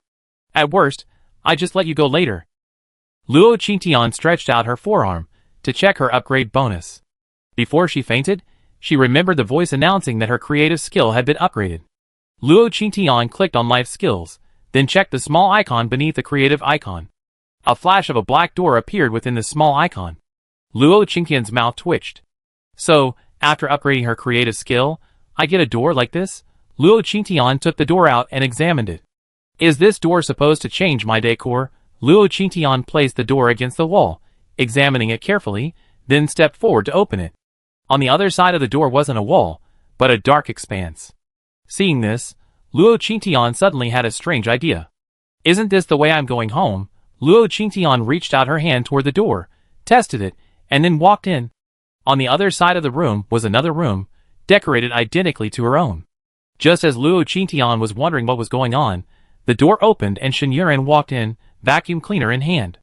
Inside the manor, Luo Xiaowu, who was in the laboratory, suddenly stood up and looked off into the distance. Then, he burst into laughter and rushed out like the wind. Chapter 497. In the room, Luo Qingqian stared in astonishment at Shen Yuran as he entered. When Shen Yuran saw Luo Qingqian, the vacuum cleaner in his hand clattered to the floor. Qingqian? Yes, I'm back. Luo Qingqian was also very surprised. Coming home so unexpectedly was truly bizarre. Just as Shen Yuran hurried towards Luo Qingqian, the door to Luo Qingqian's room opened again. Luo Xiaowu rushed in like a gust of wind, then rushed to Luo Qingqian and hugged him tightly. Qingqian, it's really Qingqian, Qingqian, I missed you so much, so much. Luo Qingqian was embraced tightly. She was about to struggle, but suddenly she felt a warmth on her neck. And then, there was Luo Xiaowu's soft sobs. Luo Qingqian's outstretched hand didn't push Luo Xiaowu away, but instead placed it on his back, gently soothing him. Okay, stop crying. I'm back, aren't I? Luo Xiaowu nodded gently, then let go of Luo Qingqian. Qingqian, are you leaving now that you're back? Luo Qingqian's face froze. Of course she had to leave. She still had to go to the 5th base. But she didn't say that. I'm back for the Lunar New Year. As for what happens after the Lunar New Year, we talk about it after the Lunar New Year. Shen Yuran, who was standing beside her, laughed when he heard this. You're back just in time. It's less than a month away, and the whole manor is busy preparing for the Lunar New Year, Shen Yuren said, pulling Luo Qingtian aside and running out. Come on, come on. Qingtian, I take you out for a look. Then the two of them left the room and ran out of the villa. Before leaving, Luo Xiaowu glanced at the door that had appeared in Luo Qingtian's room for no apparent reason. Luo Xiaowu stepped forward and opened the door. Behind it lay a gleaming white wall. Luo Xiaowu frowned. How had Qingtian returned? Hadn't he come out through this door? But before he could figure it out, he heard He Zhao's joyful voice from outside. Luo Xiaowu shook his head. No matter how Qingtian returned, he would definitely not let him act alone this time. The news of Luo Qingtian's appearance at the manor spread quickly. When Shen Yuren took Luo Qingtian out for a walk, a large crowd had gathered at the villa's door. After finally dealing with the neighbors, Shen Yuren finally took Luo Qingtian on a stroll through the manor. Looking at the completely transformed manor, Luo Qingtian couldn't help but ask Yuren, have you expanded the manor? The manor was now almost as large as the former first base. After walking for so long, I still hadn't reached the end. Shen Yuren rubbed the back of his head. Huh? Didn't you expand it? Luo Qingtian was bewildered. I expanded it myself? How could she not know about it? Shen Yuren, observing Luo Qingtian's bewildered expression, explained, this manor suddenly expanded a while ago, adding a lot of villas. Wasn't it you, Qingtian, who did it? Hearing Shen Yuren's words, Luo Qingtian suddenly remembered a time when she had arranged a lot of houses in her space. Later, when she was arranging them, she seemed to be able to see the manor from a distance. Okay, so when the creation skill is activated, you can control the manor's situation even from thousands of miles away. Is that so? Now you mention it, it reminds me. It must have been me. After that, Luo Qingtian began to wander around the manor like a curious child. Because the environment in the manor remained the same as before the apocalypse, allowing both plants and animals to thrive, the edge of the manor was used for farming. Next to the fields, there was a large chicken coop. The chickens inside, however, looked a little different. Both the fields and the chicken coop were protected by a small team of soldiers. Luo Qingtian paused after a quick glance. Across from her, not far away, Di Jiang smiled at her. With broad shoulders, a narrow waist, and long legs, he looked like a hero straight out of a comic book. As their gazes met, Di Jiang strode towards them. Welcome home. Di Jiang's voice was gentle, and his gaze towards Luo Qingtian was filled with a gentle warmth. Thank you. Luo Qingtian smiled faintly. After not seeing each other for a few months, Luo Qingtian could clearly sense that Di Jiang's abilities had grown stronger. His demeanor had also become more composed. Just as Di Jianghai was about to say something, Luo Xiaowu suddenly approached Luo Qingtian and grabbed her. Qingtian, there's nothing to see here. Why don't you go check out the mountain ghost? While you were gone, the mountain ghost helped us catch several psychics who sneaked in. He even defeated zombies. Luo Xiaowu finished, dragging Luo Qingtian towards the villa. Di Jianghai watched Luo Qingtian's retreating figure, a look of disappointment on his face. Luo Qingtian smiled at Di Jiang and let Luo Xiaowu drag him away. Back near the villa, Luo Qingtian made a point of visiting the mountain ghost. After not seeing him for several months, the mountain ghost looked more and more like an old willow tree. Luo Qingtian released a few small green balls at the mountain ghost and watched it devour them. Then Shen Yuren and the others dragged him back to the villa. The entire manor was unusually lively that day. The owner of the manor had returned, and Di Jiang had hosted a banquet throughout the manor to welcome Luo Qingtian. The dishes on the table weren't varied. There wasn't much meat, mostly freshly grown vegetables. But in the apocalypse, being able to eat these things was a luxury for all the survivors. Everyone was laughing and chatting happily at the table. This filled the lives of the survivors outside the manor, those who hadn't yet qualified to enter. The crowd had a lively evening before reluctantly leaving. In her room, Luo Qingtian lay on her bed, staring at the ceiling. She felt a sense of surreal reality. Had she just returned home inexplicably, Luo Qingtian thought, looking at the door in the wall. Luo Qingtian jumped up and walked directly towards the door, ready to open it. At that moment, there was a knock on the door. Qingtian, are you asleep? Hearing Luo Xiaowu's voice, Luo Qingtian opened the door and let him in. Why aren't you asleep so late? Luo Qingtian looked at Luo Xiaowu tenderly. As soon as Luo Xiaowu entered, he hugged Luo Qingtian's waist.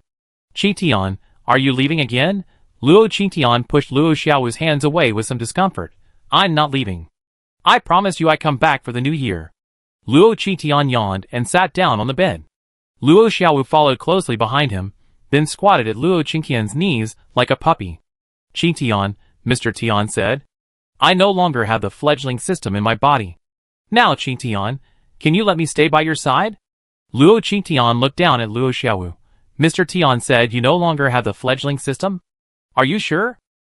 Luo Xiaowu nodded seriously. Qitian, it's true. Xiaowu's love for Qitian isn't because of the system. It comes from the heart. Chapter 498. While Luo Xiaowu was speaking, he kept staring at Luo Qitian. His eyes were moist. Luo Qitian couldn't even say no. Xiaowu, Luo Qitian actually wanted to travel alone and find her parents. After all, she had too many secrets. She didn't like anyone following her.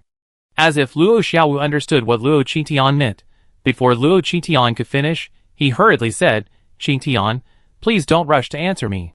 I don't have parents either, and I don't have any memories. I want to search for my family with Qitian.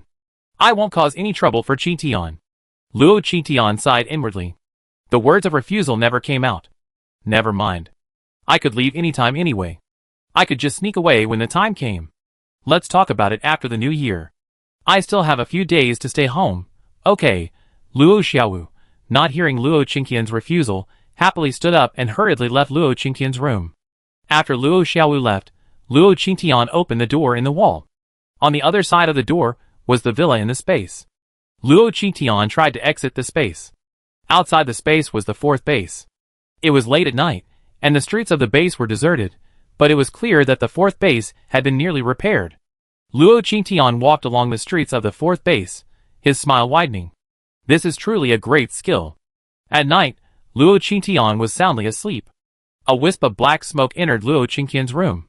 The smoke unlatched the door, then flew to Luo Qingqian's bed and entered his nose. She quickly emerged again. Luo Qingqian was now sleeping more deeply than usual.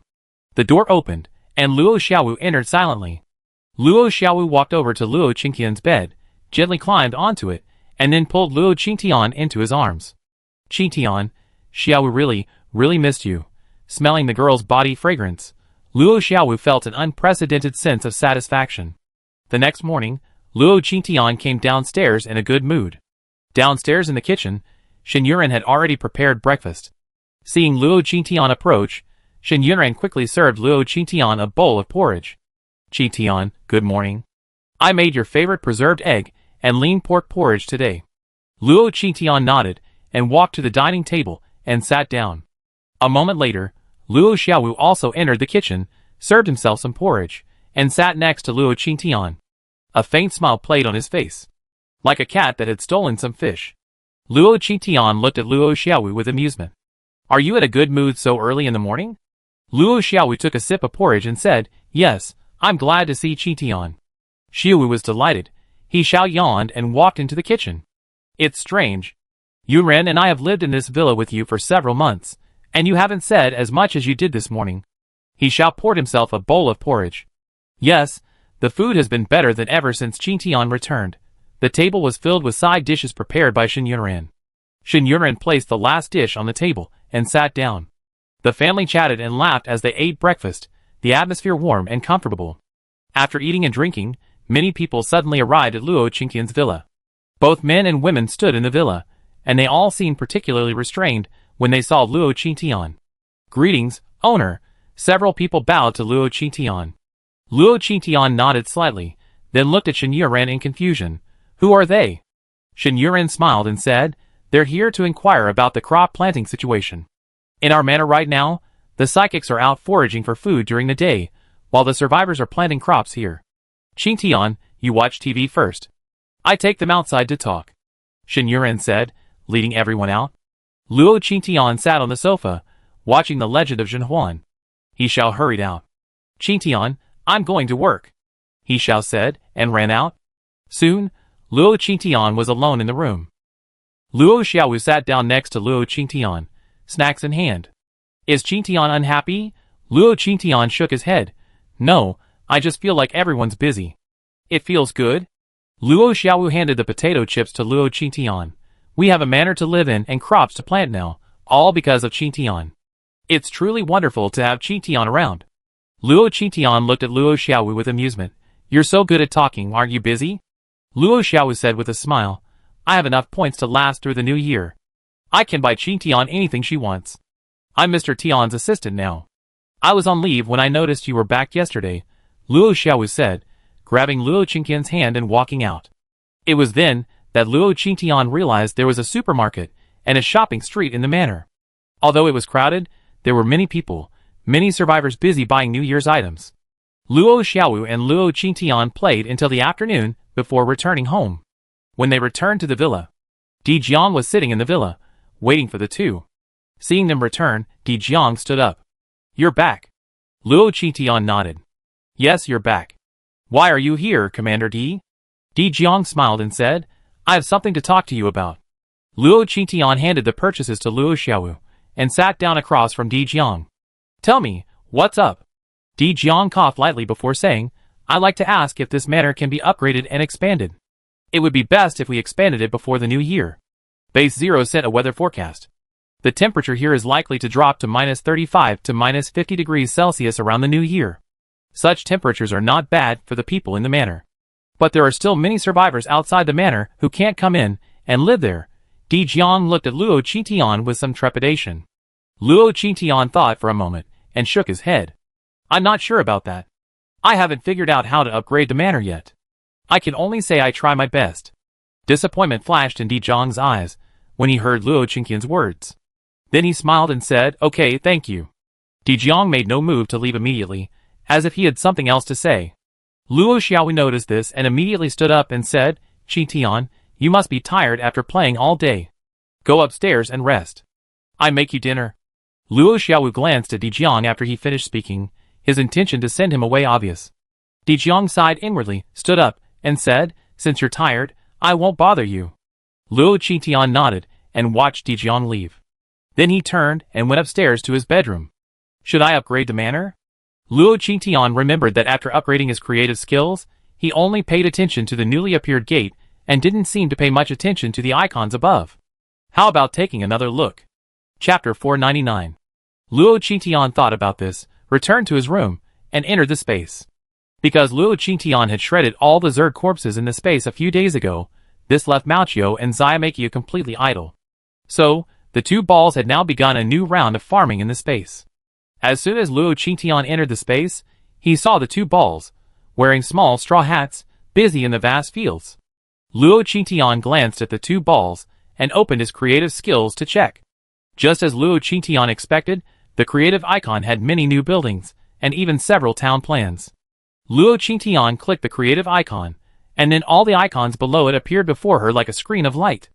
Luo Qingqian clicked the design, and the moment she clicked the design, the large number of building icons in the creative icon were instantly selected. Then Luo Qingqian saw herself as if she were hovering above the entire manor, and she watched her manor expand little by little. All around him, 2-story buildings, 3-story buildings, villas, and residential areas were rapidly expanding. Even commercial streets were being built automatically. Luo Qingqian wanted to exit temporarily and let the map expand on its own. But Luo Qingqian found that he couldn't exit the scene before him. He could only watch helplessly as the map expanded bit by bit. And where the small buildings and residential areas were completed, large areas of cleared space would appear on the map. At this moment, Luo Qingqian finally understood why he couldn't exit. Because she had to place all the buildings onto the open spaces like a puzzle. According to the signs on the empty spaces, Luo Qingqian resignedly began placing the buildings. At this moment, the manor was also undergoing earth-shaking changes. The ground shook, and the entire manor was expanding outward at a visible speed. The people inside the manor were terrified and ran outside. Once everyone had left the manor, they stood outside and watched as a large number of buildings continuously fell from the sky to the ground. Boom, boom, the sound of buildings falling, the sound of the entire manor expanding, and the sound of a group of mutant trees running around outside and around the manor. In short, all the sounds combined together, a cacophony of noise, a deafening cacophony. Watching this scene, everyone felt indescribably excited. The last time the base shook, it had more than doubled in size. Now it was expanding again, and everyone present was wondering how much more it would expand this time. Di Jiang stood in the crowd, gazing intently at the manor before him. He thought about how Luo Qingqian had just expanded the manor, having just discussed it with him. It seemed she had taken my advice to heart. Di Jiang couldn't suppress a smile at this thought. If Luo Qitian knew Di Jiang was thinking this, she would have rolled her eyes in silence. She hadn't really given the manor expansion much thought. It had nothing to do with Di Jiang. The manor expansion went on like this until the next morning, and Luo Qitian had no idea how she finished it. She felt like she was playing a puzzle game. A jigsaw puzzle of the kind. This puzzle even incorporated elements from Minecraft. Then they played all night. After completely exiting, Luo Qitian hurried out of the space to check on the manor. Just as she had seen in the icon, the entire manor had been expanded 3 times according to the blueprints. If it had been a manor before, it was now a small town. Except that this town was more prosperous than any before the apocalypse. Outside the manor, Di Jiang and his men had been waiting for the expansion to be completed. When they saw Luo Qitian emerge, the manor gates opened again, and everyone happily rushed inside, then began searching for their homes again. Di Jiang looked at the town, which had grown 3 times larger than before, and looked at Luo Qitian gratefully. The expansion of the manor will allow more people to survive. This winter, our casualties should be minimized. Luo Qitian nodded. Yeah. That's good. Luo Qitian yawned and prepared to go back to sleep. Di Jiang looked at Luo Qitian with a complicated expression. Well, thank you for doing so much for me. Hearing Di Jiang's words, Luo Qitian's lips twitched. Commander Di, you're overthinking it. I'm not doing this for you. I'm just like you. I just don't want so many people to freeze to death. More precisely, she just wanted to see if the creative skill was useful. What kind of effect would the creation have? And to solve a problem for Shen Yunran at the same time. Yesterday, when Shen Yunran was discussing work at the door, she remembered Shen Yunran saying that the population was too large and many places couldn't accommodate them. Now the place was bigger. She even specially transferred 2 plots of farmland from the space and placed them in the manor. Should that be enough this time? In the space, Mauchio and Zaimokyo looked at the half-vanished farmland with a frown. That was the land they just reclaimed, and this kid just took it without even asking? This damn kid, he really will take anything. Mauchio resigned himself to the 2 giant pits and began to work on them. A computer screen appeared in front of little Mauchio. Little Mauchio clicked back and forth on it, causing the 2 giant pits to rapidly tumble and eventually return to flat ground. Well, that kid has already begun creating a habitat for humanity. That's good. Little Mauchio pointed to the flat ground that had just returned to grassland. This is virgin land, perfect for planting. Let's start cultivating it before Sunny arrives. Mauchio sighed, and Little Mauchio picked up their hoes and began to work. I remember you told me before. When Sunny is born, we find a beautiful place on earth. We farm together, men farming, women weaving, enjoying our own lives. A carefree life. I never thought I could live this kind of life outside, but I can hear. Mauchio stood up and sighed deeply. The little fur ball smiled and said, yes, one day our family of 3 will be able to live a leisurely life like this. Once that day passes, once we truly protected our home. The 2 balls looked at each other with unwavering eyes, then lowered their heads and went back to work. Luo Qitian was unaware of what was happening in the space. Ever since the manor's expansion, the entire estate had become bustling with activity. Di Jiang began letting more survivors into the manor. Living there wasn't free. They were provided with either crystal cores or food. It was similar to the model at other bases. Most of the income would be sent to Qingtian's villa, and the rest would be used to rebuild the base. Another portion would be used to hire psychics to work. A few busy days passed like this, and the weather began to cool. Chapter 500. After training for several days in the space, Luo Qitian sat up from his bed. Stretching lazily, he walked through the door and back to his bedroom, instantly refreshed. The temperature in the room was noticeably colder than usual. Is it a drop in temperature? Just then, a quarrel erupted from downstairs. Deputy Mayor, it's almost New Year's. Can we get a price reduction on our harvested grain? All the new survivors say they don't have enough points to buy it. And the winter clothing mall has been running low this year. This is really a tough situation. Shen Yunran soothingly said, I discussed this with Commander Di later. I heard he's already sent several teams into the surrounding cities to search for winter clothing. Don't push me. Then the others followed suit, reporting other issues at the manor. Luo Qitian felt a headache as he listened to these reports. After getting dressed, Luo Qitian walked downstairs. Shen Yunran saw Qitian coming. He stood up and said with a smile, Qitian, you're awake. Breakfast's warming in the kitchen. Luo Qitian nodded, yawned, and walked downstairs. Seeing the living room full of people gathered around Shen Yunran, a flash of surprise crossed his eyes. Then, upon seeing Luo Qingtian, he saw them all stand up and salute him. "Greetings, Mayor." Luo Qingtian's mouth twitched. He only been training in this space for a few days, and then he'd been promoted?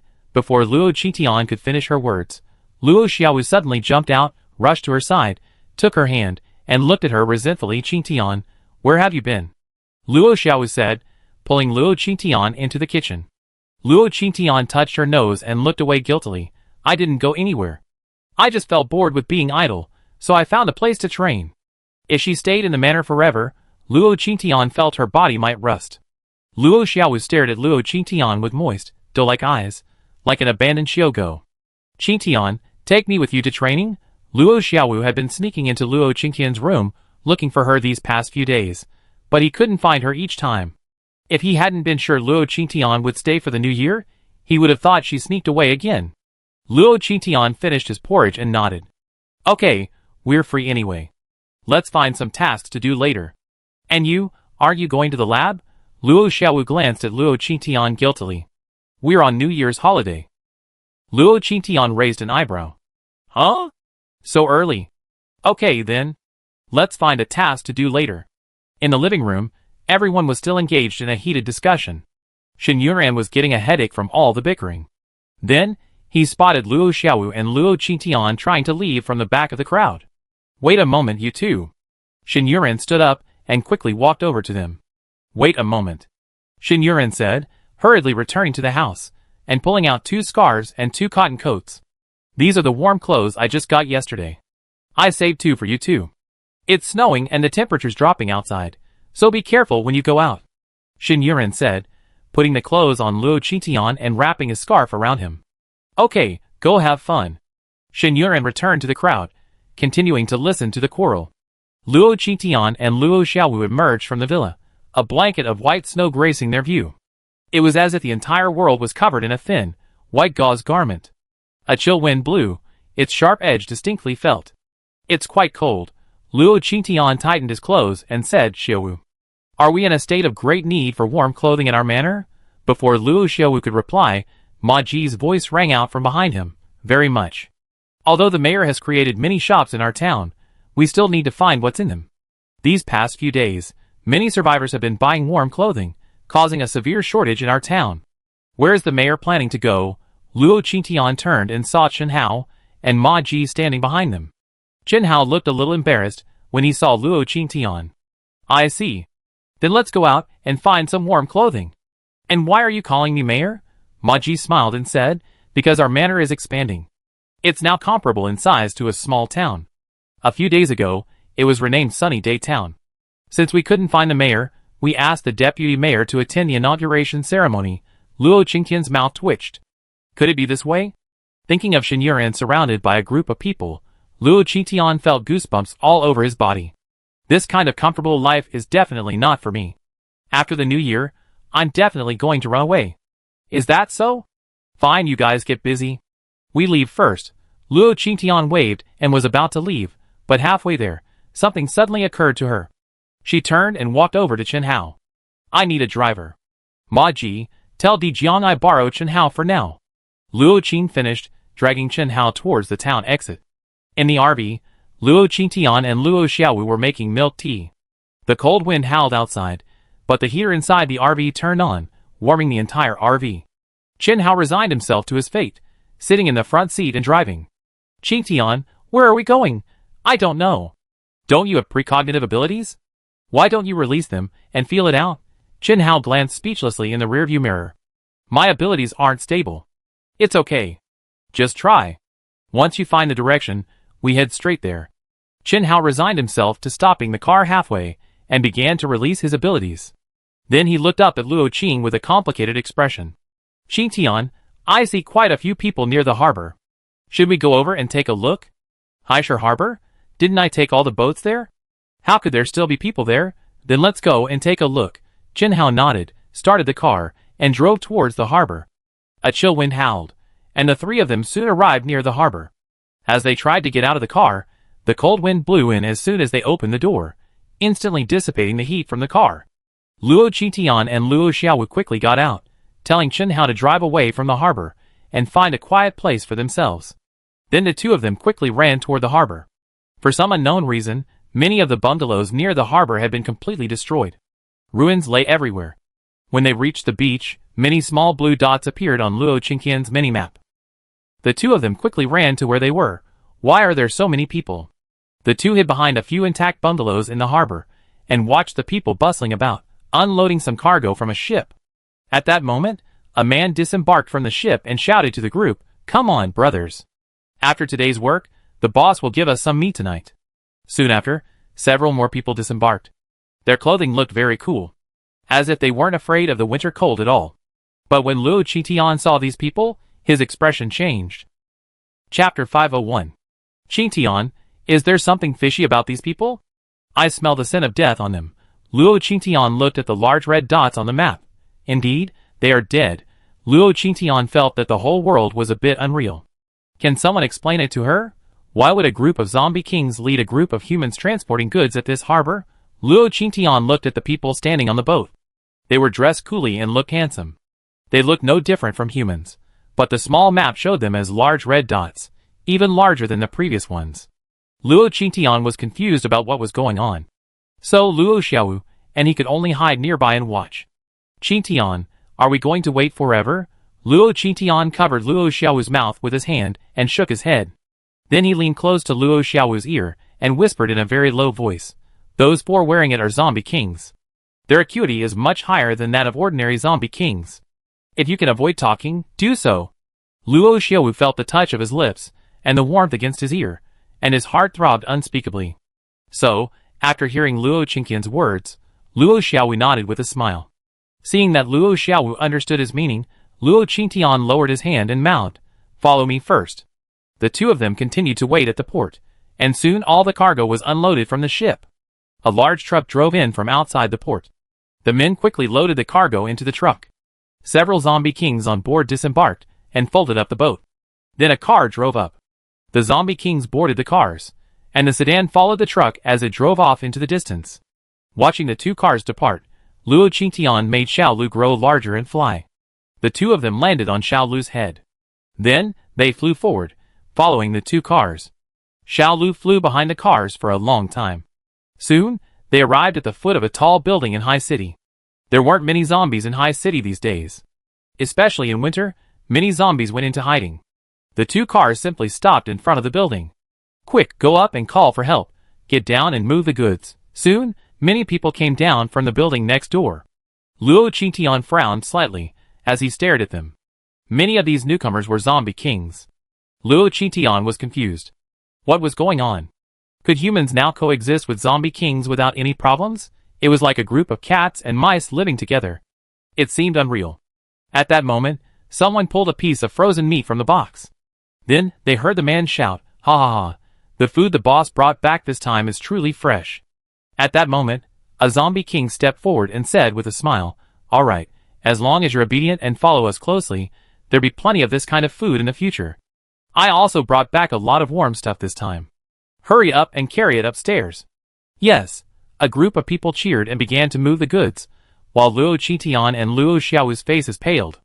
The two exchanged glances, each seeing shock in their eyes.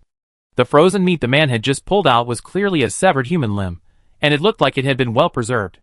At this point, Luo Qingqian had formed a similar suspicion about the people in this building. The people in this building can no longer be called human. Watching them carry boxes of things upstairs, Luo Qingqian's face was frighteningly gloomy.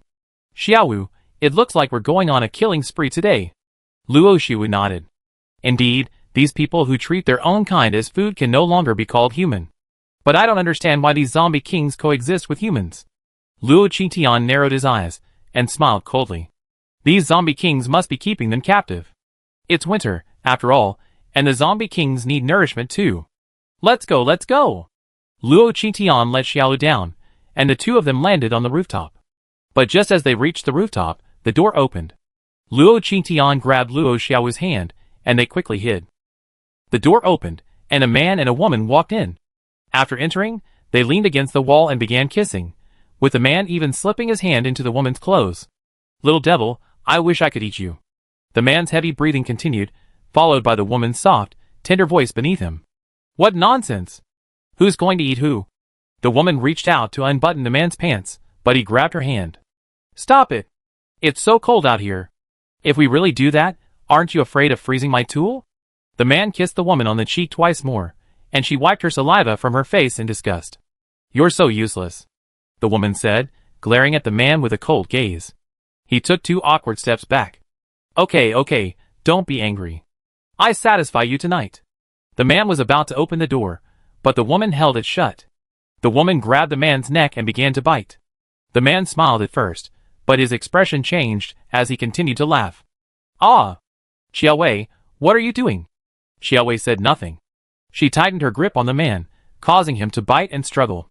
But Xiaowei's hand clamped down on the man's neck. She bit it off with all her might. Luo Qingtian and Luo Xiaowu then watched as the woman, Xiaowei, began to devour the man's body with voracious mouthfuls. Luo Qingtian felt his internal organs churn. How disgusting. Luo Qingtian couldn't help but mutter. Luo Xiaowu rushed out the moment he spoke. The black energy in his hand, like a serpent, swiftly wrapped around Xiaowei. Then, he punched the woman in the head. Xiaowei was clutching the man's body and biting it when someone suddenly rushed out. She didn't even bother to get up. As Luo Xiaowu's fist struck, she threw the body at Luo Xiaowu. Luo Xiaowu's punch missed. Xiaowei was also tightly bound by the black smoke. Who are you?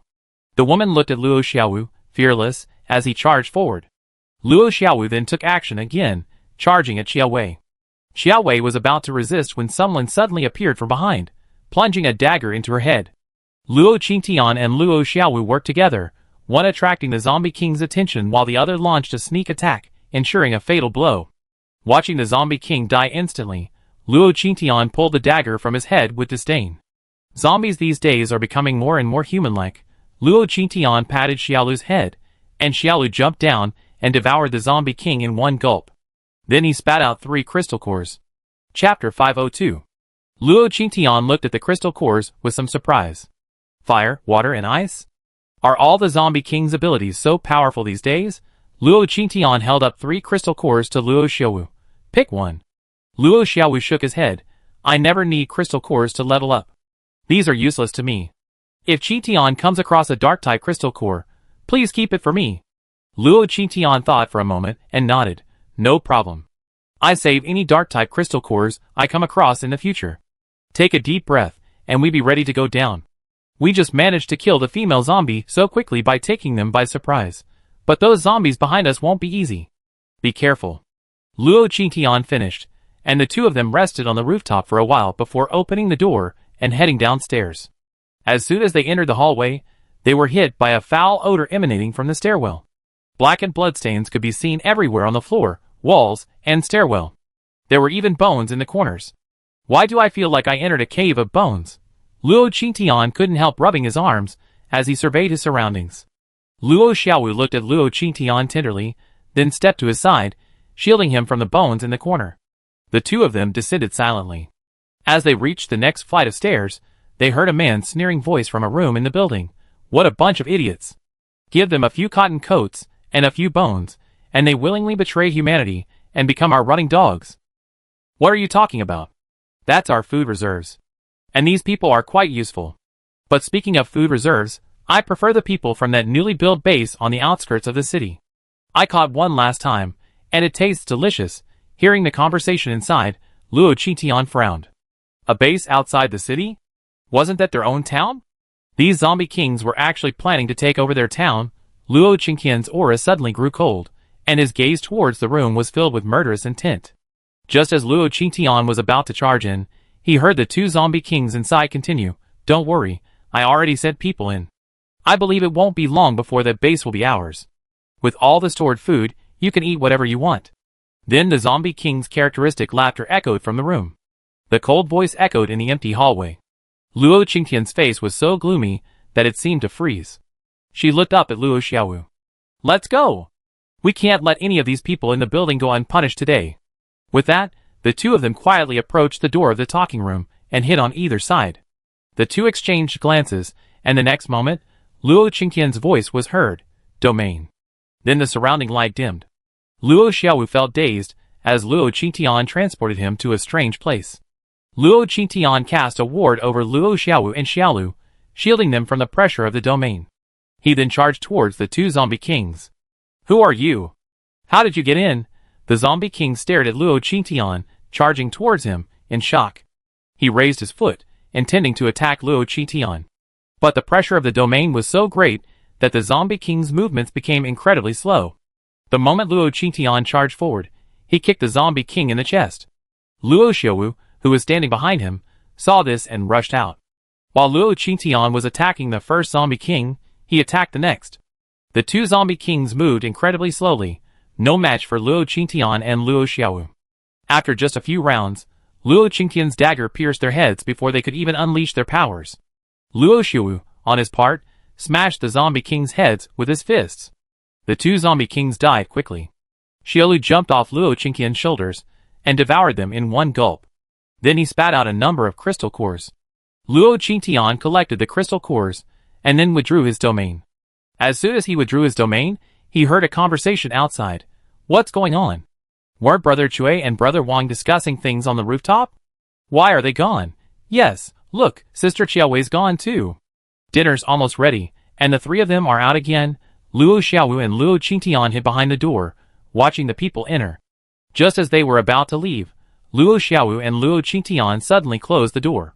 They rushed towards the people, slashing their throats with their fastest speed. These humans didn't notice Luo Qingtian and Luo Xiaowu until they died. One man pointed at Luo Qingtian, his eyes wide open, wanting to speak. But Luo Qingtian's dagger pierced his neck, and he fell to the ground without a word. Luo Qingtian squinted at the people. Their teeth were all yellow, unlike those of normal humans, unusually sharp. Their faces were frighteningly pale. If it weren't for the blue dots shown on the mini-map, Luo Qingtian would have mistaken them for zombies. Qingtian, these people have eaten their own kind so much they can no longer be called human. Luo Qingtian pursed his lips. Well, take care of them, and let's move on. Luo Qing condensed a ball of flame in his hand, while Luo Xiaowu condensed a ball of black flame. Let me do it. The black flames enveloped the bodies on the ground, quickly reducing them to ash. As they went downstairs, Luo Qingtian retrieved a new dagger from his space and handed it to Luo Xiaowu. Then the two began searching the building. Throughout their journey, whether against humans or zombie kings, they held back without hesitation. By the time they reached my building, it was already night. Emerging from the building, both men were covered in black and red blood. Luo Xiaowu looked around and said, No, Qingtian, since they're all here, where did all the resources they brought back go? The cold weather supplies they mentioned are nowhere to be found in the entire building. Luo Qingtian zoomed in on his minimap. Looking around, there must be someone or a zombie king we haven't found. Luo Qingtian thought as he suddenly saw a large red dot appear on the minimap, hurtling towards them at breakneck speed. Followed by this, a group of smaller red dots also moved rapidly behind the large dot. Luo Qingtian narrowed his eyes, suddenly turned around, and delivered a powerful punch behind him. The residual force of the punch shattered everything behind him, sending the suddenly appearing large red dot flying. Bang!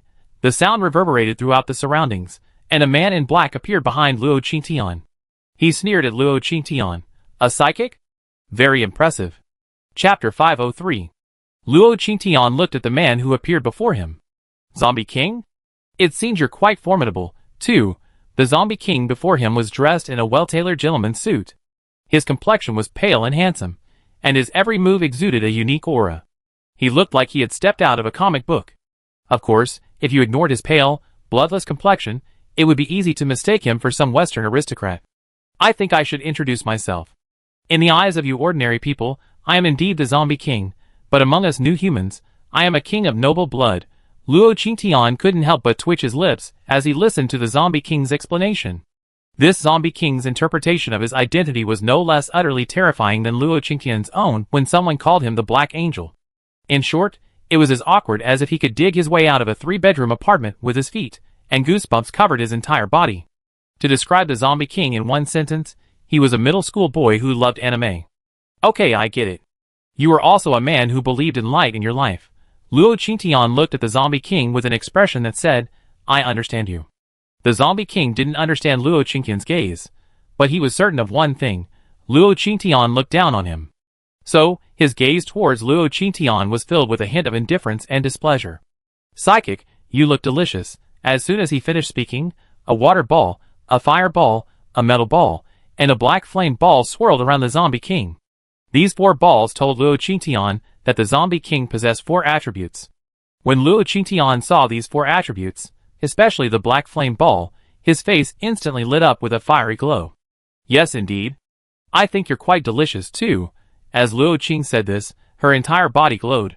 She desperately wanted to quickly crack open the Zombie King's head and dig out its core. But the Zombie King didn't understand Luo Qingtian's intentions at this moment. He simply thought Luo Qingtian was making excuses for his fear. After all, the psychics he killed trembled in fear when they saw his 4 powers. The female psychic on the other side must have been in the same state as the others, afraid of him. As the man and the zombie continued their standoff, a fist blew from behind Luo Qingtian. Luo Qingtian didn't turn around. As the fist approached her, she gently tilted her head. The punch missed. As her fist retracted, Luo Qingtian raised her hand to catch the zombie's fist from behind.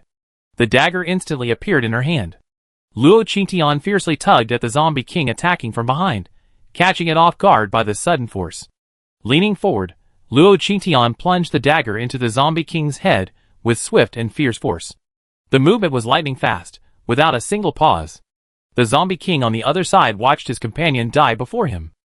Luo Qingtian casually tossed the dead Zombie King to the ground. You still call him aristocrat? He's even learned sneak attacks. Not gentlemanly at all, Luo Qingtian pulled a handkerchief from his pocket and gently wiped the dagger in his hand. He looked at the Zombie King opposite him with a hint of playfulness. The Zombie King, completely enraged by Luo Qingtian, suddenly vanished from his place. The next moment, he appeared before Luo Qingtian. His hands were enveloped in red and black flames, and he swung his fist, striking Luo Qingtian in the face. But the punch missed, and as his fist swung, Luo Qingtian vanished from the spot. Bang! Suddenly, Luo Qingtian appeared behind the Zombie King. He aimed a powerful kick at the back of the Zombie King. The Zombie King was sent flying forward. Luo Qingtian vanished from the spot again, reappearing above the Zombie King. Bang! Luo Qingtian stomped on the Zombie King's head again, slamming the Zombie King directly into the ground. King! Seeing their king pinned to the ground, the Zombie King's men rushed out and charged towards him. Luo Xiaowu leaped in front of Luo Qingtian, his body enveloped in black flames. He unleashed a torrent of flames at the advancing Zombie Kings, blocking their path. Luo Xiaowu then charged into the flames and engaged the group of Zombie Kings. As Luo Qingtian crushed the Zombie King into the ground, she thrust her dagger directly into its body. The instant the dagger struck, the Zombie King vanished into thin air. Luo Qingtian narrowed her eyes and quickly leaped away. Suddenly, a ball of flame struck the ground where she had been, creating a large crater. Luo Qingtian narrowed her eyes and looked to the left, just as the Zombie King flashed past in front of her. Luo Qingtian's clone instantly appeared in front of her on the left, leaping up. Bang, boom, boom. The clone delivered 3 consecutive punches into the air, striking the Zombie King with all 3, sending it plummeting to the ground again. On the ground, Luo Qingtian's original form remained. Watching the Zombie King descend, he leaped up and landed directly beside it. Luo Qingtian's elbow slammed into the Zombie King's head. The Zombie King was pinned to the ground again. But this time, the Zombie King vanished again. Not only does a zombie have 4 attributes, but it also has a spatial attribute. No wonder all those resources are gone. They're all yours after all this trouble. Luo Qingtian grew increasingly angry and expanded her mini-map to its maximum size. Then she quickly ran off into the distance. The Zombie King, who had been teleporting behind him, was stunned when he saw Luo Qingtian running away. Thinking Luo Qingtian had been scared off by his teleportation, an arrow, a combination of blue and white, flew towards him. It struck him directly in the face. The Zombie King quickly teleported to dodge, but the arrow's range was wide, and even after dodging, it was still covered in moisture and icy air. This slowed his movements further and further. Realizing this, he condensed flames in his hands, but just as they formed, a water arrow shot out, completely extinguishing his flames. Even his body was soaked by the water arrow. Then the Zombie King saw his hands and feet begin to freeze bit by bit. Even the most foolish Zombie King knew Luo Qingtian was using this method to attack him. Then an electric arrow struck, and the Zombie King teleported to avoid it. A water arrow struck, and the Zombie King teleported to avoid it. Although it was dark, and despite the Zombie King's constant teleportation, Luo Qingtian was always able to locate him. Luo Qingtian was constantly switching his bows. Arrows were fired until the zombie king was completely incapacitated. Chapter 504. Looking at Bing Tuochuo standing in the distance, Luo Qingtian quickly moved over. Luo Qingtian wanted to kill the zombie king outright, but she worried that killing him would destroy everything in his space. So she patted Little Green on her shoulder. If you eat it like this, can you get the things out of his space? Little Green floated up and circled around the zombie king. Then she saw Little Green's mouth widen infinitely. Little Green swallowed the zombie king in one gulp. Little Green's body then began to swell. Luo Qingtian knew that Little Green was about to vomit. She immediately stepped forward, grabbed Little Green, and threw him into her space. Not far away, Luo Xiaowu was still fighting fiercely with 5 zombie kings. When Luo Qingtian looked over, Luo Xiaowu was not at a disadvantage at all. Boom! Luo Xiaowu suddenly exerted force, sending the nearest zombie king flying. Then, he quickly rushed forward and pinned down the head of another charging zombie king. He then pinned the zombie king firmly to the ground, swiftly slashing his dagger across its skull. He instantly severed the zombie king's head in half. And just like that, one zombie king was gone. This set of moves was swift and brutal, yet Luo Xiaowu's face remained expressionless. He then charged at the other zombie kings. 3 zombie kings surrounded Luo Xiaowu, and his body instantly disintegrated into black smoke. The next moment, he appeared behind one of them. Boom! The destructive force of his fist struck the zombie king's body, instantly shattering half of it. Luo Xiaowu seized the opportunity to plunge his dagger into the zombie king's skull. Another zombie king appeared. Luo Qingtian had seen enough. Standing at a distance, he drew his bow and shot, quickly dispatching the next zombie king. Soon, the ground was littered with the corpses of several zombie kings. Luo Qingtian glanced at his space. A pile of supplies lay on the grass in front of the villa. They appeared to have exploded from the space of that Chinabaku zombie king. Luo Qingtian took Little Green out of his space, and had it devour the zombie king on the ground. He then found a black crystal core, and handed it to Luo Xiaowu. That Chinabaku zombie king had a dark element. Looks like you're lucky. Luo Xiaowu placed the crystal core in his hand, and it was quickly absorbed by him. It's a very high-level crystal core. Thank you, Qingtian. Luo Qingtian smiled. What are you talking about? Overall, I got the better of you this time. Let's go find Chen Hao. Luo Qingtian patted Little Green, and Little Green quickly grew larger. The two of them jumped onto Little Green's body, and flew back the way they came. Chen Hao parked the car on a small road far from the port. Further ahead, he found a stretch of sand, a familiar sight to Luo Qingtian. This was Chen Hao's sister's special ability. Thinking of Chen Hao's sister's death at her hands, Luo Qingtian felt a complex mix of emotions. But Luo Qingtian didn't regret her actions. Even if it happened again, she would still kill Chen Xiaoxiao outright. Xiaolu slowly descended from the sky, while Chen Hao stared blankly at the sand. After the two landed, they suddenly woke Chen Hao. You're back. Chen Hao regained his composure, and forced a smile at the two who had suddenly appeared. Have you found the supplies? Chen Hao forced a calm demeanor, as he looked at the two. After getting in the car, Luo Qingtian poured herself a glass of water. Okay, I found it. Let's go back. I'm going to take a shower. Luo Qingtian said, and went straight to her bedroom. Luo Xiaowu sat in the living room, dazed. Chen Hao started the car, turned the heater to full blast, and drove the RV towards Qingtian town. Half an hour later, Luo Qingtian emerged from the space, already dressed. When they arrived in the living room, Luo Xiaowu was still sitting on the sofa, dazed. Xiaowu, you want to take a shower too? Luo Xiaowu looked up at Luo Qingtian, and suddenly smiled broadly. Okay. Luo Xiaowu said, and went into the bathroom in Luo Qingtian's room. Luo Qingtian began to prepare dinner. Chen Hao, there are a lot of mutant plants ahead, and there are a few wandering zombies. Pull the car over to the side of the road. We set off again during the day. Chen Hao listened without saying anything. He parked the car, and went back to the living room to help Luo Qingtian with the meal. The two stood in the kitchen, cooking in silence. The only sounds in the RV were the simmering sounds of cooking, and the faint gurgling of running water from the bathroom. While helping with the cooking, Chen Hao stole glances at Luo Qingtian several times. Qingtian, I'm sorry. Finally, Chen Hao couldn't help but speak to Luo Qingtian. Luo Qingtian turned to Chen Hao. You don't have to apologize. After all, she owed him so much in her past life. Chen Hao smiled bitterly. No, I do apologize. I saw a future where Xiao Xiao hadn't died. The first base had been completely decimated by the undead, even my companions and my leader had been eaten. Finally, among the undead, an undead, who looked exactly like my own leader appeared. Joining the rest of the undead, they began slaughtering humans. Seeing this ending, Chen Hao didn't sleep for days. Luo Qingtian looked at Chen Hao in surprise. Your powers have evolved? Chen Hao nodded. Yes, I've seen many different futures. There were also futures for him and Luo Qingtian, but by then, the first base was already Hui Jing's domain, and Luo Qingtian wasn't as powerful as he is now. They relied on each other, hiding in the third city, barely surviving. In the end, the first base was destroyed. If that were the outcome, he didn't want it. After seeing so many futures, it's better to say that the future we're experiencing now is the best. Luo Qingtian looked at Chen Hao and asked tentatively, have you seen any other futures? Chen Hao shook his head. I think the future we're experiencing now is the best. So Qingtian, I'm really sorry. Ever since you left, I always felt that our relationship shouldn't have been so distant. I wanted to apologize to you for a long time. Well, don't get me wrong, I don't have any bad feelings for you.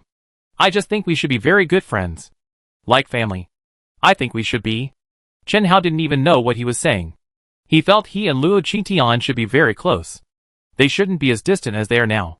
Luo Qingtian was indescribably excited at this moment. Of course, their relationship shouldn't be so distant. He was her master. No matter how lost and helpless she was in her previous life, as her master, he would always be by her side to comfort her. Even at the moment of his death, it was to protect her. They should have been very close. Qin Shixiao's death had left her without the courage to approach Chen Hao again. That's why she chose to distance herself from him. I know what you mean. There's no need to explain so nervously. We were very good friends. Chapter 505. As Luo Qing finished speaking, her entire body practically glowed. Her gaze towards Chen Hao grew increasingly gentle. How wonderful. In this life, she had the chance to restore her former close relationship with her master. Chen Hao was proof of her past life's existence, and the only untouchable softness within her heart. When Chen Hao heard Luo Qing's words, he felt as if a huge weight had been lifted from his heart. Thank you, Qingtian. I truly feel lucky to be your friend. As soon as he finished speaking, Luo Xiaowu emerged from the bathroom, towel in hand. He was dressed lightly, his nightgown loosely draped over him. It was obvious he had left in a hurry, his hair dripping wet. The water dripped down his hair, rolling down his neck and collarbone, making him look both sexy and alluring.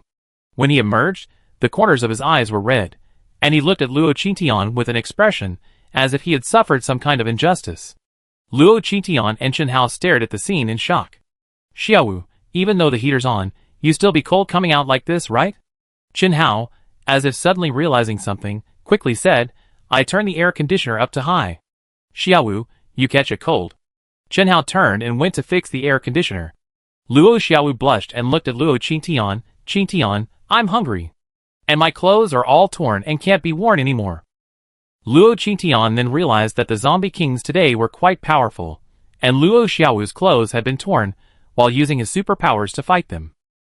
I forgot to get you some clothes. Wait a minute. I find them for you. Luo Qingtian patted her forehead and searched the space for a while. She found a space-made defensive top and several sets of men's cold-weather clothing. Then he stuffed it all at once into Luo Xiaowu's hands. Luo Xiaowu smiled at Luo Qingtian. Thank you, Qingtian. After taking the clothes, Luo Xiaowu headed back to the bedroom. But as he turned, the smile on Luo Xiaowu's face vanished instantly. He glanced at Chen Hao, who was standing nearby, and perceptibly, his eyes filled with icy coldness. Chen Hao felt a chill run down his spine, and turned to see Luo Xiaowu enter the room. Although Luo Xiaowu was showering inside, he had heard the entire conversation between Luo Qingtian and Chen Hao. It was the first time he'd seen Luo Qingtian care so much about someone, even speaking to them with such emotion and tenderness. He was furious. Fearing he'd see Luo Qingtian and Chen Hao doing something he didn't want to see when he came out, he didn't bother getting dressed after washing off the dirt on his body. He simply threw on a robe and rushed out. Thankfully, nothing happened. After changing clothes, Luo Qingtian brought the three of them food to the table. The three of them sat at the table and ate in silence. Luo Qingtian spent the night comfortably, but Chen Hao's was somewhat miserable. When Luo Qingtian went inside to rest, Luo Xiaowu always looked at him as if he were a dead person. This made him want to hide out in the cold wind several times. Thankfully, the night finally passed, and the three of them returned to town. As soon as they arrived, Luo Qingtian called Di Jiang and Shen Yunran, and took out all the supplies they had collected. He also instructed them to sort them carefully before distributing them. After all, there were still quite a few human limbs among the supplies. But later, after Luo Qing and the others who were sorting through the supplies finished, they vomited for several days straight. As for the exact contents of the supplies, Luo Qingtian didn't ask. However, she had someone spread the word that the supplies were looted from the zombie king. So some human bodies were buried beneath a stone tablet at the site of the old village not far from the town. That night, late at night, two figures quietly left the town. Soon, two dark figures arrived at the old village. At this time, the village was accepting new survivors, but with the cold winter, fewer people were coming to the town, so the village was almost deserted. After arriving at the village, the two figures headed straight for the stone tablet at the end. I heard that the food Wang brought back was buried here. I never thought this Luo Qingtian was so powerful that he could actually kill Wang. Let's dig it out first. There aren't many people living here. Let's roast it and eat it. We go back after we're done. The people inside smell so good, I almost couldn't help myself several times. Keep it down, hold it in for now, since Wang Du is dead. Let's stay here for now. The house they've been allocated is much better than the one in High City, with complete plumbing and electricity. It even has heating in winter. These things were only available before the apocalypse, and now that they enjoy them, staying here is a good option. Well, it seems this is the only way. Wait until Luo Qingtian leaves, and then when I go out on a mission, I can catch a two-legged sheep and eat it, without anyone noticing. With these words, the two men began to dig a pit with great panting, and then several powerful flashlights were shown in their faces. The two men stood up in fear, shielding their faces. Two-legged sheep? Then what are you? I think I should really feed you to the zombies. Luo Qingtian's voice rang out coldly, and a number of psychics quickly rushed out from all around to surround the two men. The two men's appearances were now revealed. The two men stared at the sudden appearance of the crowd in shock. Even the dumbest of them would have known what was going on. Did you spread the rumor on purpose? How else could you have lured you out? Luo Qingtian's psychic ability could detect zombies and mutant insects. But it couldn't distinguish good from bad. So she had to use this method to lure them out. Eating one's own kind is addictive. So they actually came out. When the others saw the two men, they wanted to tear them into pieces. No wonder so many people from our town, who went out with you to search for resources, died. It must have been you. With these words, many people rushed forward with their weapons and attacked the two men. In the dark night, a cold wind blew. Shouts and curses rang out. Finally, silence returned. And those two men were as dead as could be. Pack up, and let's go back now that we're done. Luo Qingtian said this calmly, then turned and walked towards the town. Time passed quickly. To welcome the new year, Qingtian town hung red lanterns everywhere. It was said that these lanterns were made by the entire town's residents. Some were found by Di Jiang and his men from the ruins of Haishur. This gave the entire town a festive atmosphere. When walking outside, the faces of the people walking back and forth in the town were filled with joy. On New Year's Eve, Luo Qingtian obtained dozens of live pigs and cattle from his space. And sheep, too, to distribute. He had everyone work together to make dumplings. Chapter 506. That day, every household was busy at home. Shen Yunran even woke everyone in the villa early to get busy. Posting Spring Festival couplets, putting up blessing characters. The aroma of delicious dishes wafted from the kitchen. Everyone was busy, inside and out. Only Luo Qingtian, after finishing the Spring Festival couplets, hid on the roof to slack off. In the afternoon, Di Jiang, Chen Hao, and several members of the military team arrived to deliver New Year's goods. Shen Yunran and the others had agreed early in the morning to spend New Year's Eve together, so after completing their patrol, they hurried over to help. Luo Qingtian hid on the rooftop, watching them busy. Then, she was discovered by Luo Xiaowu and Di Jiang downstairs. Sensing that the two were about to approach, Luo Qingtian transformed Xiaolu into wings and flew away right in front of them. Luo Qingtian hated trouble. She could imagine the trouble Di Jiang and Luo Xiaowu would cause if they found her. So she went to find the mountain ghost. She had him weave a small treehouse for her. She hid in the treehouse, leisurely watching the bustling town life unfold. Until Luo Qingtian received a call from Shen Yunran. Qingtian, where have you been on New Year's Day? It's almost New Year's Eve dinner, come back quickly. Hearing Shen Yunran snarling, Luo Qingtian realized it was already night. She jumped out of the treehouse, and quickly returned home. Everyone was waiting for her for the New Year's Eve dinner. Now Luo Qingtian was their backbone and spiritual leader. Everyone breathed a sigh of relief when they saw Luo Qingtian enter. The whole villa was bustling with activity. Everyone was laughing and chatting happily. They had never dared to imagine such a day before. A night of fun. The group dispersed the next day. After a few days of playing with them, Luo Qingtian entered the space to train. Outside, heavy snow blocked the roads, and the temperature dropped to minus 50 degrees Celsius. It was impossible to go out in such a cold weather. Luo Qingtian said goodbye to everyone and locked himself in the training room. Every time he entered the training room, Mutation and Zymokia would hide outside and watch what was going on inside. They were afraid that Luo Qingtian would be too aggressive and cause problems with his training. Soon, a month passed. Luo Qingtian only appeared at mealtimes. After dinner, he disappeared again. When the temperature warmed up and Luo Qingtian emerged from the training room, Mutation and Zymokia were so excited that they almost cried. The value had exceeded 10,000. Looking at the value recorded on the screen, the two hugged each other and cried as Luo Qingtian left. A value exceeding 10,000 meant that Luo Qingtian finally had the qualifications to fight against the other side. As long as this continued, it would only be a matter of time before they could reclaim their bodies. Watching Luo Qingtian pack up and leave the space, Mutation looked at Zymokia. Brother Yubai, can we finally tell Qingtian the truth? Zymokia looked down at the numbers on the screen and Luo Qingtian's reaction in the video. Bear it a little longer. Qingtian's skills aren't strong enough to fight him right now. Wait a little longer. Mutation looked at Zymokia disapprovingly. How long do we have to wait? Zymokia soothed. Ruru, this is our last chance. We can't let our guard down. Bear it a little longer, trust me. Mutation said nothing, turned, and ran towards the nearby farmland. At this moment, it could do nothing but distract itself by farming.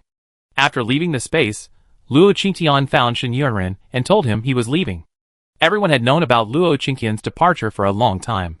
But when the day finally arrived, Shen Yuanren still felt a little sad. How long will it take for you to return this time? Luo Qingtian looked at Shen Yuanren speechlessly. In a few days, maybe? I have a portal back home now. As long as I'm not busy, I can come back anytime. Is that so? That's fine. Then when are you leaving? Today. Shen Yuanren pulled out a package from the kitchen. Take these food with you. I knew you were leaving, so I prepared it in advance. Are you going to say hello to Yi Xiao and Luo Xiaowu? Xiaowu has always wanted to come with you. Luo Qingtian thought of Luo Xiaowu and nodded awkwardly. No, just tell Luo Xiaowu I'll be back in 2 days. Let him help out in the lab. As the temperature rose, the town became busy again. Yi Xiao and Luo Xiaowu had been summoned early because of a new breakthrough in Mr. Tian's lab. That's why Luo Qingtian chose to leave today. Luo Qingtian slung his backpack over his shoulder and ran towards his room. Inside the room, the door on the wall was still there. Luo Qingtian opened it and headed towards the 4th base. He then walked through the door. On the other side was his living quarters at the 4th base. Luo Qingtian looked at the furnishings inside the room. Everything was exactly as it had been when he left. It was just that the room had accumulated a layer of dust due to the long absence. Luo Qingtian opened the door and walked out. As he left, he saw the door to the next room open as well. Nana and Chikawei came out, carrying their bags. Upon seeing Luo Qingtian, they were both surprised and delighted. Qingtian, you're back. Are you moving? Luo Qingtian looked at the two of them, and it looked like they were going to leave. Nana smiled and nodded. Yes. We're going to live in the high-rise building over there. My brother and I rented the house across from Xia Tong.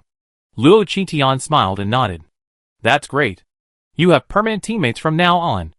Nana smiled and nodded. Yes, Qingtian, where have you been? Do you want to move with us? Luo Qingtian smiled and shook his head. I'm going home for the new year. I'll be back after the new year. I won't be moving with you. I'm leaving the 4th base. Nana and Chikawei had long suspected that Luo Qingtian was leaving. Now, upon hearing that he was leaving, regret and reluctance crossed their faces. Qingtian, I hope you be safe and happy from now on. By the way, Happy New Year. Yes, thank you, and you too. Luo Qingtian smiled and nodded at the two of them. Behind him, Xiaolu transformed into wings and soared into the sky. The brother and sister looked at Luo Qingtian, waved, and then headed downstairs with their luggage. Luo Qingtian went to the research lab before leaving. The Zerg hadn't attacked the base again. The base had begun to recuperate. Luo Qingtian didn't find Qin Lang in the lab, so he went into the monitoring room. He turned on the loudspeaker. Qin Lang Erbi, if you don't come to the monitoring room, I let you go for the day. Qin Lang Erbi. Qin Lang, who had been hibernating at home, was enjoying a rare few days of rest. He had been enjoying a delicious meal at home when he heard this piercing sound. The food in his mouth suddenly erupted. Cough, cough, cough. Which idiot did this? Furious, Qin Lang dressed, went downstairs, and drove frantically towards the lab. Chapter 507. The blaring of a loudspeaker in the monitoring room completely shattered the tranquility of the fourth base. Everyone was speculating as to who had done it. But a lab like this was a strategically located area, off limits to ordinary people. So, the entire fourth base was trying desperately to tolerate the fact that Qin Lang had 2 arms. Back at the academy, a car quickly drove into the compound. Qin Lang got out, and quickly ran towards the monitoring room. Luo Qingtian was sitting in the monitoring room, drinking tea, brewed for her by Mao in this space. She was enjoying herself when the door was forcefully flung open. Who was it? The boss. Qin Lang's furious face, having rushed in, instantly transformed into a smile the moment he saw Luo Qingtian. Since the battle, Luo Qingtian had disappeared. He had tried to find her, but after trying everything, he had given up. He figured that since Luo Qingtian had the 5th base's points card, he would be the first to know if she actually arrived. But he hadn't expected Luo Qingtian to come back for him. Luo Qingtian turned around, reached out to turn off the switch, and then looked at him with a smile. Hi, Happy New Year. Professor Qin is mad that I called you over all of a sudden? Luo Qingtian winked at Qin Lang. Qin Lang immediately replied, No, sir, Happy New Year. Come on, you disappeared and reappeared so suddenly, I didn't even realize it. Boss, do you have something to ask me? Qin Lang spoke even more cautiously than before, afraid that a single misstep would offend Luo Qingtian. He had been following Luo Qingtian's battle almost the entire time. He now knew that if Luo Qingtian really wanted to, even everyone in this base combined wouldn't be a match for him. And he didn't know if it was an illusion, but he felt that Luo Qingtian was even more powerful now than before he disappeared. Luo Qingtian put away the tea set in front of him, then stood up and said, Nothing, just saying hello and letting you know I'm leaving. Qin Lang, didn't you leave a long time ago? Are you coming back to remind me again? Oh, so where are you going, sir? The 5th base? Yes. I'm going to the 5th base to take a look. And look for someone along the way. Qin Lang knew that going to the 5th base was just a side trip, while looking for someone was the proper way. He smiled. So when will the boss leave? Luo Qingtian thought for a moment. Right now, I called you here to ask if you have a car I could use. Qin Lang, upon hearing this, suddenly realized something. He looked at Luo Qingtian with sparkling eyes. Sister Luo, we have a car, an escort vehicle. Are you getting old? I can give you a special permit to enter the 5th base, Future Technology Company, but it requires some sacrifices. Luo Qingtian said, looking at Qin Lang with a half-smile. But the aura of murderous intent permeated the room, forcing Qin Lang to retreat. Qin Lang knew Luo Qingtian was trying to intimidate him, sending a warning signal. Qin Lang nervously said, Boss, don't be angry. Listen to me. Haven't you always wanted to join our technology company? This time, Future Technology Company is recruiting, training, and educating talent from all 9 bases, specifically to recruit future employees for the company. I'm trying to find a job for the boss. Luo Qingtian looked at Qin Lang with a half-smile. So? I remember you seem to hold a high position at Future Technology.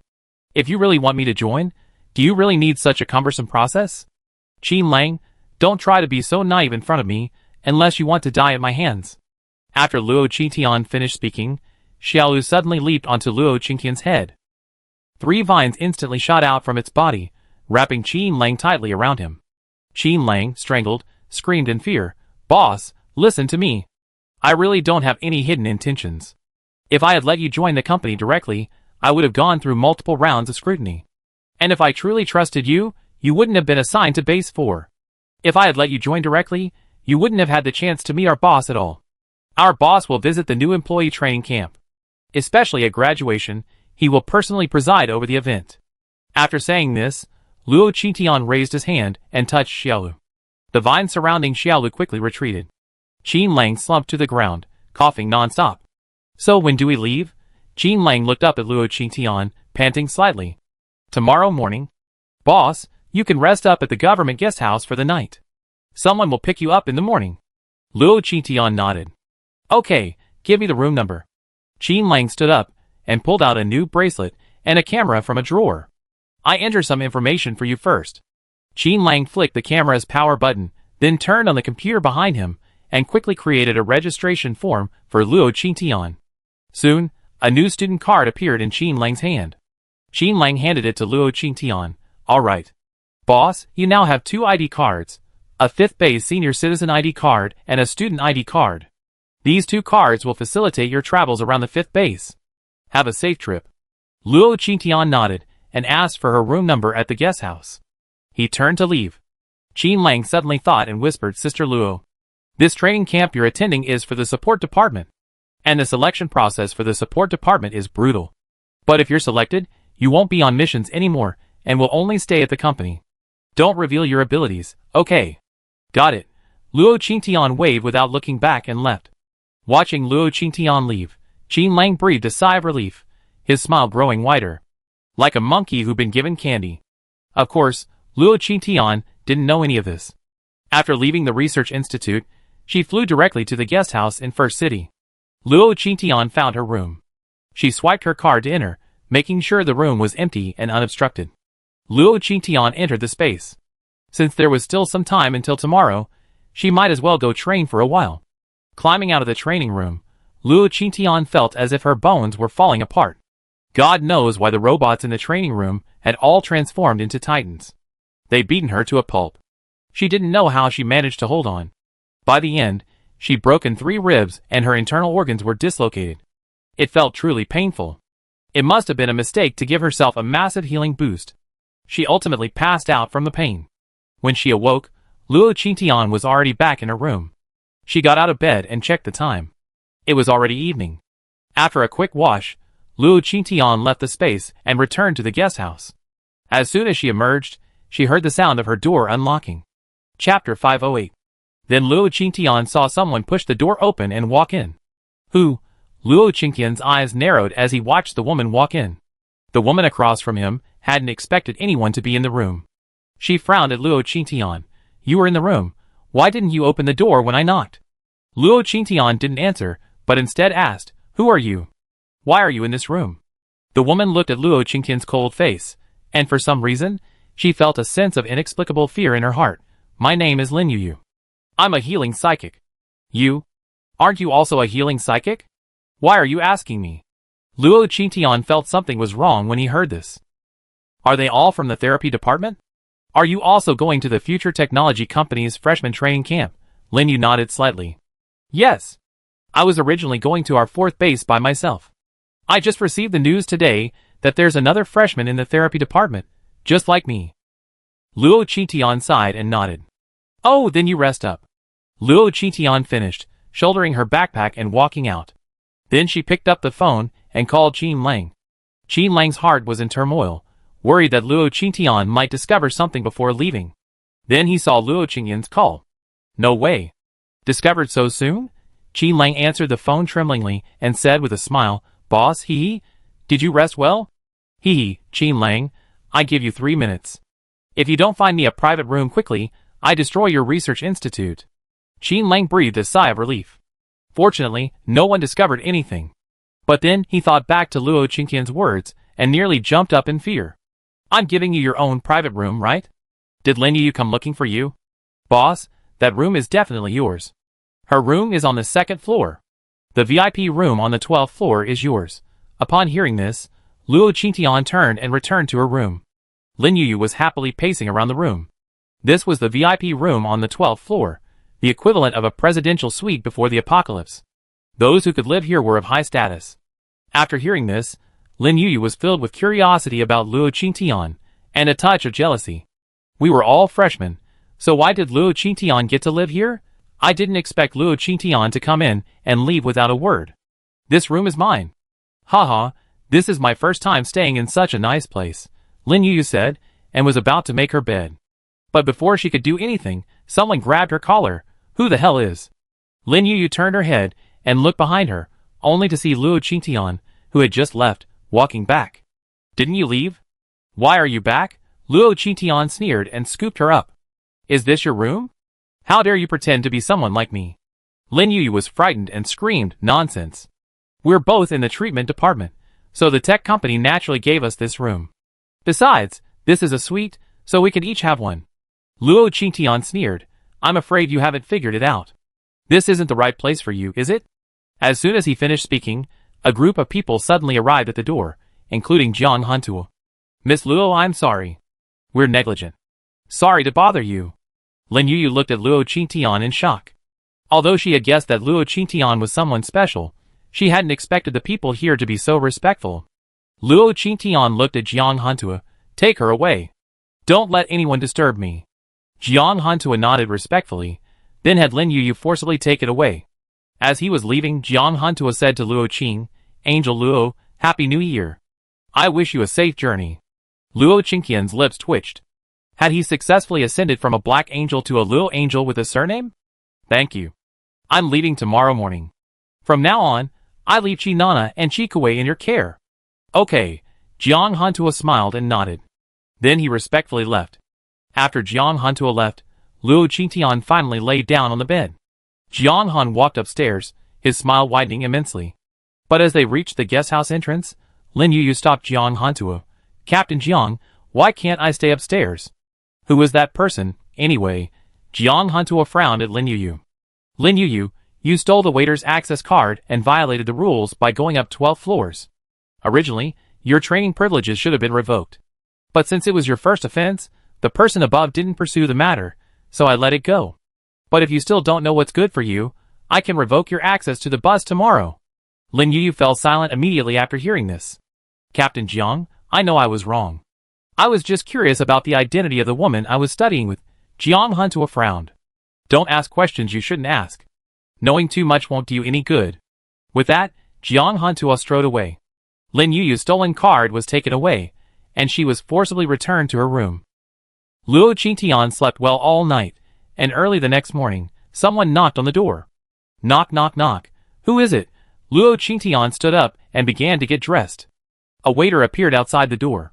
Miss Luo, the card downstairs has arrived. I bring you breakfast.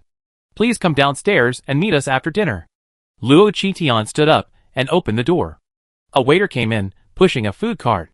The cart held a few exquisite side dishes. Luo Qingtian let the waiter in while she went to the bathroom to wash up. After washing up, breakfast was neatly laid out on the table. The waiter poured Luo Qingtian some milk, bowed slightly, and left. After eating and drinking, Luo Qingtian went downstairs. A large bus had stopped in front of the guesthouse. Several neatly dressed soldiers stood near it. Luo Qingtian, carrying her backpack, walked up to the bus. The leading soldier nodded slightly. Hello, classmate. Please show me your student ID. Luo Qingtian took out her new student card and handed it to the soldier. The soldier nodded slightly. After returning the student ID to Luo Qingtian boarded the bus. Luo Qingtian sat down by the window. Lin Yuyu arrived shortly after, and upon entering, she spotted Luo Qingtian. She smiled and walked over to Luo Qingtian, sitting down next to him. Luo Qingtian, I'm sorry about what happened yesterday. I was just too curious. Luo Qingtian ignored her, and turned to look out the window. Lin Yuyu, seeing Luo Qingtian ignoring her, continued, Qingtian, can I call you that? Don't be so cold. We all came from the 4th base. We definitely have to look after each other when we get there, right? Luo Qingtian still ignored her, resting his head against the window, and closing his eyes for a short nap. The bus started even before it was full. The car slowly drove towards the exit of the 4th base. Chapter 509. After leaving the 4th base, Luo Qingtian opened the minimap and observed the people inside. Luo Qingtian noticed that 2 military jeeps were following behind the bus. Each jeep held 5 soldiers. And the bus held 3 soldiers. Is this protection? After leaving the base, the bus sped along the road. After traveling for several hours, the bus and the jeeps behind it stopped by the roadside. Everyone has 5 minutes to resolve their personal issues. After 5 minutes, the bus will continue on its way. It will not stop until it reaches its next destination. Luo Qingtian opened his eyes, and saw the man in the army green uniform standing in the middle of the bus, speaking to everyone. Lin Yuyu, who was standing beside Luo Qingtian, saw him open his eyes, and came forward saying, Luo Qingtian, do you want to go to the bathroom with me? We've been on the bus for so long. Let's go quickly. Luo Qingtian ignored Lin Yuyu and continued to close his eyes, pretending to take a nap. Lin Yuyu pouted, looking unhappy. She stood up and ran out of the car. Just then, the man who had spoken to her approached Luo Qingtian and whispered, "Classmate, we're going to be driving for 8 hours straight. So no matter what, you should go out with the other students and get some rest." Luo Qingtian opened his eyes and looked at the man who had spoken. His gaze was deep, but he didn't reply. The soldier blushed slightly under Luo Qingtian's gaze.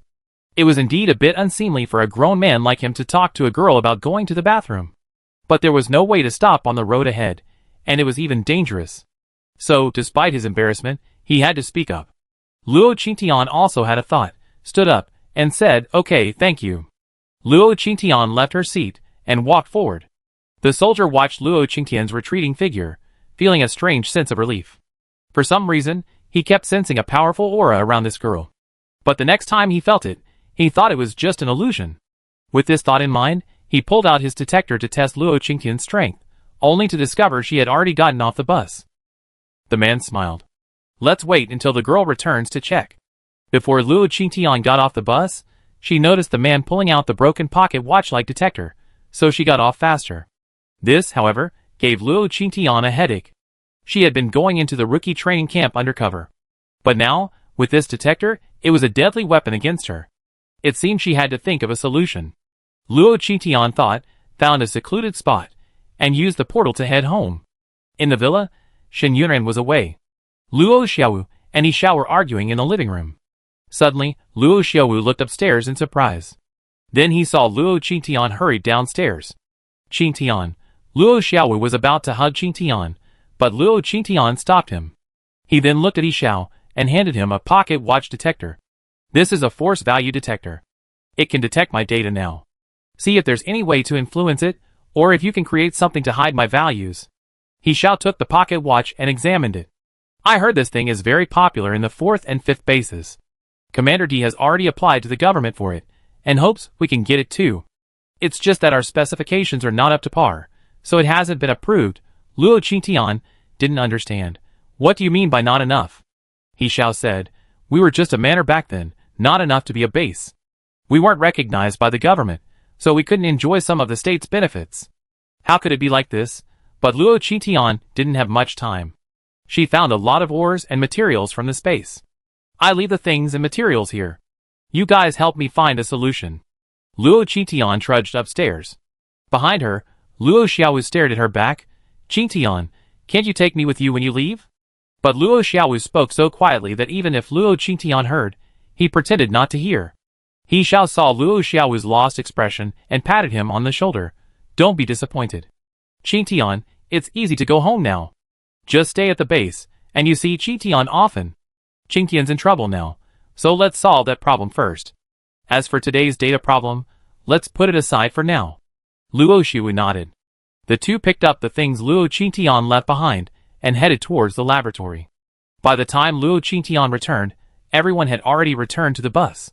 The man in the lead had been standing outside the bus, waiting for Luo Qingtian. Seeing Luo Qingtian still hadn't returned, the man prepared to go look for him. But before he could act, he saw Luo Qingtian hurriedly approaching from a distance. Soon, Luo Qingtian reached the front of the bus. "Sorry, I'm late because of some health issues." Luo Qingtian lowered his head as he spoke.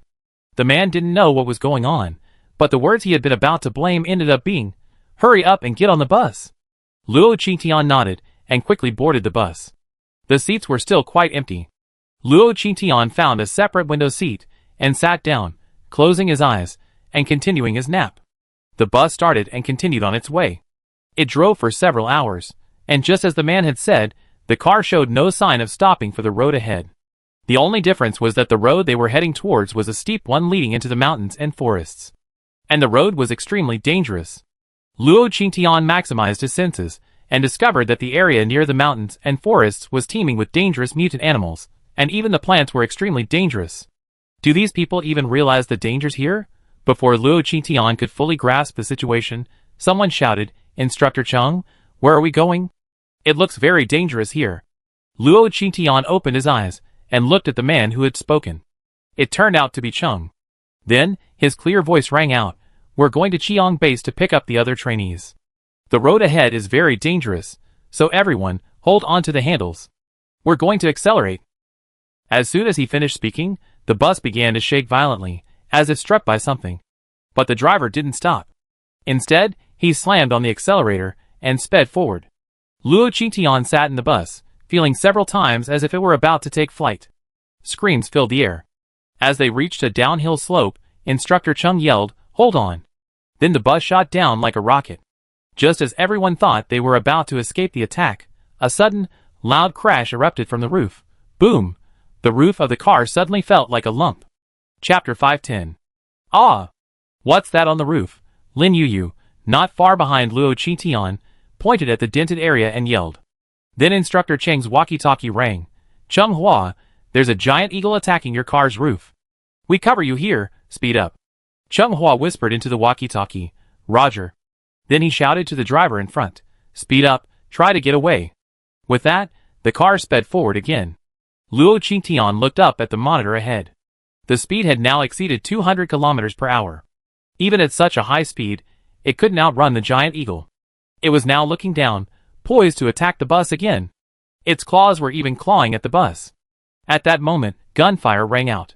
The soldiers in the two jeeps behind them were firing continuously at the giant eagle. Perhaps the shots had worked. The giant eagle gave up attacking the bus and flew high into the sky. Luo Qingtian sighed inwardly, "A giant eagle. I really want to pluck one of its wings and roast them. What a pity." Just as Luo Qingtian was thinking this, the giant eagle flew back into the minimap, but this time it didn't rush to attack the car. Instead, it began flapping its wings continuously at the ground. The driver, who had been pressing the accelerator, was horrified to discover that no matter how hard he accelerated, the car was slowing down, and the speed was decreasing rapidly, from 200 kilometers per hour to 150 kilometers per hour, then to 100 kilometers per hour. Finally, 50 kilometers per hour, then 20 kilometers per hour. The driver was terrified. "Captain, we can't keep up this speed." Although they had already left the forest, the downhill slope was where the most mutated wolves, tigers, and leopards were. In the past, they could have simply sped away from this point. After all, their car was built by the 5th Base Research Institute. It had a tough outer shell, and wouldn't break easily. But today, it was attacked by a giant eagle. It was damaged. Moreover, if they stopped, he couldn't imagine how the car would be able to withstand the attacks of the surrounding mutant beasts. Gunfire rang out continuously outside the car. Soldiers in the two cars behind them were constantly attacking the giant eagle in the sky. However, their bullets were intercepted by the powerful hurricane force of the giant eagle as they reached the giant eagle. Then, feather-like blades erupted from the giant eagle, attacking the jeep and bus. All three vehicles suffered varying degrees of damage, especially the bus, where 3 feathers had shot directly into the shriveled roof. The screams of men and women echoed again from within the car. A silver light flashed in Chung Hua's hand, and then a liquid resembling mercury condensed and flew out. It seeped into the hole in the roof, instantly repairing it. Luo Qingtian stared at the roof in amazement, then at Chung Hua. This superpower is quite impressive. He can fix things on the fly. Luo Qingtian's voice wasn't loud, but it still caught Chung Hua's attention. After all, Luo Qingtian's appearance was striking. Not just because she was beautiful. Mainly because everyone in the car was screaming in fear or slumped under their seats. But Luo Qingtian was the only one who watched the excitement as if nothing had happened. Chung Hua was both angry and amused at the same time. He couldn't tell if this girl was scared or just stupid. But before Chung Hua could comprehend what was happening, the bus was finally forced to a stop. An eagle's cry and a tearing sound echoed overhead. Then the bus was swept away by its massive wings. The bus began to roll. "Ah! I'm going to die. I don't want to die." The psychics on the bus were all selected healing psychics with no combat abilities. They all cried, clutching the bus's armrests. Luo Qingtian frowned and threw Xiaolu out the window. Then Xiaolu extended its tentacles, forcibly halting the bus, which was still tumbling downwards. The bus flipped sideways, and the people inside leaned against their seats. Xiaolu thought for a moment, then extended its tentacles again to right the bus. The giant eagle in the sky saw the bus righted. It struck the ground again, and the military jeeps behind it all stopped. They increased their firepower and fired into the sky. The giant eagle flew away again. Then Chung Hua's intercom rang. "Chung Hua, is your car still running? Try it now. Chung Hua glanced at the driver's seat. The driver, who had been driving, had hit his head and was unconscious. Chung Hua jumped over, dragged the driver out, and then dragged him to Luo Qingtian's side. "Classmate, take care of him. I drive." Chung Hua then leaped into the driver's seat and began driving. Luo Qingtian looked at the unconscious driver and shone a healing light at him. The driver's face regained color at a visible speed. But the bus wouldn't start. Chung Hua tried everything to no avail. Pursing his lips, he looked at the people behind him and gritted his teeth, saying, "Everyone get out." Staying in the bus at this point would mean certain death. Get out and run. With the cover of the two cars behind them, there's still a glimmer of hope. With these words, everyone unbuckled their seatbelts and began to exit the bus. As soon as they exited, they saw a giant eagle descend from the sky. The eagle was so massive, it practically filled the entire sky above. Its wings alone were larger than their bus. "Oh my God! Are we going to die here today?" The soldiers in the jeep saw everyone on the bus disembark. They cursed softly, then dismounted, weapons in hand, and continued their attack. Some soldiers, anxious, simply unleashed fire bombs at the giant eagle, hoping to blow it away. But the eagle's supernatural power was too overpowering, and its massive wings flapped, sweeping away everyone who had fled. "Ah!" Screams rang out, and Chung Hua's mercury condensed into tentacles, grabbing the blown-away newcomers. Luo Qingtian pretended to be blown away, but in reality, he had already teleported away using his clone. Chung Hua managed to save the few students around him, and turned to look for Luo Qingtian. Lin Yuyu saw Chung Hua about to leave, and stepped forward, grabbing Chung Hua's legs. "Instructor, you can't just leave us alone. We have no fighting ability at all." Chung Hua looked speechlessly at Lin Yuyu, who was hugging his legs, and said, "You run forward, I cover you from behind. Now that classmate Lu is missing, I must find her." After hearing Chung Hua's words, the others began to run forward, but Lin Yuyu refused to let go. In the sky, the roar of the giant eagle echoed again. The giant eagle attacked again. This time, the giant eagle aimed directly at Lin Yuyu and Chung Hua. The soldiers behind them, seeing this, shouted, "Chung Hua, get out of the way." Chung Hua looked at the giant eagle, its claws extended towards him, and raised his arms to shield his face. Suddenly, 3 flaming arrows flew towards him. The arrow, with 3 pillars of fire trailing behind it, hit the giant eagle directly. Chapter 511. The giant eagle cried out, its screams resounding through the heavens. Red flames exploded in the sky, wounded, and the eagle quickly soared. But unwilling to give up, it circled in the sky. Everyone was shocked, looking in the direction of the arrow. Then, a figure wearing a black windbreaker, a black cap, and a black mask appeared in the sky. "Oh my God, is that the Black Angel? All black, with wings on his back? How could it be so different from the legend?"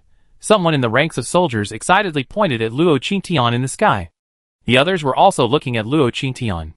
Even Chung Hua forgot to break free from Lin Yuyu's tight embrace, looking up at the sky. He had heard of the Black Angel, but when he first heard about it, he just found it amusing. He even thought the people in the 4th base must be possessed by demons. How could such a powerful person exist in this world? He even thought that the 4th base's ability to defeat the Zerg must be due to Qin Lang developing some powerful weapon, and in order to avoid handing over his research results, he fabricated the Black Angel. Now, looking at the swiftly flying black figure in the sky, Chung Hua felt truly narrow-minded. At this moment, Luo Qingtian's eyes lit up as he watched the giant eagle turning the tables in the sky. I wonder what roasting this giant bird would taste like, or perhaps finding a giant bird egg would be a good idea. Luo Qingtian pondered this, drawing the flying fire mysterious bow to full draw again. Fusion. 3 arrows quickly merged into one, blasting towards the giant eagle's wings. The giant eagle seemed to sense something, and at the moment the arrows were launched, it suddenly straightened its body and flew high into the sky. The fused arrow shot into the air, and red flames exploded again, triggering waves of heat that quickly spread in all directions. The arrow burned the wings of the fleeing giant eagle. Even the psychics and soldiers on the ground felt the force of the exploding arrow. Goodness! If this arrow had struck the giant eagle, it would have been crippled, if not dead. With these words, the giant eagle quickly flew off into the distance. Little Green, chase it. With these words, Luo Qingtian chased closely behind the giant eagle, chasing it off into the distance. The magical scene quickly vanished from everyone's sight. The military squad breathed a sigh of relief. My goodness! I heard of this giant eagle before, but I never thought I'd see it here one day. But that Black Angel is certainly formidable. I wonder who will win the battle between the giant eagle and the black angel. After these words, Chung Hua angrily shouted, Lin, let me go. I need to go find the other students now. If you keep pestering me, I take action. At this moment, Lin Yuyu was still crying, hugging Chung Hua. Despite Chung Hua's scolding, she refused to let go. Instructor Chung, I'm really scared. You can't just ignore me. Just as Chung Hua was about to forcefully pull Lin Yuyu away, a massive leopard emerged from the woods. The leopard stalked silently toward Chung Hua, its back arched. It walked cautiously. From a distance, it was clear the leopard considered Chung Hua and Lin Yuyu its prey. Chung Hua, watch your back. A distant squad of soldiers shouted and began firing behind Chung Hua. But this shouting completely enraged the giant leopard behind them. It opened its mouth and leaped toward Chung Hua. Chung Hua also noticed the danger behind him. When the leopard leaped forward, he kicked Lin Yuyu away. A silver disc quickly formed in his hand, blocking the giant leopard's attack like a shield. He quickly retreated, then condensed a new silver liquid in his hand. The liquid condensed into a silver-white spear. Then he charged towards the giant leopard. Luo Qingtian was closely chasing the giant eagle. The eagle sensed an unprecedented danger from Luo Qingtian. So, it was using almost all its strength to fly. Luo Qingtian chased while firing arrows at the giant eagle in front of him. The giant eagle was nearly hit by the arrows several times. Finally, it lowered its speed and flew deeper into the forest. It knew that humans could not easily set a fire in the forest. Even if they did, many mutant creatures had evolved in the forest that were not afraid of fire. If the human behind it fired more arrows, it could easily use these creatures to distract the damage. Then the giant eagle lowered its body and flew rapidly toward the forest. Luo Qingtian followed closely behind. Seeing the giant eagle's descent, the flying fire mysterious bow in Luo Qingtian's hands quickly transformed into the Amos Ice Bow and the Ruoshui Divine Bow. The two bows merged, and Luo Qingtian fired 12 arrows at the descending giant eagle. The fusion of water and ice quickly solidified into solid ice upon impact with the giant eagle. The giant eagle, which had originally intended to fly at a lower altitude, was struck and fell uncontrollably to the ground. Bang! The giant eagle landed, breaking several towering trees in the surrounding area. The giant eagle itself began to twitch on the ground. Luo Qingtian had also caught up. She landed slowly, landing in front of the giant eagle. The giant eagle saw Luo Qingtian and raised its head to peck at her. Luo Qingtian grabbed the tip of the eagle's beak. The bow and arrow vanished from his hand, and Luo Qingtian struck the eagle's head with his other hand. The giant eagle screamed in pain, its loud cry echoing throughout the forest and startling a flock of birds. The giant eagle lay motionless on the ground. Its body heaved up and down, and it was obvious that it was breathing more than it was breathing. Luo Qingtian leaped onto the giant eagle's back and forcibly broke its wing. Luo Qingtian licked her lips. Such a large bird. I let Yan Ranhong braise it later. A tang sword suddenly appeared in Luo Qingtian's hand, and Luo Qingtian raised it high, ready to chop off the giant eagle's head. But before he could strike, Luo Qingtian was surprised to find the giant eagle weeping. Can birds cry? Luo Qingtian retracted his knife. He leaped down from the giant eagle and stared at it. My space only contained Maoqiu and Xiaomao. When I was out, Dubai had to stay inside. If I could keep this bird here, I wouldn't have to ride Xiaolu when I went out. Luo Qingtian thought. He patted the giant eagle's head. I won't kill you, and I won't eat you. So you can be my mount from now on, okay? The giant eagle couldn't respond to Luo Qingtian at this moment, but Luo Qingtian saw a desire for life in its eyes. Then I take this as your agreement. Luo Qingtian cast a healing light at the giant eagle. However, Luo Qingtian was cautious and didn't completely heal the giant eagle. You may eat the pigs, cattle, and sheep in this space, but you must not touch the big white tiger and the two green balls. Luo Qingtian then tossed the giant eagle into the space. He then stowed the giant eagle away. Luo Qingtian followed the route and flew towards Chung Hua. Chapter 512. When Luo Qingtian arrived, he saw a group of soldiers protecting the healing psychics behind them. At this moment, these people were surrounded by a group of ferocious beasts. Suddenly, a yellow leopard pounced forward, targeting Lin Yuyu in the crowd. Lin Yuyu screamed in fear, and then launched a colorful attack at the leopard. Lin Yuyu sat down on the ground. Her body was stiff, and she kept shifting backwards. Chung Hua frowned at Lin Yuyu, and the silver-white liquid in his hand transformed into a series of flying silver arrows. The arrows shot towards the opposite side, repelling the leopard again. Luo Qingtian stood high in the sky, watching these people as if they were facing a formidable enemy. Alas, so weak. I really don't know how this future technology company ever got so far.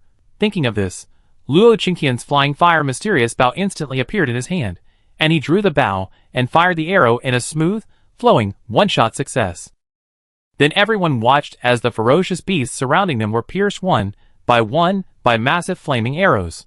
When everyone reacted, they saw Luo Qingqian standing above them. Luo Qingqian gathered all the beasts on the ground into his space. Then, under everyone's gaze, he flew away. After flying a distance, Luo Qingqian quickly switched to another form. He changed his clothes and hid not far away, waiting for Cheng Hua to find him. Just as Luo Qingqian had expected, after the danger was over, Cheng Hua said to his comrades behind him, "A newcomer named Luo Qingqian has disappeared." One soldier frowned slightly at the mention of Luo Qingqian's name. Why does this name sound so familiar? The soldier thought about this and looked around. Let's look around here. Just don't get your hopes up too much. You saw the danger just now. We can't stay here for long. Cheng Hua didn't respond, instead gazing intently at the woods on either side. He remembered that Luo Qingqian had been blown away from this direction. If Lin Yuyu hadn't insisted on holding him, he would never have let Luo Qingqian disappear. Thinking of this, Cheng Hua felt a surge of irritation. You guys go first, I search for him myself, Cheng Hua said, heading straight into the woods. Cheng Hua, calm down. A soldier behind him stepped forward and grabbed Cheng Hua's shoulders. We stay together for 2 more hours, 2 hours at most. No more. With these words, half of the soldiers prepared to head deeper into the woods to search for Luo Qingqian. At this moment, a psychic whispered, Instructor Cheng, I know you're worried about the new students, but you also see that the surroundings are fraught with danger. If you leave us here and take half of us away to search for others, what if another ferocious beast comes out to eat us? Lin Yuyu chimed in, yes, I just saw the leopard that caught us still had blood on its mouth. It was coming from the same direction Luo Qingqian disappeared. Lin Yuyu spoke with a hint of gloating in her eyes. Who told that bitch Luo Qingqian not to let her sleep in the superior room last night? She was feeling quite smug. So you think I'm dead? Or rather, you're hoping for my death? Luo Qingqian's voice echoed from the distant bushes. Then everyone saw Luo Qingqian, unharmed, walking towards them. Student Luo, are you okay? Luo Qingqian walked over to Cheng Hua and said with a smile, Thank you, Instructor Cheng, for your concern. I'm actually fine. I just got blown away. I fell into a tree. Because I don't have any special abilities, it took a lot of effort to get down from the tree. Cheng Hua breathed a sigh of relief and said with a smile, That's good. Let's continue our journey and try to reach our destination within 4 hours. Cheng Hua said, waving his hand towards the ground. A brand new bus appeared before everyone. Cheng Hua stepped forward and folded up the broken down bus. Luo Qingqian raised an eyebrow. This instructor is quite something. He possesses both spatial and psychic abilities. Come on, get on board, Cheng Hua said, directing everyone aboard. As Luo Qingqian boarded, Lin Yuyu was right behind him. Suddenly, Luo Qingqian turned and kicked Lin Yuyu in the chest, sending her flying. Ah! Lin Yuyu screamed, her body falling heavily to the ground. Everyone around her looked in the direction of the sound. Lin Yuyu sat on the ground, tears welling in her eyes. Luo Qingqian, why are you doing this to me? If you're angry about what I just said, I apologize, but I'm only saying this for everyone's safety. The male healing psychic, who had earlier opposed Cheng Hua's decision to look for Luo Qingqian, suddenly stood up and walked to the car door. Luo Qingqian, you're going too far. We said this because it's too dangerous here. Do you want us all to be in danger just to look for you? Cheng Hua looked at Luo Qingqian. He actually wanted to intervene, but for some reason, every time he looked at Luo Qingqian, he could sense a strong aura around him. So the words of persuasion didn't come out in time. Luo Qingqian ignored the man who was talking and instead looked at Lin Yuyu, smiling. Oh sorry, I didn't mean to do that. After all, when I was blown away, Lin Yuyu was also carelessly holding onto the instructor, preventing him from saving me. We're all in the same car, so don't blame me, Luo Qingqian said with a smile, then turned and got on the bus. As he passed the man, he smiled and said, Classmate, if you, like Lin Yuyu, accidentally stop the instructor from saving people, I do the same thing I did to Lin Yuyu. Throw you out of the bus and kill you. Luo Qingqian whispered the last 3 words, kill you, close to the man's ear. Those 3 words carried a strong, murderous aura, causing the man's body to tremble uncontrollably. Then he plopped down on the ground. "Aw, don't be afraid, weren't you careful? Get up quickly, the ground is cold." Luo Qingtian lifted her leg over him, and found a seat by the window. The man reacted quickly, and got up from the ground. He then found a seat away from Luo Qingtian.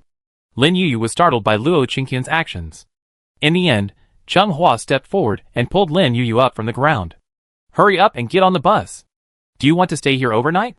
Cheng Hua's voice was not friendly. He had also realized all the tricks Lin Yuyu had played. So when he looked at Lin Yuyu, his eyes were filled with disgust. Lin Yuyu stumbled onto the bus and found a seat near Luo Qingtian, staring at her with red eyes. "Sister Qingtian, you really misunderstood me. I didn't mean to do that. I was just too scared." Chapter 513. Luo Qingtian looked at Lin Yuyu, who sat in front of him, with a half smile. His dark pupils were like a deep, piercingly cold pool. Just looking into those eyes, Lin Yuyu felt as if she were being stared at by a wild beast. Then she felt something digging into her feet, causing excruciating pain. But the pain quickly faded.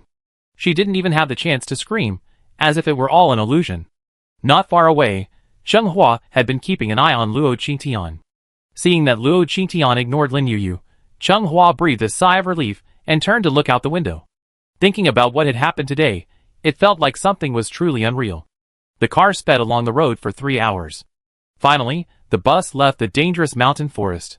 Looking at the supply station ahead, buses and military jeeps stopped. "Everyone get off. We spend the night here." Upon hearing this, many newcomers stood up and followed Cheng Hua out of the bus. "Instructor Cheng, where is this place?" A trainee disembarked and looked around. Everywhere were adobe houses. There were also stone houses. There was a row of 2-story buildings in the distance. But they looked precarious, rickety, as if they could collapse. Cheng Hua glanced around and led everyone toward the distant row of 2-story buildings. "This is the Wahou supply station, privately run. We stay here tonight." Lin Yuyu glanced at the surroundings with disdain and said, "The houses here are all adobe, and even the stone ones look dilapidated. Instructor Cheng, will they collapse if we move in?"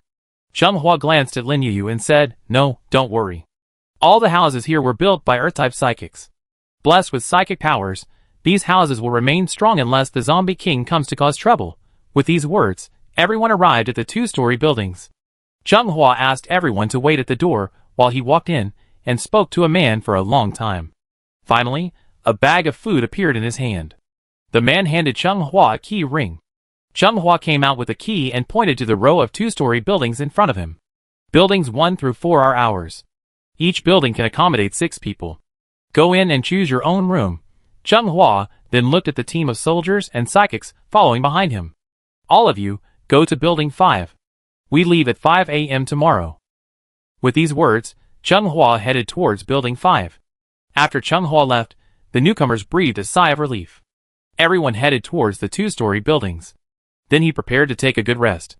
Luo Qingtian went straight to Building 4. Building 4 was the least crowded building. There were only 3 people living there. After entering, Luo Qingtian went straight to the 2nd floor. There was no one there. Luo Qingtian chose a room near the stairs, locked the door, and then entered the space. In the space, the giant eagle and Dubai were staring at each other. Because the giant eagle's wings were broken, it could only walk step by step on the ground. Dubai saw Luo Qingtian enter the space and immediately ran towards him. A look of grievance appeared on his face. He kept rubbing Luo Qingtian's arm with his huge tiger head. Xiaolu then jumped out and released telepathy towards Dubai. Then, Dubai's aggrieved voice resonated in Luo Qingtian's mind. "Mommy, this bird is bullying me." Luo Qingtian's lips twitched, and she looked at the giant eagle. "Big bird, are you bullying my Dubai?" When the giant eagle saw Luo Qingtian, it ducked its head in fear. Especially when Luo Qingtian asked if it had bullied the tiger, it stared at Luo Qingtian with even more grievance. Luo Qingtian pointed at Dubai and said, "This is my eldest son." Then, pointing at Xiaolu, who was overhead, Luo Qingtian said, "This is my second son."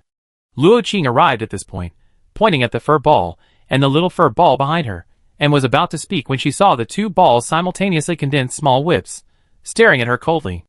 Originally, Luo Qing thought these were her 3rd daughter and eldest grandson. But as the words were on the tip of her tongue, she abruptly changed them to, "Those 2 balls are the stewards here. Remember, in this place, you're at the bottom of the food chain. If you dare to bully anyone, I braze you." After saying this, The two balls, acting as if nothing had happened, took their knives and disposed of the dead mutant beasts before them. The giant eagle didn't dare respond to Luo Qingtian, its head bowed obediently. Like an obedient quail. Luo Qingtian sighed, stepped forward, patted the giant eagle's beak, and continued, "Don't be discouraged. There's Xiaowu back home who hasn't even been here. I introduce you to him when I get a chance." Luo Qingtian stretched and walked towards the villa. Back in his room, Luo Qingtian prepared to go home and take a nice, long bath in his own room. After washing up, he emerged from his room and saw Luo Xiaowu standing in front of his bedroom, his eyes shining. "Why are you here?" Luo Xiaowu looked at Luo Qingtian happily. "Qingtian, you're back. Have you eaten yet?" Luo Qingtian shook his head. "Did Yurang cook anything delicious?" Luo Xiaowu nodded. "He made a lot. I go heat up some food for Qingtian. Wait until Qingtian finishes dinner.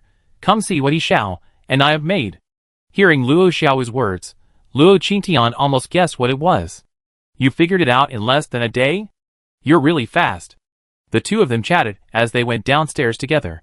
Luo Xiaowu rushed to the kitchen to heat up some food for Luo Qingtian. Shen Yuran hadn't made much, but it was enough to keep Luo Qingtian well fed and satisfied. He Xiao, upon hearing the noise, came out of the bedroom. Seeing Luo Qingtian in the kitchen, he hurried back to his room and retrieved Luo Qingtian's pocket watch. "Done! This is for you." Luo Qingtian walked over to He Xiao and took the pocket watch. "Is this your work?" He Xiao smiled and nodded. "Yes. If I were to research it from scratch, it would take quite a while. Luckily, I already made a replica. Xiaowu and I will be working on this for you." We modified the program and added a magnetic stone. How do I use it? Luo Qingtian looked at the pocket watch. It looked the same as before, except that it felt heavier.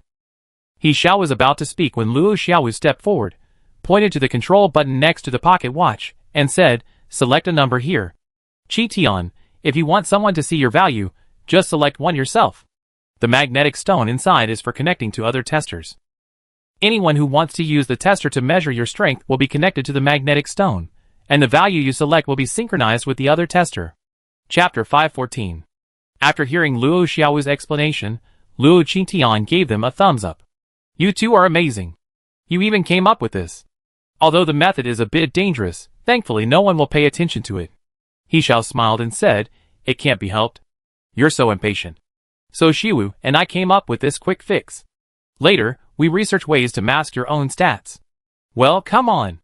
I believe you two can do it. This way, I can pretend to be a pig and eat the tiger when I go out." He Xiao couldn't help but laugh when he heard Luo Qingtian is so strong, why does he have to hide himself? Luo Qingtian sat on the sofa, lowered his head and fiddled with the test pocket watch. "It can't be helped. The place I'm going doesn't allow me to be strong. Maybe this time I can find my parents." Luo Qing then looked at Luo Xiaowu. "Maybe there's a chance to find your parents too." Luo Xiaowu smiled and nodded. "Really? Thank you, Qingtian. If possible, I really want to go with you." Luo Qingtian waved to Luo Xiaowu, who jumped to his side and squatted in front of him. Luo Qingtian gently rubbed Luo Xiaowu's head and said, "Now is really not the right time. Besides, there are still many twice-evolved zombies and zombie kings inside High City. If you leave with me, I'd be very worried about this place. Only if you stay with me can I go out and look for you and my parents with peace of mind." A hint of dejection crossed Luo Xiaowu's face, but he quickly smiled. "I understand, Qingtian. But if Qingtian needs you, don't forget to call me." Luo Qingtian smiled and nodded. "Okay." Luo Qingtian stood up and said, "It's too late. Go back and rest." "I need to go to bed too," He Xiao yawned. "Well, good night then." Luo Qingtian yawned as well. It had been an exciting day, and she was truly sleepy. She then walked towards her bedroom. After entering the bedroom, Luo Qingtian closed the door and went straight into the space. Just as Luo Qingtian laid down in her room, ready to sleep, there was a knock on the door. Luo Qingtian quickly left the space and opened the door. Changhua stood at the door, a lunch box in hand. The door opened, and a faint fragrance filled the air. Changhua looked at Luo Qingtian, dressed in his pajamas, and his ears flushed. "Did I disturb you?" Luo Qingtian shook his head. "No, instructor, is there anything?" Changhua handed the lunch box to Luo Qingtian. "I see you didn't go out for dinner with the other students. I bet you were scared today. Here. Luo Qingtian blinked at the lunchbox in front of him. So the students are provided with food? Without giving it much thought, he took it and smiled. Thank you, instructor. I return it to you after it's cleaned. Chung Hua breathed a sigh of relief when he saw Luo Qingtian accept his gift. No rush, I won't disturb your rest, Chung Hua said, smiling as he left. Luo Qingtian opened the lunch box and took a look. He saw that it contained braised pork and rice. And the braised pork and rice looked very much like pre-apocalyptic products. Wow, is this tech company really that generous? Luo Qingtian thought as he entered the space and poured the contents of the lunch box into a bowl. After cleaning up the lunch box, he returned to the bedroom. This time, Luo Qingtian lay down and fell into a deep sleep. The next morning at 5 o'clock, Mao Xiao woke Luo Qingtian. Luo Qingtian changed his clothes and left the space, then opened the door and walked out.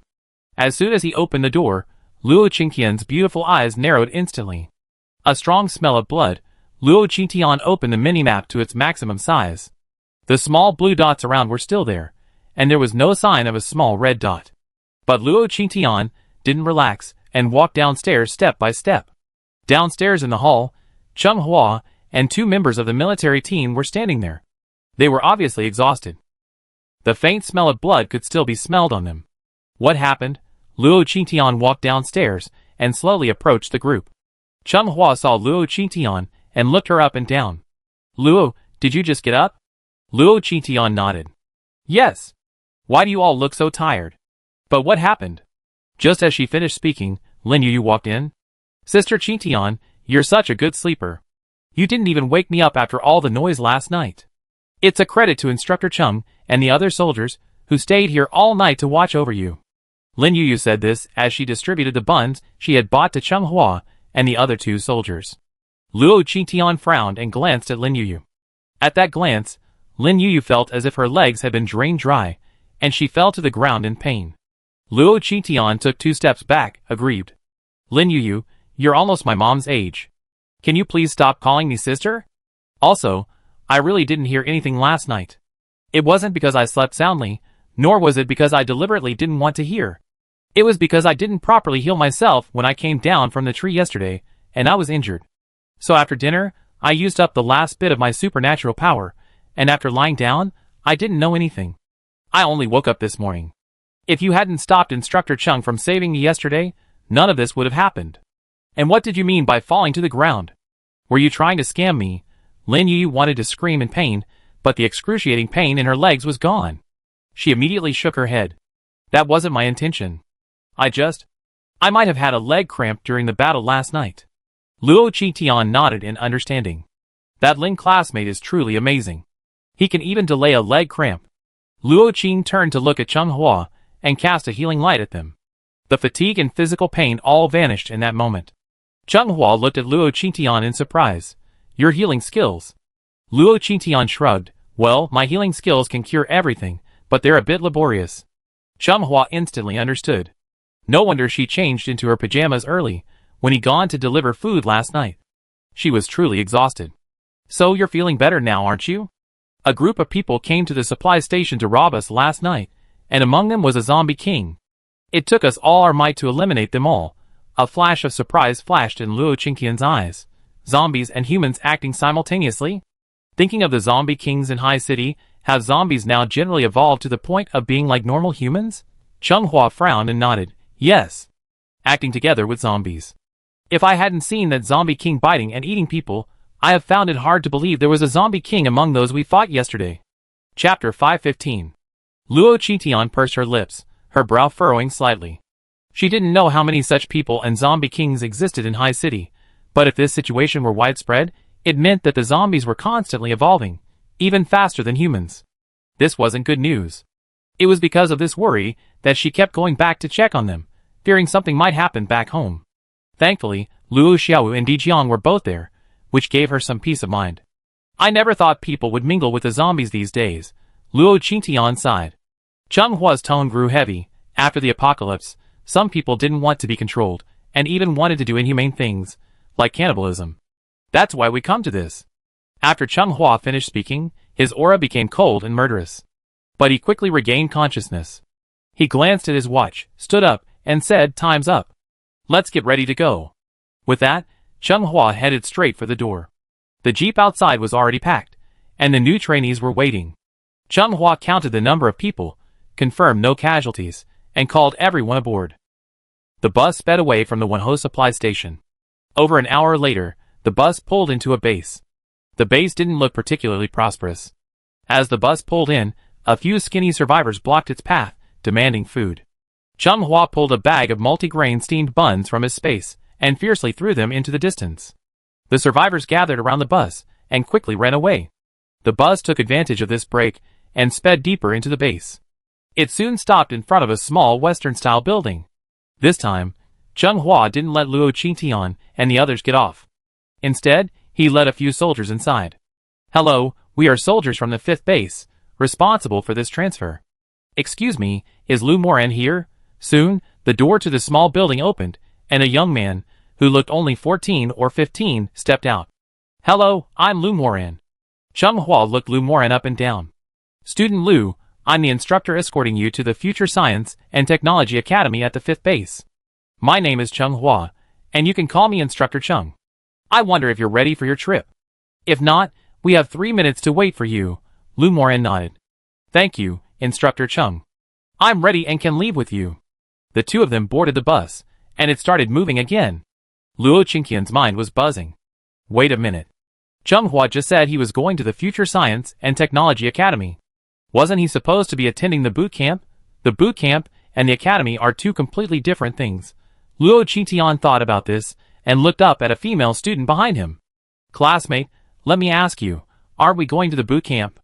What's the connection between that and the Science and Technology Academy?" The student behind him looked at Luo Qingtian with a look of madness. "Of course there's a connection. We're going to the Future Science and Technology Academy, and the boot camp is for military training. If we want to stay at Future Science and Technology Company, we have to go on missions with the team from time to time. Future Science and Technology Company has already partnered with the government. In the future, we be part of the government or a future tech company." After hearing this explanation, Luo Qingtian instantly understood what was going on. He'd been tricked by Qin Lang again. What a ridiculous training camp. Was this just a trick to get him into school? It seemed like he really needed to get Qin Lang some weight. Thinking of this, Luo Qingtian took out Qin Lang's watch and called him, but no one answered. Luo Qingtian was truly amused. This guy must have known what he knew, so he didn't dare answer the phone now. Very good. I go to the academy first and find a time to return and settle the score with Qin Lang. Others might not be able to do it, but she had the portal, and sooner or later, she would destroy Qin Lang. At this moment, the temperature in the bus dropped several degrees.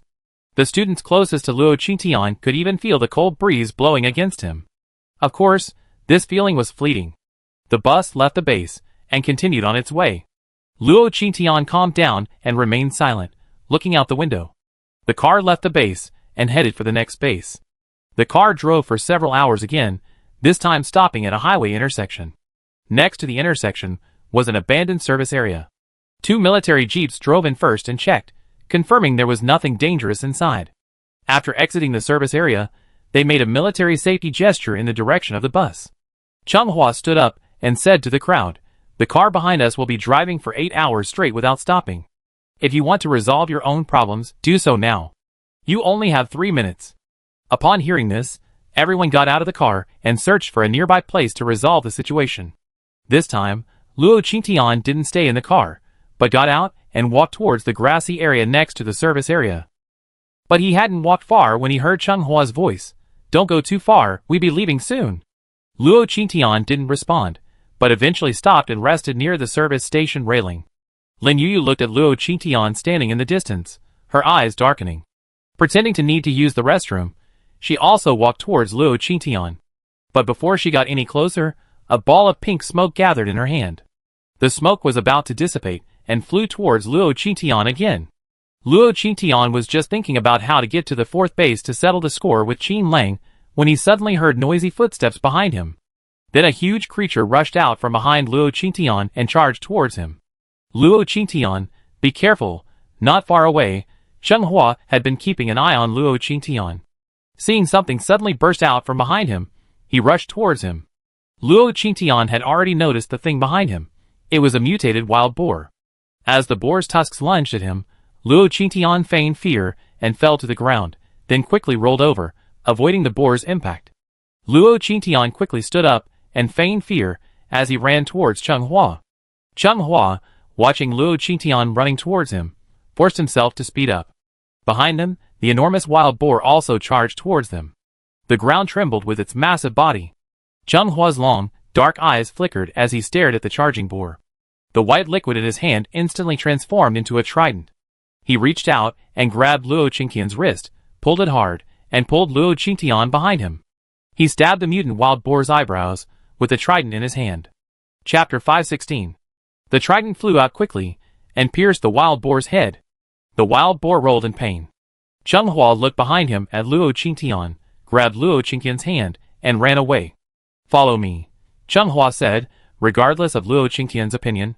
He ran to the bus and pulled it up. Then he led Luo Qingtian towards the soldiers in the jeep. He handed Luo Qingtian over to the military team and called a few soldiers with him, armed and running towards the mutant wild boar. Luo Qing looked with some regret at the wild boar being surrounded and beaten by the military squad.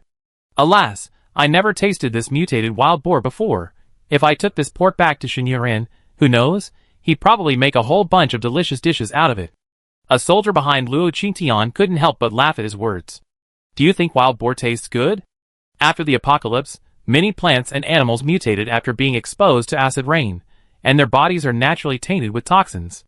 This mutated wild boar, in particular, wouldn't be eaten without testing, sampling, and analysis. Luo Qingtian turned to look at the soldier who had spoken. "Why does Instructor Cheng seem so cautious? It looks like he's afraid of spoiling the meat." The soldier smiled and said, "Our captain is worried about the wild boar's hide. The fur of such a large creature can be made into protective clothing, protecting against the cold and harm. As for the wild boar meat, the captain might take it back for testing. Once we're sure it's free of toxins, we share it." "So, Instructor Cheng is your captain?" The soldier nodded with a smile. "Yes, Captain Cheng is your instructor, and also our captain.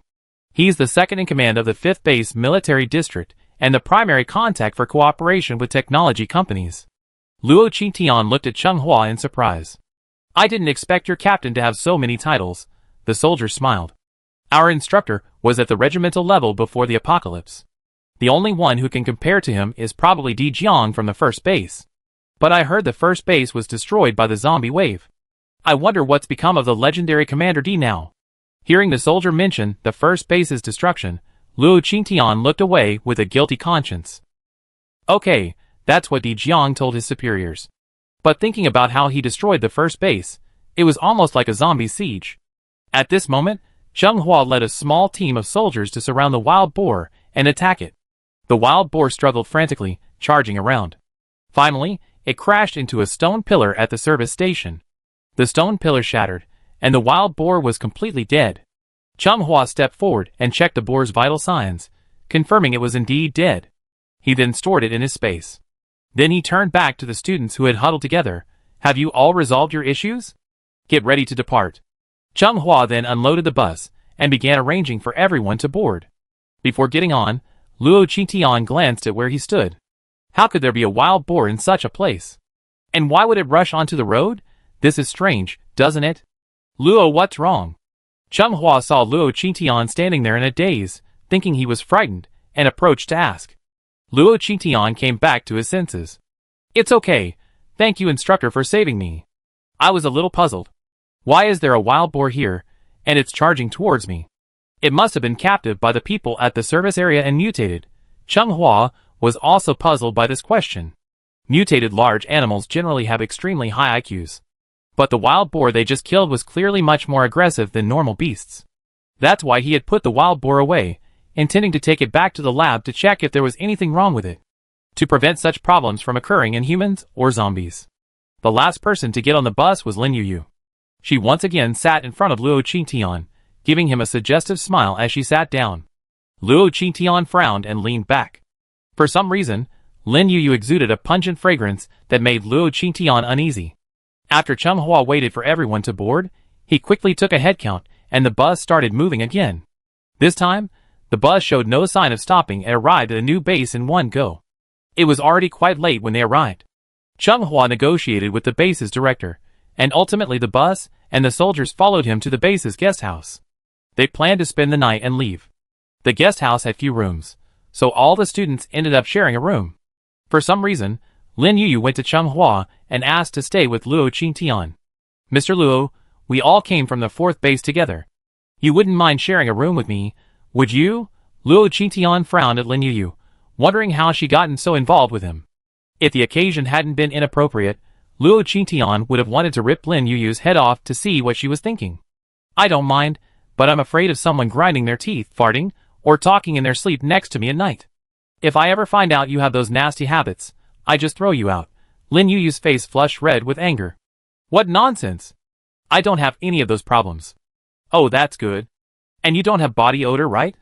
If you don't maintain hygiene, I still throw you out. Lin Yuyu was furious. What right did this guy have to say that about her? Isn't it normal to have body odor in the apocalypse? But before she could say anything, Luo Qingtian had already grabbed the key and was about to leave.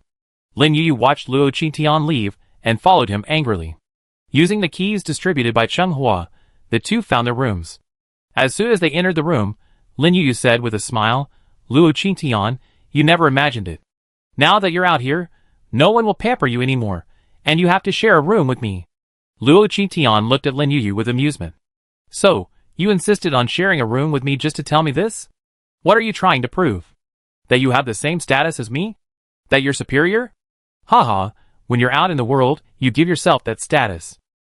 How did you survive the apocalypse with such a self-deceiving mentality? What nonsense! I just want to tell you that you're nothing. Put away your noble airs, or I won't let you go. Slap! Luo Qingtian slapped Lin Yuyu in the face. Don't come near me. You have foul mouth, Luo Qingtian, you dare to hit me? Do you want to die? Lin Yuyu touched her face and rushed towards Luo Qingtian in anger. Slap, slap, slap. Luo Qingtian grabbed Lin Yuyu's hand with one hand and slapped her 3 more times with the other. Chapter 517. Lin Yuyu was truly mad at this moment, feeling the irritation on her face. She wished she could tear Luo Qingtian into pieces, but now she didn't even have the strength to move. She was completely held in Luo Qingtian's grasp. What? Do you really want to kill me now? Luo Qingtian said, as he began slapping Lin Yuyu's face again. Pa pa pa. The slaps were crisp, and Lin Yuyu's face quickly swelled up like a pig's head. Even her speech became slurred. I tell the instructors that fighting between new students will result in a demerit. Luo Qingtian raised an eyebrow. Is that so? But as long as it's not noticeable, isn't it okay? Luo Qingtian said, as a white light flashed from his hand, quickly enveloping Lin Yuyu's face. Lin Yuyu's swollen face healed at a visible speed. Another round of slaps followed. Every time, Lin Yuyu felt like her face was going to rot, or even that her entire body was going to rot. Then Luo Qingtian would cast a healing spell on her, healing her inside and out. And then he would continue. Over and over again, repetitively. Until there was a knock on the door. Luo Qingtian fiercely gripped Lin Yuyu's neck, silencing her. Who? Chenghua's voice rang out. It's me, Luo, and Lin. The cafeteria only has 2 hours to eat. Get ready and get there quickly. Luo Qingtian understood. Got it, instructor. Thank you for the reminder, instructor. Lin and I will pack up and be there soon. After hearing Chenghua's voice, Lin Yuyu wanted to call for help. But the more she tried to speak, the stronger the hand on her neck became. Her mind went blank, and her eyes began to turn white. Help! Lin Yuyu struggled to say the word help, and Luo Qingtian struck the back of her neck with his other hand. Lin Yuyu then passed out completely. Changhua, standing outside, seemed to have heard something and knocked again. Lin, Luo, are you all right? Open the door. It's okay. Lin doesn't want to go out and wants to sleep. I'll be right there. Luo Qingtian threw Lin Yuyu onto the bed, cast a healing light, and then walked straight to the door to open it. Changhua walked directly into the room after Luo Qingtian opened the door. Seeing that there was indeed someone lying on the bed, he turned around and said, Looks like Lin is indeed tired. Come on, Luo, I take you to dinner. Luo Qingtian smiled, and followed Changhua to the cafeteria. On the way, Changhua looked at Luo Qingtian, wanting to say something but stopping himself. Luo Qingtian smiled and asked, Instructor, do you have anything to say? Changhua sighed. You will all be high-ranking officials in future technology companies or government. Now is a time of national crisis, and a time when we need talent. If possible, avoid conflict. I heard you arguing just now from outside the door, Luo Qingtian sighed. I understand, instructor. Don't worry. It's just a bunch of girls being stubborn. Back at the fourth base, she used my name and tried to stay in my room, but I refused. She's been holding a grudge against me ever since. Changhua nodded in understanding. I see. Although I'm your instructor, I can't overstep my bounds in these personal matters. However, I still hope you can handle your relationship well. This way, she won't try to trip you up after you enter the academy. Luo Qingtian smiled at Changhua, this time with a touch of sincerity. Thank you, Instructor Cheng. As they chatted, they walked to the cafeteria. Because they were staying temporarily, they didn't need to apply for a points card, so they simply exchanged their meals for crystal cores or grain. They found a seat in the cafeteria. Changhua personally went to the food counter and bought a few buns and side dishes. Then he brought them back, and they ate in silence. As they left the cafeteria, Changhua left 2 buns for Lin Yuyu. Please take these back to classmate Lin. Okay, instructor. Luo Qingtian took the buns and left. On his way back, Luo Qingtian dropped the buns on the bedside table and pressed them against Lin Yuyu's neck. After making sure Lin Yuyu wouldn't wake up tonight, he left. While strolling, Luo Qingtian learned the name of this base was Beautiful Base. The base had a wonderful atmosphere, much friendlier and more affluent than the previous one. Luo Qingtian walked along the street, observing the entire base's structure and familiarizing himself with the surroundings. He didn't go back to rest until the gate was cleared. As Luo Qingtian returned, Changhua watched him walk back upstairs in the guest house. His suspicion slowly dissipated, and he took a deep breath. He closed the window and lay back on the bed. Luo Qingtian turned out the lights after returning. He lay on the bed and fell asleep. In the dead of night, Luo Qingtian opened his eyes again. Closing himself in black, Luo Qingtian pressed Lin Yuyu's neck again. Putting Lin Yuyu in a deep coma, he then opened the window and flew out. Luo Qingtian found the government office area and sneaked in. The government office area at the beautiful base was different from the office buildings at other bases. It was a row of 2-story buildings and ordinary houses. Luo Qingtian had familiarized herself with the route to the location and quickly found the database. She entered with ease and began searching the personnel list. After 2 hours, Luo Qingtian still hadn't found the name she was looking for. Finally, she had no choice but to put the data aside. She left the archives room somewhat disappointed. Not long after Luo Qingtian left, a patrolling psychic passed by and noticed the archives door unlocked. The psychic blew a whistle nervously. Then, she saw psychics rushing out from all directions, running toward the government office. Luo Qingtian had already taken to the sky. Watching the psychics running back and forth downstairs, she sighed and flew towards the guest house. In the pitch-black night, Luo Qingtian paid no attention to the chaos behind her. She flew back to her residence, jumped through the window, and shed her black clothes. Then she lay down on her bed, awaiting dawn. At 5 in the morning, there was another knock on the door. Luo Qingtian got up, washed up, and looked at Lin Yuyu in the next bed. He kicked Lin Yuyu off the bed. Time to get up. Lin Yuyu fell under the bed, her head hitting the ground. This woke her completely.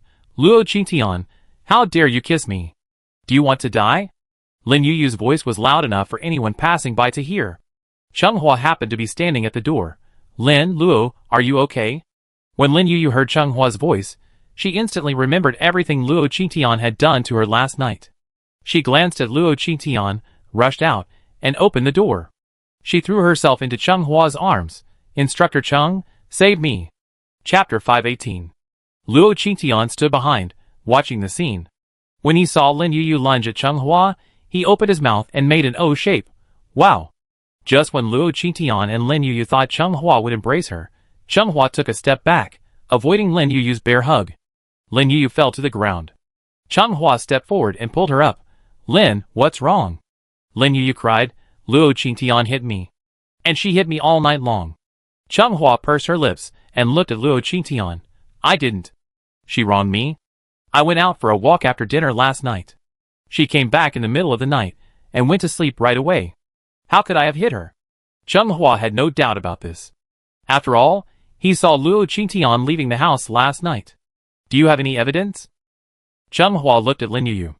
Lin Yuyu wanted to point at her face, but then she realized that Luo Qingtian must have healed her long ago. She opened her mouth, unsure what to say. Then, Lin Yuyu's stomach growled, and she blushed. Luo Qingtian suddenly remembered something and pointed to the bedside table inside. Instructor Chung bought you some buns last night when we got home. Remember to eat them. Luo Qingtian grabbed her backpack and slung it over her shoulder, then turned and headed out of the guest house. When they boarded the bus, many seats were already occupied. Luo Qingtian found an empty seat near the back and sat down. Not long after, she saw Lin Yuyu and Chung Hua approaching. After Chung Hua counted the number of people, he directed the driver, and the bus departed from the beautiful base, heading towards the 5th base. Along the way, Chung Hua picked up 2 more students from different small bases. The rest of the journey was smooth and unobstructed. They didn't even stop along the way. Luo Qingtian spent most of the journey sleeping with his eyes closed, and even when someone asked him questions, he didn't respond. No one paid any attention to Luo Qingtian afterwards. The car drove on for another full day. The sky darkened again. This time, however, the car stopped in a low meadow, beyond which lay a dense, mutated forest. But it was quite far from the grass. Chung Hua pulled out several large tents from his space. Tonight is our last night outside. Everyone, get ready. We reach the 5th base tomorrow morning. At this answer, everyone cheered, great. Yeah. I feel like I'm going to stink after all this time out there. Listening to the chatter, Chung Hua shook his head helplessly and began directing the assembly of the tents. Soon, several large tents were complete. Chung Hua also built a bonfire. Luo Qingtian approached Chung Hua and asked, Instructor, this place is in the middle of nowhere. Is it safe? Chung Hua looked around and said, we always camp here overnight on missions, and nothing has ever happened. Don't worry.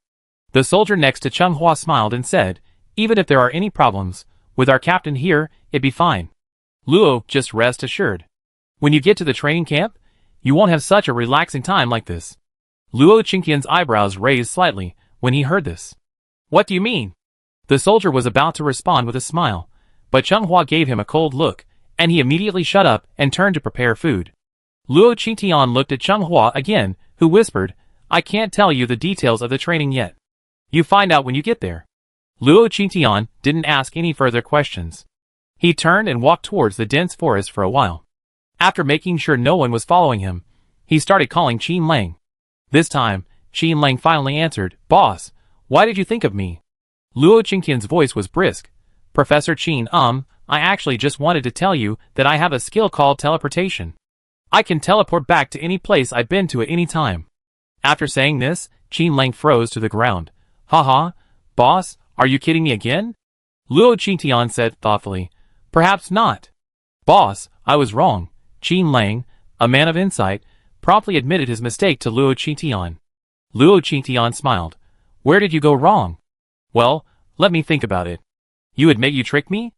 Qin Lang quickly denied, boss. That's not true. Listen to my excuses.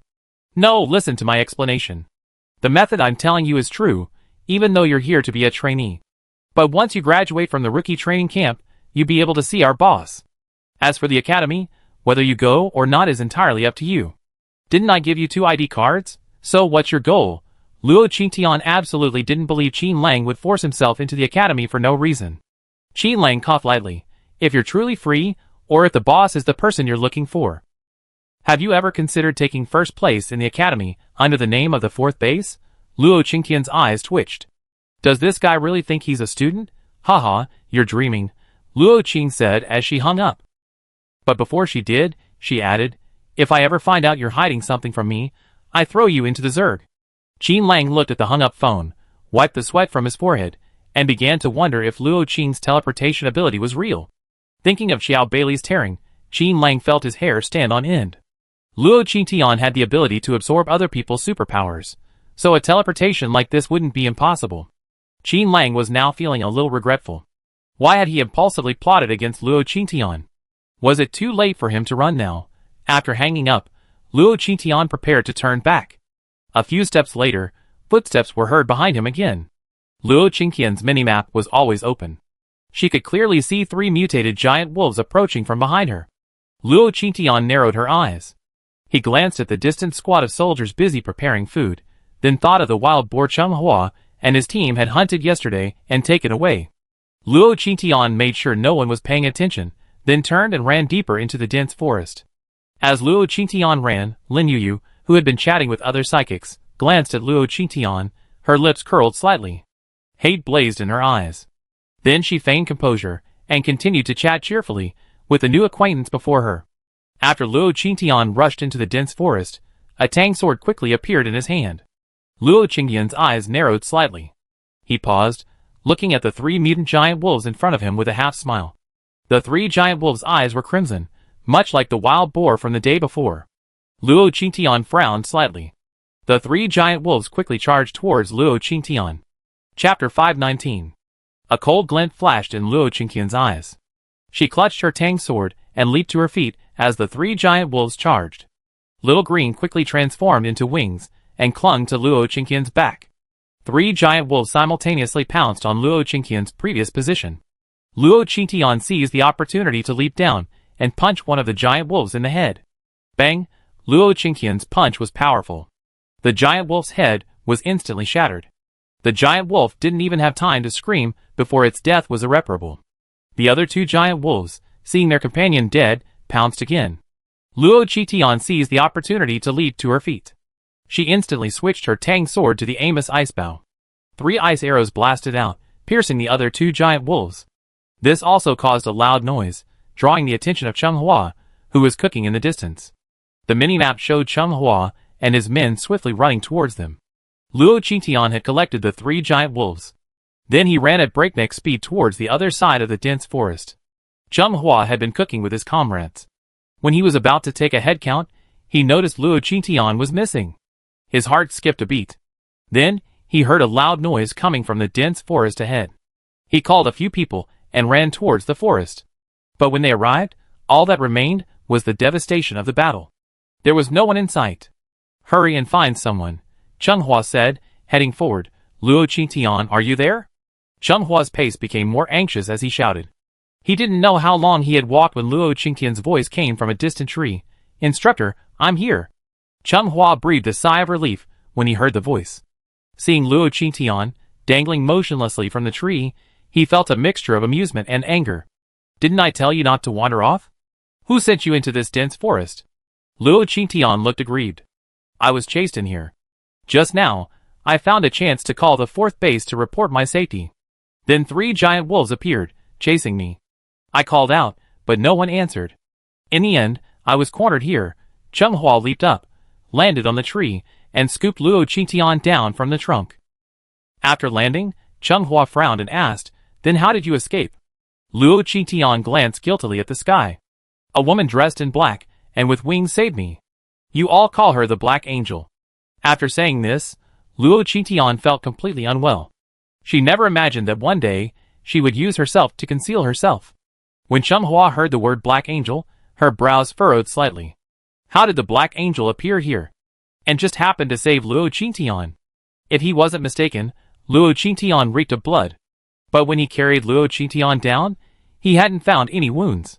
Looking at Luo Qingtian walking ahead, Changhua narrowed his eyes. He pulled his pocket watch from his pocket, pointed it at Luo Qingtian, and began testing him. Luo Qingtian, who was in front of him, had been using her 3rd skill. Noticing Changhua testing her, she also opened her own pocket watch. Soon, the number 66 appeared on Chenghua's pocket watch. Seeing this number, Changhua breathed a sigh of relief. He released a flare into the sky, then quickly caught up with Luo Qingtian, and the 2 of them emerged from the dense forest together. On their way back, Luo Qingtian looked at Changhua with a hint of sarcasm. "Instructor Cheng, at the service station, you said it was safe, and then I encountered a wild boar. Today, it's safe, and then I encountered 3 giant wolves. From now on, I won't ask you about safety or not." Changhua was speechless. Could he control this? He camped in this area many times, and not only were there few wild beasts, but even mutated plants were rare. When the 5th base wanted to build near this area, they detected that this was the least affected area in the entire Yin Kingdom. This, I really don't know how to answer. It's just that the appearance of these 3 giant wolves is too strange. I can't say. Where are the 3 giant wolves? Luo Qingtian shook his head. After I was rescued, the Black Angel went off to fight. I didn't see anything after that. Changhua thought of the value he had detected, 66. For a healing psychic, possessing these stats is impressive, but for combat, forget it. He didn't ask any more questions. The 2 of them emerged from the dense forest. Several soldiers were waiting at the exit. Seeing Changhua leading Luo Qingtian out, they breathed a sigh of relief. One of the soldiers looked at Luo Qingtian with a scathing look. Cheng Hua briefly explained Luo Qingtian's experience, and then took him to dinner. Luo Qingtian returned to the group, and everyone was now eating noodles. Lin Yuyu was even more cheerfully chatting and joking with a male psychic nearby. When she saw Luo Qingtian, she nearly spit out the noodle she had in her mouth. "Qingtian, where have you been? Don't bother the instructors and the others by running around." Luo Qingtian looked at Lin Yuyu with a half smile. "Is that so? But why did I feel like you looked so surprised when you saw me?" Luo Qingtian slowly approached Lin Yuyu. As he got closer, Luo Qingtian once again caught the scent of that sweet, cloying fragrance on her body. Luo Qingtian frowned. Lin Yuyu had been sleeping the entire night. She hadn't had time to shower, not even to put on makeup. Even in the morning, even when she got out of the car, she still had a foul, sour smell. But now, with this sweet, cloying scent, it was like applying 10 bottles of floral water, fragrant and pungent. Luo Qingtian looked at Lin Yuyu scrutinizingly. He thought of Lin Yuyu's surprise when she saw him. Then he remembered the time he had encountered the wild boar, when Lin Yuyu had also had that sweet, cloying scent. Luo Qingtian's beautiful eyes suddenly became dangerous and cold. Lin Yuyu trembled under that gaze, even going numb. What do you want to do?" Lin Yuyu tried her best to appear calm, but Luo Qingtian suddenly laughed. "Nothing, I just suddenly thought you were pretty. Lin Yuyu, we have a long way to go." Luo Qingtian's smile was like a spring breeze, making her look gentle. She reached out and patted Lin Yuyu's shoulder. She turned and went to Cheng Hua to get some dishes and chopsticks for dinner. Lin Yuyu stood there, her whole body paralyzed. Although Luo Qingtian had left with a smile, she could see the murderous intent condensed in that smile.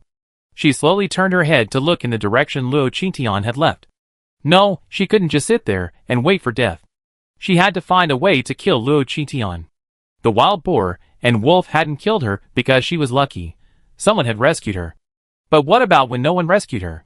Chapter 520. Lin Yuyu grew increasingly agitated as she pondered the situation. She lowered her head, eating her noodles, then cautiously glanced in Luo Qingtian's direction. Luo Qingtian, who had just finished a bowl of noodles, was leisurely eating them while leaning against the bus. When he noticed someone watching him, Luo Qingtian raised his head, his lips curled as he looked over. Their eyes met, and Lin Yuyu glared at Luo Qingtian angrily before looking away. This night was destined to be a restful one. As soon as daylight broke, Cheng Hua woke everyone. They quickly packed up their tents and luggage and boarded the bus again, heading forward once more. In the bus, everyone was drowsy. They didn't even bother looking at the road around them. After an unknown amount of time, the bus stopped again. Cheng Hua's voice rang out, "Welcome to the 5th base." The 5th base is a true technological base. It is a pioneer in the technology that will usher in a new era of apocalyptic development. I hope all the new students will have happy memories here in the days ahead. Everyone opened their eyes and looked over upon hearing this. Luo Qingtian entered the 5th base, his first impression being that it was an evolved version of Qing City. Highways crisscrossed the sky and the ground. The only difference was that Qing City's roads could only carry cars, while here, the surface of the road was used by various vehicles. And on the back of the road lay an inverted railway track. Then everyone saw a long train, like a subway, suspended in midair. On the viaduct, well-dressed people boarded the train, and it took off. It sped away from the scene. What kind of train was that? Everyone stared at the departing train in shock. Cheng Hua smiled and said, "It's an aerial rail train, a suspended type of train. It's also the primary means of transportation for the survivors of the 5th base."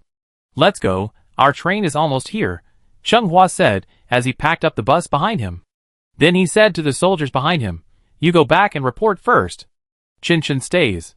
The other soldiers, upon hearing their captain's words, saluted Cheng Hua and turned aside. Then everyone saw them roll out several hovering motorcycles from the corner of the entrance. Another 2 soldiers produced 2 objects that looked like skateboards. The soldiers boarded the hovering motorcycles and skateboards and soared into the sky in front of everyone. Everyone was once again stunned by this maneuver. The 5th base is amazing. Can cars fly these days? Cheng Hua smiled at the stunned crowd. Yes, the 5th base has a large population. It's impossible to build a city with 3 sides, like other bases, to accommodate the survivors. Thankfully, this is the headquarters of a technology company. The technology company, in partnership with the government, has worked together to transform this into a pure futuristic technology base. Hearing the name Future Technology Base, Luo Qingtian's body trembled. Was this the future base her parents had been talking about? Luo Qingtian instantly felt her entire body perk up. She gazed into the distance with anticipation, wishing she could fly and take in the entire fifth base. Chum Hua led everyone to a viaduct supported in midair to wait. Soon, an aerial train stopped at the viaduct's exit. Everyone boarded the train. Then each found a seat. The train sped along. Everyone, seated in the rows of seats, glanced out the window from time to time. The upside-down train gave the illusion of being an airplane. Flying cars, motorcycles, and even single-person hoverboards zipped past the train, drawing occasional gasps of amazement from the crowd. Watching the hoverboard soaring through the sky, someone couldn't help but ask, "Instructor, since the fifth base is developing so rapidly, why didn't you come to pick us up by flying?" Chum Hua smiled and said, "Whether it's a train or a hoverbike, they all require a significant amount of electromagnetic force, iron tracks, and the principle of magnetic levitation. It just so happens that these are all necessary before building a base. Electromagnets and special minerals must be buried beneath the base. Only after laying this foundation can these modes of transportation be used within the fifth base." Everyone understood, and a young girl said disappointedly, "So these vehicles can only be used within the fifth base.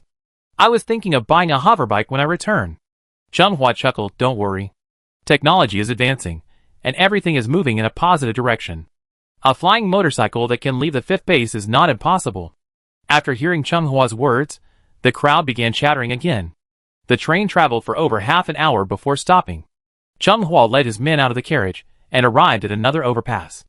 "Going down this bridge is your freshman training base. I spend the next 3 months with you." Chum Hua pointed to a training base ahead. From a distance, it looked like an empty space surrounded by military green walls. And on the other side of the training base was a new, dense forest. Luo Qingtian frowned. The dense forest and the training base are connected? Could it be that they would have to train in the dense forest again? Before Luo Qingtian could even think clearly, Chum Hua had already begun barking orders at the new students, who quickly lined up. I followed Chum Hua on foot towards the training base. An hour later, all the new students were standing in the empty training base. On arrival, I discovered that the entire base was collaborating with the government military, with patrols everywhere. And Chum Hua wasn't the only instructor here. As more and more students entered the gate, Luo Qingtian roughly estimated that there were at least 300 students training here. Finding so many new students in the apocalypse, Luo Qingtian grew increasingly curious and excited about the future of the technology company. Chum Hua led the group to a female dormitory and said, "Tomorrow at 7 a.m., there will be a freshman welcome party. You will have an afternoon off. From tomorrow, you will be part of the training camp, its soldiers. Don't be late for tomorrow's freshman welcome party. I heard that leaders from the technology company and the base are visiting. Everyone, go back and recharge your batteries. As for your dormitories, the healing department dormitories are on the 3rd floor. 301 to 310. Dismissed. Everyone quickly ran towards the dormitories. After everyone left, Luo Qingtian called Qin Lang again. Qin Lang sighed at the incoming call. He had always hoped to find this boss as soon as possible, but now, he was truly terrified of him contacting him. "Boss? What's up? I need a single dorm," Qin Lang sighed. "Yes, boss. It's arranged for you. Just go to the dorm and see the dorm manager." Luo Qingtian hung up the phone and headed straight for the dormitories. The dormitories were 5 stories high. The 1st and 2nd floors were for combat-oriented psychics, the 3rd floor was for support-oriented psychics, and the 4th floor was for R&D and living. There was only one room on the 5th floor. After submitting his information, the dorm manager handed Luo Qingtian a room card with the number 501 marked on it.